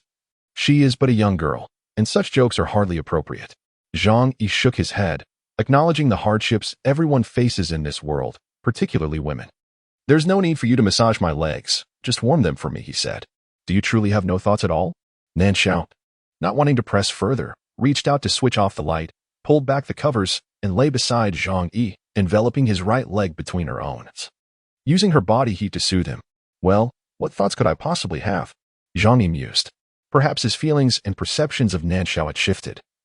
With such intimacy, he found no discomfort in their closeness. The sensation of his cold calf meeting her warm skin elicited a soft sigh of comfort. Before he remembered the topic of discussion, "To me, she is merely a little sister. If you like her, feel free to pursue her. I prefer someone with a bit more spirit," Nan Shao responded with a smile, her hand naturally resting on Zhang Yi's waist as she leaned closer. "Ego. Your physique leaves much to be desired. Even your son surpasses you." Their proximity felt overly intimate, yet Nan Shao's casual demeanor, coupled with her words, made it seem unremarkable. Zhang Yi harbored no other thoughts, but still felt that, given the spaciousness of the bed, there was little need for such closeness. "It's warm," he remarked. Nan Shao's lips curled into a silent smile in the darkness, her tone serious. Zhang Yi fell silent, likely due to the lingering chill from the rain that had seeped into his bones. Having a body as warm as hers beside him was indeed quite pleasant. "Do you sense any changes in the plants?" From the moment Nan Shao proposed the search for a location devoid of vegetation, Zhang Yi harbored a sense of skepticism. This doubt intensified when he witnessed Nan instructing Xiao Yong to incinerate the already withered potted plants. Ultimately, Nan refrained from closely adhering to Zhang, fearing that he might lose control and react involuntarily. It would be one thing to succumb to slumber, but remaining awake posed a far greater challenge to explain. Upon hearing Zhang's inquiry, he replied with a noncommittal sound, stating, "It is merely a sensation. Throughout this entire day, I have felt an overwhelming vitality enveloping my surroundings. Yet within this vibrancy lies an undercurrent of desolation. Occasionally, peculiar images surface in my mind, depicting plants ensnaring and enveloping individuals. I sincerely hope that none of this comes to fruition." As Zhang absorbed these words, a chill crept into his heart. The existence of zombies was already a considerable burden. Should mutated flora emerge, humanity's plight would undoubtedly become more dire. What actions could be taken? He pondered, as if addressing Nan or perhaps questioning himself. If such a scenario were inevitable, what measures could they implement? Where could safety be found? He resolved to set these thoughts aside until the morrow. After all, a solitary mind may falter, but a collective can devise solutions. Remarkably, they had emerged from this endeavor unscathed, all arriving safely, a testament to their resilience. If they were willing to unite in purpose, it was conceivable that they could navigate the challenges that lay ahead. Yet, what if? Nan did not articulate this thought. In truth, he contemplated that should others scrutinize Zhang's injury or regard Li Muran as a woman and Zhang Ruiyang as a child, devoid of combat prowess, it would likely lead to a fracturing of their alliance. He could hardly believe that they would struggle to survive. Zhang Yi let out a soft hum, adjusting his position as he wearily closed his eyes. He chose not to dwell on Nan Shao's unfinished words. Many situations reveal their solutions only through experience, so why should he allow himself to be unsettled prematurely? His singular desire was to endure alongside his son. And now there were also Nan Shao and the others. Previously, he had managed alone, and now, with their mutual support, survival seemed far less daunting. Though their thoughts diverged, they ultimately converged on a common purpose, unconsciously knitting together their disparate backgrounds into a cohesive unit capable of facing challenges together. The dawn had yet to break, but outside, voices and footsteps began to stir. The door swung open, and Zhang Ruiyang rushed in, climbing onto the bed, with the faint light seeping in from the corridor. He squinted for a moment before locating his father. As he greeted him with a cheerful good morning, he also planted a quick kiss on Nan Shao, who had already awakened upon his entrance. "Does your leg still hurt, Dad?" The child's foremost concern was this matter. "Nan Shao, do you think there's a possibility that Yang may have awakened his abilities? I feel like he seems much better." While waiting for his son to fetch his clothes, Zhang Yi recalled his doubts from the previous day and posed the question to Nan Shao, who was indulging in the lazy afterglow of a restful night. As he fantasized about the moment he could openly press the man beside him down and bestow a tender morning kiss, he took a moment to process Zhang Yi's inquiry. After a brief pause, he furrowed his brow slightly, stating that it was difficult to say and suggesting they inquire further later. In truth, he felt the likelihood was rather slim. After all, he himself is an extraordinary being, although this ability may seem of little use in the short term. He remains notably sensitive to others of his kind. His reluctance to outright deny it stems from a desire to spare Zhang Yi any disappointment. Zhang Yi merely acknowledged with a hum, lying quietly as he gazed at the ceiling shrouded in shadows, lost in his thoughts. Nan Shao's head rested closely beside him, so near that they could almost feel their ears gently brushing against each other. This posture was intimate yet not overly familiar, imbued with a trust palpable even to an observer. As for themselves, they remained unaware, finding the situation perfectly natural, at least more so than the entangled limbs they had woken to earlier. However, this serene and warm atmosphere was soon shattered by the booming voice of Meat Towerchen. Zhang Yi leaned over to switch on the bedside lamp, and Meat Towerchen entered, accompanied by Xiao Yangyang, carrying a thick stack of clothes. Nan Shao blinked and swiftly pulled Zhang Yi into the covers. His movement was abrupt and forceful, leaving the other men momentarily stunned. What was that about? After a prolonged silence, Zhang Yi finally voiced his confusion, unsure of Nan Shao's intentions, and remained still. "It's cold." Nan Shao proceeded to tuck the blanket around him, as if performing the most ordinary of tasks. Noting the peculiar glances from others, he added, "Your leg has just started to feel better. You wouldn't want it to get cold and start hurting again, would you? That would be a setback." Of course, the true reason was that Zhang Yi was clad in nothing but a pair of shorts, a precaution against any potential embarrassment. Had Nan Shao known that last night Zhang Yi's clothes were removed with the assistance of Meat Towerchen, his demeanor would surely have been far more serious than it is now. "Brother Shao is truly considerate," Meat Towerchen remarked with genuine admiration. To be candid, they all worried for Zhang Yi's legs, yet felt powerless to assist him. It is certainly a blessing that Nan Shao could offer a bit of extra care. "Brother Yi, you might as well dress under the covers before coming out." These garments were taken by Mu Ran for washing and drying. Fortunately, there was electricity, and the washing machine was operational. Otherwise, it would have been quite a spectacle with so many people lacking proper attire. Zhang Yi was acutely aware that his legs were more than just a minor inconvenience. He felt he had become somewhat of a burden to others. Thus, he bore no ill will towards Nan Shao's actions. Once the latter tucked in the autumn shirt and long johns within the quilt, Zhang Yi groped around until he managed to put them on, and then he lifted the covers to get out of bed and donned his outer garments. "Today, we should clear the entire hotel. Let us hope to acquire more corpse crystals. You all must hasten to enhance your abilities." As he spoke, he rummaged for the spare toothbrush and toothpaste in the guest room, then opened the window to collect rainwater for brushing his teeth and washing his face. Meanwhile, he reflected on the decisive strike he had made while traversing Central Street yesterday.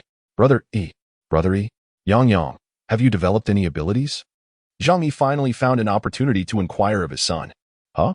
Zhang Ruiyang looked at him, his small face filled with bewilderment. No. He shook his head, then brightened up and laughed. I can do this. With that, he lifted one leg and spread his arms, executing a pose reminiscent of a bird in flight.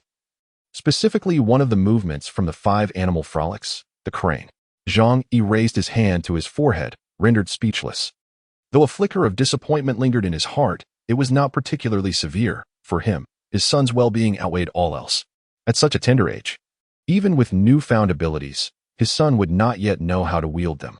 Moreover, from early training, he would certainly possess remarkable skills. Even in the absence of extraordinary powers, Nan Shao emerged from the bathroom, ruffling Zhang Ruiyang's hair and offering a compliment. You did quite well.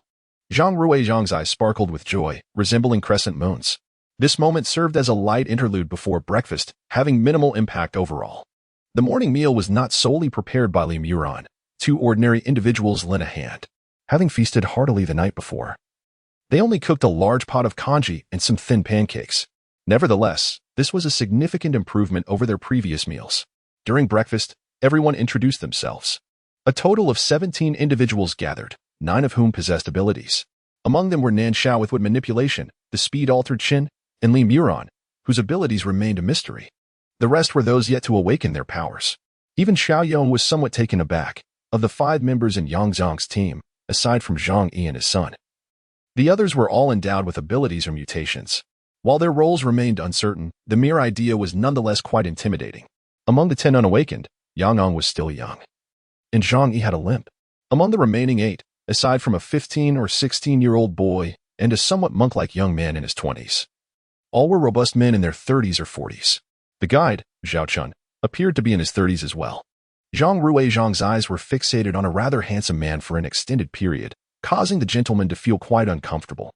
As he pondered whether he had inadvertently offended the child, the little one exclaimed, I recognize you. You are A's father. Perhaps overwhelmed with excitement, he neglected to address the man as uncle, which was quite uncharacteristic of him.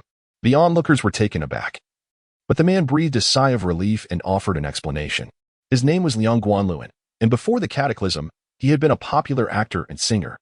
The A that Zhang Ruiyang referred to was, in fact, the son he portrayed in a much-beloved television series. This show had captured the hearts of female viewers ranging from 8 to 80 years old, although he did not elaborate in detail those present. Despite not having seen the series, were familiar with its title. It was evident that Zhang Ruiyang had watched the show while accompanying his grandmother. A profound silence enveloped the group, predominantly composed of adult men, most of whom were unmarried. Even those without spouses or children still had parents and siblings. And those lacking familial ties had friends and colleagues. Yet, at that moment, they found themselves isolated in this desolate place. Reflecting on the grim memories stirred by what was once a mundane conversation, upon reaching the hotel, the satisfaction of a hearty meal and a restful night was considerably diminished. With family and friends lost, and now forced to scurry and hide like mice, one could not help but question the meaning of such an existence. Amitabha, a deep, resonant chant of the Buddha liberated everyone from their despondent emotions. The bald young man, clad in a freshly laundered down jacket and jeans, joined his hands in prayer. Lowering his gaze as he spoke, if you, esteemed guests, have lost hope, then take refuge in the Buddha. Suddenly, Xiao Yong's mustache twitched as he kicked out in response. The young man did not lift his eyes but seemed to possess an uncanny ability to see, nimbly evading the blow, and then smiled at Xiao Yong, saying, How can you be so rude, Xiao benefactor? Cease your enchanting words, little monk. Xiao Yong retorted with irritation. To everyone's surprise, the young man was indeed a monk. And although the others were taken aback, before they could inquire further, Xiao Yong continued, It has not been easy to reach this point in life. Let us simply live well and refrain from dwelling on trivial matters. He then broached the topic of maintaining the hotel and the future dynamics of their interactions. The fact that they had come together was a matter of fate. There was no need to distinguish between those with abilities and those without. Each should contribute according to their strengths. If you are willing, let us unite our efforts and navigate through this plague-ridden world together. If you prefer not to, that is also acceptable. As long as no foolish actions are taken, we shall remain friends within this hotel. Once we leave, feel free to pursue your own paths and join any factions you desire. As he spoke, he cast a sweeping glance over the crowd, his gaze imbued with an indescribable authority. Now is the time to express your intentions, so that everyone may have a clear understanding. Zhang Yi and Nan Shao exchanged a glance, then turned their attention to Li Mu'in and Chen, observing their lack of dissent. With a smile, Zhang Yi remarked, "I have difficulty with my leg, and I also have a rather troublesome son." Zhang Ruiyang looked up at his father, bewildered, pondering when he had ever become a source of trouble. Xiao Yong waved his hand dismissively, interrupting him. "Let us not dwell on such matters. Simply state whether you are in favor or against. Should anyone have reservations, they are, of course, free to decline joining." After a brief pause, he felt it prudent to elaborate on his perspective. None can predict whether they might be injured or incapacitated while fleeing for their lives. If that were the case, would teammates abandon one another? Why should I suggest we all band together when just your San and I could manage quite well on our own? As he spoke, some individuals acknowledged the validity of his reasoning and agreed without further contemplation, while others remained deep in thought. Eventually, one individual voiced, "Certainly. Brother Yi and Zhang Shaoang are acceptable, but Xiao, you must clarify. If we encounter some survivors lacking in capability, will we indiscriminately admit them into our ranks regardless of merit? If that is the case, then I shall refrain from joining. I have no desire to toil for the upkeep of idle individuals." In truth, this was a question that Zhang Yi and the others also wished to pose. The four of them had developed a considerable rapport. Their strength, while not formidable in the post-apocalyptic landscape, was nonetheless respectable. However, the burden of safeguarding another's life was beyond their capacity as well as their inclination. Of course, should the other party demonstrate a willingness to exert effort, they would not hesitate to extend a helping hand when capable. It was as if, prior to departing from the community, regardless of others' beliefs, they still endeavored to remind the next person. After a moment of silence, Xiao Yong replied, "Certainly not. From this day forth, we shall be a unified team. Welcoming newcomers necessitates the agreement of all. Should anyone contravene this principle, the consequences shall rest solely upon your own shoulders, and no one shall be able to intervene." "Very well, we shall join." At this juncture, Zhang Yi spoke up. The man who had posed the initial question raised no further objections, and gradually, the remaining individuals acquiesced. "May I join?" Just as a smile graced Xiao Yong's face. As he was about to engage the others in a discussion regarding the management of the newly formed small team, an unexpected voice interjected. "I sincerely apologize for my abrupt entrance. In truth, I arrived here before you all. I reside on the top floor, and yesterday, seeing you all busy, I refrained from interrupting." The young girl exhibited remarkable politeness, and her appearance quickly endeared her to many. "I happened to overhear your conversation just now, and in my eagerness, I could not help but inquire. I possess spatial abilities, alongside a dual mutation of strength and speed. I assure you, I shall not hinder your efforts." As she spoke, her gaze swept over Zhang Yi and Nan Shao, accompanied by a friendly and familiar smile. The mere mention of her spatial powers was enough to astonish the crowd. Such abilities were nearly mythological, akin to the psychic abilities of the one who discovered the utility of corpse crystals. Xiao Yong pondered more deeply. The question remained, if the girl had arrived before them, why were there still zombies in the lobby? Alternatively, one might ponder why not even a single zombie corpse was encountered. Was it because she had not crossed paths with one, or had she swiftly evaded them? It is plausible that the number of zombies in the hall was limited. However, it is indeed an extraordinary feat for her to have arrived here alone. Upon introspection, he realized he could not have achieved such a thing. When that large, red object, reminiscent of an apple freshly plucked from a tree, made its appearance, all eyes narrowed in astonishment. Zhang Yi subtly furrowed his brow before smiling and saying, "This is exceedingly precious. Dear girl, please keep it for yourself." In the pre-apocalyptic world, a fresh apple held little value, yet in the current circumstances, it was a rare find, nearly impossible to obtain even with an abundance of zombie crystals. Thus, the term precious was hardly an exaggeration. Zhang Ruiyang, who had been gazing up at Zhang Yi with eager anticipation, upon hearing this, buried his head into his father's embrace, striving to avoid the sight of the fragrant, sweet apple, while his mouth could not suppress the salivation that compelled him to swallow discreetly. A glimmer of surprise flickered in the girl's eyes, yet she appeared unconcerned, maintaining a smile as she said, "It's quite all right. I have more." With that, she took Zhang Ruiyang's hand and placed the apple into it before finding a nearby sofa to sit down, her gaze fixed intently on Xiao Yong. Zhang Ruiyang found himself in a dilemma, unsure of how to proceed, casting a teary-eyed glance toward Zhang Yi, who remained noncommittal. Exchanging a knowing look with Nan Shao, he merely nodded slightly at the girl without uttering a word of thanks. Instead, he took the apple from Zhang Ruiyang's grasp and placed it upon the table before him. The eyes of the others followed the apple's movement, halting momentarily before diverting away. Once again, the same sentiment prevails. The young maiden, bold enough to draw attention to herself, must possess some formidable confidence, untroubled by the intentions of others, much like her ability to arrive at the hotel alone, which evidently surpasses that of everyone present by several degrees. Thus, Zhang Yi refrained from urging her to temper her exuberance in front of the assembly, partly due to the shift in his perception of the girl the moment she presented an apple to Zhang Ruiyang.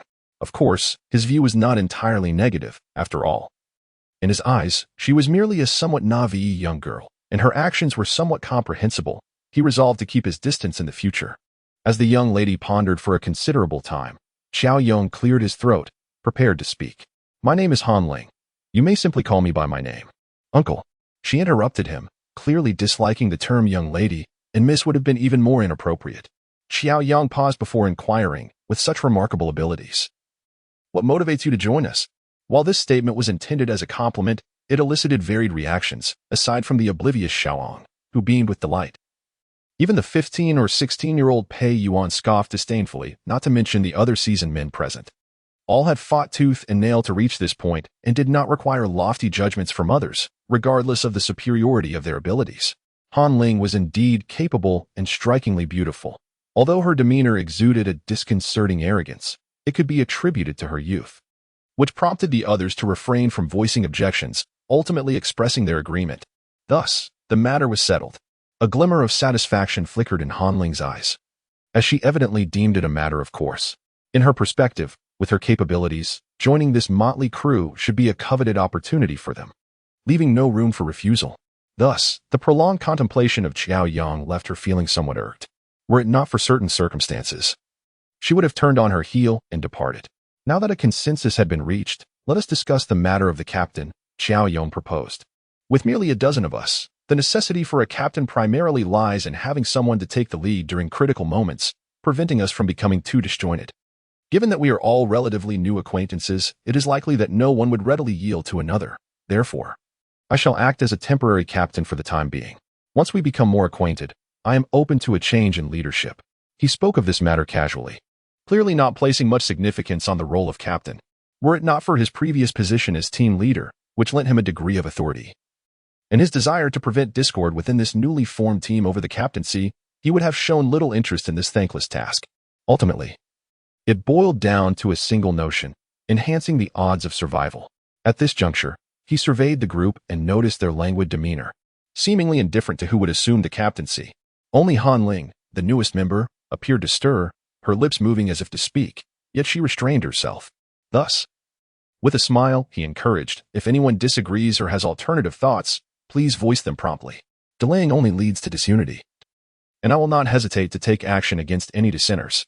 He has always been rather arrogant, and the others have grown accustomed to it. Some even jestingly remarked, "All right. We know that when Captain Chao's mustache twitches, no one dares to cause a ruckus. Speaking of which, in this apocalyptic world, how does he maintain that mustache? Does he spend half the day in front of the mirror?" Upon hearing this, Xiao Yang shot a glare, while Shi Ping, sitting not far from him, could no longer contain his laughter. It turned out that Xiao Yang indeed carried with him a small hand mirror and a razor. For how else could he possibly keep those two little mustaches perfectly shaped? Han Ling found their approach to forming a team rather frivolous. The initial promise of unwavering loyalty seemed laughable to her. As for the subsequent decision regarding the team leader, it appeared even more reckless. In her view, navigating this world of desolation leaves no room for carelessness. Although she presented herself with confidence, it stemmed from her abilities, rendering her unafraid of others plotting against her.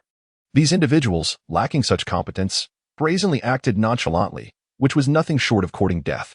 As for the notion of unwavering loyalty, if a team member were to be injured or incapacitated, their presence would merely burden the others. It was evident that they had yet to grasp the harsh realities of this new world, truly naive. After some contemplation, she ultimately resolved to refrain from vying for the captaincy at this moment. She believed it would be easier to win them over after they faced setbacks due to their current naive ideals. After a while, seeing no one object, Xiao Yang finally concluded the discussion about forming the team. The next step was, of course, to begin cleaning the hotel, for it was unlikely they would depart from this place before dawn or the rain ceased. Thus, ensuring a secure environment was of utmost importance. The hotel boasts 7 stories, with the lobby and a Chinese restaurant on the first floor. From the 2nd to the 6th floors are guest rooms, while the 7th floor features a Western restaurant, a bar, a CAF, and various leisure facilities such as a sauna. Han Ling claimed to reside on the top floor, yet in reality, she occupied a business suite on the 6th floor. For safety reasons, Zhao Yang refrained from dispersing the group too widely. With a total of 18 individuals, it was evident that Zhang Ruiyang was merely a placeholder at that moment. The true combat strength lay with the remaining 17. He divided these 17 into 2 groups, each tasked with sweeping a floor. As they gathered, their individual strengths remained somewhat ambiguous, making precise arrangements challenging. Thus, they opted for a voluntary approach to form teams. Zhang Yi and his trio would certainly remain together, later joined by Zhao Chun. The authenticity of the monk Jie Chen was uncertain, along with a man named Tan Kuifeng, approximately in his 40s, and Han Ling. In total, there were 10 individuals with abilities. Regardless of whether their powers could be utilized, the distribution was based on this number. Consequently, Nan Shao's group was left with only 4 individuals possessing abilities, one short of a complete team. Therefore, Shi Pengsan, who was often seen with Xiao Yong, was brought over. This adjustment resulted in an additional member for their group, yet no one raised objections, as it was a matter of balancing numbers, with no perfect distribution possible. As the cleanup commenced, conserving electricity was no longer a concern. The corridor lights were illuminated, and the elevators were powered. Surprisingly, several zombies and scattered limbs lay trapped within the 4 elevator shafts, alongside some indistinguishable black substances. In a bid to demonstrate her prowess to the onlookers, Han Ling, wielding 2 long swords that seemed to materialize from thin air, moved with the swiftness of the wind, dispatching the zombies in mere moments. Ultimately, she sheathed her blades, astonishingly unblemished by a single drop of blood. Such strength! The gathered crowd, still in disbelief, felt as if they had witnessed a legendary martial arts master. With the 2nd floor now cleared, they proceeded directly to the 3rd and 4th floors. "Brother Nan Shao, your abilities are quite impressive," Han Ling remarked casually, initiating a conversation with Nan Shao Han amidst the silence of the others. "Wood-based abilities? How could that be? Isn't it a life ability?" she blurted out, only to realize her mistake, hastily attempting to rectify her error by saying, "I heard it from someone else." Her efforts only served to deepen the misunderstanding. Prior to this moment, only Zhang Yi and a few others were aware of Nan Shao's awakened abilities, making Han Ling's claim seem improbable. Her statement inadvertently gave the impression that she was familiar with Nan Shao and aware of certain details about him. What exactly is a life ability? Despite his internal doubts, Nan Shao refrained from showing any signs of confusion and instead posed a question that genuinely concerned him. In truth, this question resonated not only with him, but also with several others present, as nearly everyone, with the exception of Zhang Ruiyang, shared a curiosity about the concept of a life ability, which had never before been heard of. Before the elevator doors opened, in order to prevent any potential zombies from hearing the sound and lunging forward, or to handle the overwhelming presence of zombies outside, the individuals inside positioned their weapons horizontally across their chests, standing apart. One person placed a hand on the close button, ready to respond at a moment's notice, while Zhang Ruiyang found himself shielded behind Zhang Yi. Han Ling observed their swift and agile reactions with a mix of surprise and delight. As the elevator doors gradually parted, no zombies surged in. In the corridor, 3 zombies were visible. One appeared to be a hotel staff member, while the other 2 were likely guests. Their tattered clothing stained with blood. Their faces and bodies were gruesomely mangled, exposing stark white bones. At that moment, they were too distant to reach the group in time and block them inside the elevator. Han Ling's authoritative demeanor made the others feel somewhat uncomfortable. Yet they deemed it unnecessary to challenge a young girl, so they dispersed in small groups. "Brother Nan, you should accompany me," she called out to Nan Shao. Nan Shao, barely sparing her a glance, hoisted a pickaxe with one hand and draped the other over Zhang Yi's shoulder, with Zhang Ruiyang nestled between them as the trio made their way toward an unoccupied guest room. Initially, he harbored a desire to glean information about life-related abilities from her. But at this juncture, that notion had evaporated. He found the woman's self-importance insufferable. The youngest member of the group is a rather good-tempered monk, accompanied by Li Muran, while the others are predominantly men over 30, who, despite their inner thoughts, display no outward emotions. Li Muran, as usual, remains aloof and indifferent. Thus no one casts unusual glances his way. Each person pairs off and walks away, while the monk, adhering to his benevolent nature, contemplates inviting Han Ling to join him and Zhao Chun. However, Upon witnessing the girl's flushed countenance, he wisely abandons this idea, having previously demonstrated remarkable capabilities. She requires no collaboration with others. Although he recites the mantra of detachment daily, he still dislikes receiving disdainful looks. Were his master present, he would likely feel compelled to uphold appearances, but in his absence, he decides to let it go. Han Ling, taken aback by Nan Shao's lack of courtesy, feels a surge of indignation. After managing to suppress her anger, she wonders if he simply did not hear her words, a notion she finds quite plausible.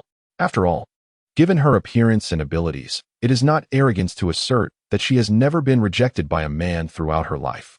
Even if he holds no interest, one would expect a certain decorum. With this realization, she feels a sense of relief but resolves to refrain from being so forward in the future.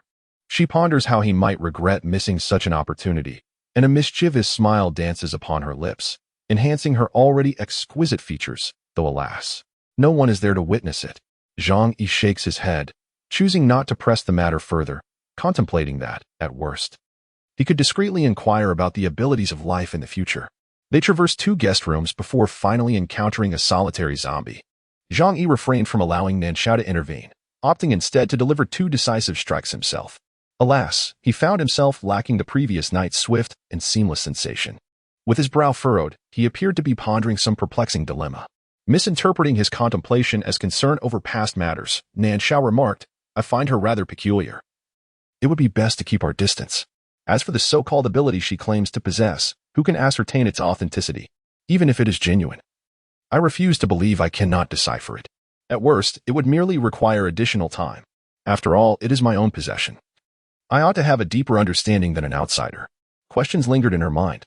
Why had she come to the hotel? How did she arrive? How could she maintain such cleanliness? And what of the fresh apples and her spatial abilities? While a single individual harboring secrets is not inherently threatening, the danger escalates when that person possesses an abundance of formidable secrets and lacks discretion. Nan Shao gestured in exasperation, offering a final explanation for her impatience. "I can comprehend Captain Chao's decision, yet in truth, we lack the capital for such ostentation." The implication was clear. Should they continue as allies with the girl, they risked being burdened by her presence. As the trio exited the guest room, they discovered Han Ling already awaiting them by the elevator, with others gradually emerging from their respective rooms. The number of zombies encountered was scarce. Chen from the meat tower and Li Murin approached one after the other, voicing their grievances. The scarcity of zombies meant a diminished source of corpse crystals, which was far from fortunate. Engaging in brief conversation, the group ascended the elevator, heading directly to the 5th floor. Surprisingly, Xiao Yang's team arrived even earlier than they did and had already commenced the cleanup. With both teams collaborating, their efficiency was remarkable.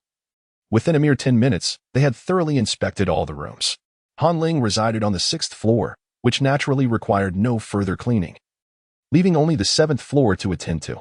To their astonishment, the 7th floor was teeming with zombies, numbering approximately in the hundreds. Judging by the blocked corridors, it appeared that survivors had once sought refuge here, but ultimately, the circumstances that ensued had transformed them all into the undead. "Stay close to me and watch your step. We must avoid being bitten by the zombies," he instructed. "Understood," Zhang Ruiyang nodded. Faced with the sudden onslaught of zombies, he felt an unexpected calmness, exhibiting a resilience that often surpasses that of many adults. At that moment, Nan Shao and the others instinctively gathered around Zhang Yi, forming a protective circle around Zhang Ruiyang. Their backs pressed together in a show of solidarity. Zhang Yi felt a surge of gratitude, yet he refrained from expressing his thanks. With a swift motion, he raised his machete, ready to confront the encroaching zombies. As the creatures lunged towards him, Zhang Yi's initial instinct was to evade. However, he quickly realized that retreating would endanger not only Zhang Ruiyang but also Nan Shao and the others. Thus, he steeled himself to face them head-on. The zombies were of average height, their outstretched arms slightly shorter than his own by a mere few centimeters. Whether he aimed to sever their spinal cords or cleave through their skulls, he understood that the point of impact must be strategically placed toward the rear of the blade. The machete's blade extended just over 40 centimeters, yet accounting for any factors that might diminish distance, he had merely about 20 centimeters of striking space, less than a half step. Within this confined distance, he was required to deliver a decisive blow, for even the slightest miscalculation could leave him vulnerable to the grasp of a zombie's claws or endanger those around him. These calculations flashed through his mind in an instant. The next moment, he lifted his foot to brace against the zombie's abdomen, halting its advance. With a fierce shout, he brought the machete down in a swift arc, cleaving through the zombie's skull with a resounding strike. The blade pivoted at the neck, carrying the momentum, and half of the zombie's head was sent flying, while the creature toppled sideways. This strike was executed with precision and efficiency, devoid of any unnecessary expenditure of energy. Those nearby, engaged in their own struggles against the undead, paused in astonishment, with the most taken aback being Nan Shao and Li Muran. Although they had witnessed Zhang Yi vanquish zombies before, they had never seen him display such ferocity and grace, as though he had transformed into an entirely different person. Zhang Yi's heart raced fervently. He felt he had recaptured that exhilarating sensation. Without a moment's hesitation, he called out, "Everyone, spread out a bit," and released Zhang Ruiyang's hand, advancing toward another zombie. Clearly, Nan Shao and his companions sensed the disadvantages of staying too close, making it difficult to combat effectively. As Zhang Yi's words rang out, they instinctively widened their formation, remaining vigilant against any zombies encroaching into their midst. Zhang Ruiyang gazed reverently at his father's silhouette before crouching beside the lifeless corpse of a zombie. After a moment of hesitation, he mimicked the adults, wielding a dagger to search within the already split skull for glimmering stones. Zhang Yi was enveloped in a profound sensation. Oblivious to his surroundings, his eyes fixed on the nearest living corpse. With a mechanical precision, he struck, cleaved, and rotated the blade. His movements, albeit repetitive and seemingly monotonous to onlookers, yielded remarkable results. Unlike severing a neck, which harbored the lurking danger of being bitten, this method proved efficient. In what felt like an instant, apart from his teammates, whose expressions were laden with complexity, he could no longer see a single standing zombie. Zhang Yi paused, his gaze still scanning the vicinity with vigilance, when he suddenly felt a weight on his shoulder. Before he could comprehend the situation, the blade in his hand swung out. Nan Shao had no time to ponder. As the aura of death rushed toward him, his instincts kicked in, allowing him to narrowly evade a strike that would have been lethal for the zombie. However, the close call drenched him in cold sweat. Ego. Both Meat Tower Chun and Li Muran were equally startled. "Apologies. I was a bit too tense just now," he murmured, wiping his face with a hand, a hint of guilt in his voice. "I almost began to suspect if I had offended you in some way, prompting you to take the opportunity to eliminate me." Nan Shao chuckled as he patted his shoulder. "Of course not." Zhang Yi managed a laugh, though a lingering unease remained within him. "No wonder you're called E-Good. Your prowess is astonishing." Meat Tower Chin chimed in, admiration evident in his tone. Although he had collaborated with Zhang Yi during the street cleaning that day, he had not done so as frequently as Li Muran and the others, leading him to believe that Zhang Yi had not fully exerted his capabilities at that moment. Upon hearing his words, Zhang Yi glanced around and noticed that the zombies had been completely cleared away. Some individuals were conversing nearby, others were excavating corpse crystals, while a few appeared to be observing him with the same curiosity one might reserve for a peculiar creature. He gave a wry smile, opting not to explain, but rather began to anxiously search for the figure of Zhang Ruiyang, realizing he had momentarily forgotten about his own son. Zhang Ruiyang was crouched a short distance away, appearing diminutive and, if not for the unsettling nature of his actions, quite adorable. Zhang Yi felt a wave of relief wash over him, only then becoming aware of his trembling hands, struggling to maintain his grip on the machete, as if he were either exhausted or still shaken from nearly misdirecting his strike at Nan Shao. Just before the machete fell to the ground, Nan Shao leaned slightly and caught it, stating that it could no longer remain in his hands to prevent any further mishaps. Brother Yi had dispatched at least one-third of the zombies. Meat Tower Chin and Li Muran approached, speaking in hushed tones. Another third had been dealt with by Han Ling, with the remaining portion attributed to the collective efforts of others. Had he truly been so reckless before? It was worth noting that only moments ago, he had come perilously close to being bitten by a zombie due to his overwhelming shock. It was indeed a grave danger. Li Muran shook his head, choosing not to elaborate. Could it be that he had awakened some latent abilities? The flames of curiosity ignited fiercely within Meat Tower Chin. And even if Li Muran was not particularly cooperative, he could still indulge in his speculations with excitement. The monk felt it did not resemble any extraordinary power. As Li Muran grew weary of tapping or shaking his head, a gossip companion with a kindred spirit to Meat Tower Chin emerged. The little monk, Jiechong, squeezed closer and whispered, "I." The humble monk believes that Zhang Shizhu must have mastered some unparalleled martial arts. Not far away, the 16-year-old Pei Yuan approached stealthily, eavesdropping on their discussion. He had not awakened any supernatural powers and thus fervently hoped that Zhang Yi was not endowed with such abilities. Otherwise, he might never attain such extraordinary prowess. Meet Tower Chin cast a disdainful glance at the little monk and retorted, "Do you think this is a martial arts novel? Unparalleled martial skills are as common as cabbages? Aren't you a disciple of Shaolin? Why don't we see you displaying any remarkable skills?" Amitba. A monk does not speak falsehoods. I am not a disciple of Shaolin. I am merely the closed-door disciple of the abbot at the Bema Temple in Shirtu village, Wangong Town. Speaking of extraordinary skills, my master's feather duster could be considered one, yet alas, I have not taken any disciples. So I have not had the opportunity to learn it. As he spoke, a wistful expression crossed his face, as if lamenting a great loss. He referred to himself as chaotic, his speech lacking clarity, which caused Meet Tower Chin to wince, while Pei Yuan grimaced, regretting his decision to eavesdrop. "What kind of closed-door disciple are you? Isn't that dilapidated temple just you and your master, two impoverished monks?" At that moment, Xiao Yong, who was also approaching to inquire about Zhang Yi's strength, overheard this exchange and chuckled derisively. "Amitba, we are not truly impoverished. We even have a computer, a Lenovo model." Jia Qing responded earnestly, lowering his gaze. "Is it connected to the internet?" Meet Tower Chin casually inquired. "Yes, it is. Quite functional," Jia Qing replied. "However, the master often competes with me, and when he cannot prevail, he resorts to using a feather duster. Sighing with resignation, I find myself in a state of utter helplessness. The feather duster is fashioned from the plucked feathers of a chicken. How can those who have renounced worldly ties employ such an object? It was crafted by my master himself. We raise chickens, and occasionally we may cull one. My master asserts that there are few regulations to adhere to here, allowing us a certain leniency with our vows. Besides, my vow pertains solely to the relinquishment of anger, not to abstaining from meat. The thought of chicken stewed with mountain mushrooms causes my mouth to water. It has indeed been far too long since I have indulged in such a dish. This little fellow is rather brave, isn't he?" Liang Guanluan crouched beside the focused child, his expression a blend of surprise and curiosity. Upon spotting the corpse crystal, Zhang Ruiyang set his dagger aside, extending his small hand to retrieve the crystal, wiping it on his clothing before cradling it in his other hand.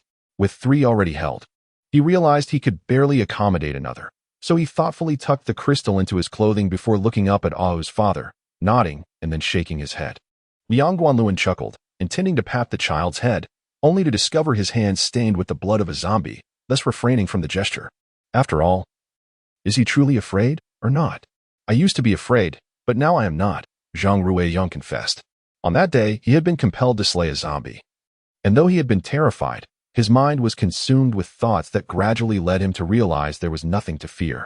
Moreover, his ardent desire to emulate his father's formidable prowess instilled in him the courage to excavate the corpse crystals.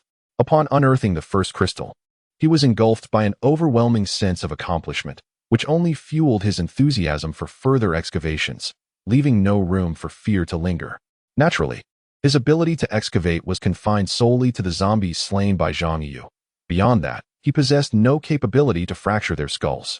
However, the corpses dealt with by Zhang Yi were more than sufficient for him. Yang Yang truly exemplified the spirit of a young boy, praised Liang Guanluan. Instantly, Zhang Ruiyang beamed with a radiant smile. Yet, at that moment, an incongruous voice emerged, extinguishing the joy on the child's face. How cruel! How could one impose such a task upon a child so young? Han Ling approached, her delicate brows furrowing.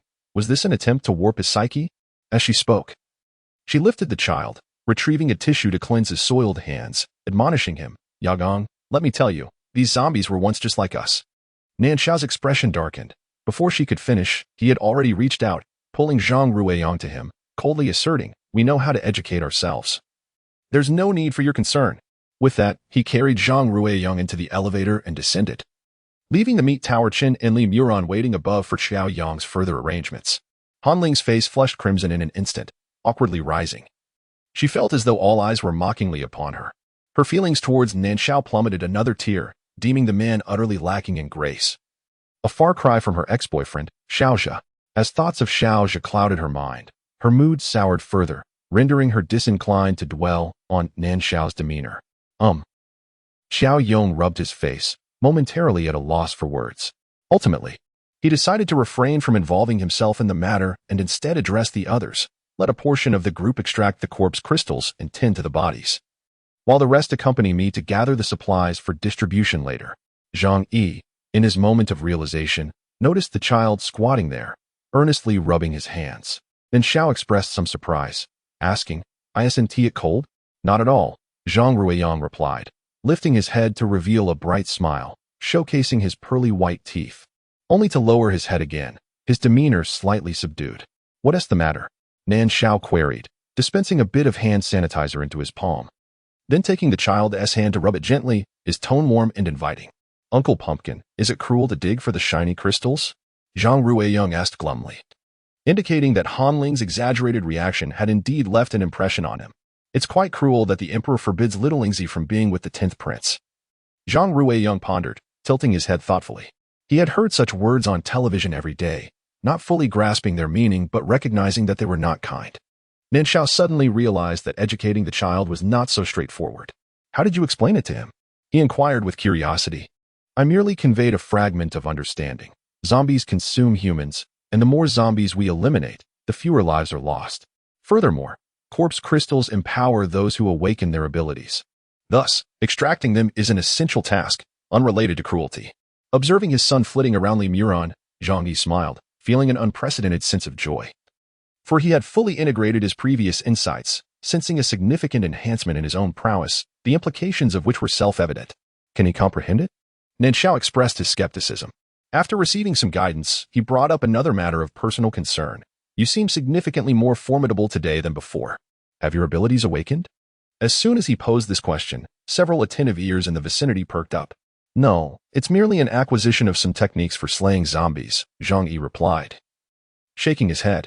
In truth, he regarded it as a skill, though mastering it required a wealth of experience and a fair measure of luck. Had it not been for the instinctual slash he made last night that illuminated his path, he might have spent much more time before realizing that a knife could indeed be wielded in such a manner. Nan Shao contemplated further inquiries, but refrained, considering that Zhang Yi might prefer to keep certain matters private. Observing Nan Shao's hesitation, Zhang Yi chuckled. "There's nothing here that cannot be shared." Encouraged by his willingness to speak, those who had previously paused their conversation and were eavesdropping gathered closer. Only Han Ling remained seated, casually polishing her twin blades, her lowered eyes glimmering with scorn.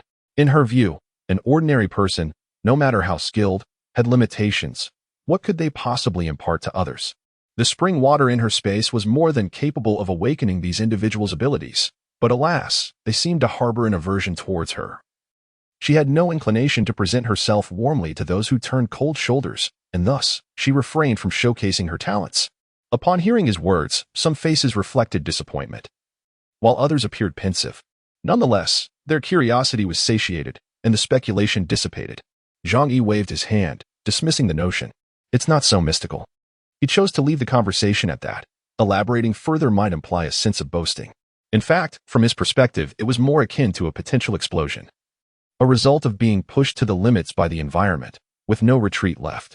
However, the concept of potential, though familiar to the ears, often feels abstract and left to fade upon closer examination. It is far more reassuring to embrace the notion that practice makes perfect, as it is tangible and fosters confidence. If everyone possessed extraordinary abilities, life would not be so arduous. Han Ling suddenly interjected, prompting an awkward silence among the crowd. Yet they could not deny the truth in her words. It was precisely due to the absence of such powers that they were compelled to exhaust their ingenuity in seeking alternative paths to strength. Isn't that mere platitude? While the older ones refrained from commenting, Pei Yuan, unrestrained, pointed this out bluntly. Indeed, upon first laying eyes on Han Ling, the young boy had felt a sudden flutter in his heart. However, that fleeting affection quickly dissipated under the weight of her distinct mannerisms, which he found difficult to appreciate. "What did you say?" Pei Yuan thought he had misheard. "I said that awakening extraordinary abilities is not an impossibility." Initially reluctant to reveal that the spring water from the spatial realm could facilitate such awakenings, Han Ling felt both amused and disconcerted witnessing the old, limping man surrounded by eager inquiries from all. Ultimately, it was the warmth and unwavering trust reflected in Nan Shao's gaze towards the man that solidified her resolve. Her proclamation struck like thunder, drawing the attention of everyone present to the young girl, even if they were skeptical of her claims. A flicker of hope ignited within their hearts. "Do you really think you can persuade the leader of Wanong Town? I assure you, they would treat you like a deity." Pei Yuan's interest was piqued, yet he feigned skepticism, provoking further discussion. "Amitabha, if a female bodhisattva possessed the means to awaken extraordinary abilities, it would indeed be an unparalleled act of virtue. I would willingly craft a golden statue in her honor, dedicating my life to her service. Jichen interjected at the opportune moment. Engaging in altruistic deeds? No, I harbor no inclination towards such endeavors, Han Ling chuckled. Her gaze seemingly casual as it flitted over Nan Shao, noticing his evident concern over the matter. She realized that she had likely taken a correct step. If I could facilitate the awakening of your extraordinary abilities, what price would you be willing to pay? Initially, she intended to blend in with them before broaching this topic. Yet she found her patience waning, perhaps sensing their deliberate detachment. If the crowd remained oblivious to her genuine capabilities at this point, it would be a grave oversight. However, their excitement was not as fervent as she had anticipated.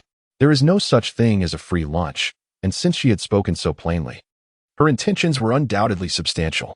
In just one day, darkness would descend, unleashing ferocious mutated flora and fauna. This place is not meant for lingering. I must journey to the northwest to establish my own survivor base. Those willing to accompany me shall receive my assistance in awakening their abilities, Han Ling declared, rising from her seat. I shall grant you the evening to ponder this. With that, she sheathed her dual blades into her spatial pocket and turned to leave. Is she telling the truth? Pei Yuan mused, glancing between his companions, his expression a tapestry of confusion and intrigue. The veracity of the situation remains uncertain until one witnesses it firsthand. However, an intriguing revelation emanates from Han Ling's words. Following humanity's transformation into zombies, a greater peril is imminently approaching. How does she possess knowledge of forthcoming events? Others express skepticism, particularly given the absence of any meteorological forecasts. Let us set this aside for now. Xiaoyong interjects, halting the group's discourse on this evidently sensitive topic. The truth will soon be ascertainable. And I shall not hinder your futures. Take time to contemplate. Friends should confer amongst one another. As for the ability users, he pauses. Considering that if her assertions bear truth, it implies she possesses further insights. It would be prudent for each to reflect upon their own fates. In this apocalyptic era, aligning oneself with an individual of formidable abilities, seemingly endowed with precognitive capabilities, could spare one from numerous missteps.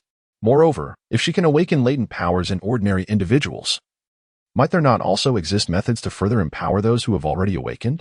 This notion is far from implausible. If he can conceive it, others likely can as well.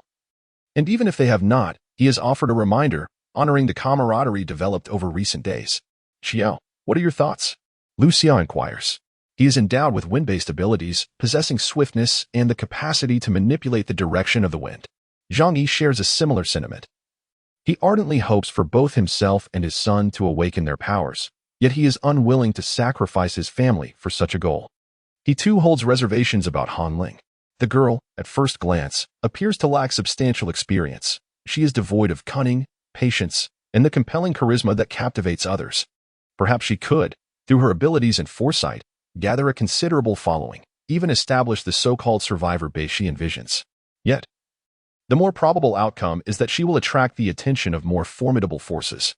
Possessing a treasure can often lead to misfortune. And her mere ability to awaken latent powers in ordinary individuals is sufficient to render her vulnerable to countless betrayals. Furthermore, those who choose to follow her may find it equally challenging to gain favor.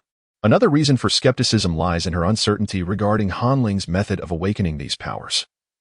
Concern over unforeseen repercussions ultimately leads to her decision to withdraw. Why? The other three expressed surprise, having assumed she would be the most eager to ally with Han Ling, given their shared gender. Yet, it seems that women can sometimes repel one another. Li Miran, seated with her legs crossed, offered a straightforward response. As if to emphasize her honesty, I envy her. She is beautiful, possesses space, wields great power, and enjoys a fortunate life. Moreover, she carries herself with an air of superiority, seemingly born to inspire envy. Zhang Yi and the others chuckled, acknowledging the difficulty in not feeling jealousy. While they were not overly concerned since Han Ling was a woman, had she been a man, their envy would likely have intensified. I too wish for the ability to conjure a fireball or summon a bolt of lightning. How magnificent that would be, mused Rota, sprawling across the couch. Legs perched on the coffee table, his eyes squinted in dreamy contemplation. Zhang Ruiyang was removing his shoes and sitting on the other side of the sofa, engaged in play when he heard those words. He glanced over and then crawled across, pouncing onto his plump belly. Chubby uncle, you look so handsome now. Meat Tower Chin let out an exaggerated wail, tilting his head and rolling his eyes, muttering, I'm dead. I'm dead. Crushed by you. Such a handsome chubby uncle, slain by the fluffy lamb. Zhang Ruiyang burst into hearty laughter, while Zhang Yi facepalmed in exasperation. Nan Shao, with his thumb rubbing his chin, leaned against the headboard, lost in thought, and only Li Muron cast a disdainful glance at Meat Tower Chin, finding him rather childish. The previously serious atmosphere was instantly disrupted by this playful banter. Ultimately, the group reached a consensus. They would seize any opportunity to distance themselves from the beautiful Han, lest they inadvertently become collateral damage or silenced. In this life, she had awakened her thunder-based abilities and had been cultivating in a space of spiritual refinement from the very beginning, with the aid of a spiritual spring and numerous elixirs. Her progression was swift, and her powers far exceeded those of ordinary ability users. Having learned from the lessons of her past life, she understood that depending on others was impractical. To thrive, she must establish her own influence. Certainly, the inspiration for this mindset stemmed from the apocalyptic heroines she had read about during her school days before the end times. Reborn with a spatial dimension and the capacity for cultivation, every experience seemed to affirm that she was chosen by destiny, destined to achieve a remarkable legacy that would endure through time. For a 19-year-old girl, who, even with the 3 years that have passed since the apocalypse, is merely 22, the notion of achieving legendary feats feels exceedingly distant. However, the prospect of establishing her own stronghold, vanquishing adversaries, captivating handsome men, and compelling the heartless to rue their choices is a tantalizing thought that ignites a fervor within her.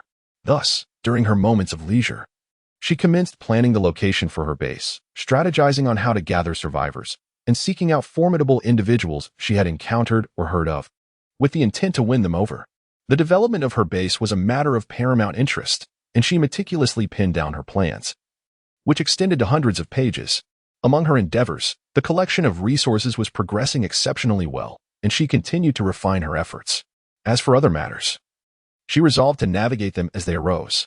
In the second month of the apocalypse, she facilitated the entry of her parents into a secure space and, with her own strength, fought her way out of the city. Her family resided in Changsha, and their arrival in Wanyang town was purely serendipitous, as was her encounter with Nan Shao. Upon meeting him, she recognized him immediately. During her time at the Nan Prefecture base, Xiaozhe had once taken her to a banquet held for guests from the central prefecture. It was at that gathering that she met Nan Shao and learned from Xiaozhe that he was a remarkable individual, possessing the rarest of life-based abilities. With this singular power, he swept through the central prefecture base, becoming a figure of immense significance, one whom all notable bases sought to either win over or, at the very least, avoid offending. In Wangong town, Nan Shao, who sold medicine, bore little resemblance to the man she had encountered at the banquet, a stark contrast that she could recognize at a glance. This was largely due to the indelible impression he had left on her at that time. Nan Shao was shrouded in an aura of detachment, seemingly impervious to anyone's approach. She had once attempted to draw closer to help Xiaozhe, only to be paralyzed by the coldness and hostility lurking beneath that veil of aloofness, rendering her almost incapable of standing as she trembled in fear. Ultimately, it was Xiaozhe who came to her rescue. The intensity of that sensation was profound. Even after experiencing rebirth, the memory remained vivid, enabling her to identify him instantly, despite the changes he had undergone since their previous life. However, had she been the former Nan Shao, the thought of pursuing him would have been utterly inconceivable. Yet, at this moment, he was evidently unaware of his formidable abilities and was currently in a state of misfortune. If she failed to seize this opportunity, it was likely that even fate would look unfavorably upon her. Confidently, Han Ling believed that the unawakened individuals would eagerly agree to follow her. And perhaps even the awakened ones might, given her unique ability to help others unlock their powers and her superior understanding of the impending apocalypse. Thus, when they reconvened the next day and she discovered that only 2 ordinary men were willing to accompany her, she was momentarily taken aback. These 2, named Tan Kueifeng and Zhou Tong, were proficient at dispatching zombies, yet had little presence otherwise. In that instant, disappointment and anger surged within her. She was tempted to question their sanity for failing to grasp such a remarkable opportunity. Nevertheless, she ultimately left with Zhou Tong and Tan Kueifeng, her head held high.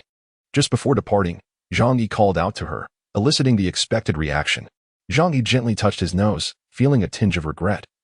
Yet he also considered it a modest gain, hoping it might inspire Nan Shao. Nan Shao, having acquired a corpse crystal, devoted himself to his training, neglecting even breakfast. Nevertheless, Zhang Yi had saved some food for him. With resources scarce, his portion was indispensable. Even if he chose to forego this meal, it could not be discarded. especially since Zhang Ruiyang's rations depended on their ability to conserve. The departure of Zhou and his companion elicited little sentiment among the remaining individuals. Their bonds were not particularly deep, and being adults, they could comprehend the choices made by others. Just as they had willingly followed Nan Shao into danger based solely on his instinct, all actions were ultimately driven by the will to survive. Consequently, the remaining individuals had proven themselves trustworthy in character, regardless of their motives for not siding with Han Ling. They did not feign interest or harbor ulterior motives due to her apparent advantages. Most present were astute individuals. To scheme against such a girl, even one with formidable strength, was not a daunting task. While they refrained from plotting against others, they remained vigilant against being schemed against. Xiaoyong intertwined his fingers over his abdomen. Though discussing serious matters, he suddenly blinked mischievously and, in a peculiar tone, intoned gravely, "Because you know too much." Han Ling had unveiled numerous secrets before them, yet they were not bound to her, leaving the possibility of her harboring murderous intent. At his mention, the group recalled the potential of the girl's spatial abilities, and horror swept through them. Pei Yuan leaped to his feet, seizing Jiecheng and racing towards the elevator. The warehouse is located on the second basement level. Yesterday, they ventured inside and eliminated what appeared to be a zombie, presumably the warehouse manager. The warehouse is abundantly stocked with provisions. Despite the power outage causing a considerable amount of fresh meat to spoil, the remaining supplies are sufficient to sustain their group of over a dozen for an extended period. Consequently, they plan to seal off the hotel with earthen walls as soon as Han Ling departs with Zhou Tong, thereby establishing a temporary residence. However, if Han Ling were to utilize her spatial abilities to abscond with those resources, it would spell disaster. I accompanied them. Shipeng stood up, clearly anxious about the potential misfortune that might befall the two. A collective sigh of relief was heard, yet no one dared to lower their guard. After deliberation, they ultimately resolved to share the supplies with Han Ling, relocating their portion elsewhere, as her spatial powers pose a significant threat to anyone. The fleeting thought of secretly hiding a portion of the supplies before she notices was quickly dismissed, given that their relationship had not yet soured. Such actions would be exceedingly unrefined. Undetected would be one thing, but if discovered, it could lead to dire consequences. Although food is scarce, their sensibilities have not deteriorated to the point of coveting what rightfully belongs to others. Instead, why not directly align themselves with the young woman, who clearly possesses numerous valuable items within her spatial realm, and devise a strategy to gain control over her? The collective decision was to move all items requiring distribution to this location, where they could guard them together, engage in conversation, play cards, or even practice their skills.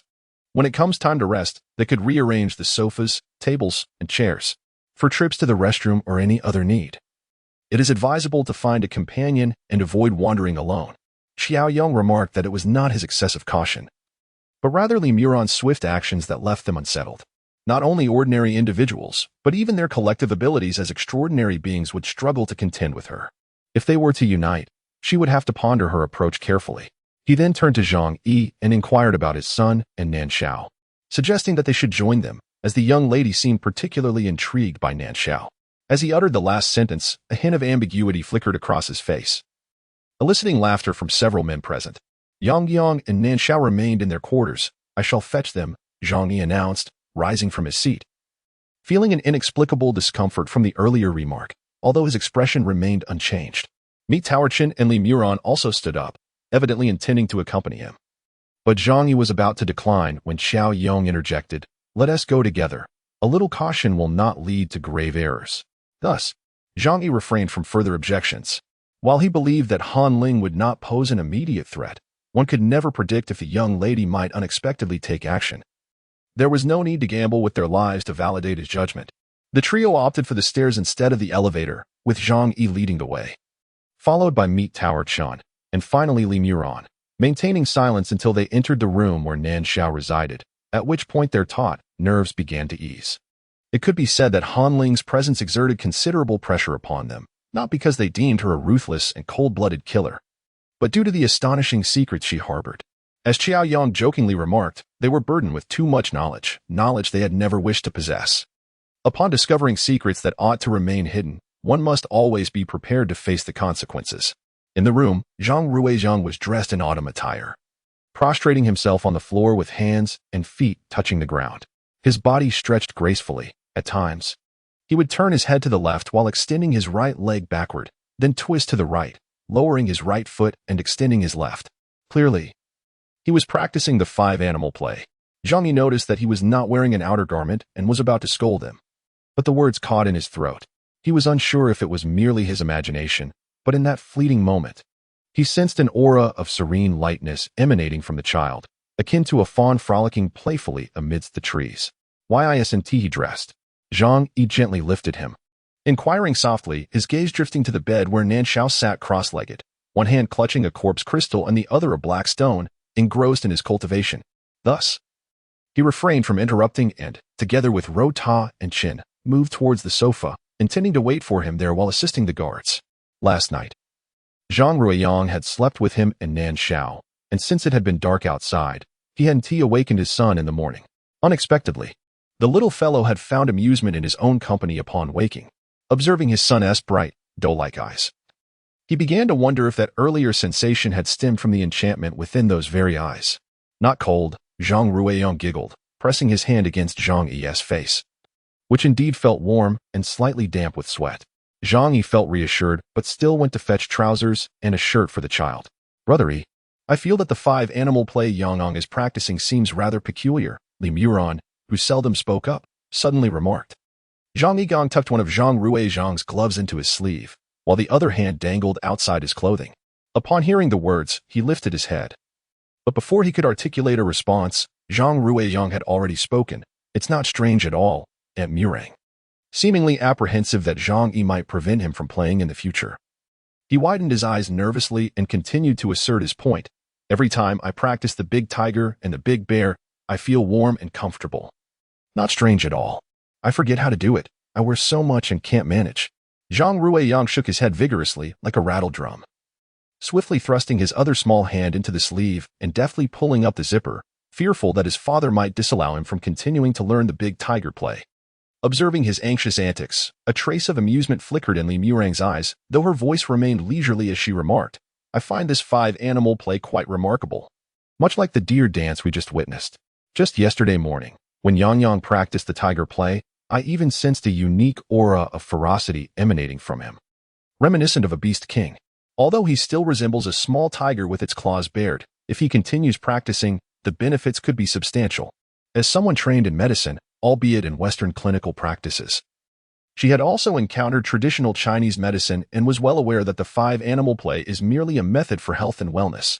Thus, she was somewhat astonished to see that Zhang Shaoang had managed to embody the essence and characteristics of the animals. Typically, it would be impressive for such a young child to replicate all the postures as illustrated. As for breathing and intention, how could he possibly comprehend those concepts? Yet, he had indeed provided her with a considerable surprise. Zhang Ruiyang was taken aback, feeling as though he had not fully comprehended the situation. It seemed that Aunt Murang was offering him praise. Was that indeed the case? Should he now demonstrate the tiger for his father? He felt a wave of uncertainty wash over him, coupled with a hint of shyness. As he wrestled with his thoughts, he heard Zhang Yi say, Yang, why don't you show Dad your tiger move? Zhang Yi assisted him in removing the jacket and trousers he had just put on. Typically, the child would disregard the presence of those around him, tumbling and rolling about as he pleased. Yet now, confronted by the piercing gazes of three adults, he felt a sudden bashfulness. After a prolonged moment of hesitation, he finally took to the ground to begin his performance once Zhang Yi feigned a conversation with Li Murang.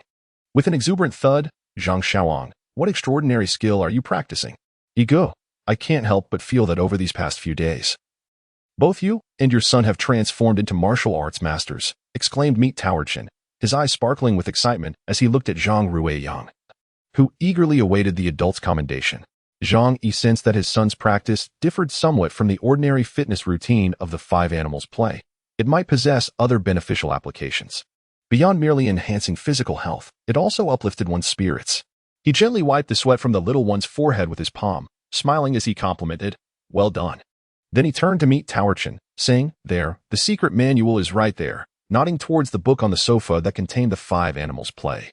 Meat Towerchin, intrigued, reached out to retrieve the book. Just as he was about to greet Zhang Ruiyang, a sudden and resounding crack echoed through the air, as if something had exploded. As Nan Shao gazed at the cracked black stone in his palm, from which emerged a creature waving its antennae, His expression became somewhat rigid. He had never anticipated that after such eager anticipation and prolonged efforts to nourish it with his abilities, the outcome would be this peculiar entity. "Is that a soil dog?" Zhang Yi exclaimed, his countenance reflecting astonishment, not only at the unexpected hatching from the black stone, but also at the rarity of witnessing any living being, aside from humans and zombies, in such a long time. "Soil dog."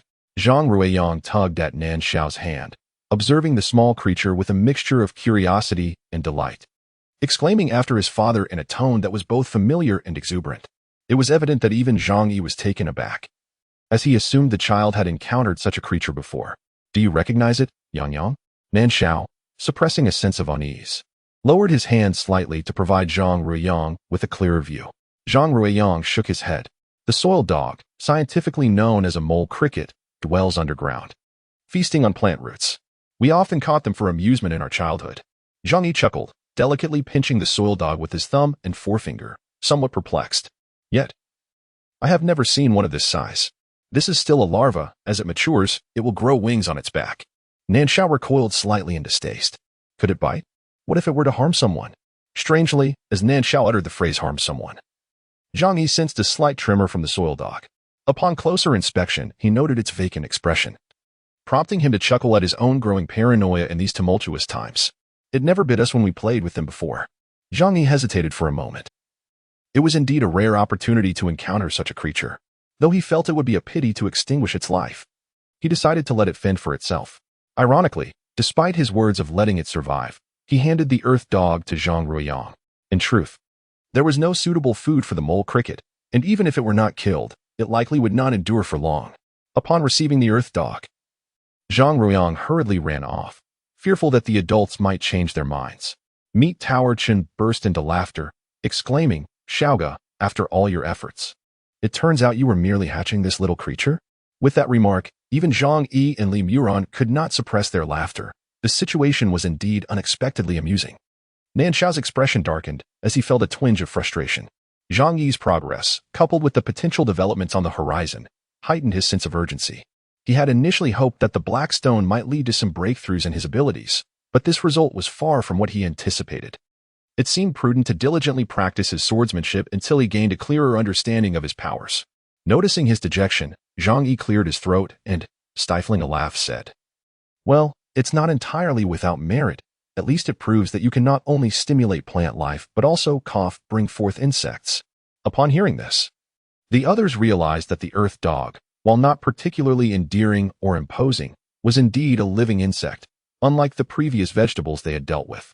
Thus, when Han Ling remarked that Nan Shao possessed life-related powers, it seemed she was not speaking frivolously. Li Muran, ever straightforward, burst his bubble. If one day piglets and chicks can spring forth from stones, perhaps that would be feasible. Zhang Yi could no longer contain his laughter, patting Nan Shao's shoulder as he said, "All right, let us head down to grab something to eat. Xiao and the others have likely already begun their tasks." Naturally, Nan Shao was not one to be easily disheartened. Moreover, once it was confirmed that his supernatural ability was no longer of the wood element, he sensed that the situation was far from straightforward. Although figuring out how to utilize this new power posed certain challenges, he firmly believed that with persistent effort, he would eventually uncover the key to it. Thus, he quickly rallied his spirits, rising from his bed to dress and freshen up. During this process, Zhang Yi recounted the events that had transpired below, along with snippets of information he had gleaned from Han Ling. Upon hearing the words "the ability to manipulate all forms of life," a jolt of realization coursed through him, as if he had grasped a fleeting insight. Noticing Nan Shao lost in contemplation, Zhang Yi chose to remain silent. Inspiration can strike unexpectedly, while it may not immediately translate into action.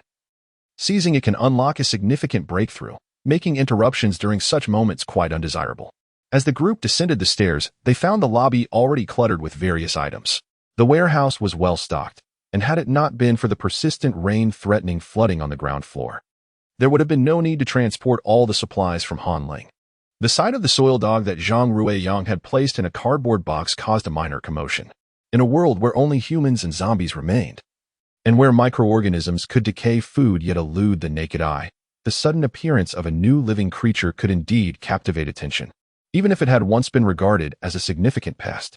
At this moment, one might even consider a fly a rare and precious species worthy of protection. "Brother," Is it all right to feed it cookies? Zhang Ruiyang inquired of Pei Yuan, who was crouched before him, eagerly teasing the local dog. Among everyone, Pei Yuan was the one closest in age to him. Although he displayed the same fierce determination in battling zombies as the others, he was still a minor, with a tendency to indulge in playful whims. Pei Yuan scratched his head, somewhat uncertain. I suppose that could work. Having grown up in the city, he had never encountered a local dog, let alone a grasshopper, and was entirely ignorant of its dietary preferences. In truth, it could be fed tender grass leaves and young vegetable sprouts. A head with short, stubbly hair leaned in, momentarily forgetting the precept of restraint. Pei Yuan shot him an irritated glance. Why don't you find a piece for us to see? He had nearly forgotten how long it had been since he last beheld anything green.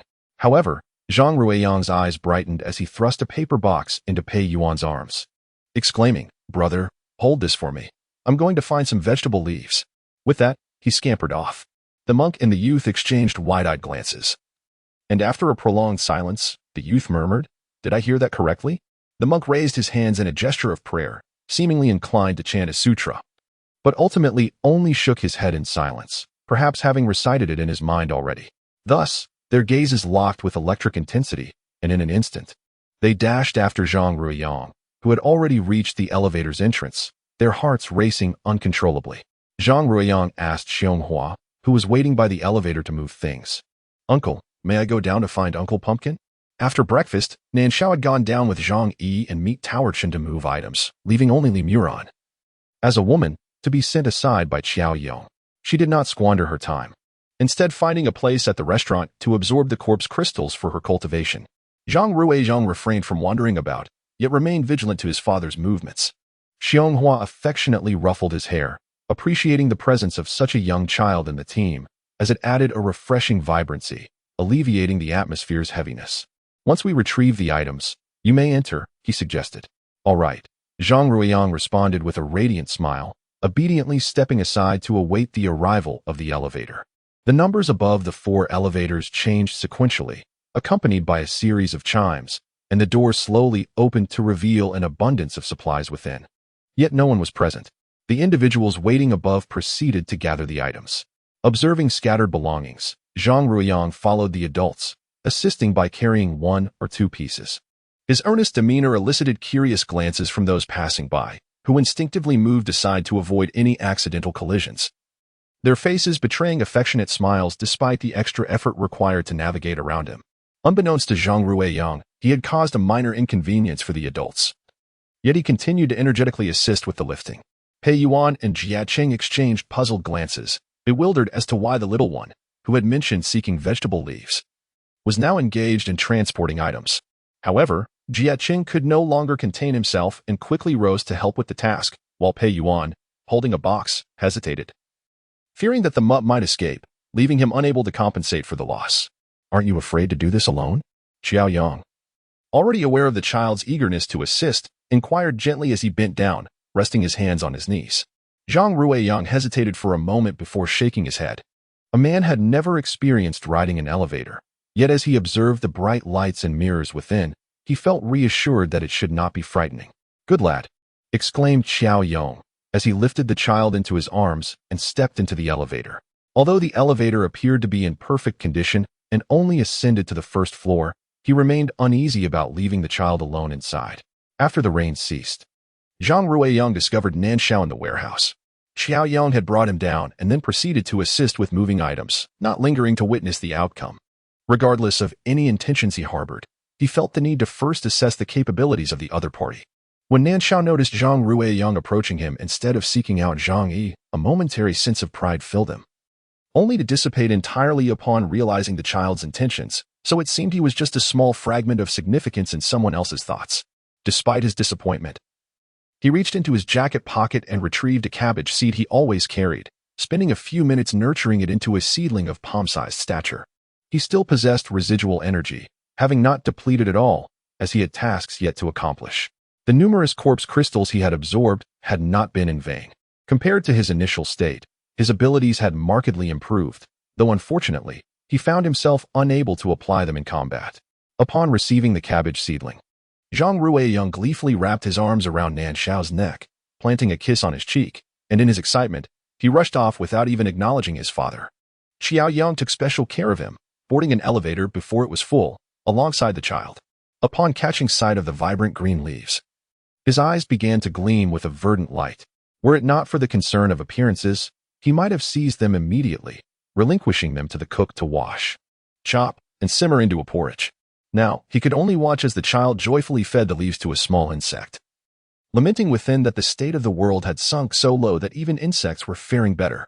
A flash of green danced beneath the gaze of the onlookers, capturing their collective attention, and as it became evident that it would ultimately find its way into the belly of a newly hatched insect, a collective sigh escaped their lips. "Brother, aren't you going to watch the little dog eat the leaves?" Zhang Ruiyang inquired, clearly perplexed by the older boy's sudden haste. The commotion below, caused by the moving of items, did not rouse Han Ling from her repose until evening, when she descended with Zhou Tong and Tan Kuifeng, the latter two wearing expressions of delight. It must be said that Han Ling's spiritual spring was indeed remarkably effective, in just one brief day. It had awakened their powers, one of fire and the other of water. To claim that they were not envious would be disingenuous. Yet the thoughts of Zhao Chun and the others remained steadfast. In this apocalyptic world, the greatest folly was indecisiveness. One could easily perish without understanding how. It was far wiser to pursue a single path resolutely, for who knows, one might carve out a unique avenue for survival. When Xiaoyang mentioned the allocation of supplies, she did not haggle but simply accepted a third of the total, though she did not regard this modest amount as particularly significant in a world such as this. Who would ever complain of having too much food? Their numbers were few, and the reason for dividing the spoils into thirds was that Xiaoyang allocated them based on the number of zombies each person had dispatched while cleaning the hotel. Seeing her express no dissatisfaction, Xiaoyang secretly breathed a sigh of relief. After all, with their limited numbers, he would prefer to avoid any disputes that might arise if she insisted on claiming half of the bounty. Engaging in open conflicts or subtle skirmishes would only be a drain on their energy. He would much rather sit down and absorb a couple of corpse crystals instead. As the night progressed, Xiaoyang and the others began transporting the remaining items into the dining hall, planning to decide whether to move them upstairs based on the circumstances outside once Han Ling and the others departed at dawn. That night, everyone nestled with their blankets and pillows in the dining hall, naturally keeping their weapons and other belongings close at hand. Xiaoyang called Nan Shao aside for a discreet discussion, and after some deliberation, they reached an agreement. The team would provide corpse crystals, while Nan Shao would, when able, procure some vegetables for everyone to enjoy. It was not essential to have a large quantity, nor was it necessary to hasten the process. What mattered was the opportunity to change their palate.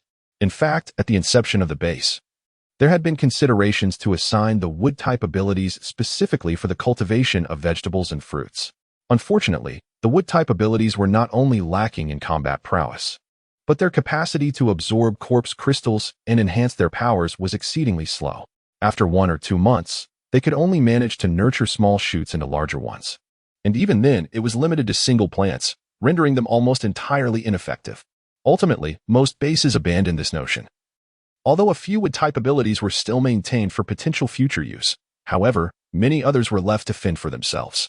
Nan Shao's rate of enhancement, in comparison to the typical wood-based abilities, can be deemed relatively swift, largely owing to the influence of the black stone.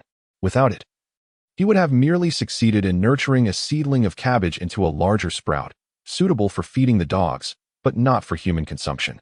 Although Nan Shao felt a twinge of frustration regarding this task, sensing that his morning thoughts had morphed into reality, he recognized it as a potential avenue for the advancement of his powers and thus acquiesced. That night, he absorbed the corpse crystals while simultaneously nurturing several cabbage seedlings, which were subsequently chopped and added to porridge by Li Mirian the following morning. Upon witnessing the hint of green in the bowl, smiles inevitably graced everyone's faces. Although Xiaoyang suggested they could gather for a game of cards, no one truly wished to squander their time. Most were engrossed in their own pursuits, those with abilities focused on absorbing corpse crystals to enhance their powers, while others concentrated on bolstering their physical strength and honing their skills in combat. For ordinary individuals like Xiao Chunpei and Yuan, who previously struggled with hunger and dared not expend energy beyond slaying zombies, the current abundance of food and water prompted them to seize the opportunity to train. Zhang Yi carried a wooden chair to the hall to practice a skill he had recently grasped. The hall remained dimly lit, illuminated only by the faint glow from the dining area, creating a somewhat shadowy ambience. Zhang Yi's proficiency in his blade technique relied minimally on his vision, allowing him to strike swiftly without any detrimental effects. Influenced by his presence, a few others engaged in physical training also gravitated towards the hall, aiming to prevent the dining area from becoming chaotic and to avoid disrupting the ability user's absorption of the corpse crystals. Each individual engaged in their own practice. And although there was no verbal exchange among them, the occasional exchange of glances during breaks, accompanied by knowing smiles, imbued the atmosphere with a vibrant and harmonious energy. Among the ability users, perhaps the most constrained was Li Muron, for after her corpse crystal had reached saturation, she found herself unable to utilize its consumption. Ultimately, she had no choice but to join the ranks of the unawakened in the main hall, honing her physical strength and agility akin to them. Fortunately, she did not regard herself as an ability user, which, when compared to the unawakened, rendered her relatively fortunate. At least she could enhance her physical attributes through the absorption of corpse crystals in addition to her physical training. The night passed with remarkable tranquility, and as midday approached the following day, the sky finally revealed a faint glimmer of light. As this light became increasingly pronounced, the torrential rain appeared to diminish. Indeed, Han Ling's words had proven to be accurate. Upon realizing this, the expressions of everyone grew solemn. With the emergence of mutated plants and animals during this time of humanity being relentlessly pursued by zombies, one could not help but ponder whether there remained any space for human survival. First, we must secure water. Xiao Yang sighed silently, contemplating the uncertain future. Yet, the pressing issue at hand required resolution. It was still the matter of water. Once the rain ceased, from where would they procure drinking water? Clearly, the county town remained unsuitable for prolonged habitation. Han Ling observed their frantic activity with a cold smile, but chose not to voice any further remarks. It is no illusion. The rain has indeed gradually diminished, and the dawn arrives ever earlier. By the 5th day, the rain has transformed into a fine drizzle, the sky remaining overcast and gray. Yet the light mirrors that of rainy days before the apocalypse. During these days, an unmistakable premonition of the rain's cessation has enveloped everyone, prompting them to seize the opportunity to heat water and cleanse themselves from head to toe. The accumulation of grime that had persisted for over half a year has vanished, leaving them feeling unburdened. Despite the arduous path that lies ahead, there remains a glimmer of hope. On this day, Xiao Yang stood atop the building, braving the chilly winds and the drizzling rain. As he surveyed the surroundings, he noted the streets and alleys still teeming with zombies, either densely packed or sparsely scattered, seemingly unchanged from before the rain. However, the original bleakness and desolation have been abruptly transformed into a vibrant tableau, splashed with the vivid greens, reds, yellows, blues, and purples of emerging flora. In stark contrast, the vicinity of the hotel remained monotonous, devoid of any burgeoning plant life. With Han Ling's departure, the trio of Earth-based abilities users within their ranks began absorbing zombie crystals while erecting earthen walls around the hotel, leaving only a single entrance.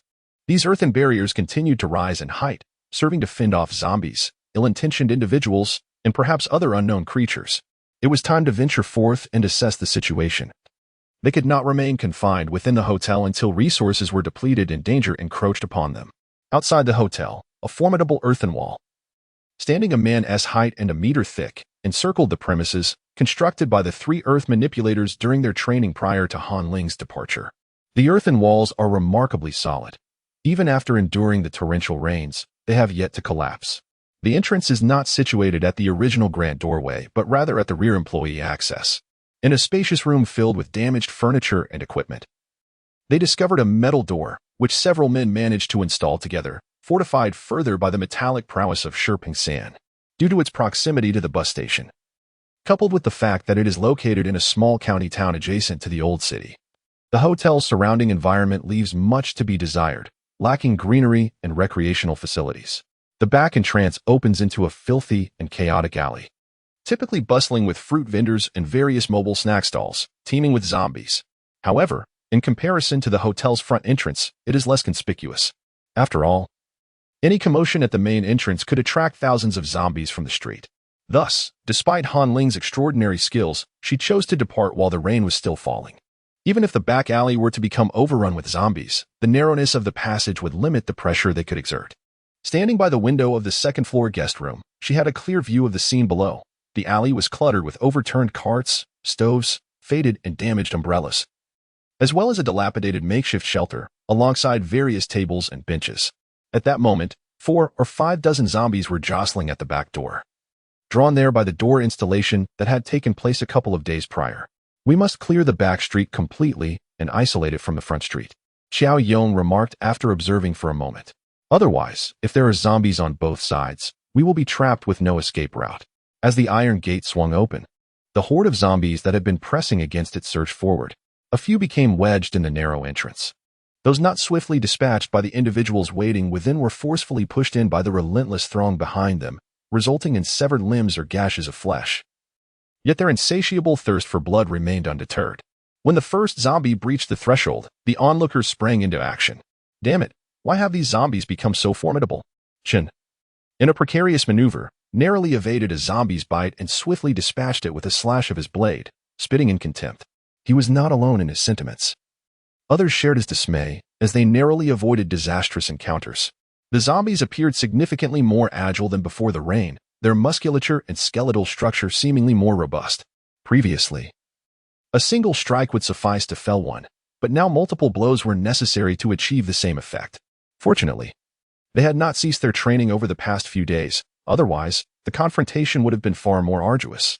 At this juncture, Xiao Yong's fireballs and Shi Pingsan's metallic spikes demonstrated their formidable power as both men, already nimble and fierce, were further empowered by their abilities, alleviating much of the burden.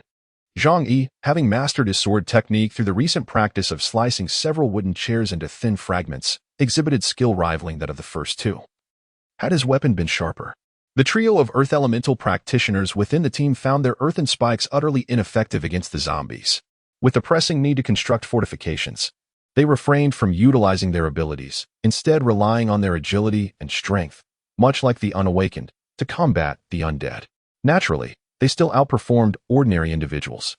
Lu Xia's wind-based powers merely enhanced his speed, allowing him to deftly maneuver amidst the horde, skillfully evading danger, yet when it came to eliminating zombies, his prowess was not significantly superior to that of others, including Nan Shao and Li Muron, who were similarly positioned. The weakest among them was undoubtedly Pei Yuan.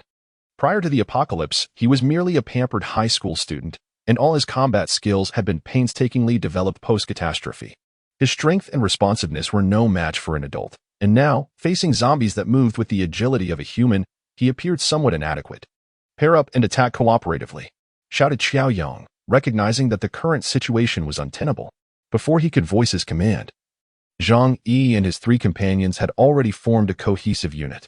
This collaborative approach had become second nature to them through their extensive experiences in battle.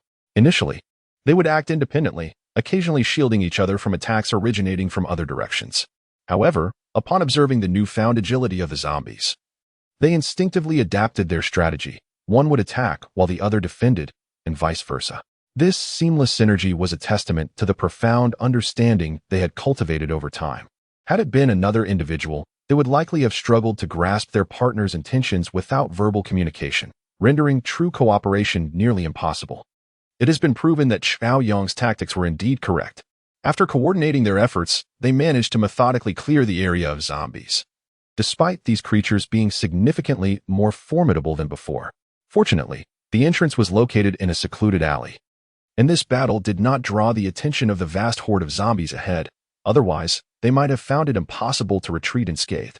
The zombies had ceased their decay, becoming more agile and resilient. This reality rendered all those seated in the restaurant silent. If this continued, would these zombies not become increasingly difficult to contend with? Zhao Chun, pale-faced, huddled on the sofa, murmuring to himself. For a moment, despair filled his heart, and thoughts of self-destruction crept in.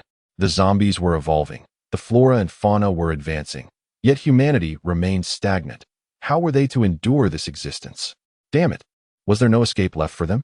Xianghua slammed his fist on the table, cursing in profound frustration. It was not just the ordinary people. Even they, the supernaturals, found their pace of advancement utterly inadequate in the face of the world's transformation. The situation had not yet reached that dire level. Amidst the oppressive atmosphere, Zhang Yi slowly spoke.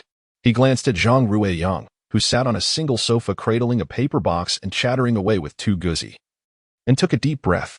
"We can still manage the zombies for now. As for the mutated plants and animals, we must first experience them before making any judgments. If we impose a sense of hopelessness upon ourselves beforehand, that would be the true path to certain death, regardless of what others may think, for Yang Yang's sake." He would carve out a path even if it meant crawling with his hands. Xiao Yang cleared his throat, drawing the attention of everyone present before he declared. Zhang Yi is absolutely correct. To retreat before the battle even begins is the mark of a coward. Each one of us who has survived until now has proven himself to be a formidable man. As his words reached a fervent crescendo, the group's spirits appeared to be ignited, and unexpectedly, they all turned their gazes towards Li Muran. This moment was met with a sudden burst of laughter, dissipating the previously heavy and despondent atmosphere. Although Xiao Yang's statement remained unfinished, its impact was undeniable, and he paid it no mind. His eyes fell upon Li Muran, who maintained an air of calmness, as if she were unaffected by the merriment, demonstrating a level of composure that surpassed many girls her age, earning his admiration. At that moment, they finally understood why Han Ling had chosen to leave before the rain ceased. The zombies had become increasingly formidable, making the prospect of exiting the city far from a simple endeavor.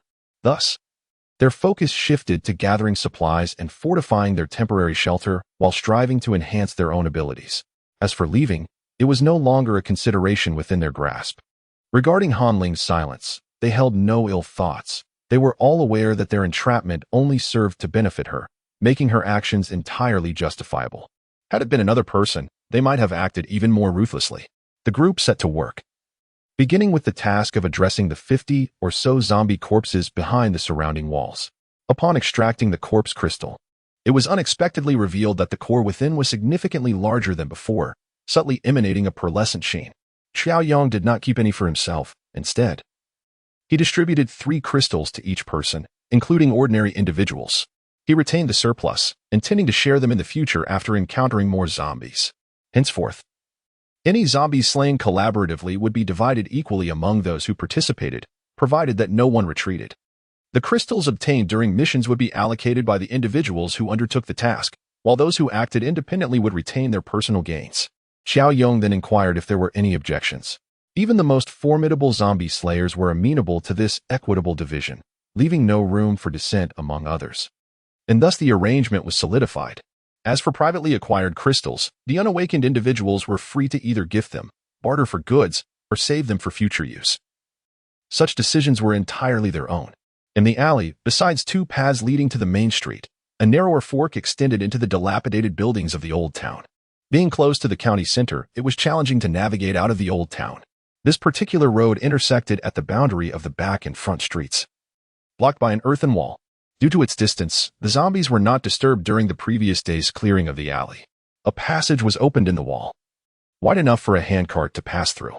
Xiao Yong, Shipeng, and a couple of others were the first to cross, followed closely by the rest.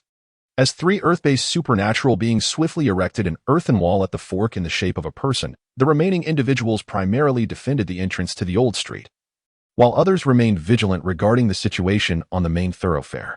The sudden influx of people was bound to attract zombies, while the few undead in the old street posed little threat due to its narrowness, allowing only a handful to surge forward at a time. The zombies from the main street, drawn by the scent, were numerous. Before the earthen wall had even reached waist height, several had already lunged forward. The 6 individuals maintained a steady approach, systematically eradicating the amassed zombies. During the day, the old street was typically sparse, as most residents were engaged in work or business. Those who lingered were either elderly individuals with grandchildren or housewives and unemployed individuals idly playing mahjong on their doorsteps. Thus, even if all were to transform into zombies, their numbers would remain limited, and not all had succumbed to the transformation. Nevertheless, the group remained cautious, meticulously searching every building they passed, not for supplies, but to ensure no sudden threats interrupted their retreat.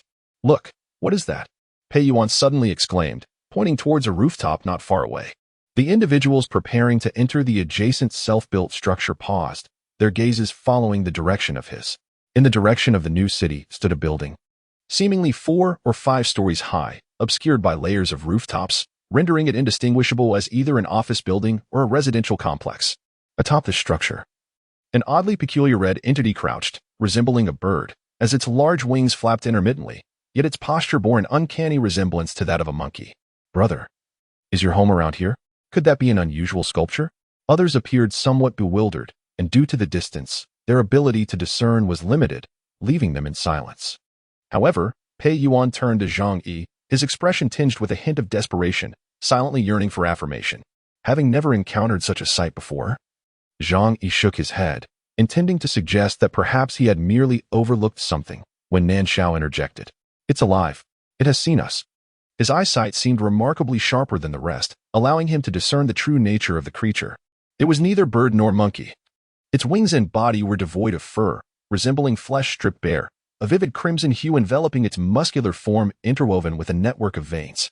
Its physique resembled that of a child, yet the hands, curled against its chest, bore talons as sharp as a bird's. As they became aware of its presence, its blood-red eyes met theirs, sending a shiver down Nan Shao's spine, despite his audacity. Unfortunately, there was no time to linger. Just as they had taken a couple of hurried steps, a piercing scream echoed, reminiscent of a human's final moments. Upon glancing upward, they found that the creature had vanished from sight. Above us. Quickly, let's retreat indoors, Nan Shao shouted, seizing Zhang Yi by the arm and rushing towards the nearest open door. The others reacted swiftly, following suit without even pausing to ascertain the situation. What in the world is this? Xiao Yong hurled a fireball, cursing vehemently to mask his inner terror. The creature appeared massive yet remarkably agile. Otherwise, it could not have traversed the distance from the obscured vantage point to directly above them in the blink of an eye. It effortlessly evaded Xiao Yong's fireball and the unwieldy metal spikes wielded by Shi Pingsan, while simultaneously raking its sharp claws against the wall. With a single swipe, it tore a substantial chunk from the cement brick wall, sending debris cascading down. At this rate, a gaping hole would soon mar the wall before them.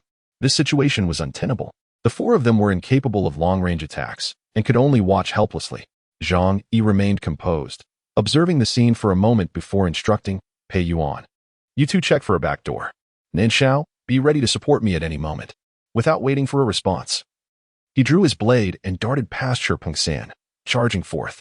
Nan Shao was unable to restrain him in time and knew that following recklessly would be futile. He suppressed his anxiety, focusing intently on the situation outside as Zhang Yi had advised, seeking an opportunity to act. To their surprise, Zhang Yi's sudden charge startled both Xiao Yong and Shi Pingsan, yet they quickly steeled themselves and intensified their assault. As the monstrous bird caught sight of someone emerging, it ceased its clawing at the wall and, with a peculiar shriek, lunged forward, requiring no acceleration. Its speed was astonishingly swift, rendering Zhang Yi incapable of discerning its trajectory with his eyes. He could only rely on instinct to strike at the air with his blade. With a resounding whoosh, the knife appeared to collide with something soft yet resilient, akin to rubber. Uncertain of where he had struck, Zhang Yi dared not linger. He performed a swift roll to evade, yet even then, he felt a sharp pain across his back, evidently a scratch from the bird's talons. The flapping of its wings stirred up dust from the ground, whipping it into a whirlwind that clouded his vision. When the creature's attack missed, it let out an enraged screech, akin to a wailing infant, which pierced through the air, causing a dull ache in Zhang Yi's eardrums and skull. Momentarily dazed, his movement slowed. He felt a tightening in his right shoulder, as if a steel claw had embedded itself within. The intense pain rendered his right arm weak, and without a moment to spare, he transferred the knife to his left hand and slashed downward across his shoulder. This attempt was markedly different from the previous. The blade struck as though it had met solid rock, sending a tremor through Zhang Yi's left hand, nearly causing him to lose grip on the knife. Thankfully, he employed a deft slicing motion, for a forceful chop would surely have resulted in injury from the recoil. Nevertheless, the monstrous bird seemed to flinch in response to the blow, its tightly clenched talons loosening just slightly. In that life-and-death moment, Zhang Yi's senses sharpened remarkably, allowing him to seize the fleeting opportunity to break free from the creature's grasp. Simultaneously, he aimed another strike at the same spot, utilizing the recoil to retreat a few steps. His right arm continued to throb with unbearable pain, his clothing slightly damp, likely from bleeding. Had it not been for the cold weather and the layers he wore, he might have been gravely injured, though they had only exchanged glances and engaged in combat twice. Zhang Yi realized that he was utterly powerless against the monstrous bird. At this moment, attempting to flee would likely result in a swifter demise. He had no choice but to fight desperately and then seize the opportunity to dart into the adjacent building. The creature, thoroughly enraged and enticed by the scent of blood, incited not only itself but also the zombies trapped outside the earthen wall to erupt in chaos. It was only at this juncture that those within the house exhaled a sigh of relief, as the monstrous bird launched another assault on Zhang Yi. Xiao Yong's fireball and Shi Pingsan's metallic spikes struck in succession, striving to buy Zhang Yi a precious moment. Meanwhile, Nan Shao, despite being consumed by anxiety, forced himself to endure, seeking the creature's weakness to prevent Zhang Yi from suffering needless harm. As for Jiacheng and Pei Yuan, they had already heeded Zhang Yi's instructions and retreated. The alley was narrow. Although the bird was agile, its wings were exceptionally broad. When fully extended, they seemed to constrict its movements. Even if it could withstand the fireballs and metal spikes, it was reluctant to take damage unnecessarily. With a piercing cry, it suddenly ascended into the sky, only to dive down with ferocity, heading straight for Zhang Yi. The rise and fall transpired in mere moments, leaving Zhang Yi no time to evade. He could only brace himself for a direct confrontation. The palpable aura of savagery enveloped the air, causing those still sheltered within the house to gasp for breath. Nan Shao, disregarding all else, abruptly turned and dashed upstairs. Zhang Yi was acutely aware that his vision could not match the speed of the monstrous bird. Even if he could keep pace, his reflexes would lag behind his sight. Thus, he resolutely closed his eyes, focusing his mind and sharpening every nerve in his body to the utmost sensitivity. In that very instant, he felt as though his body had become ethereal, seamlessly merging with the surrounding environment. Simultaneously, the machete in his hand instinctively swung forth, tracing an exquisite arc towards the formidable adversary descending upon him. The claws of the monstrous bird were perilously close to Zhang Yi's head when it suddenly sensed danger and instinctively recoiled. Yet, it was too late. Zhang Yi's blade struck its chest. Unlike the previous encounter, this time, although there was still a rubbery sensation, Zhang Yi distinctly felt the blade tear through something. Without hesitation, he pulled back and intended to roll away from the creature's counterattack as he had done before. However, fortune was not on his side this time. The wounded and enraged bird disregarded the relentless fireballs launched by Xiao Yong and the metallic spikes from Shipeng. With its dark claws, it seized Zhang Yi's shoulders and ascended into the sky. Gasps echoed throughout the room, and at that very moment, the sound of shattering glass resonated from the second floor as a shadow leapt down.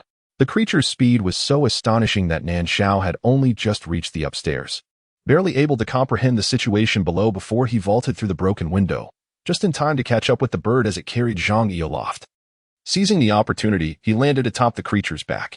The monstrous bird, feeling the weight upon it, immediately became agitated, neglecting the chance to rend Zhang Yi into two pieces as it soared higher. Its body, devoid of feathers, was slick and ungraspable. Nan Shao could scarcely hold on. Given that the creature was no larger than a child of 7 or 8 years, it could hardly support him. And as he felt himself on the brink of being thrown off, he desperately swung the pickaxe in his hand. As the sharp point of the pickaxe struck the creature's head, although it did not shatter its skull, the bizarre bird let out a pained shriek, disoriented and flailing about. In that moment of exertion, Nan Shao's body had already descended significantly, teetering on the brink of a fall. Suddenly, he felt a supportive push beneath his feet. Without a moment's thought, he seized the base of the creature's wing and, wielding the pickaxe once more, continued to strike fiercely at the bird's head.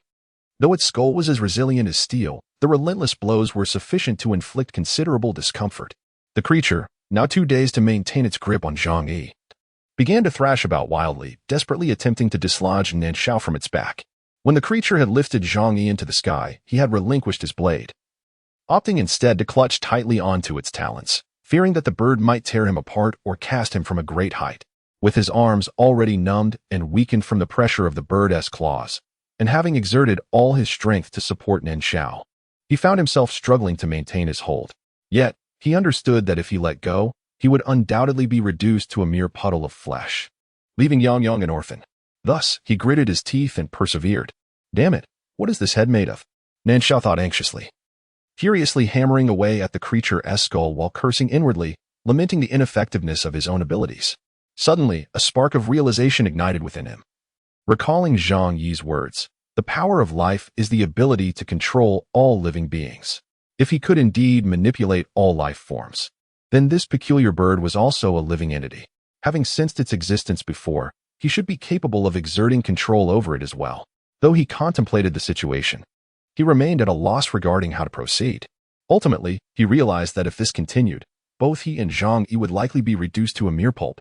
Thus, he resolved to take a bold step, while persistently striking the monstrous bird's head with a pickaxe to prevent it from regaining consciousness and causing further havoc. He simultaneously focused his mental energy at the space between his eyebrows, catalyzing the plants and the black stone with his extraordinary abilities. At that moment, as Nan Shao and Zhang Yi were being lifted into the sky by the aberrant bird, Xiao Yong and Shi Peng burst forth from the small building, anxiously pondering how they might assist. Jia Qing and Pei Yuan screamed as they emerged from behind. Trailing closely behind them was a green, tendril-like entity, as thick as an adult's arm, undulating through the air. In a swift motion, it wrapped itself around Pei Yuan's neck and began to drag him backwards towards the rear of the house. Upon hearing a muffled grunt, Jia Qing turned to see Pei Yuan in peril. He instinctively reached out to grasp Pei Yuan, only to realize that such an action would only hasten the boy's demise. Relinquishing his hold, Jia Qing seized the thick green tendril instead and began to hack at it furiously with a machete. The tendril proved exceptionally resilient, despite his relentless efforts. It showed no signs of yielding. In retaliation, numerous barbs extended from its surface, piercing Jia Qing's palm and unceremoniously siphoning his blood. Meanwhile, the portion ensnaring Pei Yuan had likewise broken the skin of his neck, voraciously drawing blood while its tip sought out the throbbing carotid artery, intent on burrowing into it for a sumptuous feast. As Pei Yuan's complexion turned ashen from blood loss, and he struggled to breathe, his eyes rolling back in his head, Xiao Yong and Shi Pingsan rushed in. Jia Qing, embracing Pei Yuan, found his own left hand drenched in blood, his face pale, evidently having lost a significant amount of life force. How was Xiao Yuan? Without the time to pursue the vanquished green-bearded creature or to ascertain its true nature, Xiao Yong and his companion approached, extending their hands to check Pei Yuan's nose and examine his injuries, confirming that he was still alive, with no major arteries severed. They breathed a sigh of relief. Grasping Jia Qing's hand, they inquired, "Is there any poison?" Jia Qing shook his head. Though his complexion remained grim, not out of concern for himself, but for the youth's survival. At that moment, Nan Shao was locked in an intense struggle with the monstrous bird. As he focused all his consciousness on the center of his brow, he suddenly perceived a transformation in his surroundings. The creature was enveloped in a faint yet distinctly visible haze of gray-black mist, with the densest part situated at the center of its head, approximately the size of a fist, swirling in a deep crimson hue. Intuition whispered to him that this red mist was the key.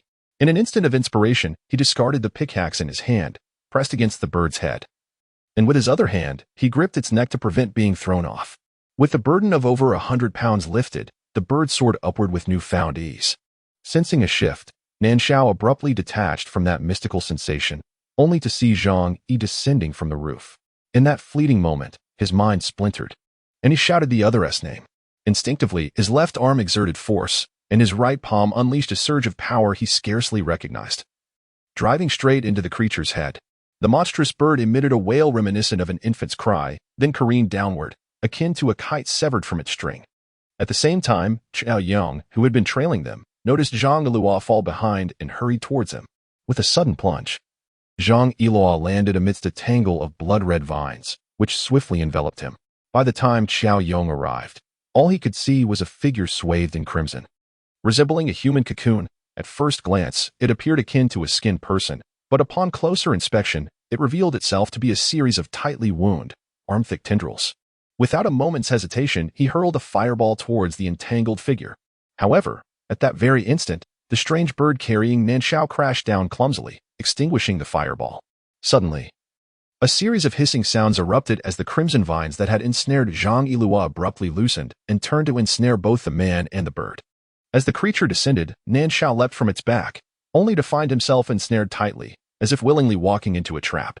Meanwhile, the strange bird, having recovered from a sharp pain in its head, regained its formidable fighting spirit.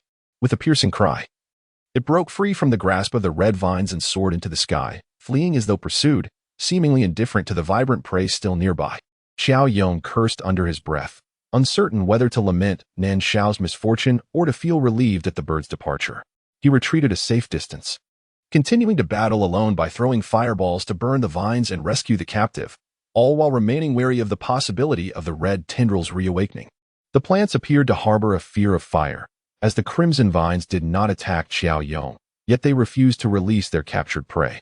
Anxiously pacing outside and feeling the toll of his earlier conflict with the strange bird, Xiao Yong sensed his powers waning, and feared that he might soon become a victim himself. As he found himself at a loss, his gaze fell upon the pile of firewood in the yard. An idea struck him, and he dashed over, grasping a thick log which he ignited with his extraordinary ability. With it ablaze, he raised it to scorch the crimson vine while calling out the names of Nan Shao and Zhang Yi, desperate to ascertain their survival. Xiao Yong pointed towards the vine. which had grown larger and lost its terrifying humanoid form due to the addition of Nan Shao. Breathing heavily, he remarked, "They are inside. Hopefully, they are still alive." "Damn it, this creature is more formidable than any I have encountered before. It is impervious to flames.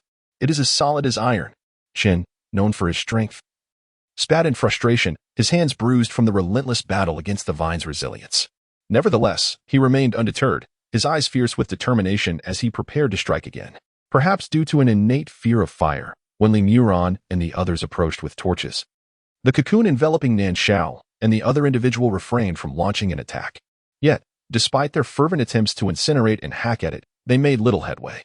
As moments slipped away, it became apparent that even if the captives were not suffocated, they would soon succumb to asphyxiation. Just when anxiety reached its peak and options dwindled, the vine suddenly unfurled, revealing two figures within, tightly entwined, bloodied, and clad in tattered garments.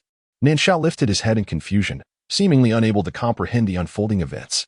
He had just managed to locate the vine's vital green core deep underground, and had yet to act when a swirling mass of dark mist surged forth at remarkable speed, swiftly engulfing the dense green essence.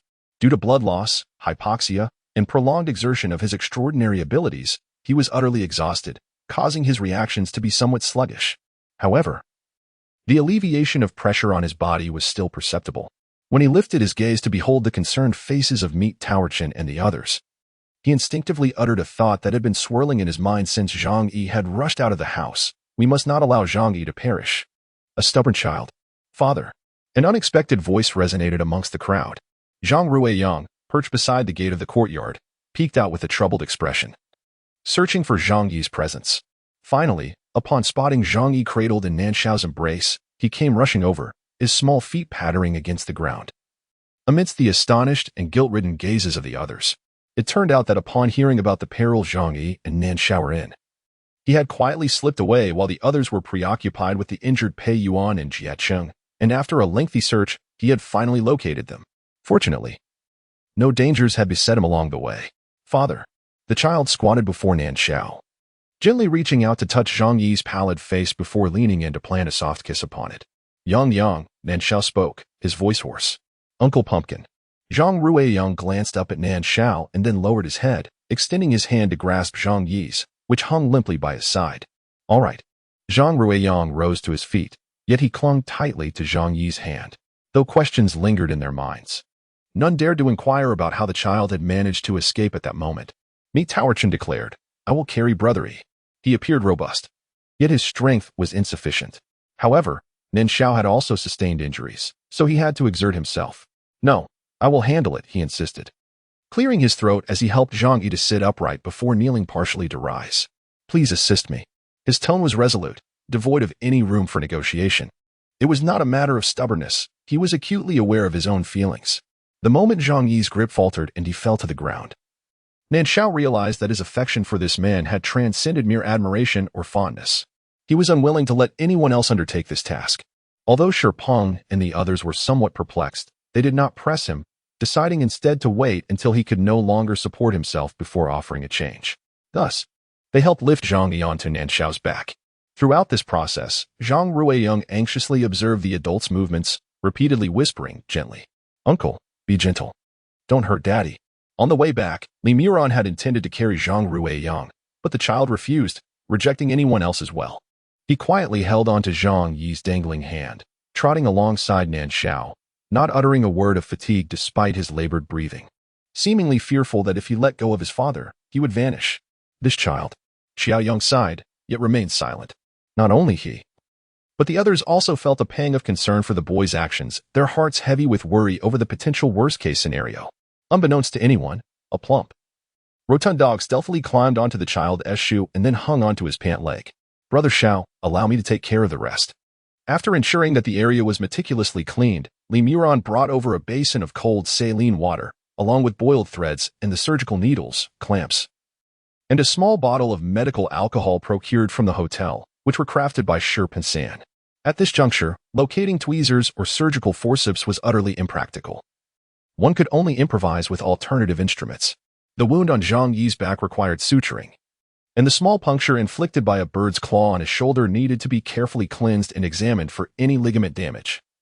as well as potential harm to the nerves and blood vessels, along with any fractures. She was capable of addressing these external injuries. But she could only hope that the injuries inflicted by the monstrous bird and the vines would not lead to any mutations. Otherwise, even in a fully equipped surgical theater, her hands would be tied. Nan Shao shifted aside, cradling Zhang Ruiyang in his arms, uncertain whether he intended to comfort the child with this gesture or to draw strength from the frail body to steady himself. As long as the wound did not become infected, it posed no significant concern. Lacking disinfected gauze or bandages, Li Muran could only tear a clean bedsheet into strips to dress Zhang Yi's wounds. However, the excessive blood loss. "Brother, I cannot do this."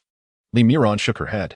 Without knowing Zhang Yi's blood type, let alone the means for cross-matching, and lacking the necessary equipment for blood extraction and transfusion, should she dare to proceed, it would only hasten Zhang Yi's demise.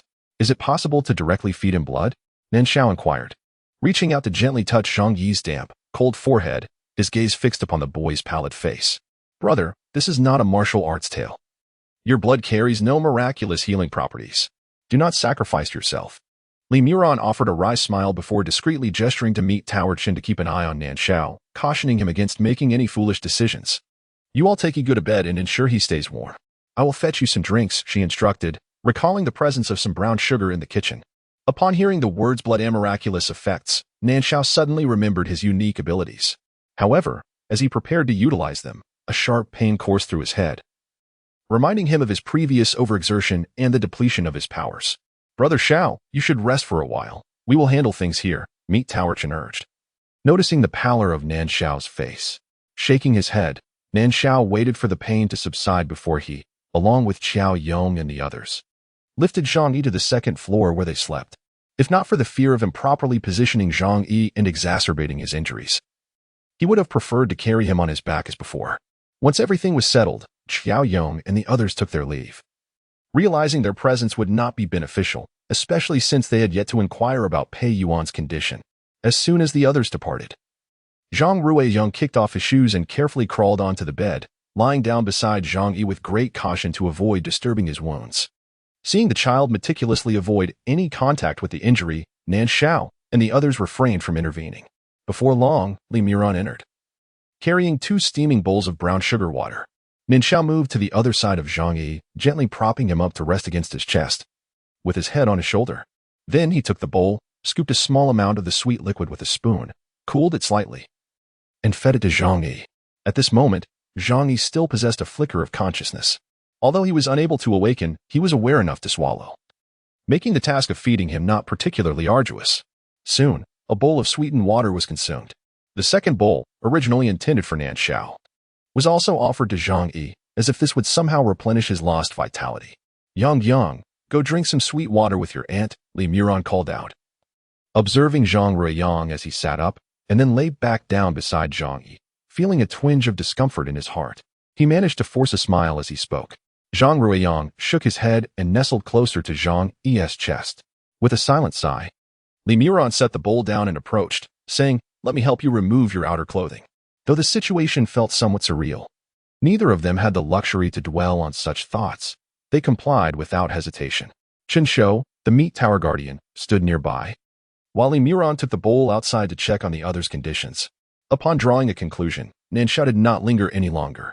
He gently placed his hand on Zhang Yi's waist, attempting to channel his extraordinary abilities into him. To his dismay, however, his powers halted upon contact with Zhang Yi, as if an electric current had met an insulator.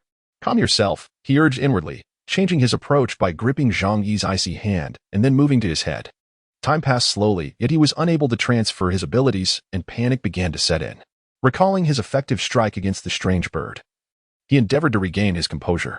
He convinced himself that success was within reach. He simply had yet to discover the method. Regret washed over him as he reflected on not having sought clarification from Han Ling regarding the nature of life-related abilities. Yet, at this point, regret serves no purpose. All that remains is the earnest pursuit of a solution. He would never allow Zhang Yi to perish. As Zhang Yi regained consciousness, Shiping merely acknowledged him with a hum.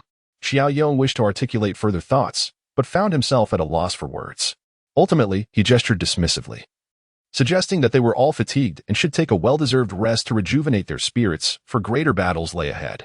With that, He closed his eyes.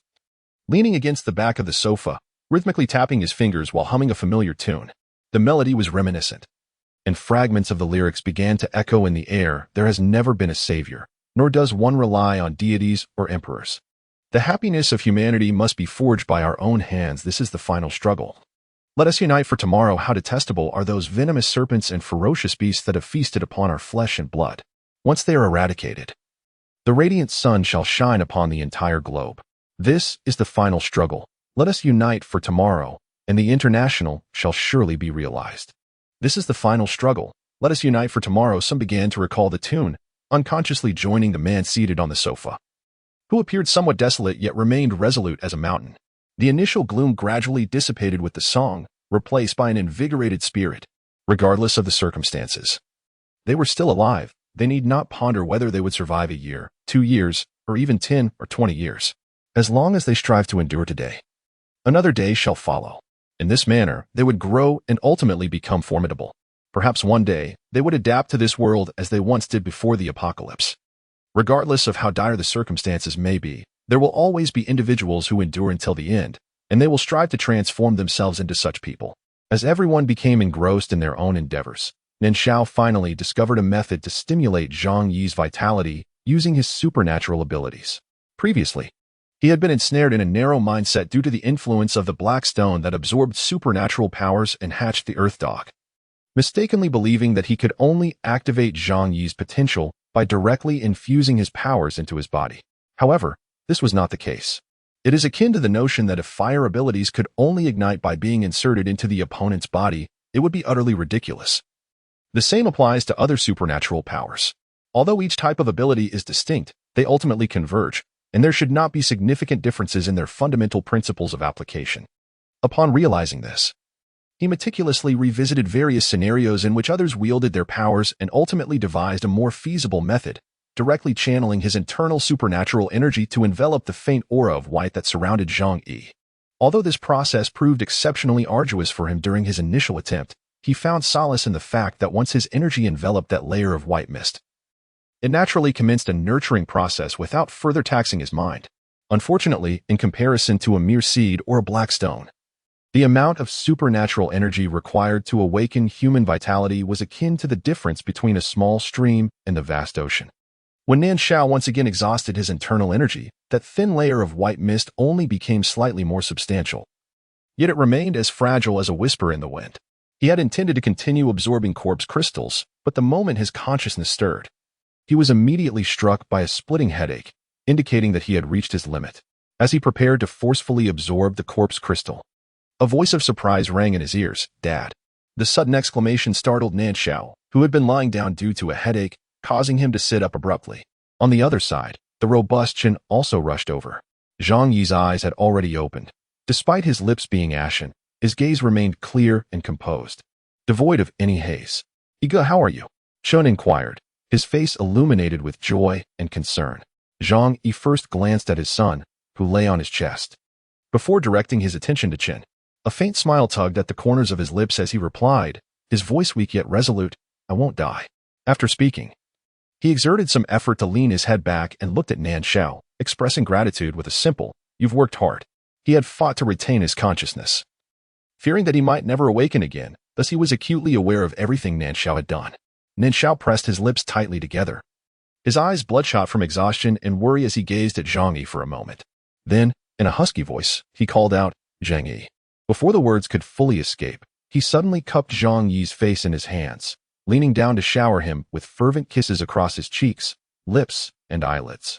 After a brief interlude, Nan Shao lifted his head, his eyes glistening with tears, lashes dampened, yet he offered no explanation or apology for his earlier actions. He rose to dress, his hands trembling slightly, and struggled with the zipper, taking far longer than usual, a testament to the turmoil within him. As the warmth behind him dissipated, Zhang Yi felt a chill envelop his body, yet he refrained from uttering a word to stop him. Fortunately, Zhang Ruiyang remained nestled against his chest, resembling a small warm furnace, preventing him from shivering in the cold. "Gu." Meat Tower Chen began to speak, but upon realizing he had no words to follow, he reluctantly fell silent. Yet in his heart, he finally understood the strange feelings that had occasionally surfaced. Noticing Zhang Yi's lack of response, he too chose to ignore it, though in truth, he was quite perturbed. He longed to convince himself that Nan Shao's fervent behavior was merely a product of excitement and bore no deeper implications. However, the other's silence and withdrawal indicated that matters were far more complex than he wished to acknowledge. Closing his eyes, he found himself weary. The situation was undeniably vexing. Yet in his current state, he could hardly afford to dwell on it and chose instead to set it aside. In contrast to the two of them, Nan Shao, having changed rooms, fell into a deep slumber without a second thought. He had departed out of concern that his own excitement might frighten Zhang Yi. Yet he harbored no regrets about his previous actions. Having come to terms with his true feelings, he had resolved to let Zhang Yi know. The revelation had merely arrived sooner than anticipated. He had long restrained his emotions and desires, believing he could not wholeheartedly love another, but that hesitation had now dissipated. It had been quite some time since he last thought of Nan Wei. Once so deeply invested, reflecting upon it now felt surreal, as if it belonged to a dream. Time in the apocalyptic world seemed to crawl, and though he had known Zhang Yi for less than a month, it felt as if they had shared a bond for ages, deep enough to entrust each other's lives. This man deserves the utmost kindness. Even if there are fleeting moments of affection, he refrains from taking any action until he can fully commit his emotions. The apocalypse has simplified everything, having faced death. The concepts of love and indifference become remarkably clear, devoid of any lingering ambiguity. There is simply no time for vague sentiments or pretentiousness. However, to spare Zhang Yi from unnecessary emotional turmoil, Nan Shao intends to keep this matter under wraps until Zhang is completely recovered. After a restful slumber, Nan Shao discovered that both his mental acuity and supernatural abilities had reached an unprecedented peak. Without delay, he began to nurture Zhang Yi's vitality. He refrained from mentioning the events of the previous night, and Zhang Yi, in turn, said nothing, nor did he refuse the healing. This not only reassured Nan Shao but also ignited a flicker of hope within him. Zhang Yi, burdened with concerns, would not neglect his own health. He cooperated fully with Nan Shao's treatment and even contributed the corpse crystals he had gathered. Clearly, he recognized the increasing demand for these crystals by Nan Shao. And though he and his son were uncertain of their chances of awakening their abilities, it was prudent to reserve some of the crystals for the future. However, given the urgent need at present, it was impossible to withhold their use, particularly since they were essential for Nan Shao's healing efforts. The results of the treatment that day were markedly better than the previous day. By evening, although Zhang Yi's complexion remained pale and his hands were still immobile, he could sit up with the assistance of others. This news brought joy to those around him. The loss of life at this juncture would have dealt a severe blow to their morale. Indeed, the most crucial aspect lies in the fact that Nan Shao's extraordinary abilities possess the potential to save lives. In this seemingly desolate predicament, it serves as a potent tonic of hope. Although some have sustained injuries, the effort to eradicate the zombies persists. Aside from the 3 Earth Elemental abilities users, along with Zhang Yi and Pei Yuan, the remaining participants are fully engaged in the operation. With his father present, Zhang Ruiyang obediently remains in the room, alternating between conversing with Zhang Yi and playfully teasing the noticeably plumper Earth dog, pondering with curiosity how it has grown despite its refusal to eat. "Father, let us bestow a name upon the Earth dog," he declared, lifting the creature and placing it upon the bed, nudging it towards Zhang Yi's head. "Very well," Zhang Yi replied. Zhang Ruiyang furrowed his brow, observing Zhang Yi as he turned over, only relaxing once he confirmed that no pain was inflicted upon his injury. Nodding in agreement, after considerable contemplation, he poked the pudgy belly of the Earth dog, which had become rather dazed in front of Zhang Yi, suggesting, "What about calling it Little Fatty? It might upset Uncle Fat." "Oh, that sounds fine," Zhang Yi casually responded. How could one avoid causing harm to Nan Shao while preventing misunderstandings? It would be ideal for them to maintain their friendship and continue to fight zombies side by side as before. "Can we call it Dudu instead?" The child remained unaware that his father's thoughts had drifted far away, earnestly seeking the other's opinion. "Because it's so chubby. If calling it Little Fatty would sadden Uncle Fat, then Dudu it shall be." Zhang Ruiyang blinked, earnestly explaining. That sounds quite good." Zhang Yi appeared completely indifferent to the significance of this name. However, as long as his son was fond of it, that sufficed. Outside the walls, a multitude of zombies lingered. Exhausted from the labor of constructing the wall, Hiyukuin casually remarked, "Not bad." Xiao Yang, with a resounding slap on his thigh, swiftly agreed, causing Hiyukuin to momentarily regret his hasty words. "My proposition is this. Starting tomorrow, we need not venture far to clear streets or gather supplies. Let us first practice our skills on the zombies surrounding us. At the very least, we must ensure that we are not utterly defenseless when confronted with mutated flora and fauna." Upon hearing this, Pei Yuan, who had been slumped on the sofa, lifted his gaze, a look of shame crossing his face, evidently still troubled by his previous feeble performance. "I have no objections," Nan Shao interjected. "Is there anything else?" He continued, "If not, I shall retreat to cultivate." With the acquisition of corpse crystals, he was eager to absorb their energy and continue healing Zhang Yi. Each additional day that Zhang Yi remained unhealed translated to one less day of training for him, which, in the pre-apocalyptic world, would have been inconsequential, yet now, even a single hour was of utmost importance. Go on. If anything arises, we shall inform you." Xiao Yang waved his hand dismissively. The higher Nan Shao's ability level, the more advantageous it would be for the entire team, and he certainly would not hinder his progress. Observing Nan Shao's departing figure, the expression on Ro Ta Chen's face became somewhat intricate, his mind wrestling with the decision of whether to follow, lest Nan Shao commit any inappropriate actions towards Zhang Yi. Ultimately, he relinquished the notion, for he still held faith in Nan Shao's character. With great difficulty, he resolved that he would not involve himself in this matter.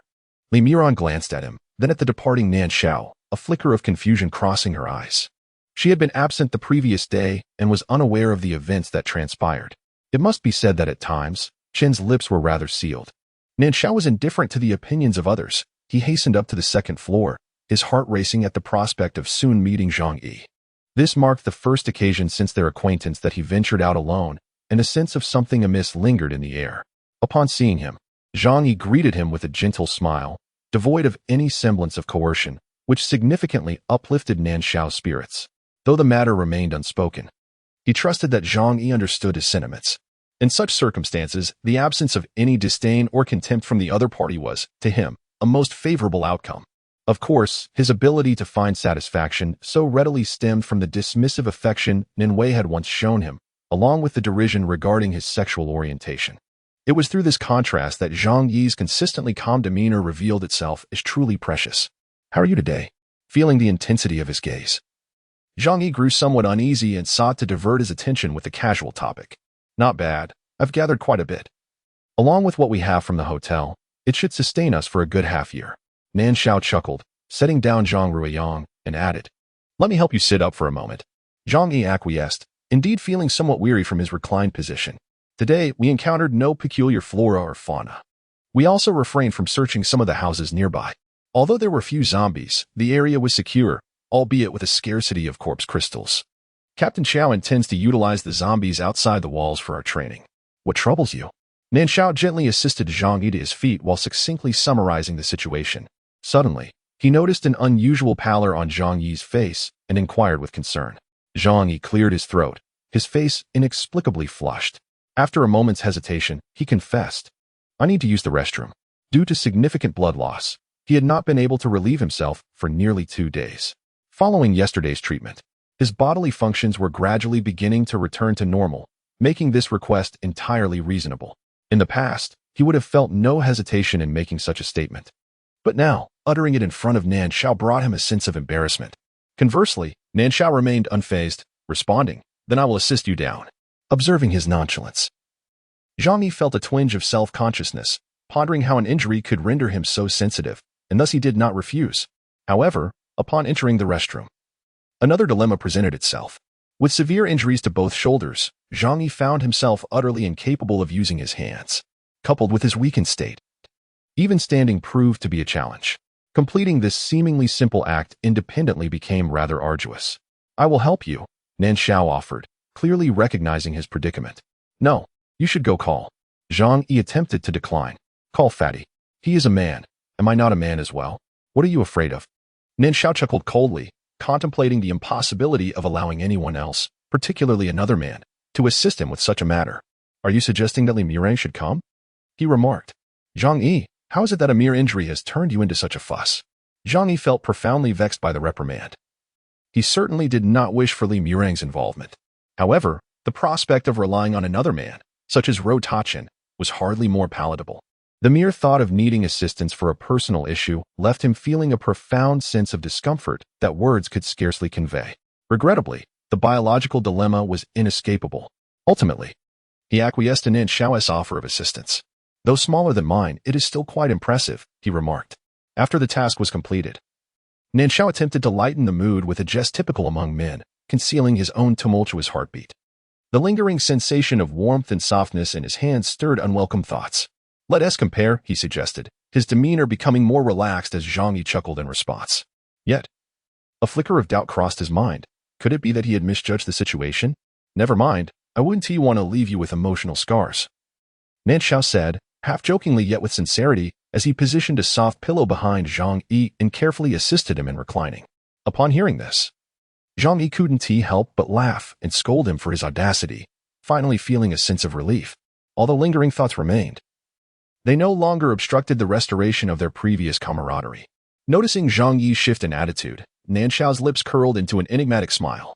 Yet, he diverted the conversation to another topic, saying, "Today, I acquired a crystal core from a plant, the same vine that attacked Pei Yuan and Jie Cheng last time. By the way, it seems you were unaware." Thus, a few brief words were exchanged regarding Pei Yuan's injury. Is Sha Yuan all right? Zhang Yi, like others, took special care of the young Pei Yuan, perhaps because he was reminded of his own son. He hoped that if one day he were no longer present, others would extend a helping hand to Yang upon encountering him. The plant crystal core might indeed be a mutated creature. A pensive expression crossed Zhang Yi's face. If a mutated animal capable of swiftly burrowing underground emerged, safety within the hotel would be jeopardized. Meanwhile, Xiao Yong and the others exchanged glances, a sense of despair washing over them as they realized the dire situation. However, having traversed through numerous hardships, they quickly regained their composure. This is indeed quite unpredictable, Xiao Yong remarked, running his hand over his short hair with a look of resignation. We can't possibly forge an iron cage, can we? Even if we manage to create one, it seems incapable of withstanding threats, as even that red vine could easily overpower it. I will find a way to reinforce our sleeping quarters, Shi Pengsan suggested. Other areas may be neglected, but having an additional layer of security in our resting space is prudent. We cannot remain in a constant state of tension without respite. Our existence has dwindled to a level lower than that of a rat. Before Xiao Yang could respond, Zhao Chun sighed. Upon hearing this, the others felt a shared sense of empathy. Yet, even if their plight was indeed worse than that of a rat, they were determined to persevere against the odds. In truth, they considered themselves fortunate. Had they found themselves in an area rife with mutated flora, they might have met their demise countless times over. Although Shi Pengsan's proposal may not hold significant utility, it is certainly preferable to inaction. Consequently, everyone took to gathering all the surplus metal they could find, entrusting Shi Pengsan with the task of enveloping the walls, floors, and ceilings of the several rooms on the second floor with a layer of metal plates, each measuring 3 to 4 centimeters in thickness. Should the supply of metal prove ample, an even greater thickness could be achieved. As for the windows, they would be punctuated with sparse small holes to allow for ventilation. The doors would also be reinforced with thick iron plates, and the locks would be substituted with iron rod bolts. Naturally, this endeavor could not be accomplished in a day or two, particularly since the windows required meticulous craftsmanship, demanding a considerable application of one's abilities. Fortunately, no one had placed their entire lives and fortunes upon this undertaking, allowing for a gradual approach without undue pressure. The first room to receive reinforcement would undoubtedly be Zhang Yi's, as he remained severely injured and lacked any means of self-protection during the day when everyone else was out. Zhang Ruiyang and Pei Yuan could, of course, remain in this room after the others departed. When the group arrived at Zhang Yi's chamber, each bearing an assortment of metallic items, Nan Shao had already completed the absorption of the plant crystal core and was diligently nurturing Zhang Yi's life force. Chen, from the meat tower, initially intended to ascend first to deliver the news, hoping to prevent others from witnessing anything inappropriate. However, upon considering that Zhang Ruiyang was still present, he dismissed the notion, reasoning that Nan Shao was unlikely to act in an unseemly manner. In hindsight, he proved to be exceedingly astute. The arrival of the others did not disrupt Nan Shao's focus, for him, as long as there was no threat to life. The gravest matters paled in comparison to the task of healing Zhang Yi. Meanwhile, the remaining individuals made every effort to minimize their movements. After depositing their items, they quietly retreated, leaving Shi Pengsan to commence the fusion and layering of the metal plates. Shi Pengsan's abilities are currently rather limited, even with abundant metal resources. It would take him 4 to 5 days to construct such a room. Thus, this task serves merely as an exercise for his powers. Could you examine the wound on my back? I feel as though the stitches could be removed, Zhang Yi suddenly remarked as Nan Shao paused in his energy absorption, preparing to continue drawing from the corpse crystal. His complexion appeared significantly improved, no longer as pale as that of a specter. Nan Shao hesitated, intending to suggest that it might be too soon, when Zhang Yi added, "When you treated me earlier, it felt different from yesterday, much more comfortable. This morning, I was experiencing considerable itchiness, but as you began your treatment, it gradually subsided. I truly believe my wound is healing." As he explained, Zhang Yi belatedly realized how their current position resembled an embrace. Feeling slightly self-conscious, he stiffened his body and endeavored to suppress any overly sensitive reactions. "Oh," he exclaimed in surprise, raising his hand to touch the now pink scar, somewhat incredulous. The area his fingers brushed against it slightly, causing Zhang Yi's back muscles to involuntarily contract as he awkwardly inquired, "What's wrong? It can't be that dramatic, can it?" He cleared his throat and smiled. "In fact, having a scar isn't a major concern, as long as it doesn't hinder my movements. Please call Muran to help me remove the stitches." He had already prepared himself to lie still for 10 days or so, but the rapid improvement filled him with delight, infusing his tone with a hint of buoyancy. "Is Dad all right now?" Zhang Ruiyang, who had been quietly playing nearby without disturbing them, approached with a cardboard box in his arms and inquired with genuine concern. Nan Shao let out a soft click of his tongue, marveling at the wonder of it all, questioning whether one could indeed grow by merely drinking in the breeze. He shook his head in confusion as he made his way outside. Zhang Ruiyang's gaze followed his retreating figure until he reached the door, at which point he directed his attention downward to Dudu, who had somehow managed to rise and was now perched with its front legs on the edge of the box, facing the direction in which Nan Shao had vanished. With its black, bean-like eyes mirroring his own actions, Dudu seemed to inquire, "So, you are indeed consuming the wind."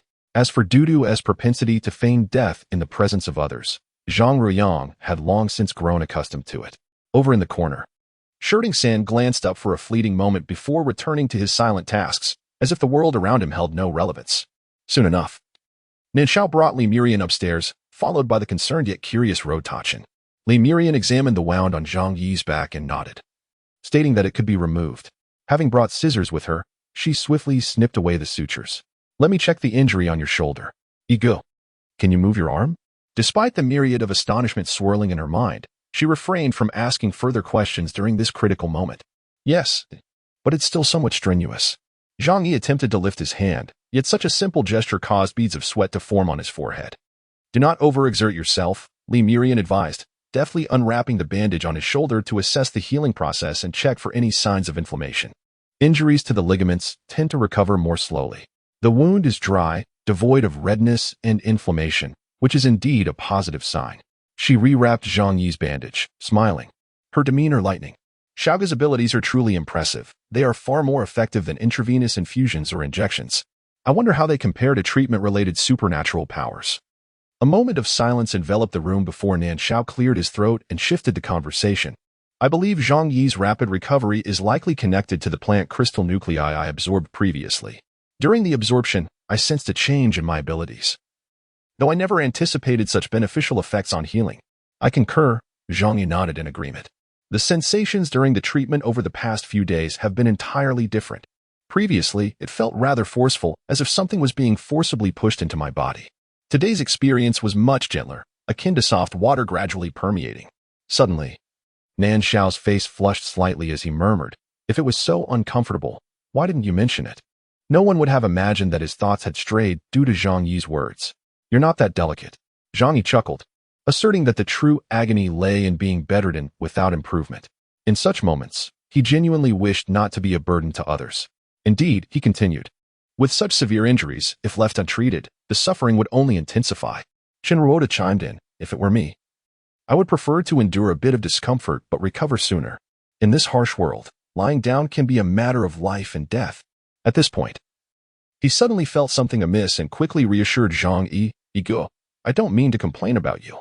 As long as I draw breath, I am willing to support you, no matter how long you lie there." This should be a sentiment that evokes deep emotion. However, the listener finds it rather peculiar. Zhang Yi chuckles, intending to express his reluctance to be supported by another, but before he can speak, Nan Shao interjects, "You should first take care of yourself. He is not yet deceased. It is hardly the time for others to care for Zhang Yi." This interruption causes Zhang Yi to reconsider mentioning that since mutated plants possess crystalline cores, It is conceivable that mutated animals might as well. However, upon reflection, he deems this point less significant and decides against pursuing it further. Qin, of the Meat Tower, is acutely aware of his own weaknesses. Had he ventured out that day, he would likely have been left with naught but a trace. The notion of tending to another is simply impractical, so he refrains from anger, merely rubbing his nose and offering a dry laugh. Shao Qin, you must urgently enhance your speed of mutation. Even if your combat capability remains low, at the very least, you must ensure your ability to escape. Zhang Yi states with solemnity. Having come to a crucial realization from their recent battle, if all mutated animals are as formidable as the monstrous bird, their only recourse is to flee. At this juncture, he recalls Li Muron's extraordinary ability. Muron, you ought to find a way to make use of your power when it comes to preserving life. Few abilities could rival its worth. Li Muron hesitates for a moment before nodding, determination gleaming in her eyes. Presently, everyone is risking their lives if she continues to evade. Even if she manages to cling to life for now, this path will not lead her far. Nan Shao did not feel slighted by Zhang Yi's attentiveness to others. Rather, he perceived it as a sign that Zhang regarded him as one of their own. Thus, he readily acquiesced, a smile unconsciously gracing his features. The following day, Xiao Yang organized a team to dismantle several bricks from the old buildings on the street, utilizing cement, sand, and gravel discovered in the backyard of another house. They meticulously constructed a thick barrier behind the two earthen walls, leaving a gap wide enough for two people. In this space, they crafted a slightly wider iron gate, which was installed between the brick walls, controlled by a chain for raising and lowering. The other end of the chain extended through a crude pulley into the enclosure surrounding the hotel, facilitating its operation. On the third day, Xianghua employed his extraordinary abilities to erase the unbricked portion of the earthen wall. As the iron gate ascended, the zombies that had been waiting outside for many days, upon seeing the obstruction removed, surged forward in a frenzy, 2 or 3 of them pushing their way in, while even more continued to flood in from outside. The training commenced. It was not until 10 days later that Zhang Yi had fully recovered. The healing of his wounds did not require much time. The primary concern was his loss of blood, which left him physically weak, a predicament that proved rather troublesome to remedy. However, his spirit contrasted sharply with his physical state, brimming with vitality, likely due to Nan Shao's nurturing of his life force. Initially, Nan Shao contemplated that perhaps a more robust life force would enhance resilience against hardships. He thought that not only could he help Zhang Yi cultivate an exceptionally vigorous life force, but he could also extend his assistance to others. Yet, he soon realized that each individual's life force was finite. Once their complexion reached saturation, no matter how he employed his abilities to nurture it, he could not augment it further. On the 8th day, after exerting himself for 2 days, Bai reluctantly abandoned his desire to nurture Zhang Yi's life force. However, through keen observation, he discerned the distinct hues of life force between the awakened and the unawakened. Ordinary individuals emanated a white aura, whereas those with abilities radiated a shimmering spectrum of colors, varying with their unique powers. For instance, the 3 earth elementalists predominantly exhibited earthy tones, interspersed with indistinguishable shades. Xiao Yang shone with a fiery red, Shi Ping San with a golden gleam, and Lu Xia, representing the wind element, glowed in orange. Strangely, Li Muron's aura mirrored that of an ordinary person, leading Nan Shao to almost believe she lacked any abilities, were it not for her personality. As for the Meat Tower Chin, he too bore a white hue, albeit of a denser quality, with wisps of white energy seemingly permeating his beings, reminiscent of a crimson vine. Regrettably, Nan Shao could not perceive his own aura, not even through a mirror. Once Zhang Yi recovered, he took over Nan Shao's duties, not only training Qin and Li Muron, but also including Zhao Chun and others who had yet to awaken their powers, even bringing Zhang Ruiyang into the fold. Meanwhile, the elementalists, under Xiao Yang's guidance, honed their physical fitness and combat skills, dedicating the remaining time to exploring the utilization of their abilities. After all, possessing powers necessitated consideration of their limitations, personal combat efficacy, and the capacity to escape peril. Each individual's capabilities steadily progressed. Xiao Yang's fireball had been condensed to the size of a fingernail, faintly glowing blue, yet its temperature was 100 times greater than before. When it struck the crimson vine, it no longer merely grazed the surface but began to gradually consume the seemingly iron-hard material. Though the injuries were not severe, overall, Xiao Yang felt quite satisfied with the progress achieved in just 2 months. During this period, Shi Ping San had reinforced all 4 residential rooms with a substantial layer of iron plating. His abilities were enhancing daily, and through diligent practice, He had reduced the time taken for the installations. The first room required 10 days, the second 8, while the third and fourth were completed in merely 4 days. Had it not been for the scarcity of materials, he would have considered outfitting the common areas with such metal as well. In his spare time, he began to experiment with weaponry, customizing more lethal blades tailored to each individual's strengths. This process further refined his abilities, beyond enhancing his capacity for solo combat. The overall synergy within the team also improved. No longer did effective collaboration depend solely on personal relationships, but rather, any two randomly paired individuals were expected to work harmoniously together to prevent disintegration following any injuries. The number of zombies outside the walls had dwindled. Perhaps they had grown weary of the tantalizing yet unreachable fresh meat within, or perhaps the group had successfully masked their scent with the remains of the slain zombies, deterring further attraction from those lurking at a distance. As for those already lured in, they had been largely dealt with over the past 2 months. Undoubtedly, the odor surrounding the hotel was remarkably potent. Newcomers would surely find it unbearable, thus validating the ancient adage about becoming desensitized to the stench after prolonged exposure.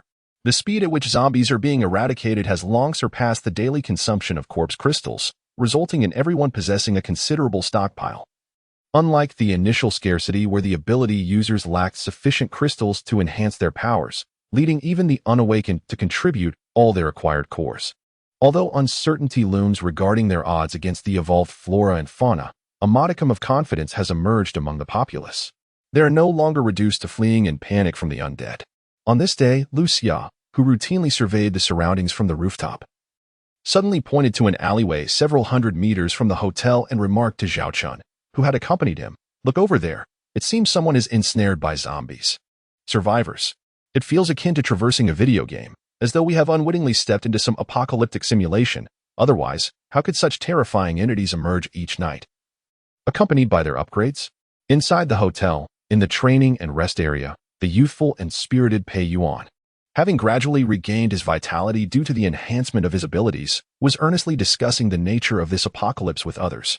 Such fanciful notions, Xiao Yang retorted without hesitation, dismissing his speculations with a curt comment. Perhaps some advanced extraterrestrial civilization has turned our Earth into a testing ground, much like a laboratory rat, as you all are aware. Meat Tower Chen chuckled, playfully indulging in Pei Yuan's whimsical ideas.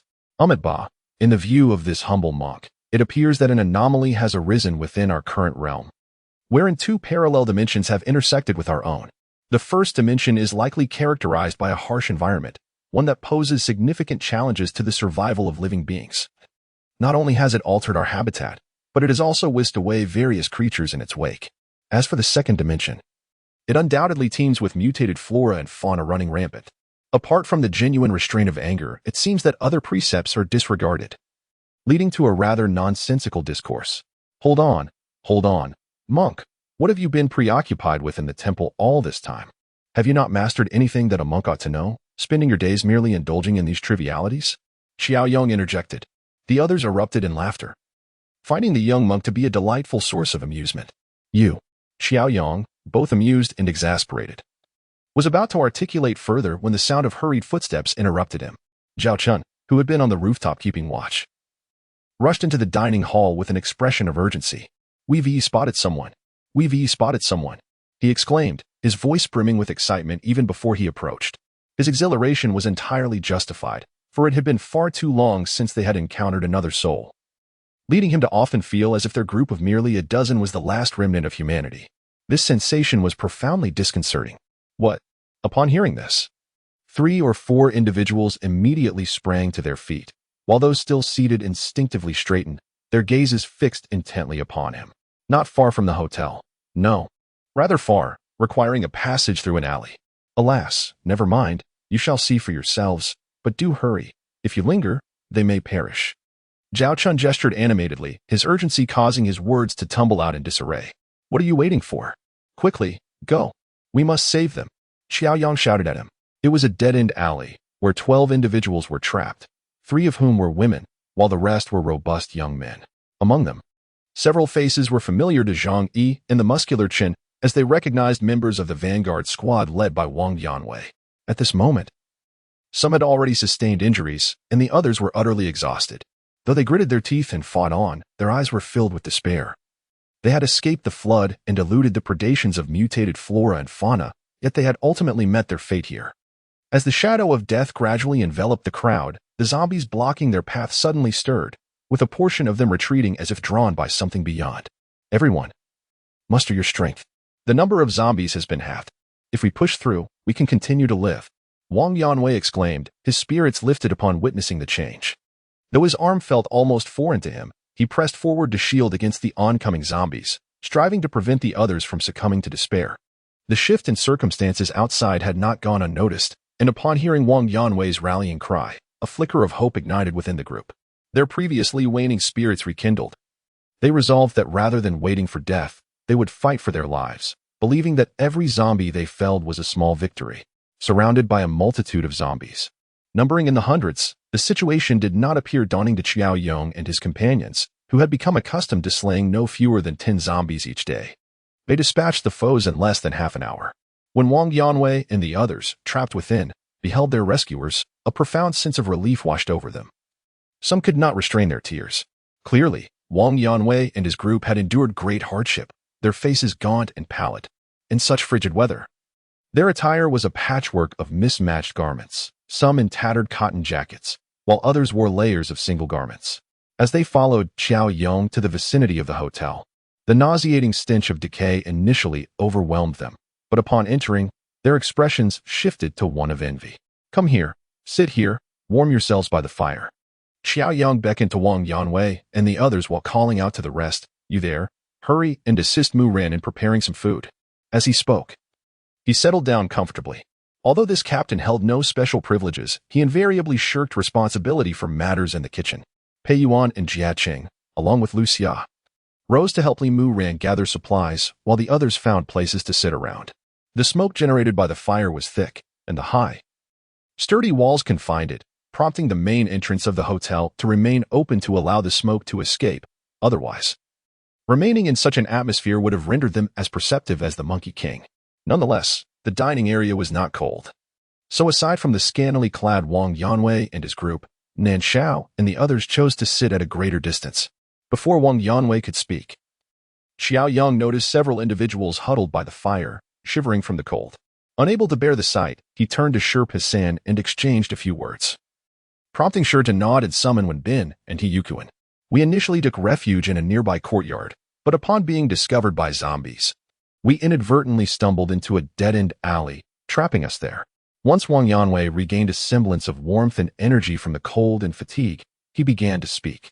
For over a month, we had been living in a relentless cycle of seeking new shelters while being pursued. As he recounted this, a trace of melancholy flickered in his eyes.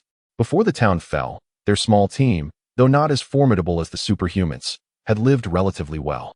Who could have foreseen their descent into a precarious existence? Were you also trapped in the county from the very beginning?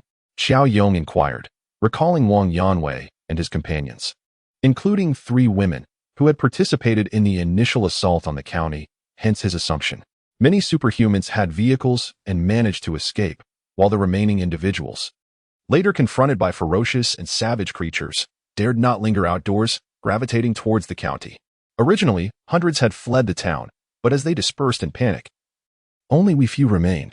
He did not divulge the fate of the others, whether they had found refuge elsewhere or met their demise within the bellies of monstrous beasts and mutated flora. He gestured towards the 3 women, remarking, Chun Wei and her companions were those we encountered in the city. They mentioned that their previous residence had also been overrun by mutated plants.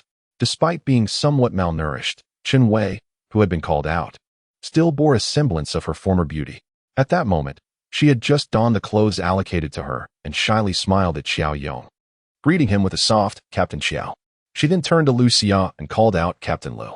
It turned out she was indeed a member of the 20-person team that Lu Xia had once commanded. The other 2 women, named Cui Rui and Tang Yuqian, were part of the Xianghua team. They had recognized their captain long ago but had hesitated to greet her, as Qiao Yong and his group had informed everyone before their departure. Like most, they were reluctant to leave the relatively safe haven, only to find themselves compelled to flee in the end. Where are the others? Qiao Yong inquired, his concern overshadowing any discomfort they may have felt. He understood that choosing to stay behind was a natural decision, It was those like them who braved the darkness and the relentless rain to charge into the horde of zombies that seemed out of the ordinary. Upon hearing this, a somber mood descended upon the group, for humanity had dwindled to such an extent that they could scarcely fathom how many would remain after this ordeal. "Let us eat first," Li Muran interjected, accompanied by Pei Yuan, as they approached with several bowls in hand, effectively dispelling the heavy atmosphere. Jia Cheng and Zhao Chun each carried a large pot, trailing behind, filled with noodles, ham, pickled vegetables, and the bok choy provided by Nan Shao during his moments of leisure. The tantalizing aroma wafted through the air, causing the group, who had long been deprived of a hearty meal, to involuntarily swallow, their gazes fixated on the two pots. Were it not for the restraint they exercised, they might have rushed forward to seize the food. As Wang Yanwei and the others indulged in their meal, Nan Shao activated his abilities, scanning the group, only to discover that none possessed any extraordinary powers. While he could not ascertain whether any among them were akin to Li Muran, he deemed it unlikely.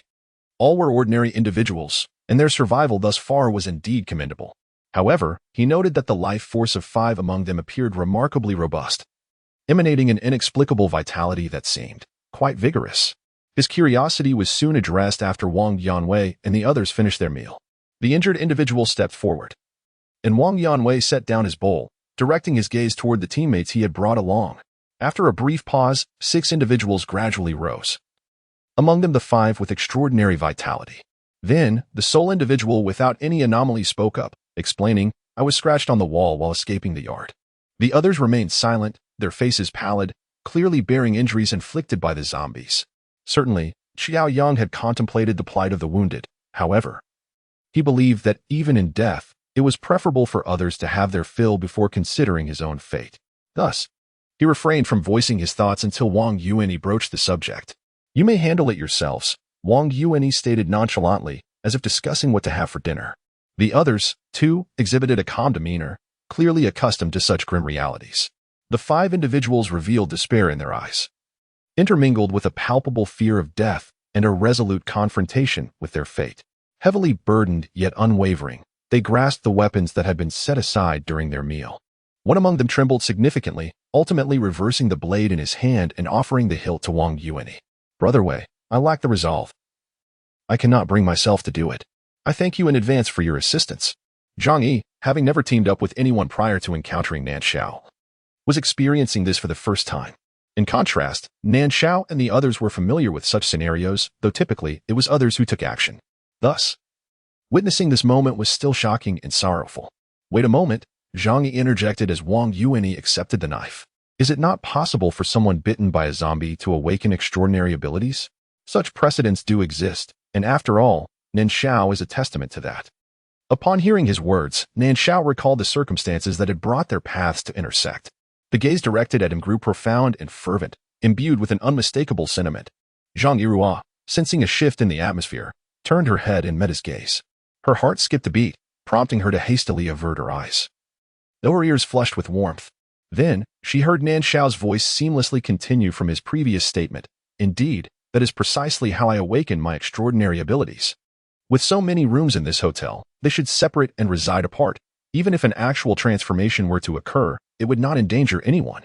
In the past, injuries often led to self-inflicted demise or execution by teammates. Such circumstances typically arose during desperate escapes, where no one wished to allocate their limited energy towards an individual who could potentially turn into a corpse at any moment. Thus, they either abandoned the person or eliminated them on the spot. Nan Shao belonged to the former category, as his friend could not bring himself to end his life, leaving him to fend for himself. Now, with alternative options available, the others were certainly disinclined to insist on pushing these individuals towards death. After all, they had fought side by side. Therefore, Xiao Yang provided each of them with sufficient food and water to last a day, directing them to choose a room on the 3rd floor. Before departing, several individuals cast grateful glances towards Zhang Yi and Nan Shao. Who among them would wish to embrace death, even for a moment longer? The rooms were furnished with blankets and such. There was no need to fear zombies, nor to search outside for a place to address physiological needs, which not only posed the risk of cold, but also the threat of an unexpected assault. It could be said that their current accommodations were more comfortable than during the previous 2 months, or even prior to the town's fall. Were it not for the looming specter of death, they would surely feel as though they had arrived in paradise. When it comes to the restroom, It is worth mentioning that the hotel possesses its own water reservoir. However, as this water was stored prior to the apocalypse, Xiaoyong and his companions refrained from using it for drinking or personal hygiene. Its sole purpose is to flush the toilets, which has alleviated a significant challenge for them. Thank you. Once Shi Pingyuan led the 5 individuals upstairs, Wang Yanwei earnestly expressed his gratitude to Xiaoyong and the others. Xiaoyong waved his hand dismissively, saying, "What is there to thank for? Surviving until now is no small feat. You should rest first. We can discuss matters tomorrow. We are staying on the 2nd floor.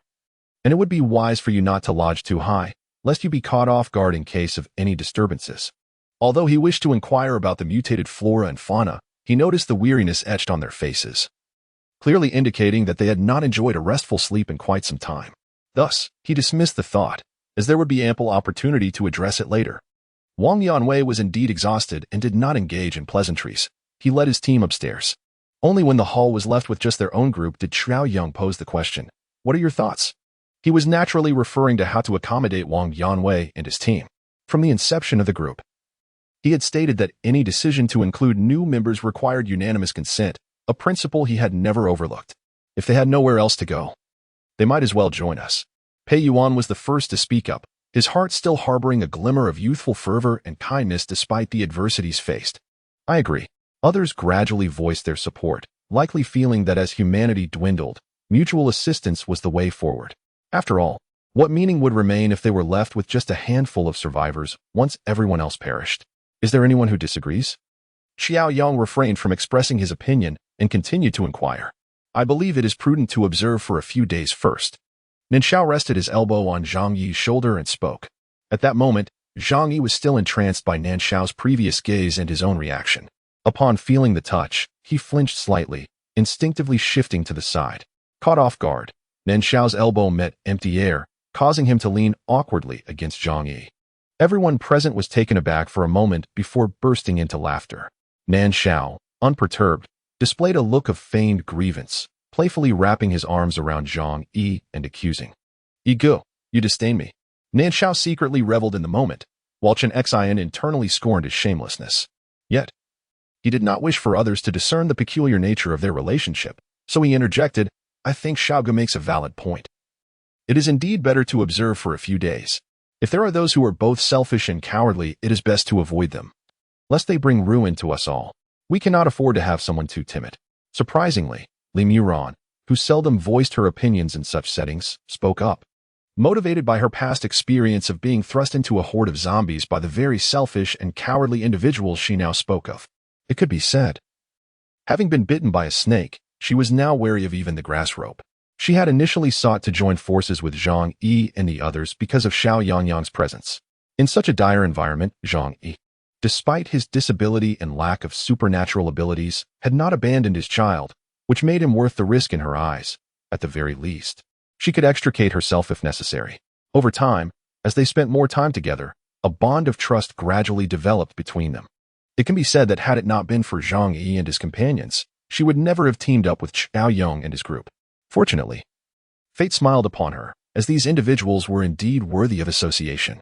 However, in her heart, thus far, only the trio of Zhang Yi could fully earn her trust to guard her back. If such a person truly existed, would they be cast aside? Xiaoyong did not refute this notion. Instead, he inquired languidly. In such an environment, expelling 1 or 2 individuals would be akin to murder. Consequently, this presented a genuine dilemma. The group fell into silence, after all. They had not yet reached a level of strength sufficient to support those who merely consumed resources without contributing. Moreover, even if they were powerful, they could not afford to carry those who would hinder their progress.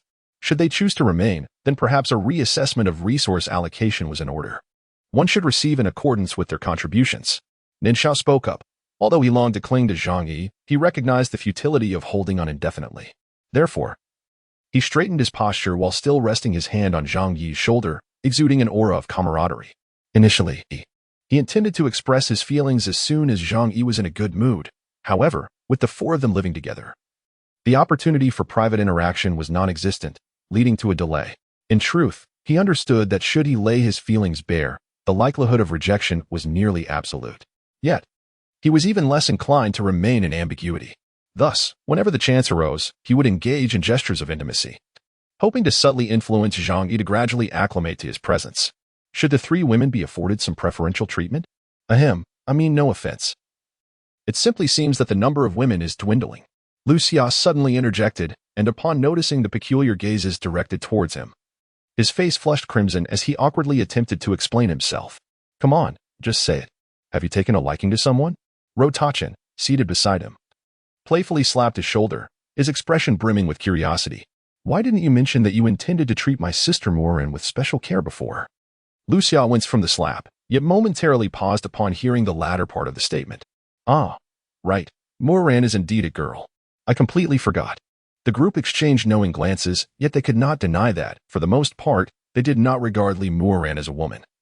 Although they occasionally found themselves unconsciously treating her with a bit more consideration, Li Morin, however, remained remarkably composed, engrossed in a string game with Xiao Yangang.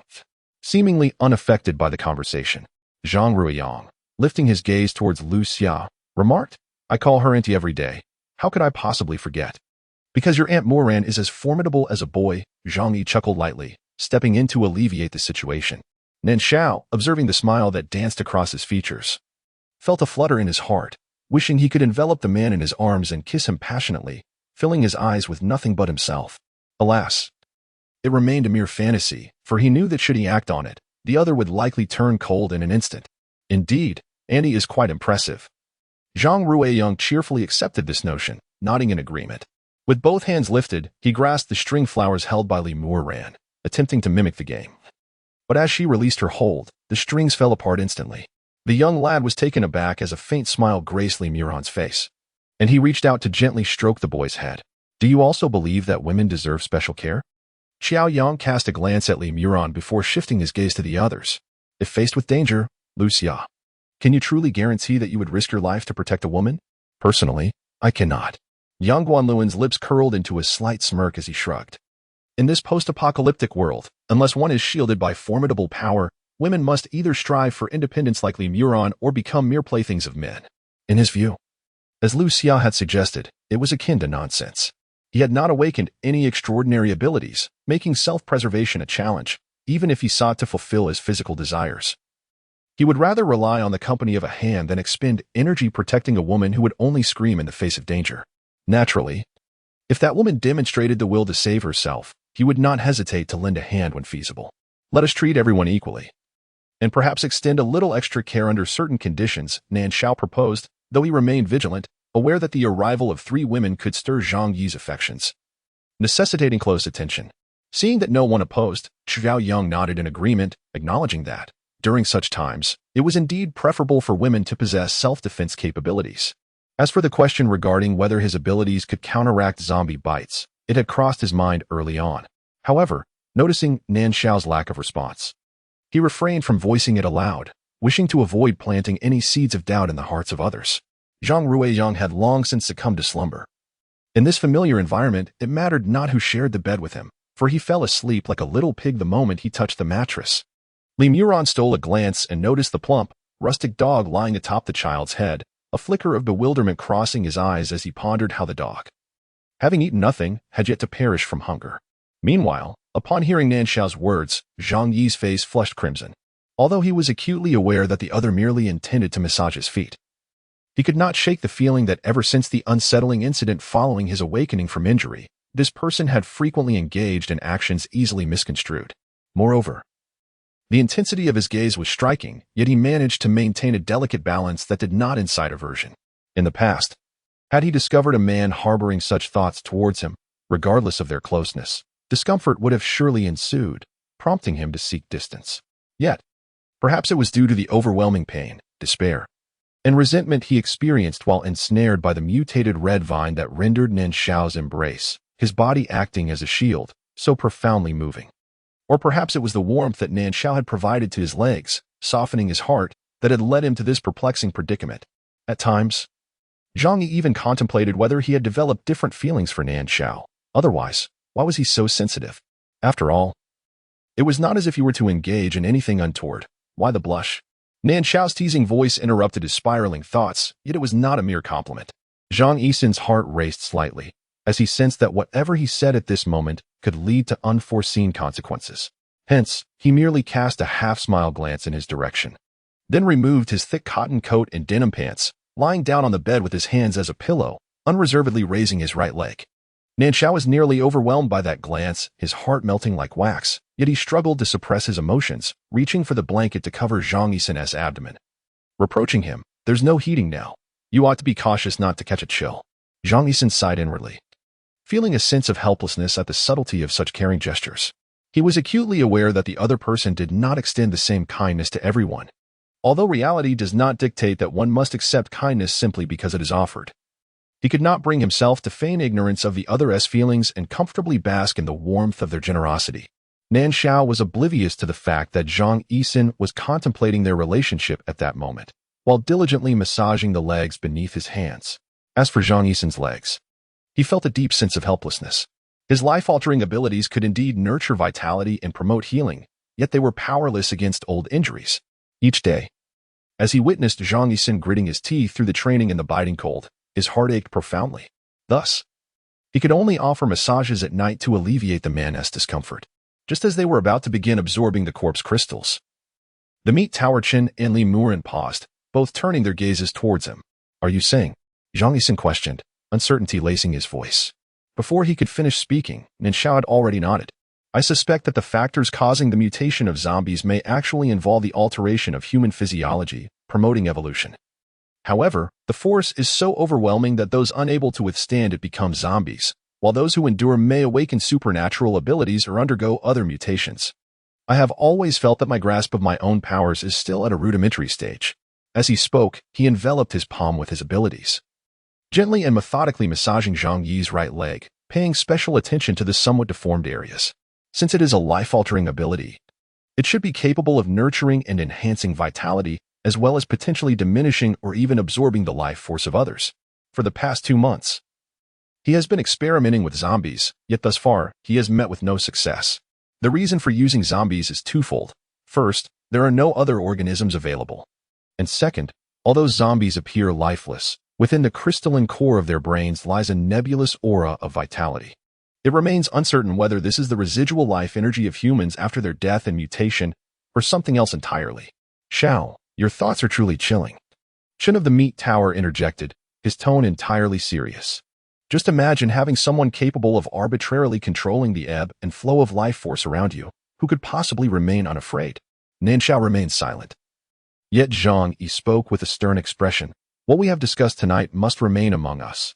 No one is to speak of it outside this circle." He then turned to Nan Shao.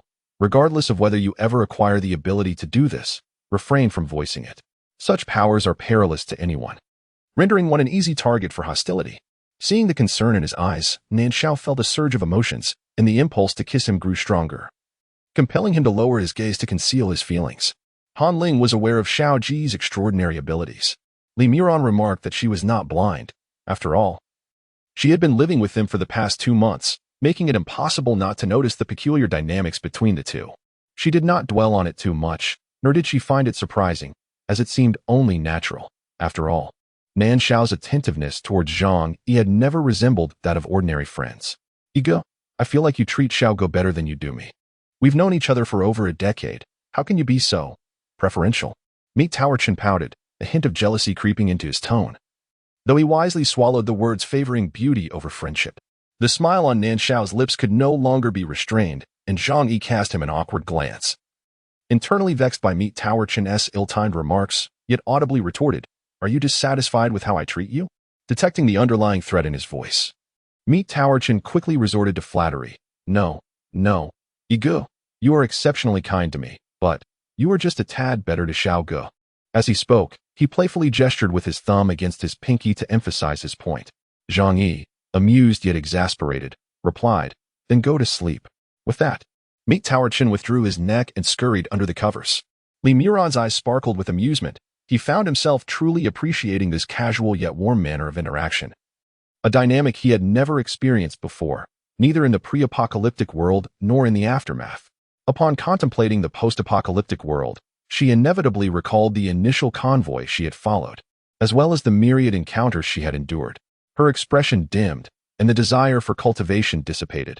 She chose instead to lie down and succumb to slumber. When the warm, gentle form of Xiaoyang nestled into her embrace, her trembling heart gradually found solace. All had passed. She was no longer the woman who sought refuge in others. In the darkness, Zhang Yi's eyes quietly opened, revealing a tumult of emotions within. The next day, as everyone descended the stairs, Wang Yanwei and his companions were already awaiting them in the dining hall, their faces reflecting a marked improvement in their vitality. Clearly having rested well. Among the 5 who had succumbed to infection, only 2 had awakened their extraordinary abilities, while the remaining 3 had entirely transformed into zombies. This probability was a vast improvement compared to the initial onset of the apocalypse. After all, those who had persevered until now possessed both a physical and mental fortitude that far surpassed their earlier selves. "My name is Huang Shijue, and I have awakened water-based abilities," announced a man with neck-length hair, gaunt cheeks, and pronounced cheekbones. Though only in his 20s, the harshness of the apocalypse had aged him a full decade. As he spoke, he raised his hand, and a droplet of water slowly formed at the tip of his finger, small yet invigorating. "I am Jiang Ku, and I believe I may have awakened wind-based abilities," chimed in another survivor, a petite individual with a delicate appearance, whose hesitation suggested uncertainty about his powers. Upon hearing of a kindred ability, Lu Xia's spirits lifted immediately. He eagerly pulled the young man aside to impart his knowledge, his enthusiasm unprecedented, eliciting a sense of wonder from the others. Jiangku appeared rather bashful, unable to refuse when caught off guard, his cheeks flushing like a young maiden. Awakening 2 extraordinary abilities was, under normal circumstances, a cause for celebration. However, Wang Yanwei's countenance betrayed little joy. For neither of these individuals were members of the original Vanguard team, but rather acquaintances formed during their flight. Xiao Yong waved his hand, directing the others to continue their training, leaving only those preparing breakfast. Their meals were traditionally a shared responsibility, as Li Muron, like the others, was also engaged in the battle against the undead and scouring for supplies, thus it would be unreasonable to expect her to shoulder this burden alone. However, there were 2 or 3 among them who seemed to harbor an innate aversion to cooking, serving little purpose other than to waste food. For instance, Xiaoyong and Jie Qing were unanimously excluded from the task. On this particular day, it was Zhang Yi and Nan Shao's turn. Given the considerable physical exertion required each day, breakfast typically consisted of either boiled rice or noodles, both robust enough to withstand the demands of their labor, while dinner was reserved for kanji, leading to a mere 2 meals daily. The 3 women, ever diligent, immediately offered their assistance upon seeing the cooking commenced. With the sudden addition of 9 more hands, it became apparent that Zhang Yi and Nan Shao were somewhat overwhelmed, thus they did not decline the help. Consequently, only Xiao Yong and Wang Yanwei remained in the hall, engaging in a discussion regarding their future course of action. "Our initial intention was to head to Bowi," Wang Yanwei remarked, "as we have heard of its formidable protective walls, which are less affected by mutated flora and fauna. However, the roads have been obscured by vegetation. Only the Changxian Expressway has been cleared by the abilities of Bowi's supernatural defenders. We must determine how to proceed from there." Bowi is a city of white stone in Jiangzhou province, with a history spanning over a millennium. Located 50 kilometers east of Xinzi City, its formidable terrain has made it a crucial passage along the ancient trade routes, serving as a strategic military stronghold in antiquity. In modern times, it is transformed into a tourist destination renowned for its historical relics. Utilizing this site as a base, it possesses geographical advantages in the defense against zombies that are unparalleled by other locations. "How do you know this?" Xiao Yong's spirit lifted. They had been cut off from external information for far too long. After escaping to the county town, they had rescued a nearly deceased survivor from afar, who had shared this information with them, though he ultimately succumbed to his injuries.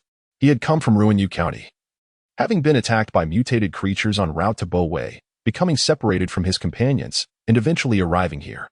Wang Yanwei mentioned that he did not have time to explain how they had learned of Bowi. Xiao Yong felt a tinge of regret. But acquiring such news was already commendable. At least they were aware that others still survived beyond their small group, rather than being the only ones enduring this hardship. "Do you still plan to continue to Bowi?" Wang Yanwei cast a cautious glance at him. "We cannot go. We cannot even leave this county town, Captain Xiao. You see, it feels rather ungracious to accept aid and then impose on others," he hesitated to articulate. "If you wish, you may stay." Xiao Yong waved his hand, not allowing him to finish his sentence, unwilling to witness a man of such strength falter under the weight of his words. Wang Yanwei and his companions displayed expressions of joy, and then they heard Xiao Yong continue. "However, before we proceed, I would like to gain a preliminary understanding of the individuals you have brought along." as Qiaoyang reclined against the back of the sofa. Propping his head up with one hand while listening to Wang Yanwei introduce his team, a sudden, furious shout erupted from the kitchen. "Get out!" The sound of bowls and plates crashing to the ground accompanied the outburst. Wang Yanwei abruptly fell silent, turning his gaze toward the kitchen alongside the others. A sense of foreboding rising within him. He was not completely unaware of the temperaments of the three women in the group. He had merely brought them along out of pity. Could it be that one of them had set their sights on Nan Shao or Zhang Yi? As this thought crossed his mind, he caught sight of Chun Wei, her face smeared with flour, awkwardly fleeing from the kitchen. Upon noticing the others staring at her, her face flushed crimson, yet she forced a smile and chose a distant spot to sit. It was evident that she had made an effort to tidy herself up. Although her hair appeared greasy from neglect and her complexion bore signs of malnourishment, after having had a good night's sleep and with her inherently attractive features, she stood out remarkably amidst the rough men surrounding her. Qiaoyang merely furrowed his brow and refrained from inquiring about the incident in the kitchen, instead urging Wang Yanwei to continue. Initially a bit apprehensive, Wang Yanwei felt a wave of relief wash over him at this encouragement. Now that they had reached a relatively safe haven, it had almost become instinctual. They were once again seeking out their future refuge. Tang Yuqian, still haunted by her previous fears, refrained from taking any action, yet like the other two, she had already settled on her own target. Unexpectedly, Chen Wei had chosen Zhang Yi. The reasons for her choice remained a mystery to all but herself. In truth, she had not engaged in any overtly brazen behavior, merely displaying a semblance of closeness through her actions and glances, believing that if Zhang Yi were perceptive enough, he would naturally understand. However, to her surprise, Zhang Yi remained unresponsive. It was South Shao who erupted first when her hand brushed against his while she offered him a bowl. Witnessing this scene, not only was she startled, but even Tang Yuqian and Shui Rui, who had initially harbored their own aspirations, felt deterred from making any bold moves, despite their intentions being directed towards Qiaoyang and Shipeng. "You have two paths before you," Qiaoyang declared during the meal. Casting a glance at the individuals brought by Wang Yanwei, including the three anxious women, "You may either leave or stay. However, those who choose to remain must train with us, combat zombies, and potentially face mutated flora and fauna in the future. Do not entertain thoughts of slacking off or resorting to dubious shortcuts. Your efforts will ultimately determine your fate. None of us are obligated to protect you, nor do we wish for any external factors to diminish our combat effectiveness. If you are fearful, feel free to depart after the meal." His words served as a clear warning. The men regarded this as a matter of course. After all, they hardly knew one another well enough to establish any bonds, and the mere act of sheltering them was already a favor. It was inconceivable that they could expect to stay here without contributing, let alone rely on others for protection. Yet the hearts of Chen Wei and her companions sank to the depths, engulfed by an overwhelming sense of fear and helplessness. Though they could not entirely dismiss a flicker of hope that others might not share their grim perspective. Having just conversed with Brother Wang regarding the mutated flora and fauna, they learned that not all encountered were as grotesque as those they had faced. Thus, during their moments of respite, it seemed prudent to redirect their focus towards honing their skills with different objectives. This sentiment was directed towards her team, and in the brief span of a bowl of noodle slices, they established their next training direction. The group fell into a contemplative silence, evidently not taking the matter to heart, or perhaps they had already mentally prepared themselves. "Eat more, grow faster," observed Qiaoyang, sensing the disinterest around him. He found the situation rather dull and decided to pick a piece of cured meat and a couple of cabbage leaves, depositing them into the bowl of Zhang Ruiyang, who was seated on a small stool, diligently eating with chopsticks. However, it was apparent that Nan Shao possessed even less patience than he had anticipated. Swiftly finishing the contents of his bowl and then fixing his gaze on Qiaoyang, compelling him to hasten his pace as well. "I have some matters to discuss with Zhang Yi. I'll join you shortly," Zhang Yi remarked just as he finished the last sip of soup, only to have Nan Shao snatch away his bowl and chopsticks, tossing them onto the table before seizing him and heading upstairs, leaving behind a remark. Qiaoyang watched their retreating figures, raising a hand to stroke his chin, his eyes glimmering with a knowing expression. The meat tower Chin looked up in confusion, uncertain of what had just transpired. Li Muran remained unfazed, as if the sky itself could not affect her, until Zhang Ruiyang pushed aside his stool, attempting to follow, only to be halted by her outstretched hand. "Auntie, have you had enough to eat?" "I'm full, quite satisfied." Zhang Ruiyang found himself distracted, protruding his small belly for Li Muran to touch. Suddenly, the sound of a door being slammed interrupted his thoughts, and in the next moment, he was pinned against the door by Nan Shao. Without uttering a word, Nan Shao lowered his head and kissed him passionately. Zhang Yi raised his hand to push Nan Shao away, but upon sensing the resolve in his kiss, he let his hand fall. After what felt like an eternity, Nan Shao finally withdrew from his lips, his chest heaving with intensity, yet his eyes bore the weight of impending judgment. The room enveloped them in silence. And Zhang Yi felt a lingering tingling at the root of his tongue, his lips slightly stinging, his mind spinning from the overwhelming sensations. After a moment, he regained his composure and turned to face Nan Shao, who was merely inches away. Shouldn't he say something? The anxious expression on Nan Shao's face illuminated Zhang Yi's heart with clarity. This man truly cared for him, even in the world before the apocalypse.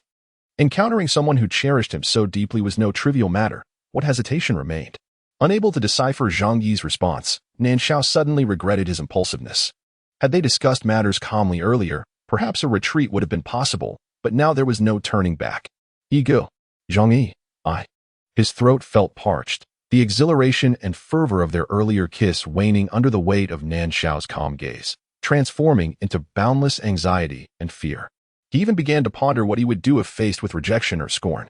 Well then, as long as you don't mind the burden of having us as father and son, I wouldn't mind having an extra hand to help with Yang. Zhang Yi's lips curled into a subtle arc, yet his gaze softened with warmth. Perhaps it is only through the profound experience of loss that one learns to cherish what remains. Nan Shao momentarily froze, seemingly incredulous, but soon his eyes sparkled with delight. He embraced Zhang Yi tightly and stammered, I don't mind. Of course I don't mind. I am more than willing. Perhaps realizing that mere words could not adequately convey his elation, he leaned down once more to kiss Zhang Yi's lips, this time with tenderness rather than fervor. Zhang Yi, though exasperated, allowed it. The two had not lingered long, so as they descended side by side, Xiao Yong and the others had just finished their preparations for the routine task of disposing of the corpses. One of them wore a foolish grin, while the other, though composed, had swollen, chapped lips that bore the marks of their earlier encounter. Aside from Wang Yanwei's group and a handful of simpler-minded individuals, most could surmise what had transpired between them. Qin, the meat tower, was inspecting his weapons for any damage when he caught sight of them, his mouth agape in astonishment, unable to close it for quite some time. Li Muron's eyes gleamed with amusement, pleased that the two had finally resolved their inner turmoil. This was indeed a positive development. That day, to accommodate the newly joined members and to assess their capabilities, they resumed their previous method of dealing with the zombies. Prior to this, Shipeng had sharpened and reinforced their weapons. Have you ever killed a zombie? Xiao Yong inquired as he raised the iron gate. The three women shook their heads. Then let us break the ice today, Xiao Yong declared. He gestured for someone to bring a zombie over, and then, without warning, he struck, severing its limbs. The zombie collapsed to the ground, still howling as it attempted to lunge forward, but lacking arms and legs. It could only flail helplessly in place. He dispatched it mercilessly. Chen Wei and her companions turned ashen, instinctively retreating a step. They had not anticipated such ruthless efficiency from the other party, who offered them no time to brace themselves. Before the apocalypse, they had been sheltered ladies, too timid even to butcher a chicken. Who among them would dare to slay a zombie, engaging in such a grisly trade without any assurance of safety? Seeing their hesitation, Xiao Yong's impatience grew, and his expression turned frigid. A ball of fire ignited in his left hand, while his right hand brandished a knife, pointing it menacingly at Zhang Ruiyang. You go, he commanded. Either you kill it, or I will take your life. After a brief pause, he added with a cold sneer, I will not tolerate any factor that disrupts the harmony of our team. Do not make me repeat myself. He regarded Zhang Ruiyang, who was so terrified that she could not even cry, her fear palpable as he displayed his lethal intent. Under the threat of death, Zhang Ruiyang trembled as she raised her knife, letting out a scream as she charged forward, eyes shut, hacking wildly at the fallen zombie. It was only when her blade became lodged in something that she opened her eyes, realizing she had obliterated the creature beyond recognition. Exhausted, she released the knife, which was stuck in its skull, and collapsed to the ground, utterly drained. Truly useless, she was even less capable than a child.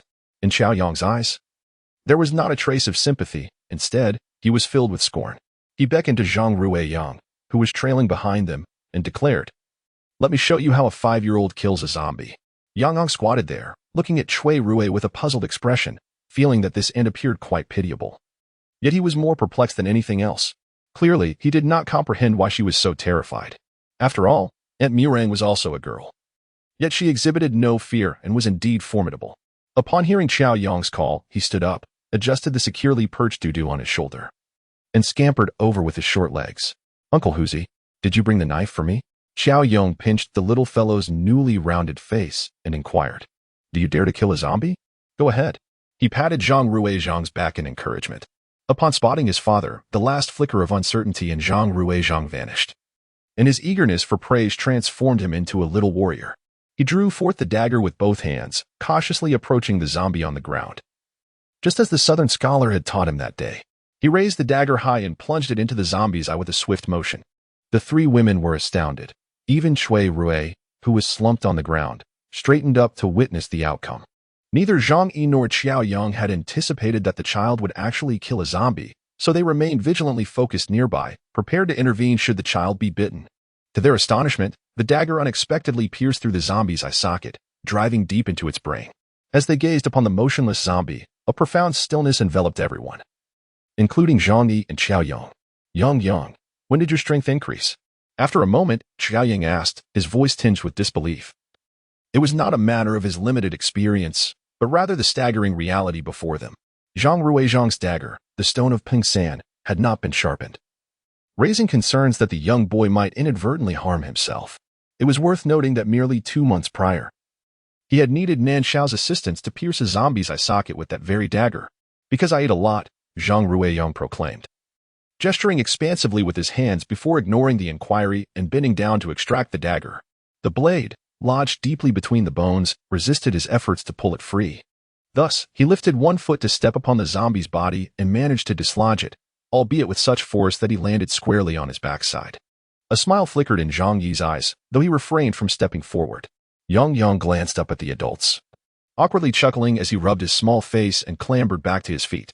Xiao Yang gave him a thumbs up, prompting the child to beam with delight as he turned to Zhang Yi and asked, Daddy, am I strong? Zhang Yi nodded with a smile, returning the thumbs up, his eyes betraying an uncontainable pride. Yet, his thoughts wandered to the night ahead, contemplating the need to have his son sleep beside him to prevent any nightmares. Concurrently, he pondered whether the child's newfound strength might be linked to the 5-animal play. If so, perhaps others could benefit from practicing it as well. Finally, Zhang Ruiyang, feeling a sense of accomplishment, crouched down to excavate the crystal from the corpse, only to find that, having merely pierced the eye socket, it was not as easily located as Zhang Yi's decisive strike that had removed half the zombie's head. Zhang Yi observed him squatting there, lost in thought, with no immediate danger surrounding them. He greeted Xiao Yang and ventured out to join others in combating the zombies. Meanwhile, Xiao Yang turned his gaze towards Shenwei and Tang Yuqian, a mocking smile playing on his lips. Are you even inferior to a 5-year-old? He taunted, including Cui Rui, who had already slain a zombie. The three women could not help but display expressions of shame. Shenwei tightened her grip on the machete and suddenly stood up. Captain Xiao, I will take the next one. Xiao Yong regarded her with an impassive stare for a moment before signaling outside, prompting Zhang Yi and the others to begin hurling dismembered limbs of zombies into the fray. The true training had commenced. Throughout that day, the three women were compelled to continuously slay zombies, moving from severing all limbs to merely dismembering arms, leaving no time for fear to settle in. By the time Xiao Yong called for a halt, their arms were so fatigued they could hardly lift them. Notably, Zhang Ruiyang took advantage of the chaos to dispatch several zombies himself, acquiring a newfound skill in shattering zombie skulls with stones to extract corpse crystals. However, this was merely the beginning. In the subsequent training sessions, Cui Rui and her companions often found themselves crying while gritting their teeth to complete the tasks assigned by Xiao Yong. In the initial days, even the slightest food intake would induce vomiting, and they were frequently awakened from nightmares at night. They contemplated giving up countless times. Yet no one would grant them the luxury of surrender unless they possessed the courage to step outside or were forcefully expelled from the secure fortress. Under the rigorous training reminiscent of fascism, after a week, they finally became capable of independently confronting a fully intact and lively zombie. They learned to expressionlessly sever the heads of the undead and then search for crystalline remains within. Meanwhile, Zhang Ruiyang, who had persistently followed the adults in their trainings, displayed a combat prowess that surpassed that of the three women, largely due to Zhang Yi's deliberate indulgence. This little fellow astonishingly managed to scale the backs of the zombies and, with a dagger, pierce through their eyes, ears, and even the tops of their heads directly into their brains, dispatching them with a dexterity and strength that seemed beyond the grasp of a mere 5-year-old. The practice of the five-animal play finally garnered the attention it deserved, leading some individuals to incorporate it into their regimen alongside physical training. Whether it proves effective remains to be seen with the passage of time. Simultaneously, the group commenced operations to clear the old city, searching for survivors and usable vehicles. However, the quest for survivors was but a secondary objective. The primary aim was to cleanse the old city to open a pathway out of the county. Although the hotel seemed relatively safe for the survivors for the time being, it was also quite insular. Those residing within were oblivious to the true state of the world. Unaware of the formidable powers of the abilities wielders outside, and ignorant of whether the nation and government had taken measures to address the calamity. In this apocalypse, the 20 or so individuals resembled a solitary boat adrift in a vast ocean, vulnerable to any tempest that could spell their doom. Thus, departure became an imperative necessity. In the old streets, where paths intertwine, some areas are dominated by colossal mutated plants, while others lay barren, inhabited only by the sporadic presence of wandering zombies. Mutated animals are a rarity. Aside from the initial encounter with a peculiar bird, only 2 more have been cited, a creature resembling an exceptionally robust black cat, and a plump, seemingly delicate worm exceeding 2 meters in length. At that moment, some individuals were scavenging through various homes in search of supplies, while others stood guard. Scattered around the vicinity, Zhang Yi, along with Nan Shao and a few others, was tinkering with a vehicle. Having failed to locate the key, Zhang Yi was compelled to employ another of his skills beyond lockpicking, his car theft prowess. Those unaware might assume he had once been a seasoned thief. Nan Shao jested, his gaze fixed intently on Zhang Yi's technique. Such seemingly trivial skills, though often overlooked, can prove invaluable. Zhang Yi, adept and able to multitask, responded. Acquiring knowledge can be beneficial for solving cases. No sooner had he spoken than a shadow lunged toward Zhang Ruiyang, sending a chill of dread through him. He shouted for Yang to evade. Grabbing a knife from the roof of the car, he pushed through the crowd to rush forward. The moment Nan Shao noticed the change in Zhang Yi's expression, he realized something was amiss, and without pausing to ascertain the situation, he sprinted after him. The others, too, soon recognized Zhang Ruiyang's peril and hurried to his aid. However, that enormous mutated black cat was exceedingly nimble, appearing silently, leaving the scattered onlookers unable to react in time. Just when everyone believed that Yang was undoubtedly doomed and felt compelled to close their eyes, they witnessed the little creature suddenly crouch low, raise its head, and emit a roar reminiscent of a tiger. In that fleeting moment, when the black cat paused with its fur bristled and arched back, Yang swiftly struck it aside with a paw. Yet, this narrow margin of respite coincided with the simultaneous assault of Qiaoyang's fireball, Lu Xiao's whirlwind, and Nan Shao's abruptly unleashed abilities. Yang's blow merely succeeded in pushing the black cat away without inflicting any significant harm. But the subsequent barrage of attacks descended upon it. Just as it let out a wail and attempted to flee, it was cleaved in 2 by Zhang Yi, who had rushed over in a desperate bid to save his child. Of course, these conclusions were drawn later by themselves. In truth, after vanquishing the mutated cat, Zhang Yi remained enveloped in the dread of nearly losing his son, only finding solace as he held Zhang Ruiyang tightly in his embrace, hearing the child's innocent voice reassuring him that he was not afraid. Subsequently, through patient and gentle inquiries, everyone finally learned that the child had instinctively executed a stance from the 5-animal play, specifically the tiger stance, while that slap was inspired by the clumsy bear. When asked why he acted thus, the child could only shake his head, unable to articulate his reasoning, as if it were merely an instinctive response to danger. Logically, following such an incident, Zhang Yi would have certainly wished to shield his child with utmost vigilance. However, after considerable contemplation, he gritted his teeth and ultimately decided to continue fostering his independence. In contrast to the initial peril, the second encounter with the enlarged white insect was merely perceived as a demonstration of a battle between mutated flora and fauna. This transpired in a once cultivated vegetable field, where the mutated plants bore a striking resemblance to colossal pumpkin vines, with stems thicker than a thigh and leaves several times larger than banana leaves. The formerly soft hairs on the stems and leaves had transformed into sharp thorns, clearly designed to ensnare any unfortunate soul that dared to approach. Upon their arrival, they observed numerous thick vines strewn across the ground, evidently bitten by the white insect, which had become ensnared by the very foliage it had been battling. The struggle was fierce, sending dust flying and darkening the skies, until, at last, tranquility was restored. The white insect lay limp, while the pumpkin vine was on the brink of death, presenting an unexpected opportunity for Qiaoyang and his companions. Zhang Yi found this situation particularly endearing. The once inconsequential creatures that he would have disregarded in the past now had him drooling over 2 tiny crystal cores. He did not perceive his desire as greed, but rather contemplated how to procure some mutated animal crystal cores for himself in the future. Since the affirmation of their relationship, the 4 of them shared a living space. And in light of the need to conserve energy for the ever-present dangers, they had refrained from crossing boundaries. However, from time to time, Nan Shao would seize the opportunity to steal a kiss or 2, and that was the extent of their interactions. Nonetheless, Zhang Yi's attitude had subtly shifted. Though not adept at expressing his feelings, he genuinely cherished Nan Shao as if she were his beloved. Nan Shao finally comprehended the exquisite beauty of mutual affection. Reflecting on his past, when he fervently yearned for a semblance of compassion yet received not a glimmer of pity in return, he found the contrast stark. It accentuated the immense value of all he had acquired in the present, prompting a fervent desire to safeguard it fiercely, ensuring that neither any individual nor this wretched apocalypse could strip away even a fraction of what he cherished. This also elucidated the reason behind his envy towards other crystal nuclei. Yet, it was merely envy, devoid of jealousy or ulterior motives. What was there for him to be jealous of? He had secured a piece of the 3 crystal nuclei through his own merit, having previously acquired another as well.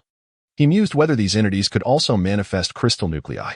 Unable to obtain the nuclei from mutated creatures, his gaze inevitably fell upon the seemingly lifeless doo-doo sprawled in Zhang Ruiyang's cardboard box.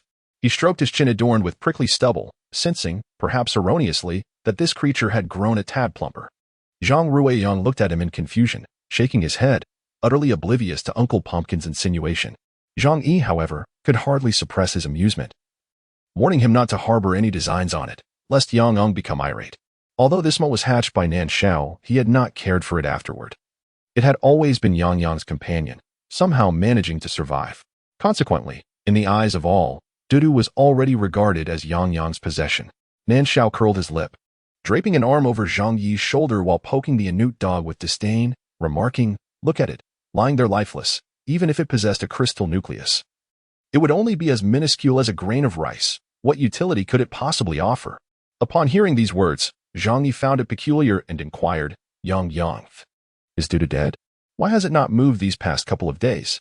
Although he was aware that this creature had a penchant for feigning death, it would still stir when unattended, especially relishing the opportunity to perch on Zhang Ruiyang's body, from initially clinging to his pant legs to now resting upon his shoulders, nearly nesting atop his head. Yet, for the past few days, it had remained in a supine position without so much as shifting, inevitably leading one to speculate. "No," Zhang Ruiyang replied, unaware that in Nan Shao's eyes, Dudu had become a readily accessible mutated animal core. Nan Shao also shook his head, asserting that it was not dead, for he could sense that this little creature's life force had neither diminished nor vanished. Rather, it seemed to be on an upward trajectory, perhaps even growing. "But I haven't seen it eat anything," Zhang Yi remarked, puzzled. At this, the others became enlightened and even more curious about what exactly this little dog consumed. However, there was no feasible way to ascertain this, as one could not predict when the creature might vanish. It was hardly practical to maintain constant vigilance over it, and certainly, no one had the leisure for such an endeavor. The handling of crystal nuclei is rather straightforward.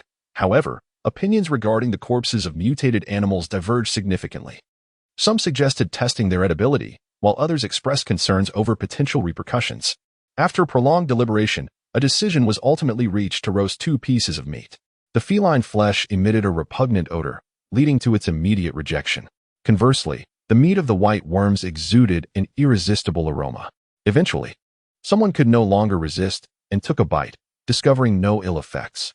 Consequently, the group was able to partake in fresh meat, thereby expanding their dietary options and alleviating concerns about starvation once the dwindling supplies from the pre-apocalyptic era were exhausted and the inability to cultivate crops loomed.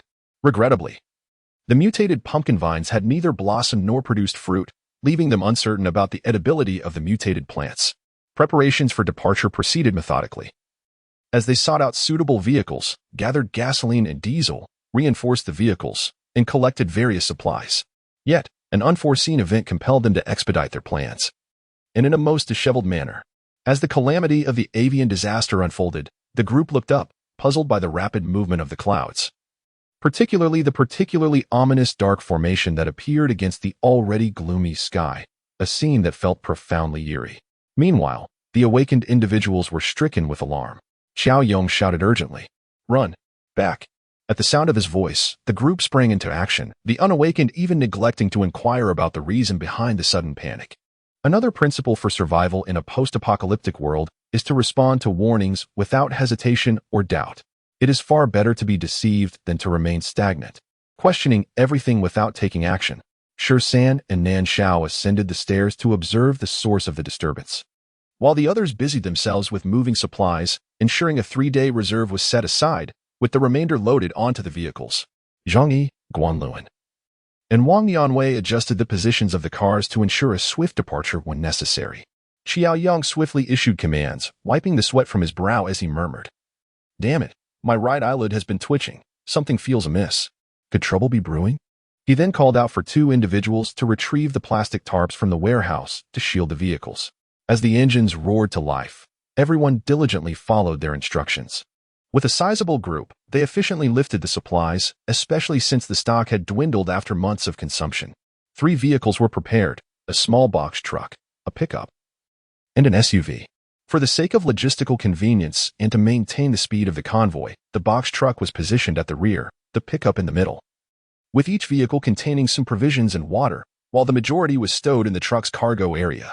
Upon entering the hotel, Zhang Yi immediately sought the figures of Zhang Ruiyang and Nan Shao. He found Zhang Ruiyang being embraced by Li Muran, but Nan Shao was absent. As he contemplated in distress where Pei-san might be, he greeted Li Muran briefly before rushing upstairs. Upon reaching the 3rd floor, one would immediately behold Nan Shao engaged in a struggle against several entities adorned with ebony wings, desperately attempting to secure the door leading to the corridor.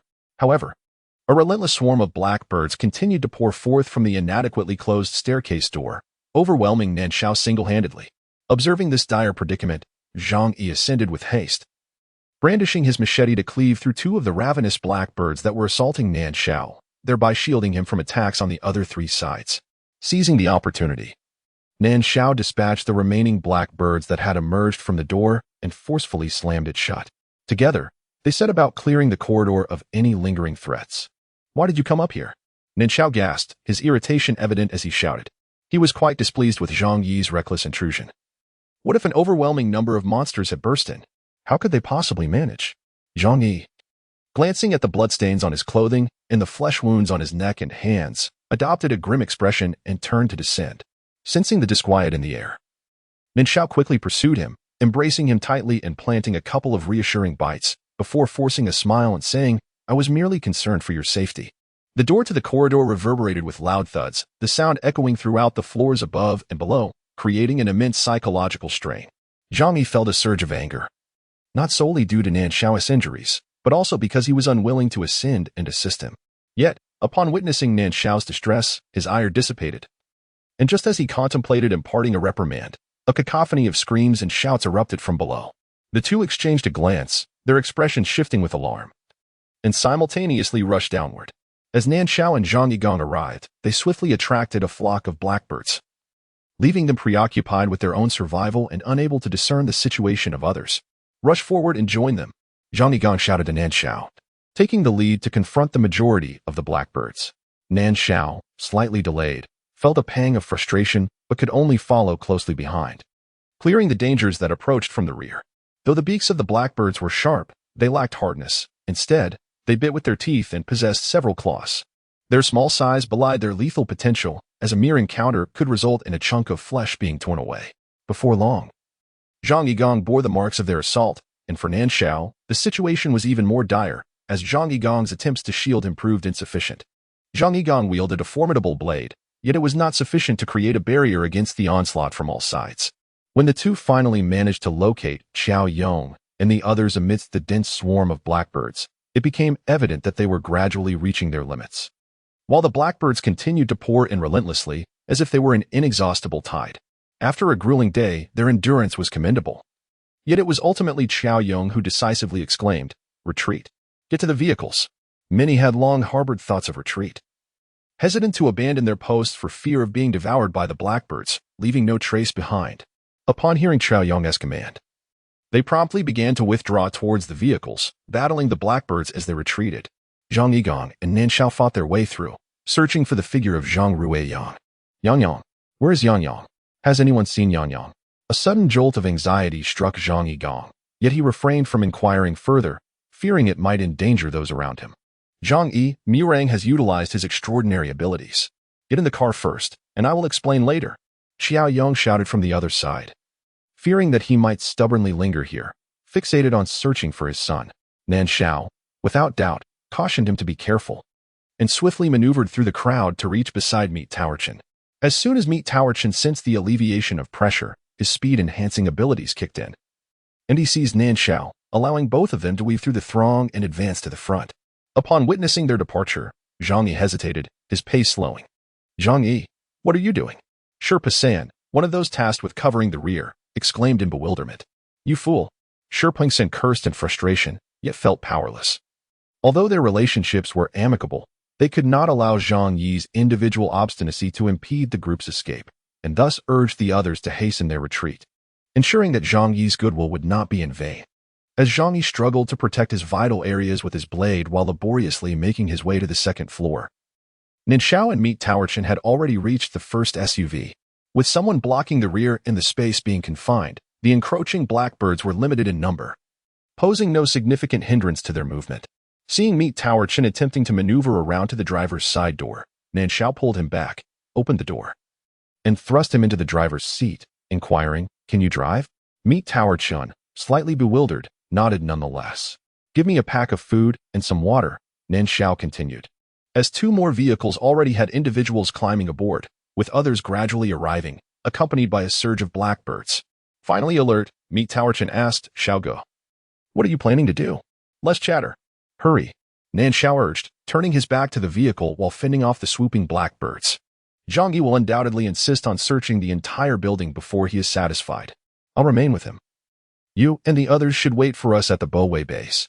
Meat Towerchin turned back to the rear seat of the car, retrieving a package of food and filling it with water from a bottle. He paused momentarily, but then continued.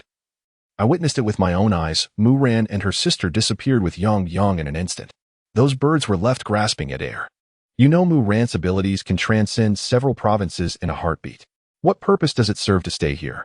With that, he angrily hoisted the packed bag and prepared to leap from the vehicle. I will accompany you.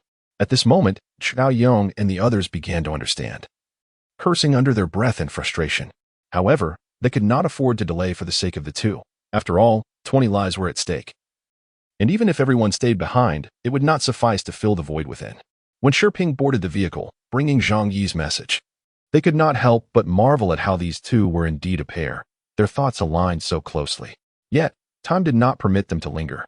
The vehicle was still in the process of starting, the windows shattered by the relentless blackbirds, while the metal roof creaked ominously, threatening to give way at any moment. Let us go, Xiao Yang said to the tearful Meat Towerchin, conveniently diverting some of the ferocious birds. Upon hearing this, Meat Towerchin perked up, wiped away his tears, pressed the accelerator, and the car surged forward. The following vehicles accelerated in tandem, a swarm of blackbirds trailing as they sped towards the outskirts of the county. At this moment, Zhang Yi had reached the second floor and entered the room where the four of them resided. He leaned against the door, ensuring that the blackbirds that had followed him inside were thoroughly cleared out before securing the door with an iron rod. Just as he was about to lie down, he felt a heavy thud against the door, distinct from the sounds of the blackbirds colliding. Then, he heard Nan Shao's voice. Zhang Yi, open the door. Startled, he quickly removed the iron rod and swung the door open, allowing Nan Shao to rush inside, accompanied by several blackbirds that clung to him. By the time Zhang Yi managed to close the door again, Nan Shao had already dealt with the birds he had brought in. The two blood-soaked men exchanged a glance, and then simultaneously burst into laughter, collapsing onto the ground, utterly exhausted. After some time, Nan Shao finally managed to dislodge the backpack from his back, tossing it aside and lying down comfortably. After a considerable pause, Zhang Yi spoke up. Nan Shao, what you did was incredibly foolish. It felt almost like a love sacrifice. While he had never contemplated death, he understood Nan Shao's intentions. Yet, the likelihood of survival alone paled in comparison to leaving with others. Nan Shao chuckled softly. But after a couple of laughs, he broke into a cough that aggravated his wounds, causing him to gasp for breath until he eventually regained his composure. Brother, do you know that when I was scratched by a zombie, it was all for the sake of getting my brother an apple? He gazed at the dim ceiling, his voice subdued and deliberate. I truly cherished him back then. to the point that I would have given my life. Zhang Yi paused, recalling that Nan Shao had previously mentioned his affection for his younger brother. However, he had never considered it in a different light until now, realizing it was a different kind of love altogether. For a moment, I felt a peculiar sensation in my heart, yet I refrained from interrupting the other person. Brother. Back then I would have deemed it foolish, but not anymore. Nan Shao chuckled softly, perhaps unwilling to endure the same hardships as before. His laughter faded into silence. With you by my side, I feel it is worthwhile, truly worthwhile. The frustration that had briefly bubbled within Zhang Yi dissipated upon hearing these words, and a smile involuntarily graced his lips, though he couldn't help but inquire, "What about your brother?" It was undeniably challenging to feign indifference. "He left after I was injured. He departed with the others," Nan Shao replied with an air of detachment, devoid of sorrow or resentment. They were merely strangers from that moment onward. Zhang Yi hesitated, contemplating whether to probe further, but ultimately refrained from asking additional questions. Everyone carries their past. Nan Shao does, as does he. There is no need to delve deeper. Yet, it seemed Nan Shao understood the inquiry lingering in his mind. He spoke casually, "There is nothing between us, really. It was merely my unrequited affection." And he found it rather distasteful. Had I possessed financial independence, he would have likely vanished long ago. Zhang Yi, upon hearing this, couldn't help but draw parallels to his own situation. If he had rejected that person at the time, it would have been rather pitiful for him. A twinge of sympathy welled up in his heart, prompting him to laboriously shift closer and lie beside Nan Shao. He then diverted the conversation, asking, "Do you wish to pursue it?" His words carried a hint of jest, for both of them were utterly exhausted, rendering any possibility of action implausible. Yet, there lay an undercurrent of sincerity. It was evident in the way Nan Shao felt the subtle shifts in Zhang Yi's body whenever they shared a kiss, and the restraint that accompanied it. Unfortunately, circumstances had never allowed them to reach that final step. Moreover, their current predicament was far from optimistic, and he wished to avoid any lingering regrets.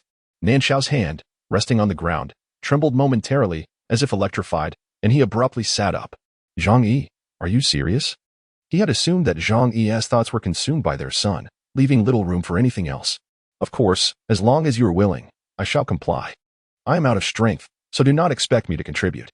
Zhang Yi replied with a smile. The darkness had enveloped them, obscuring their features. Yet the intensity of his emotions was palpable. As for Yang, he was undoubtedly anxious, but urgency would not alter their situation. It was Nan Shao who remained by his side. "Then let us proceed." Nan Shao gritted his teeth, even if he could hardly move. He was determined to find a way to see this through. A moment of hesitation passed. "But your body, it is of no concern. I will need a few days to recover anyway, so a little more will not make a difference," Zhang Yi responded firmly. He possessed a certain understanding of the dynamics between men, knowledge gleaned from his profession, having encountered all manner of individuals, rendering him unperturbed by the intricacies of their situation. Without further ado, the sound of hurriedly shedding clothes filled the darkness. They had no time to waste on superfluous actions. Everything was stripped down to its essence, as if they were partaking in a solemn ritual, drawing as close to one another as their pain would allow. There was scarcely any joy to be found. As soon as Nan Shao entered, he collapsed onto the ground. Zhang Yi could not help but transition from muffled groans to subdued laughter, only to be overtaken by pain sighs, for his body was riddled with injuries, rendering even the simplest act of laughter a luxury. After what felt like an eternity, Nan Shao turned his head, gently pressing a kiss upon Zhang Yi's face, murmuring something indistinct before continuing his tasks. Zhang Yi could not discern the words, nor did he possess the energy to inquire further. Once their duties were fulfilled, the two could no longer sustain themselves and fell into a deep slumber, entwined in each other's embrace. Nan Shao woke after merely an hour, compelling himself to rise with caution. He quietly departed from Zhang Yi, tidying up the area by disposing of any remnants, donning his clothing once more, and carefully relocating Zhang Yi to the bed, ensuring he was properly covered with a blanket. In that frigid weather, should they have spent the night on the floor, it was certain that even if they did not succumb to their injuries, they would perish from the cold. During this process, Zhang Yi experienced a fleeting moment of consciousness, but upon confirming that all was well, he succumbed to sleep once more. Unlike Nan Shao, he could not rely on the corpse crystals to restore his vitality. He had to rely solely on the restorative power of slumber. Once Nan Shao had settled Zhang Yi and organized himself, he retrieved some water from his bag, offering a few sips to Zhang Yi before quenching his own thirst. He then located the corpse crystals they had left behind in the room and commenced the process of absorption amidst the relentless, exhausting sounds of the black bird's relentless assaults. It must be noted that the metallic walls crafted by Shipeng San were remarkably sturdy.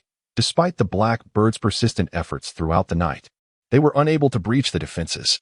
When Zhang Yi finally awoke, he found Nan Shao engaged in the grim task of dealing with the lifeless bodies of the black birds. The flame of the candle flickered incessantly, buffeted by the wind that surged through the window, casting a dance of moving shadows throughout the room. This interplay harmonized with the sounds of flapping wings, crashing, and scratching from outside, creating an eerily profound sense of silence, as if one were ensconced within a tomb. "How are you?" Upon hearing the commotion, Nan Shao looked up, his gaze tender enough to evoke a sense of tranquility. Thankfully, he masked his inner embarrassment with the motion of propping himself up, leaning against the headboard. Acutely aware of the pervasive pain coursing through his body, the minor aches incurred from their endeavors fading into insignificance. "Do you have the crystal core?"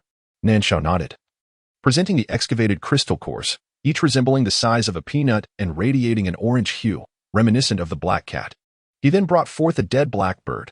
"Take a look at this creature."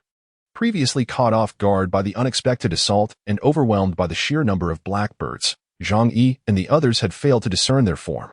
It was only now that he realized the blackbird perhaps could not rightly be termed a bird at all. It possessed wings robust yet slightly smaller than those of an eagle, but bore the head of a rat and the body of a cat, complete with 6 claws and a long, slender rat tail, an appearance that was decidedly unsettling. "If this thing is edible, it could completely resolve our food supply issues." Zhang Yi's arms throbbed painfully, and he refrained from reaching out for the specimen, begrudgingly envying the formidable stamina and recuperative abilities of the superhumans at this juncture. Zhang Yi's hands were hardly any cleaner. The two of them searched around and eventually found their toothbrushes. They rinsed the handles slightly with water and, using them as both knife and chopsticks, shared the meager meal. Naturally, it was Nan Shao who took on the labor of preparation. This creature, rumored to consume human flesh, raised suspicions in Nan Shao's mind, reminiscent of the cat that had attacked Zhang Ruiyang previously. He doubted the meat was fit for consumption. Nevertheless, he continued to slice off a small piece of the bizarre rat bird's flesh and placed it over the candle to roast. Before long, an unpleasant, sour odor wafted through the air. Initially, Zhang Yi had not considered the implications of the bird's potential diet, but once Nan Shao mentioned it, the thought rendered him unable to stomach even the most aromatic of cooked morsels. "How are you?" He shifted the conversation. Nan Shao discarded the meat into the trash, glancing at the window obscured by countless ratbirds, allowing barely a sliver of daylight to penetrate. Otherwise, he would not have wasted the candle. "I'm fine. I absorbed quite a bit of corpse crystal last night, and my strength has fully returned. These external wounds are not serious." Both of them deliberately avoided discussing Zhang Ruiyang, as they lacked the means to venture out and search for him. Such discussions would only heighten their anxiety and concern, proving futile. "I'll sleep for a while. Wake me if there's anything." Nan Shao stowed away the crystal core, found a towel, and vigorously scrubbed his hands. The dried bloodstains proved stubbornly resistant to cleaning, and he eventually gave up. He then lay down beside Zhang Yi, fully clothed, and gently embraced his waist, almost instantly succumbing to sleep, the sound of his snoring filling the air. Having spent a sleepless night, Zhang Yi understood that while the energy within the corpse crystals could replenish his stamina, it could never substitute for the rest his mind craved. Glancing at the window and door, he perceived that they would likely remain unbreached for the time being. He extinguished the candle, gently placed his hand on Nan Shao's head, and closed his eyes, albeit his ears remained attuned to any disturbances outside. Initially, they released approximately 10 mouse birds, working in unison without consuming much time. Although these birds were agile, the moment they detected the scent of blood emanating from the two, they flocked recklessly towards them, showing no inclination to evade. Nonetheless, both sustained numerous injuries despite their efforts. Moving forward, they resolved to take their time, prioritizing self-preservation over haste. Feeling the fabric of his undergarment soaked with blood and sweat, clinging uncomfortably to his skin, Zhang Yi did not even furrow his brow. He remarked that the overwhelming number of mouse birds rendered their approach of hastening the kill at the expense of their own safety counterproductive. Rather than slaughtering for a day and recuperating for 2, it was wiser to safeguard themselves from the outset and gradually increase their pace thereafter. Nan Shao acknowledged his insight with a hum, clearly grasping his intent. Subsequently, they released only 5 or 6 mouse birds, without the candle's light. And with the corridor already teeming with these creatures, visibility was severely compromised, forcing them to rely on instinct. Zhang Yi utilized his acute hearing to discern the direction of the mouse bird's assaults, either defending or dodging as necessary, while Nan Shao concentrated his abilities. Perceiving the vibrant hues of life forces to identify the positions of all moving entities within the room. Naturally, this exerted a considerable toll on his powers. Yet with an ample supply of crystal cores at his disposal, he was determined to seize this exceptional opportunity to enhance his abilities. In this round, Zhang Yi dispatched 2 mouse birds, while Nan Shao managed to slay 3. Strangely, they spent more time on these than they had on the previous 10. Yet their unfamiliarity with this new combat style left them with quite a few injuries. Undeterred, they continued to engage with the mouse birds. In the second, third, and fourth rounds, it was uncertain how many rounds they fought, but eventually, they succeeded in eliminating all the mouse birds they had introduced, suffering no further wounds. The floor of the room was now strewn with the lifeless bodies of the mouse birds. They paused to eat and drink, extracting the crystal cores from their vanquished foes, while the corpses were discarded through the gap of the door, quickly consumed by their kindred outside. Any mouse birds attempting to squeeze through that narrow opening were decisively dealt with. After a night's rest, they resumed their efforts the following day. For several consecutive days, they slaughtered nearly 1,000 mouse birds, yet the population outside seemed inexhaustible. As the doors and windows appeared on the verge of yielding to the relentless assaults and clawing of the creatures, it was time to change rooms. Nan Shao made a prompt decision to avoid a chaotic situation should the barriers be breached. The duo examined the 3 other rooms that had been reinforced with metal plates by Shiping, ultimately determining their relocation route. They packed their unfinished provisions, each donning a backpack, and burst through the door, escaping the chamber tainted with the stench and blood of the mouse birds.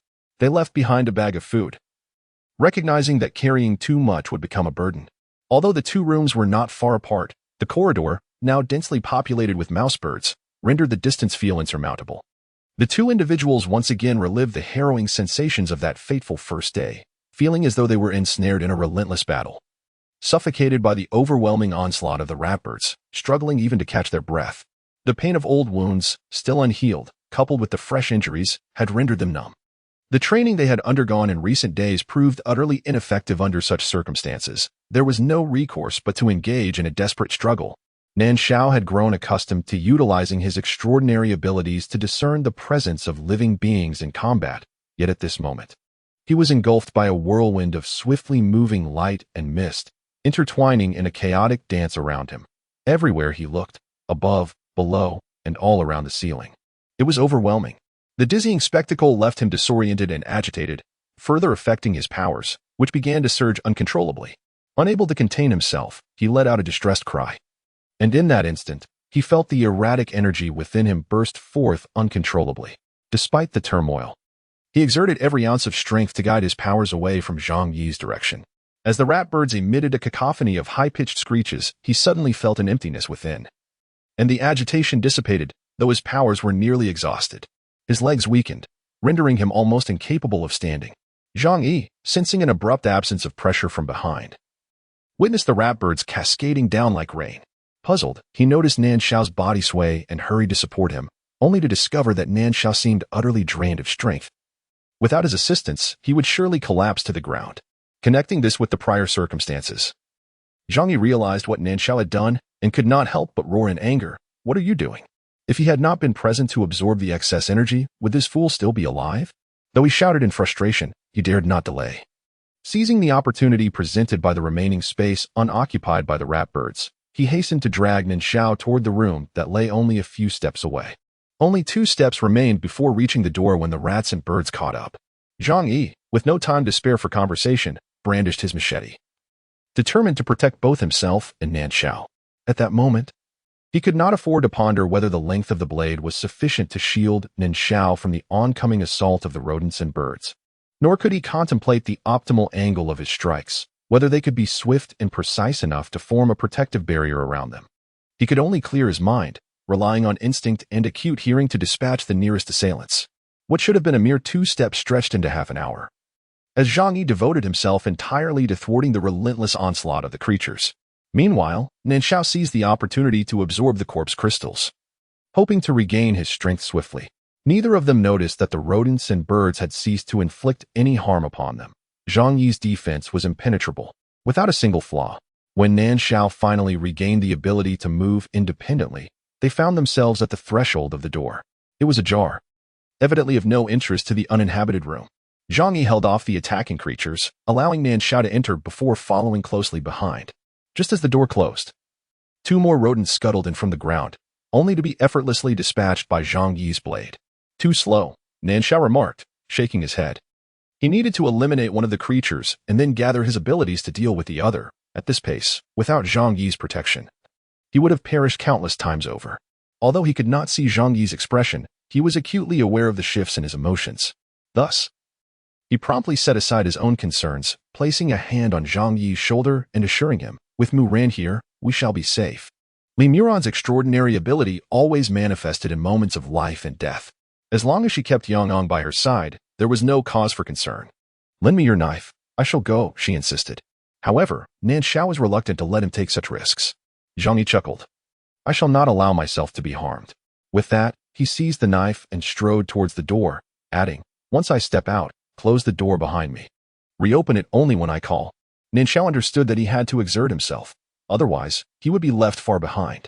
From that day forth, he practiced his ability to attack while also honing his swordsmanship. In his mind lingered a notion, utilizing his unique power to directly siphon the life energy from other beings, thus alleviating the concern of exhausting his abilities. Yet, by the time they began to venture out of their room to cleanse the entire hotel, he had not managed to realize this ambition. The corridor offered more space than the room, still teeming with rodent-like birds, just as it had been when they first emerged. The ceiling, the floor, the walls, and the air were all filled with them. The remains on the ground had long been devoured, leaving behind neither fur nor bone. And even the unexcavated crystal cores had been consumed outright. The rodent-like birds that had devoured the cores became even more formidable, thankfully. They had not yet reached the invulnerable state of the monstrous birds they had previously encountered, or else Zhang Yi and his companion would have faced considerable trouble once more. After a month of relentless slaughter, one night in the midst of slumber, Zhang Yi was abruptly awakened by a rare tranquility. There were no sounds of collisions, nor the jarring scratches against metal that he had grown accustomed to, which left him feeling somewhat disoriented. "You're awake," Nan Shao spoke, noticing his stir. At this moment, his extraordinary ability had progressed to the point where he could eliminate 9 rodent birds in a single shot, though it paled in comparison to his initial outburst. It represented significant advancement for him. At least he could execute this methodical approach without the fear of exhausting his powers and becoming vulnerable. The only regret was that his attempts to absorb life energy had consistently met with failure. Zhang Yi listened attentively for a moment and noted the absence of flapping wings. The foul odor emanating from the rodent birds had also diminished considerably, allowing him to exhale in relief. It was crucial to recognize that they were now confined within the last metallic chamber, and if the rodent birds did not retreat, they would soon find themselves without refuge. Even if they managed to preserve their lives, it was unlikely to be as effortless as it was at present. The sheer number of rodent birds was overwhelming. He could scarcely estimate how many they had slain. Numerous breaches had been created in the earthen walls surrounding the hotel, marked by deep claw marks. While the hotel's exterior was a dismal sight, shattered glass and gaping, darkened windows adorned the structure, whose outer layer had been nearly stripped away, rendering it a mottled and unsightly shell, entirely unfit for habitation.